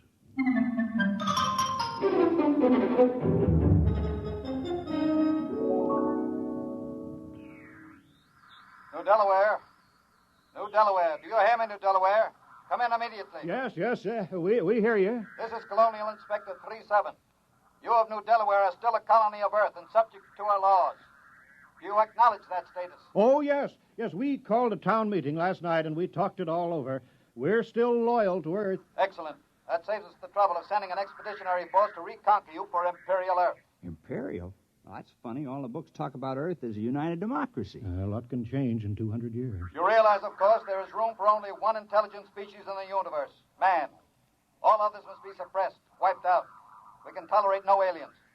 I'm sure you understand, General. I'm not a general. I'm a mayor. You're in charge, aren't you? Yes. Then you're a general. Be sure you're running an Earth colony, General, with no radical departures from the norm, such as free will, free love, free elections, or anything else on the prescribed list. Get your colony in order, General. Yeah. You see how it is, Tom? Now, about your job, Tom. I'm appointing you town criminal. Well, I don't see why there has to be a criminal. All the books say so. The criminal is as important as the postman or the police chief. He works against society. If you don't have people working against society, how can you have people working for it? I don't want to do it. Oh, now be reasonable, Tom. When this inspector comes, how can I hold my head up and tell him we don't have any crime? Don't you see that? Right there, the whole thing falls through. He'll see that we're not truly Earth-like. We're faking it. We're aliens. And you heard what he said about being rough on aliens. Well, yeah. But why me? Now, I'm supposed to have vacation now that the fishing season's over. Never mind. You're our criminal. Here, I've got this paper all made out for you just to make it legal. Skulking permit. Know all men with these presents that Tom Fisher is a duly authorized thief and murderer. He is hereby required to skulk in dismal alleys, haunt places of low repute, and break the law. What's law? Well, I'll let you know as fast as I make them up. All Earth colonies have law. But what do we do? Well, you steal and kill. Look, I'll give you a couple of books on it, Tom. Steal as much as you like. One murder should be enough. Don't overdo it. Well, that doesn't sound sensible. Well, you can work up to it. Why don't you start off easy-like by haunting a place of low repute?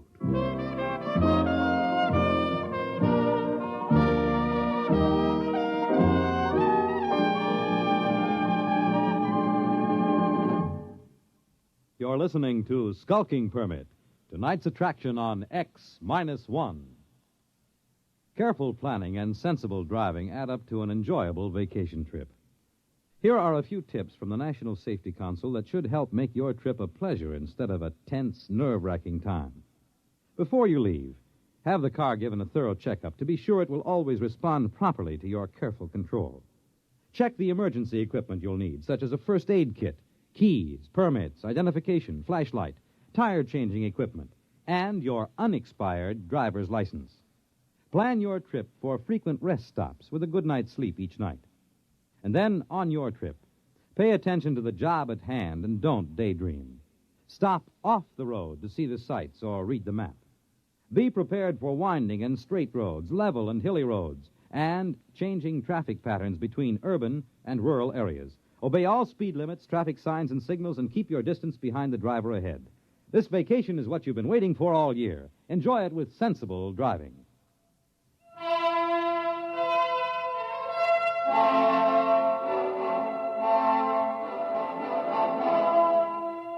Now, back to Skulking Permit on X-1. Miss Filling. Hey, how come you ain't out thieving now, Tom? Oh, I'm planning. My permit says I have to haunt places of low repute, and that's why I'm here. Oh, this ain't no place of low repute. Well, you serve the worst meals in town. Oh, I know. My wife can't cook, but there's a friendly atmosphere here. Folks like it. Tom, now, just a minute there. Oh, hi, Billy. What do you have? I'm on official police business. Now, Tom, what are you doing with that beer? Drinking it. Tom, I think you were planning on stealing it. You're a suspicious character. I think I'd better lock you up for further questioning. No, Billy, what are you doing? I'm doing my duty, Mayor. Tom here is looking mighty suspicious. The book says... I know what the book says. I gave you the book. You can't go arresting Tom, not yet. Huh? Acting suspiciously isn't a crime. All right. But I was just trying to do my job. I'll still get you, Tom. Remember, crime does not pay. Crime doesn't... Hey, that's a real slick way of putting it, isn't it? I thought it was kind of catchy. I read it in the book.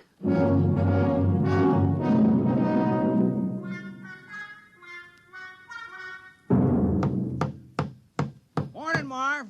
How's the schoolhouse coming? Oh, hi, Tom. Fair. Would have come along better if I'd had my saw. Your saw? Yes, I left it leaning against my door last night. Wasn't there this morning, Tom. Oh, yeah, your saw. Well, you know how it is, Marv. I had to practice some skulking last night. Oh, yeah, sure. Say, Tom, do you suppose I could use the saw for a while, just for an hour or two? Well, I don't know. It's legally stolen, you know. Well, I'd give it back. I wouldn't keep anything that was legally stolen. Well, it's in the house with the rest of the loot. Okay, I'll go borrow it then. Tom, I've been looking for you. Oh, morning, Mayor.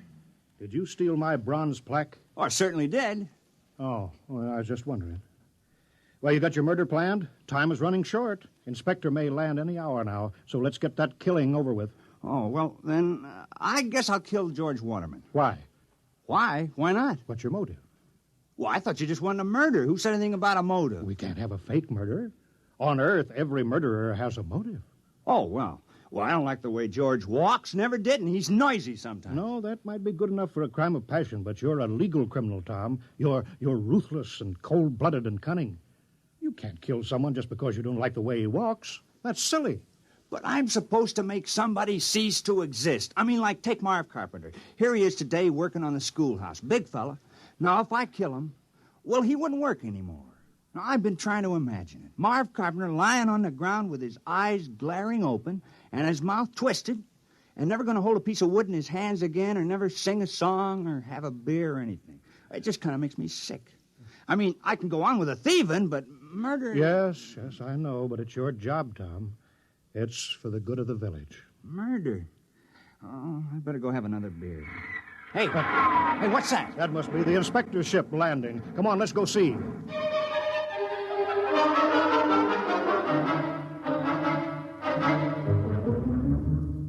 Perimeter guard advance. Sidearms to be worn at all time. And guards at battle stations. Welcome to New Delaware. Thank you, General. I'm the inspector. This is Mr. Grant, my political advisor. Is this the capital of the colony? Well, I'm afraid there's only one village on the whole of New Delaware. Only one? Grant, I told you when we surveyed the planet we were wasting our time. Patience. We're ready, General. Let's inspect your village.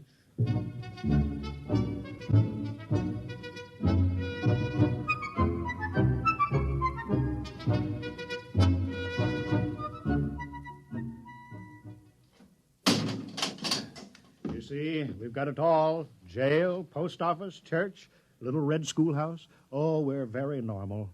Very earthly. Grant, this place is worthless. No smelting, no heavy industry, no atomics, no taxation, Oh, they don't have anything.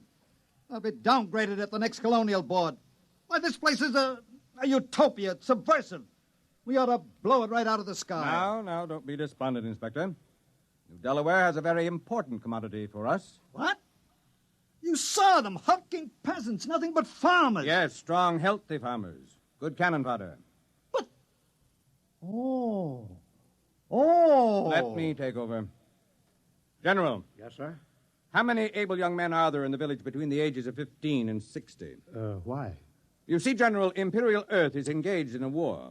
The colonies in Ding 4 are revolting against the authority of Mother Earth. Oh, I'm sorry to hear that. We need good, healthy fighting men. Our reserves are depleted. We wish to give all loyal colonists a chance to fight for Mother Earth. We're sure you won't refuse. Most colonies welcome a little conscription. Cleanses the blood.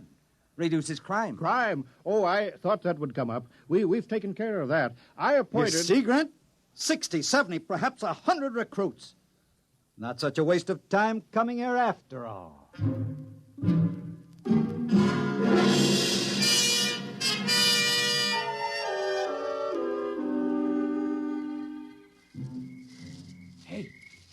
Hey, Hey, wait a minute, Mayor. Oh, hello, Tom. What are you doing? Well, you said there had to be a murder, so No, I'm gonna... wait just a minute. Look, I didn't mean me. It can't be me.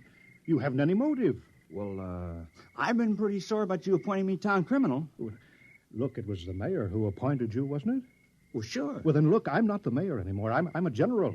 Look, you see, stars, gold braid. Well, what's that got to do with it? Well, you missed the ceremony this afternoon, Tom.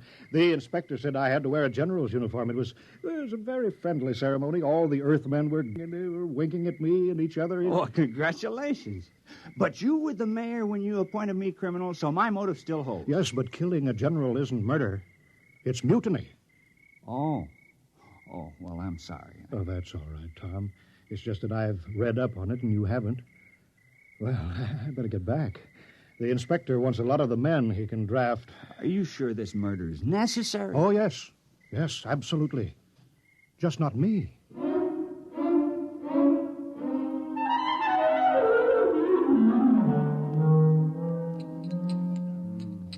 No luck, huh, Tom? I just can't do it. Ed, I can't kill anybody in the village. I grew up with them. I've worked with them. I've drank root beer with them. I don't have any motive for killing any of them. Well, Tom, you have to commit a murder. You don't want to let the village down. Wait a minute. I got an idea.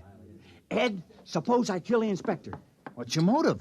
Oh, it would be a very terrible crime. I'd be killing for glory, for fame, for notoriety, and it'll show Earth how earthy New Delaware really is.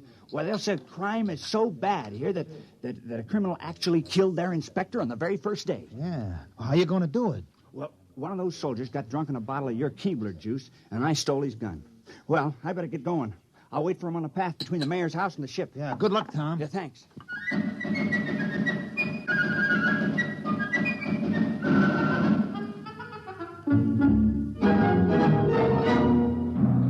Hut, 2, 3, 4. Hut, 2, 3, 4. Keep in line there. What a sloppy crew, all their feet. Still, it's a nice night's work. With those landing parties dying like flies, we can use every new man we can get. Shh! Don't say that. What? Are you afraid the mayor will hear me? Don't be ridiculous. It's a completely passive population, sheep-like, obedient. But wait till those sergeants get hold of them at the base. They'll whip them into first-class fighting men in no time. Halt! Stand and deliver! Why, it's Tom. Hands up, Inspector. I got you covered. Now, the rest of you, drop your guns and move out of the way. What? Now, see here. Now, go on. Now, drop those guns.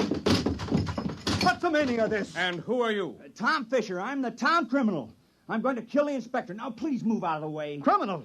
So that's what the mayor was prattling about. Now, I know we haven't had any murders in 200 years, but I'm changing that now. Move out of the way. Well, I suppose I'd better get out of the line of fire, eh? Now, wait a minute. Wait. Now, don't move. Now, I know just how to do it. I've been thinking about it. I'll push this button and you'll die. Now, you'll fall down on the path, and your eyes will be open and your mouth twisted, and no air going in and out of your lungs, and no beat to your heart. And I can't do it. Here's your gun. Take it. I don't want it. Quick after him. Sergeant, have the entire ship's company turned out. General, I want all your people out looking for him. Shoot on sight. Kill him instantly. Oh, we couldn't do that. Although we appreciate the compliment. What? That man's a... He's a criminal, yes. That's what I'm trying to explain. I appointed him. We had to have one. You what? You mean you had no criminals? Well, No, I'm afraid not. I'm terribly ashamed. You see, we knew how uncivilized we were, and that's why we did it. I'm dreadfully embarrassed that Tom couldn't handle the job. Why did you give the assignment to that particular man? Well, I figured if anyone could kill, Tom could. He's a fisherman, you know. It's pretty gory work. And he wasn't able to kill the inspector? Well, we just haven't had to kill anything for 200 years except fish. The only animals on New Delaware are small grass eaters, and they're not good to eat, so we never kill any of them. And the rest of you would be equally unable to kill? We wouldn't even get as far as Tom did. I want that man found and... Forget about it, Inspector. What? We'd better get away from here. You want men in our army who can't kill? Think of it. The morale problem. The possibility of infection. One man in a key position endangering a key ship, or maybe a whole fleet, because he can't kill. It isn't worth the risk, Inspector. Yes, sir. I see what you mean. Order your troops to get back to the ship. We'll take off at once.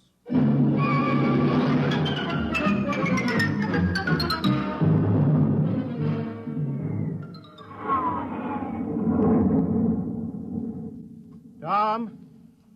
Tom, you can come out now. Tom, they're gone.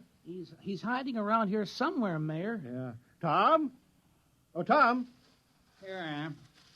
I'm sorry I bungled it. I guess I won't be needing my skulking permit anymore. No, I guess not.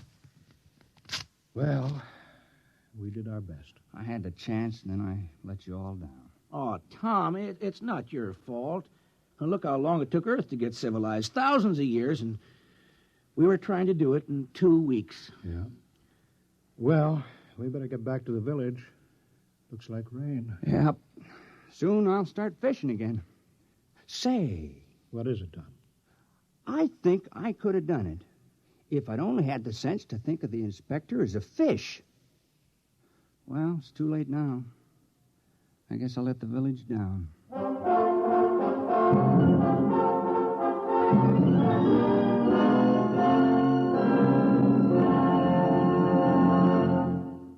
You have just heard X-1, presented by the National Broadcasting Company in cooperation with Galaxy Science Fiction Magazine, which this month features Blaze of Glory by Robert Silverberg. Galaxy Magazine on your newsstand today. Tonight, X-1 has brought you Skulking Permit, a story from the pages of Galaxy written by Robert Sheckley and adapted for radio by Ernest Kenoy. Featured in our cast were Richard Hamilton, Wendell Holmes, Dean Almquist, Mandel Kramer, Ted Osborne, Santos Ortega, and Bob Hastings. This is Fred Collins. X-1 was directed by Daniel Sutter and is an NBC Radio Network production.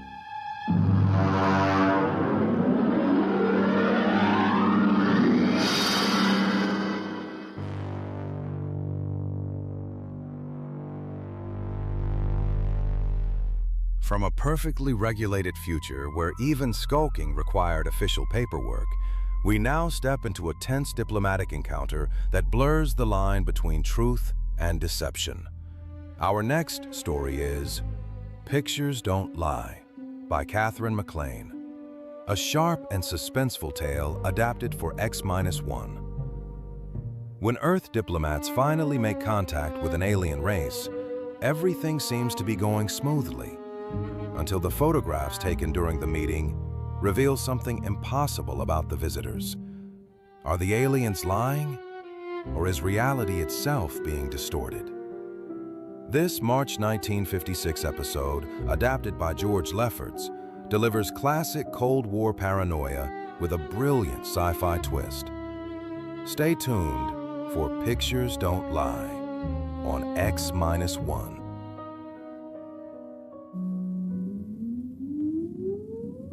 Countdown for blast-off. X-5, 4, 3, 2, X-1, fire.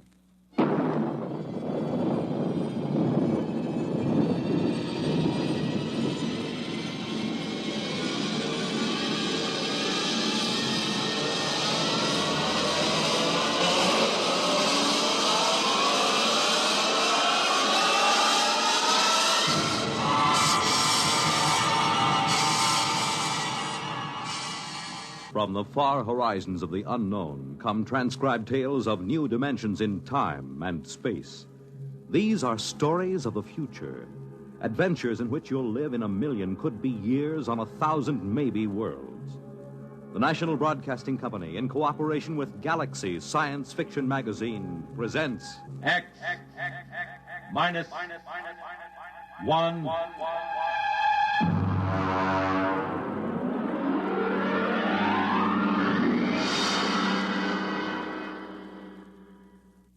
Tonight's story, Pictures Don't Lie, by Catherine McLean.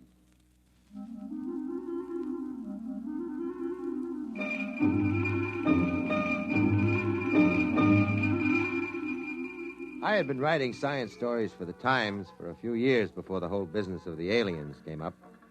I got on to doing science because I wasn't a very good sports writer, and the Guild made it clear to the manager that I had enough seniority to make it tough to fire me. So when Masters went over to Life magazine, I was shoved into his spot. Now, being the man from the Times on any given story is quite a responsibility. It's not quite as so inspiring as the London Times, You remember the butler announcing there were several reporters and a gentleman from the Times? But we're supposed to look as if we didn't specialize in axe murders and picking winners at Jamaica. Of course, it pays off. You find scientists, atomic energy commissioners, even congressmen will open up to the Times man. And that's how I got on the inside of this whole business. I had met Joseph Nathan at a convention in Atlantic City, and when he invited me to look over this work, I accepted. I don't think there's anything classified in this work, Mr. Schwartz, as long as I don't actually supply you the text of messages. I got a department clearance up to most confidential. Well, that should do it. Hello, Max. Hi. You see, my job is radio decoder in the department here. Under the Pentagon directly? Department of Military Intelligence. Uh-huh. I use a directional pickup to tune in on foreign bands, record any scrambled or coded messages I hear. I thought the code department was handled under CIA. Well, I guess there is some duplication. Actually, though, I concentrate on the scrambled messages. I see. Here, I can show you. Come over here. Look out to the table. Yeah. Anybody want coffee? I've got a piece of tape here. This is a typical scrambled broadcast. It's not military, it's a commercial message. Oh. Wait a minute till I thread up the machine. Sure. You know the basic principles. You take a straight voice message, run it through on an electronic scramble circuit. It may come out something like this.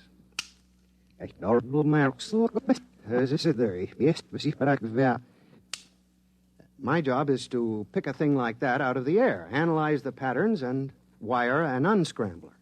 I've got this particular pattern set up on the machine, you see. Tanker number 734, capacity code 7, estimated time of arrival at Galveston 30. You see? Mm-hmm. Now, that was just a commercial message. I do the same thing with military intelligence. Is it something like old-fashioned cryptology? Well, yes, except there's a small complication. You need a degree in advanced electronics, waveform math with a touch of quantum physics. I suppose it's quite challenging, then, every time you pick up a new signal. In a way. Actually, they do the same work in every country these days. Everybody knows it's just a matter of time before any scrambled pattern is broken. It's pretty routine. Ever pick up anything exciting? Well, actually, most of the messages, when I unscramble them, are still in prearranged code, and I have to turn them over to cryptology. It's something like copying Jabberwocky 500 times by longhand. Well, there is something interesting here. Listen to this piece of tape. I don't hear anything. Well, that was it. Oh? Now listen, there's another one coming up. That's it. Well, I get that on my car radio, static. Yes, but that's from the stars. You mean radio interference? That's right. I think you wrote about the work at Bell Telephone and RCA Labs about radio telescopy mapping the star positions by static. You're interested in that? Not exactly. They've never been able to figure out why the static on these particular bands comes in such jagged bursts. Just doesn't seem natural. You have any ideas? Oh, I don't know. I've been kicking around the notion that it's not a natural phenomenon. I've been trying to discard it, sort of like playing chess against yourself on the train in the morning. Well, that's about all there is.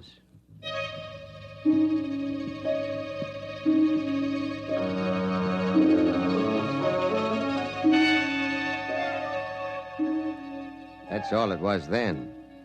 Joe Nathan swindling a few parts and a little government time to ride a hobby horse of his. I wrote up his job for the Sunday magazine section. It got squeezed out for an article by a famous actress on the 10 leading roles I disliked the most. So I forgot about it, went back to announcing a miracle drug per week and conflicting theories of psychoanalysis. I don't know what I'd do without them. They're always good for a piece. I was at the office late one night. I didn't have any work, but I just didn't feel like going home and putting the kids to bed. Schwartz. Mr. Schwartz? That's right. This is Joseph Nathan. Do you remember? Yeah, sure. How are you? Mr. Schwartz, can you come out to my lab? You mean Riverhead? Yes. I'd like to show you something. Well, maybe we can make an appointment. As a matter of fact, I have to be out on Long Island next week. No, I mean tonight. Oh? What is it? I think I've found something that you might be interested in. Yes? You know those static bursts I recorded? The ones that came from the stars? That's right. I've decoded them.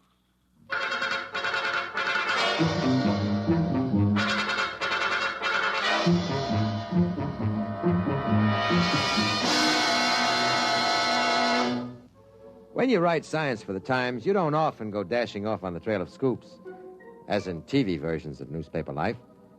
But it was about 11:45 as I drove out along the Montauk Highway, listening to Tex and Jinx on the radio to keep from piling up the car against a tree. Radio who keeps me awake. Nathan was waiting for me at the gate, and he had quite an argument to get me in past the MPs. We were challenged 4 times before we got to his lab. I'm glad you came, Mr. Schwartz. Oh, it's a nice night for a drive. I know, but frankly, I wanted to ask you what I should do.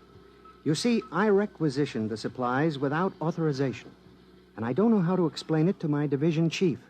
I mean, it isn't as if I took any of the equipment home. It's all right here. But I've got to tell somebody. I just thought you might have some experience in how to handle a thing like this. Like what? Well, you remember that static recording I played you? Here, I got it set up. Oh, yeah. Yes, I remember it vividly. Now, Mr. Nathan, it's very late, and this is far out on Long Island. Now, you see, there's an old intelligence trick, speeding up on a recording till it sounds just like that, a short squawk of static, and then broadcasting it. Undergrounds use that when they don't want their transmitters located by triangulation. When you receive the broadcast, you slow it down and get your message. Oh, no, wait a minute. You mean that you've decoded those static bursts from the stars? Well, no, not exactly. I mean, they're not in code. You think there's somebody out there broadcasting at us? Well, no, it's not exactly that either. Everything all right in here, Joe? It's all right, Max. Mr. Schwartz has a clearance. Okay, see you in the morning. You see, if a star has planets, inhabited planets, and there was any broadcasting between them, they'd send it on a tight beam to save power. Uh-huh. It's the same method we used to aim radio beams at the satellite stations. You don't lose power.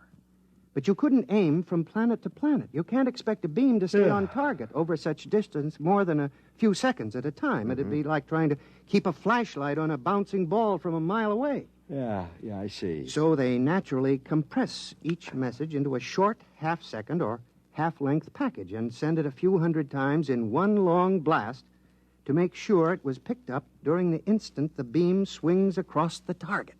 You see? Huh? Well, yeah, I suppose so. Is that what those static squawks were? I think so. I've got them analyzed up to a point, and they can't possibly be random. Oh? I recorded a couple of screeches from Sagittarius section, and I concentrated the work on them. It's taken me a couple of months to find the synchronizing signals and set the scanners close enough to the right time to even get a pattern. But I'm getting close to it now. Huh? You mean you've actually picked up messages from some form of alien life out there in the stars? Yes. You see, and this raises a tremendous problem. How am I going to explain to the division chief why I made all those unauthorized parts requisitions?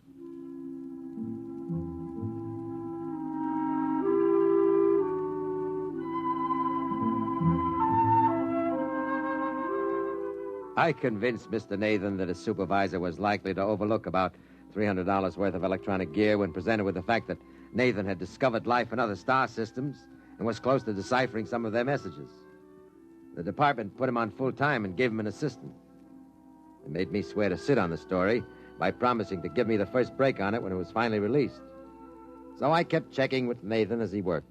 I don't think it's a voice message. Well, what is it, a racing wire? Are we catching late scratches from some track at the edge of the galaxy? I don't think so. It's a TV signal. Oh? There's a definite scanning pattern. I can separate out the locking poles for a picture. Yeah? The only problem is I've no way of assigning colors to the various bands. Color? Well, what makes you think it's color? Oh, it seems as if it's got to be. You and RCA. This is the year color's here. No, look at these waveform analyses. Huh? With a band spread that wide, it rather indicates a color transmission, don't you think? Well, sure, why not? Let me know when you get the Steve Allen show.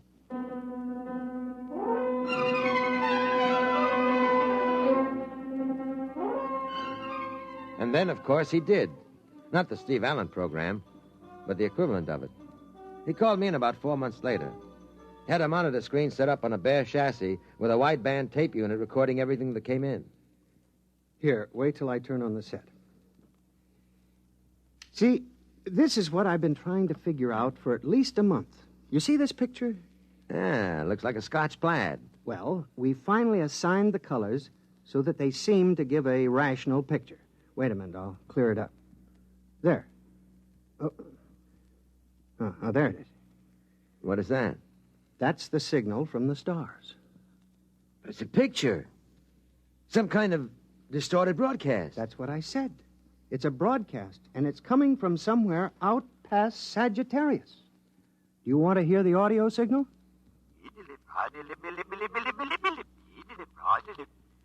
That's their language? That's right.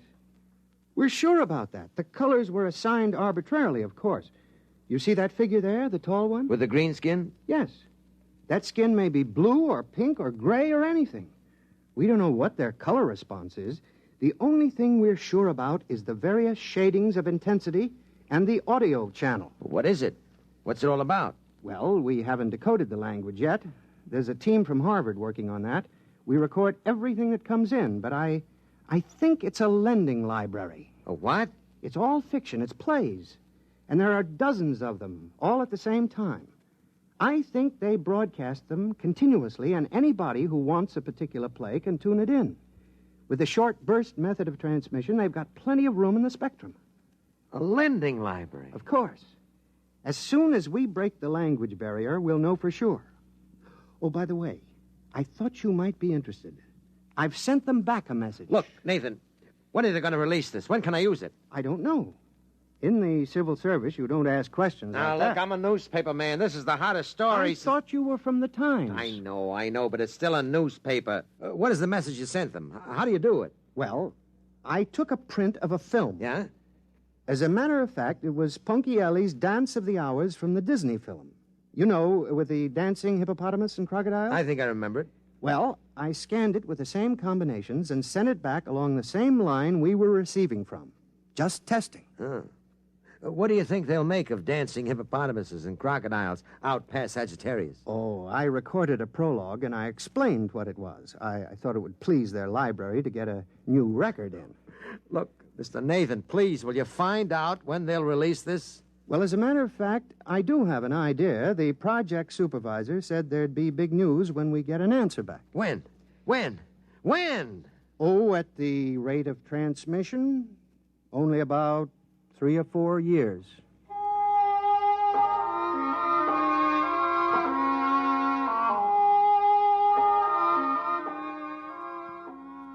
That's what it was. 3 or 4 years. I forgot about Nathan for most of the time in the interim. It was one of the few stories in which nothing leaked.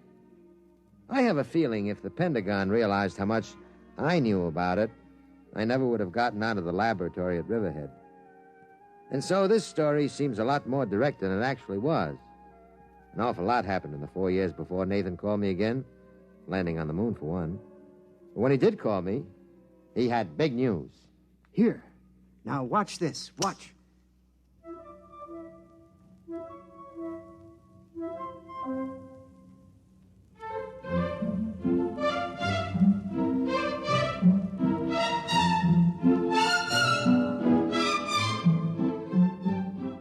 Is that the recording of the message you sent out? I've seen that before. No, it isn't. That's a message we've received. They're playing it back to us. Now, wait, you'll see. Now, look, you see? There's an auditorium. They've been showing our message on a screen. Look at them. What are they doing? Waving their hands in circles? Well, that might be applause. Oh. You can't tell, but that isn't the most important thing. Do you realize what the intensity of this message was? On an Omicron scale, 302.8. Yes? Now, you'll see what I mean. Now, watch. Their camera, or whatever they use, pans up from the audience. Look at that wall. Hey, it looks like a ship's hold. It is. It's a spaceship. That accounts for the intensity of the broadcast. We've picked up an alien spaceship, and they've gotten our message. They're approaching the solar system, and we'll be able to contact them. Joe, you know, I just don't care anymore. You've strung me along with this thing for 5 years, and it's no use to me. Absolutely no use. Why, didn't I tell you? The Department of Defense is releasing the story to the press. You have it today, and there'll be a general release tomorrow.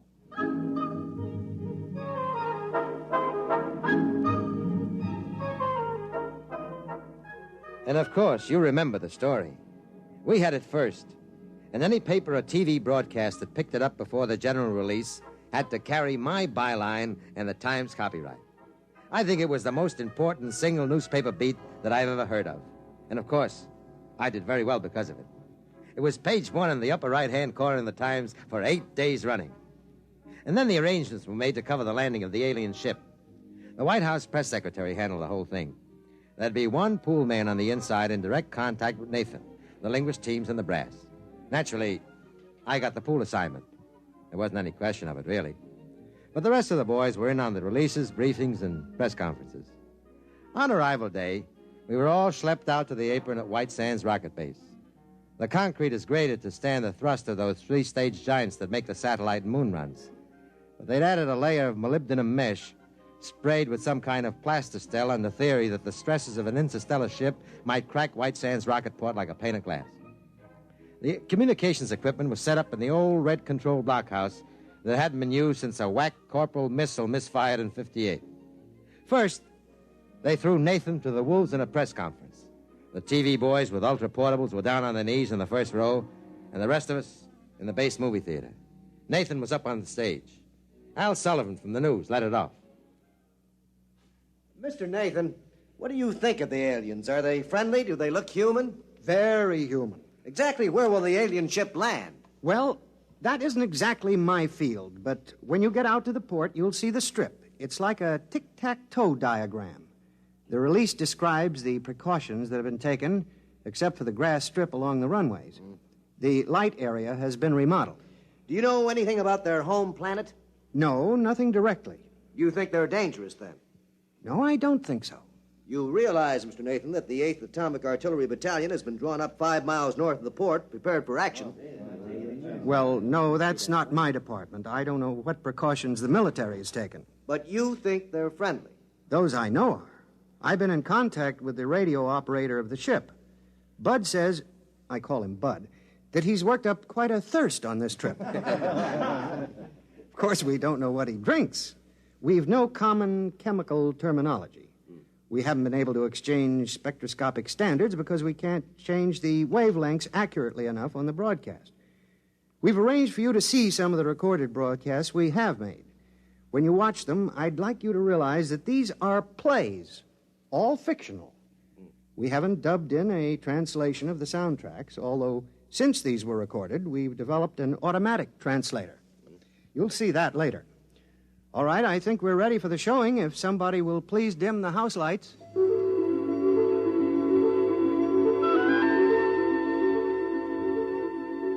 Of course, I'd seen the films before, but I stayed at the back of the hall to watch them again. The almost human forms, half dancing, the colors bright but strange. The sound was a flowing language with many shifts of pitch, and there was that strange, odd motion, not slow, but somehow drifting. It had been bothering me for some time, the films. There was something in the way they walked. They were good actors. Even without knowing what was happening, you were interested. You could tell the hero from the villain sometimes, and you rooted for him. Finally, I went out to the lobby, and I found Nathan pacing up and down. What's on now? That recording that they returned with the Ponchielli. It's funny, you know. They're crazy about Ponchielli and Mozart. Can't stand Gershwin. Strange. Joe, there's something wrong with the films. What do you mean? Well, something wrong with the whole thing. It's a hunch. I felt that way with the vaccine for the common cold. Turned out to be a bust, huh? Now, there's something about the way they move. Well, that bothers me, too.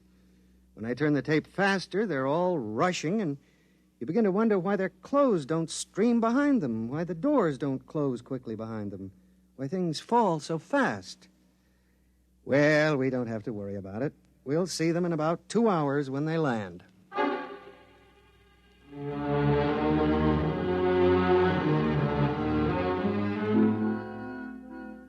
He seemed a little too cheerful. Joe Nathan wasn't like that. He was usually too serious, took things literally. But he seemed to be trying to convince himself that nothing could go wrong. It was as if he smelled a rat but held his nose and went right ahead. At minus 30 minutes, we all took our places in the blockhouse. They had a monitor set up with the automatic translator hooked up on the audio channel, so the alien operator looked as if he was talking English, but the lip movement didn't quite match, like a bad foreign film with English dialogue. There he is. He's broadcasting. Throw on the translator unit. We've decelerated enough to enter the atmosphere. We'll be landing in 3 time periods. Hey, Joe, what is it? A murky-looking planet you live on? What do you mean by that? He's kidding. I've been talking with him for a few weeks. He's got a sense of humor. What does he mean, murky? Can't be raining over much territory on Earth. It rained here this morning, but it's cleared up now. There he is again. See the way he holds his mouth in an O? Uh-huh. That's their laugh. Oh. There, you can see his view screen behind him. He must be just entering the atmosphere. There goes the green light again. What's that? Oh, we're not getting this broadcast direct. That light means they've sent a concentrated squawk broadcast. We record it, slow it down, and then play it back here. Just a minute, and we'll get what he said. Here it comes. Hey, Joe, it's dark. Your atmosphere is thick, really thick. You didn't tell me that. Approaching ground level. I didn't hear any rocket jets. We should hear a landing blast, shouldn't we? I don't know. Another message in. We've landed. We're down. Well, they can't be. They can't be. There's nothing out there. Here he is again. Listen, Joe, we're down. We're landed, but our detection field shows no buildings near. Nothing. The atmosphere registers thick as glue. There's tremendous gas pressure. Our hull won't take it too long. There's no light at all. Joe, you didn't describe it like this. What kind of a trick is this? We've got a directional fix on the broadcast now. Well, where is it? There, on the field. We're trying repair. We're adjusting a view screen to pick up the long waves to go through this murk. The engineer says there's something wrong with the steam jets. We're sending a help call to our nearest space base. Joe, get us out of here. Well, where are they? Where are they? There's nothing out there. Nothing. They'll have to triangulate the next broadcast again. Joe, you've got to send a rescue party somehow. Listen, we've got a viewing screen rigged now. We're in the middle of a half circle of cliffs. Around the horizon, there is a wide, muddy lake with swimming, pulpy things attacking and eating each other on all sides. We're almost in the lake on the soft edge. The mud can't hold the ship's weight, and we're sinking. The tubes are mud-clogged. When can you reach us? They're out there, aren't they? They're out there on that airport, on the empty field. Where are you? We're sinking. Where are you? I was wrong. The squawk transmission, by speeding it up for better efficiency, I was wrong. What do you mean? They don't speed up their broadcasts. They live that fast. Over an hour of talk and action in one squawk? Nothing of any size could move that fast against inertia. Joe, get us out. We're sinking. We're sinking into the mud, into the lake. The hull is buckling. Joe, get us out. You can't, can you? How? Get them out. There isn't a lake or a river within hundreds of miles from here. The direction finders. The broadcast came from out there. From the concrete spaceport. Possibly at the edge of the runway where the grass is growing.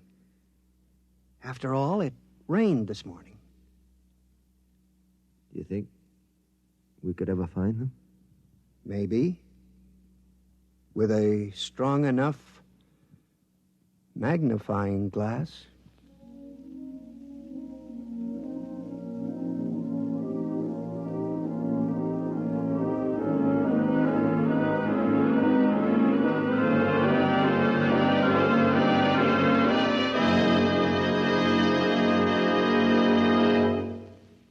Tonight, by transcription, X-1 has brought you Pictures Don't Lie, a story from the pages of Galaxy written by Catherine McLean and adapted for radio by Ernest Kenoy. Featured in the cast were Joe DeSantis as Schwartz, John Gibson as Nathan, Sam Gray as a newsman, and Dick Hamilton as the alien. Your announcer, Fred Collins. X-1 was directed by Daniel Sutter and is an NBC Radio Network production.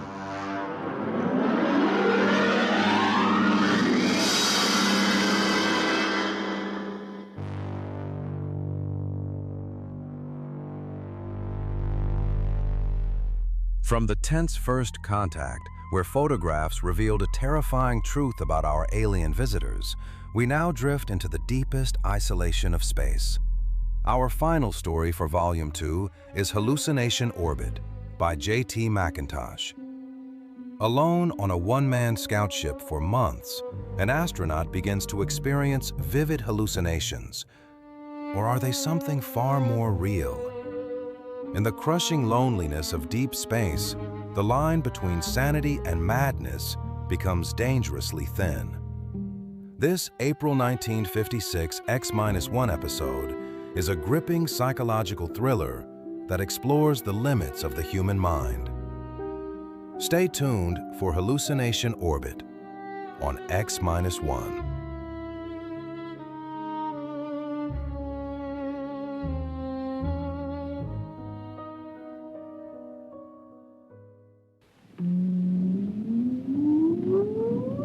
Countdown for blast off. X-5, 4, 3, 2, X-1, fire.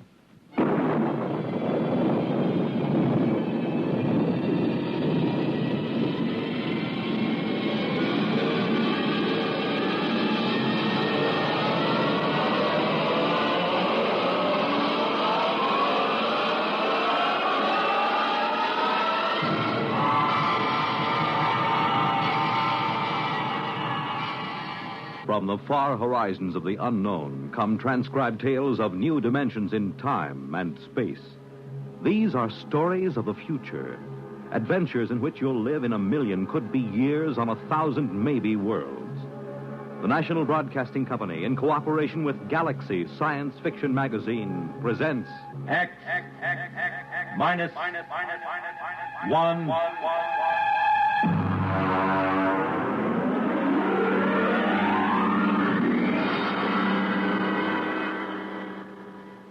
Tonight, Hallucination Orbit by J.T. McIntosh.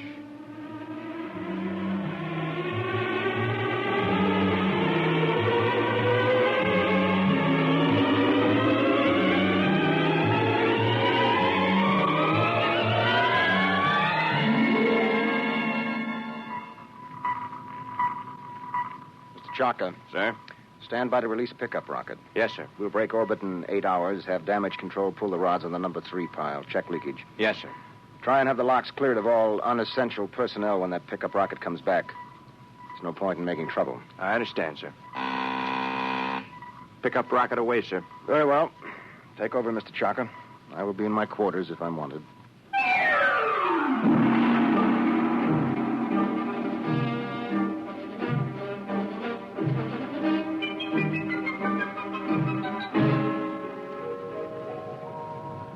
Well, now then, Mr. Danbury, make yourself comfortable. Why, thank you, Captain. You care for a drink?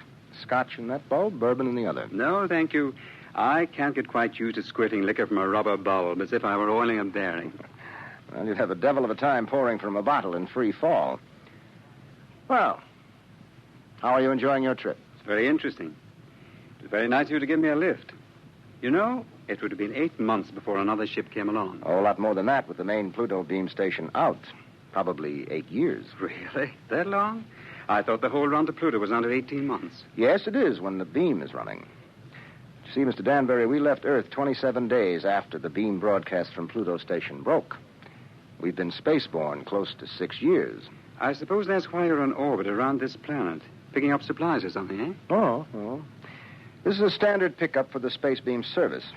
We sent a rocket down to take off a man who's been the only inhabitant of this planet for a little over 2 years. Well, I expect he'll be glad to see you. Well, there's no telling. I know I would. After 2 years of duty, Mr. Danbury, you might not know anything. Oh, psychiatric troubles? Solitosis. It's from the Latin, solace, alone. Is that much of a problem? Only in space. Here, look.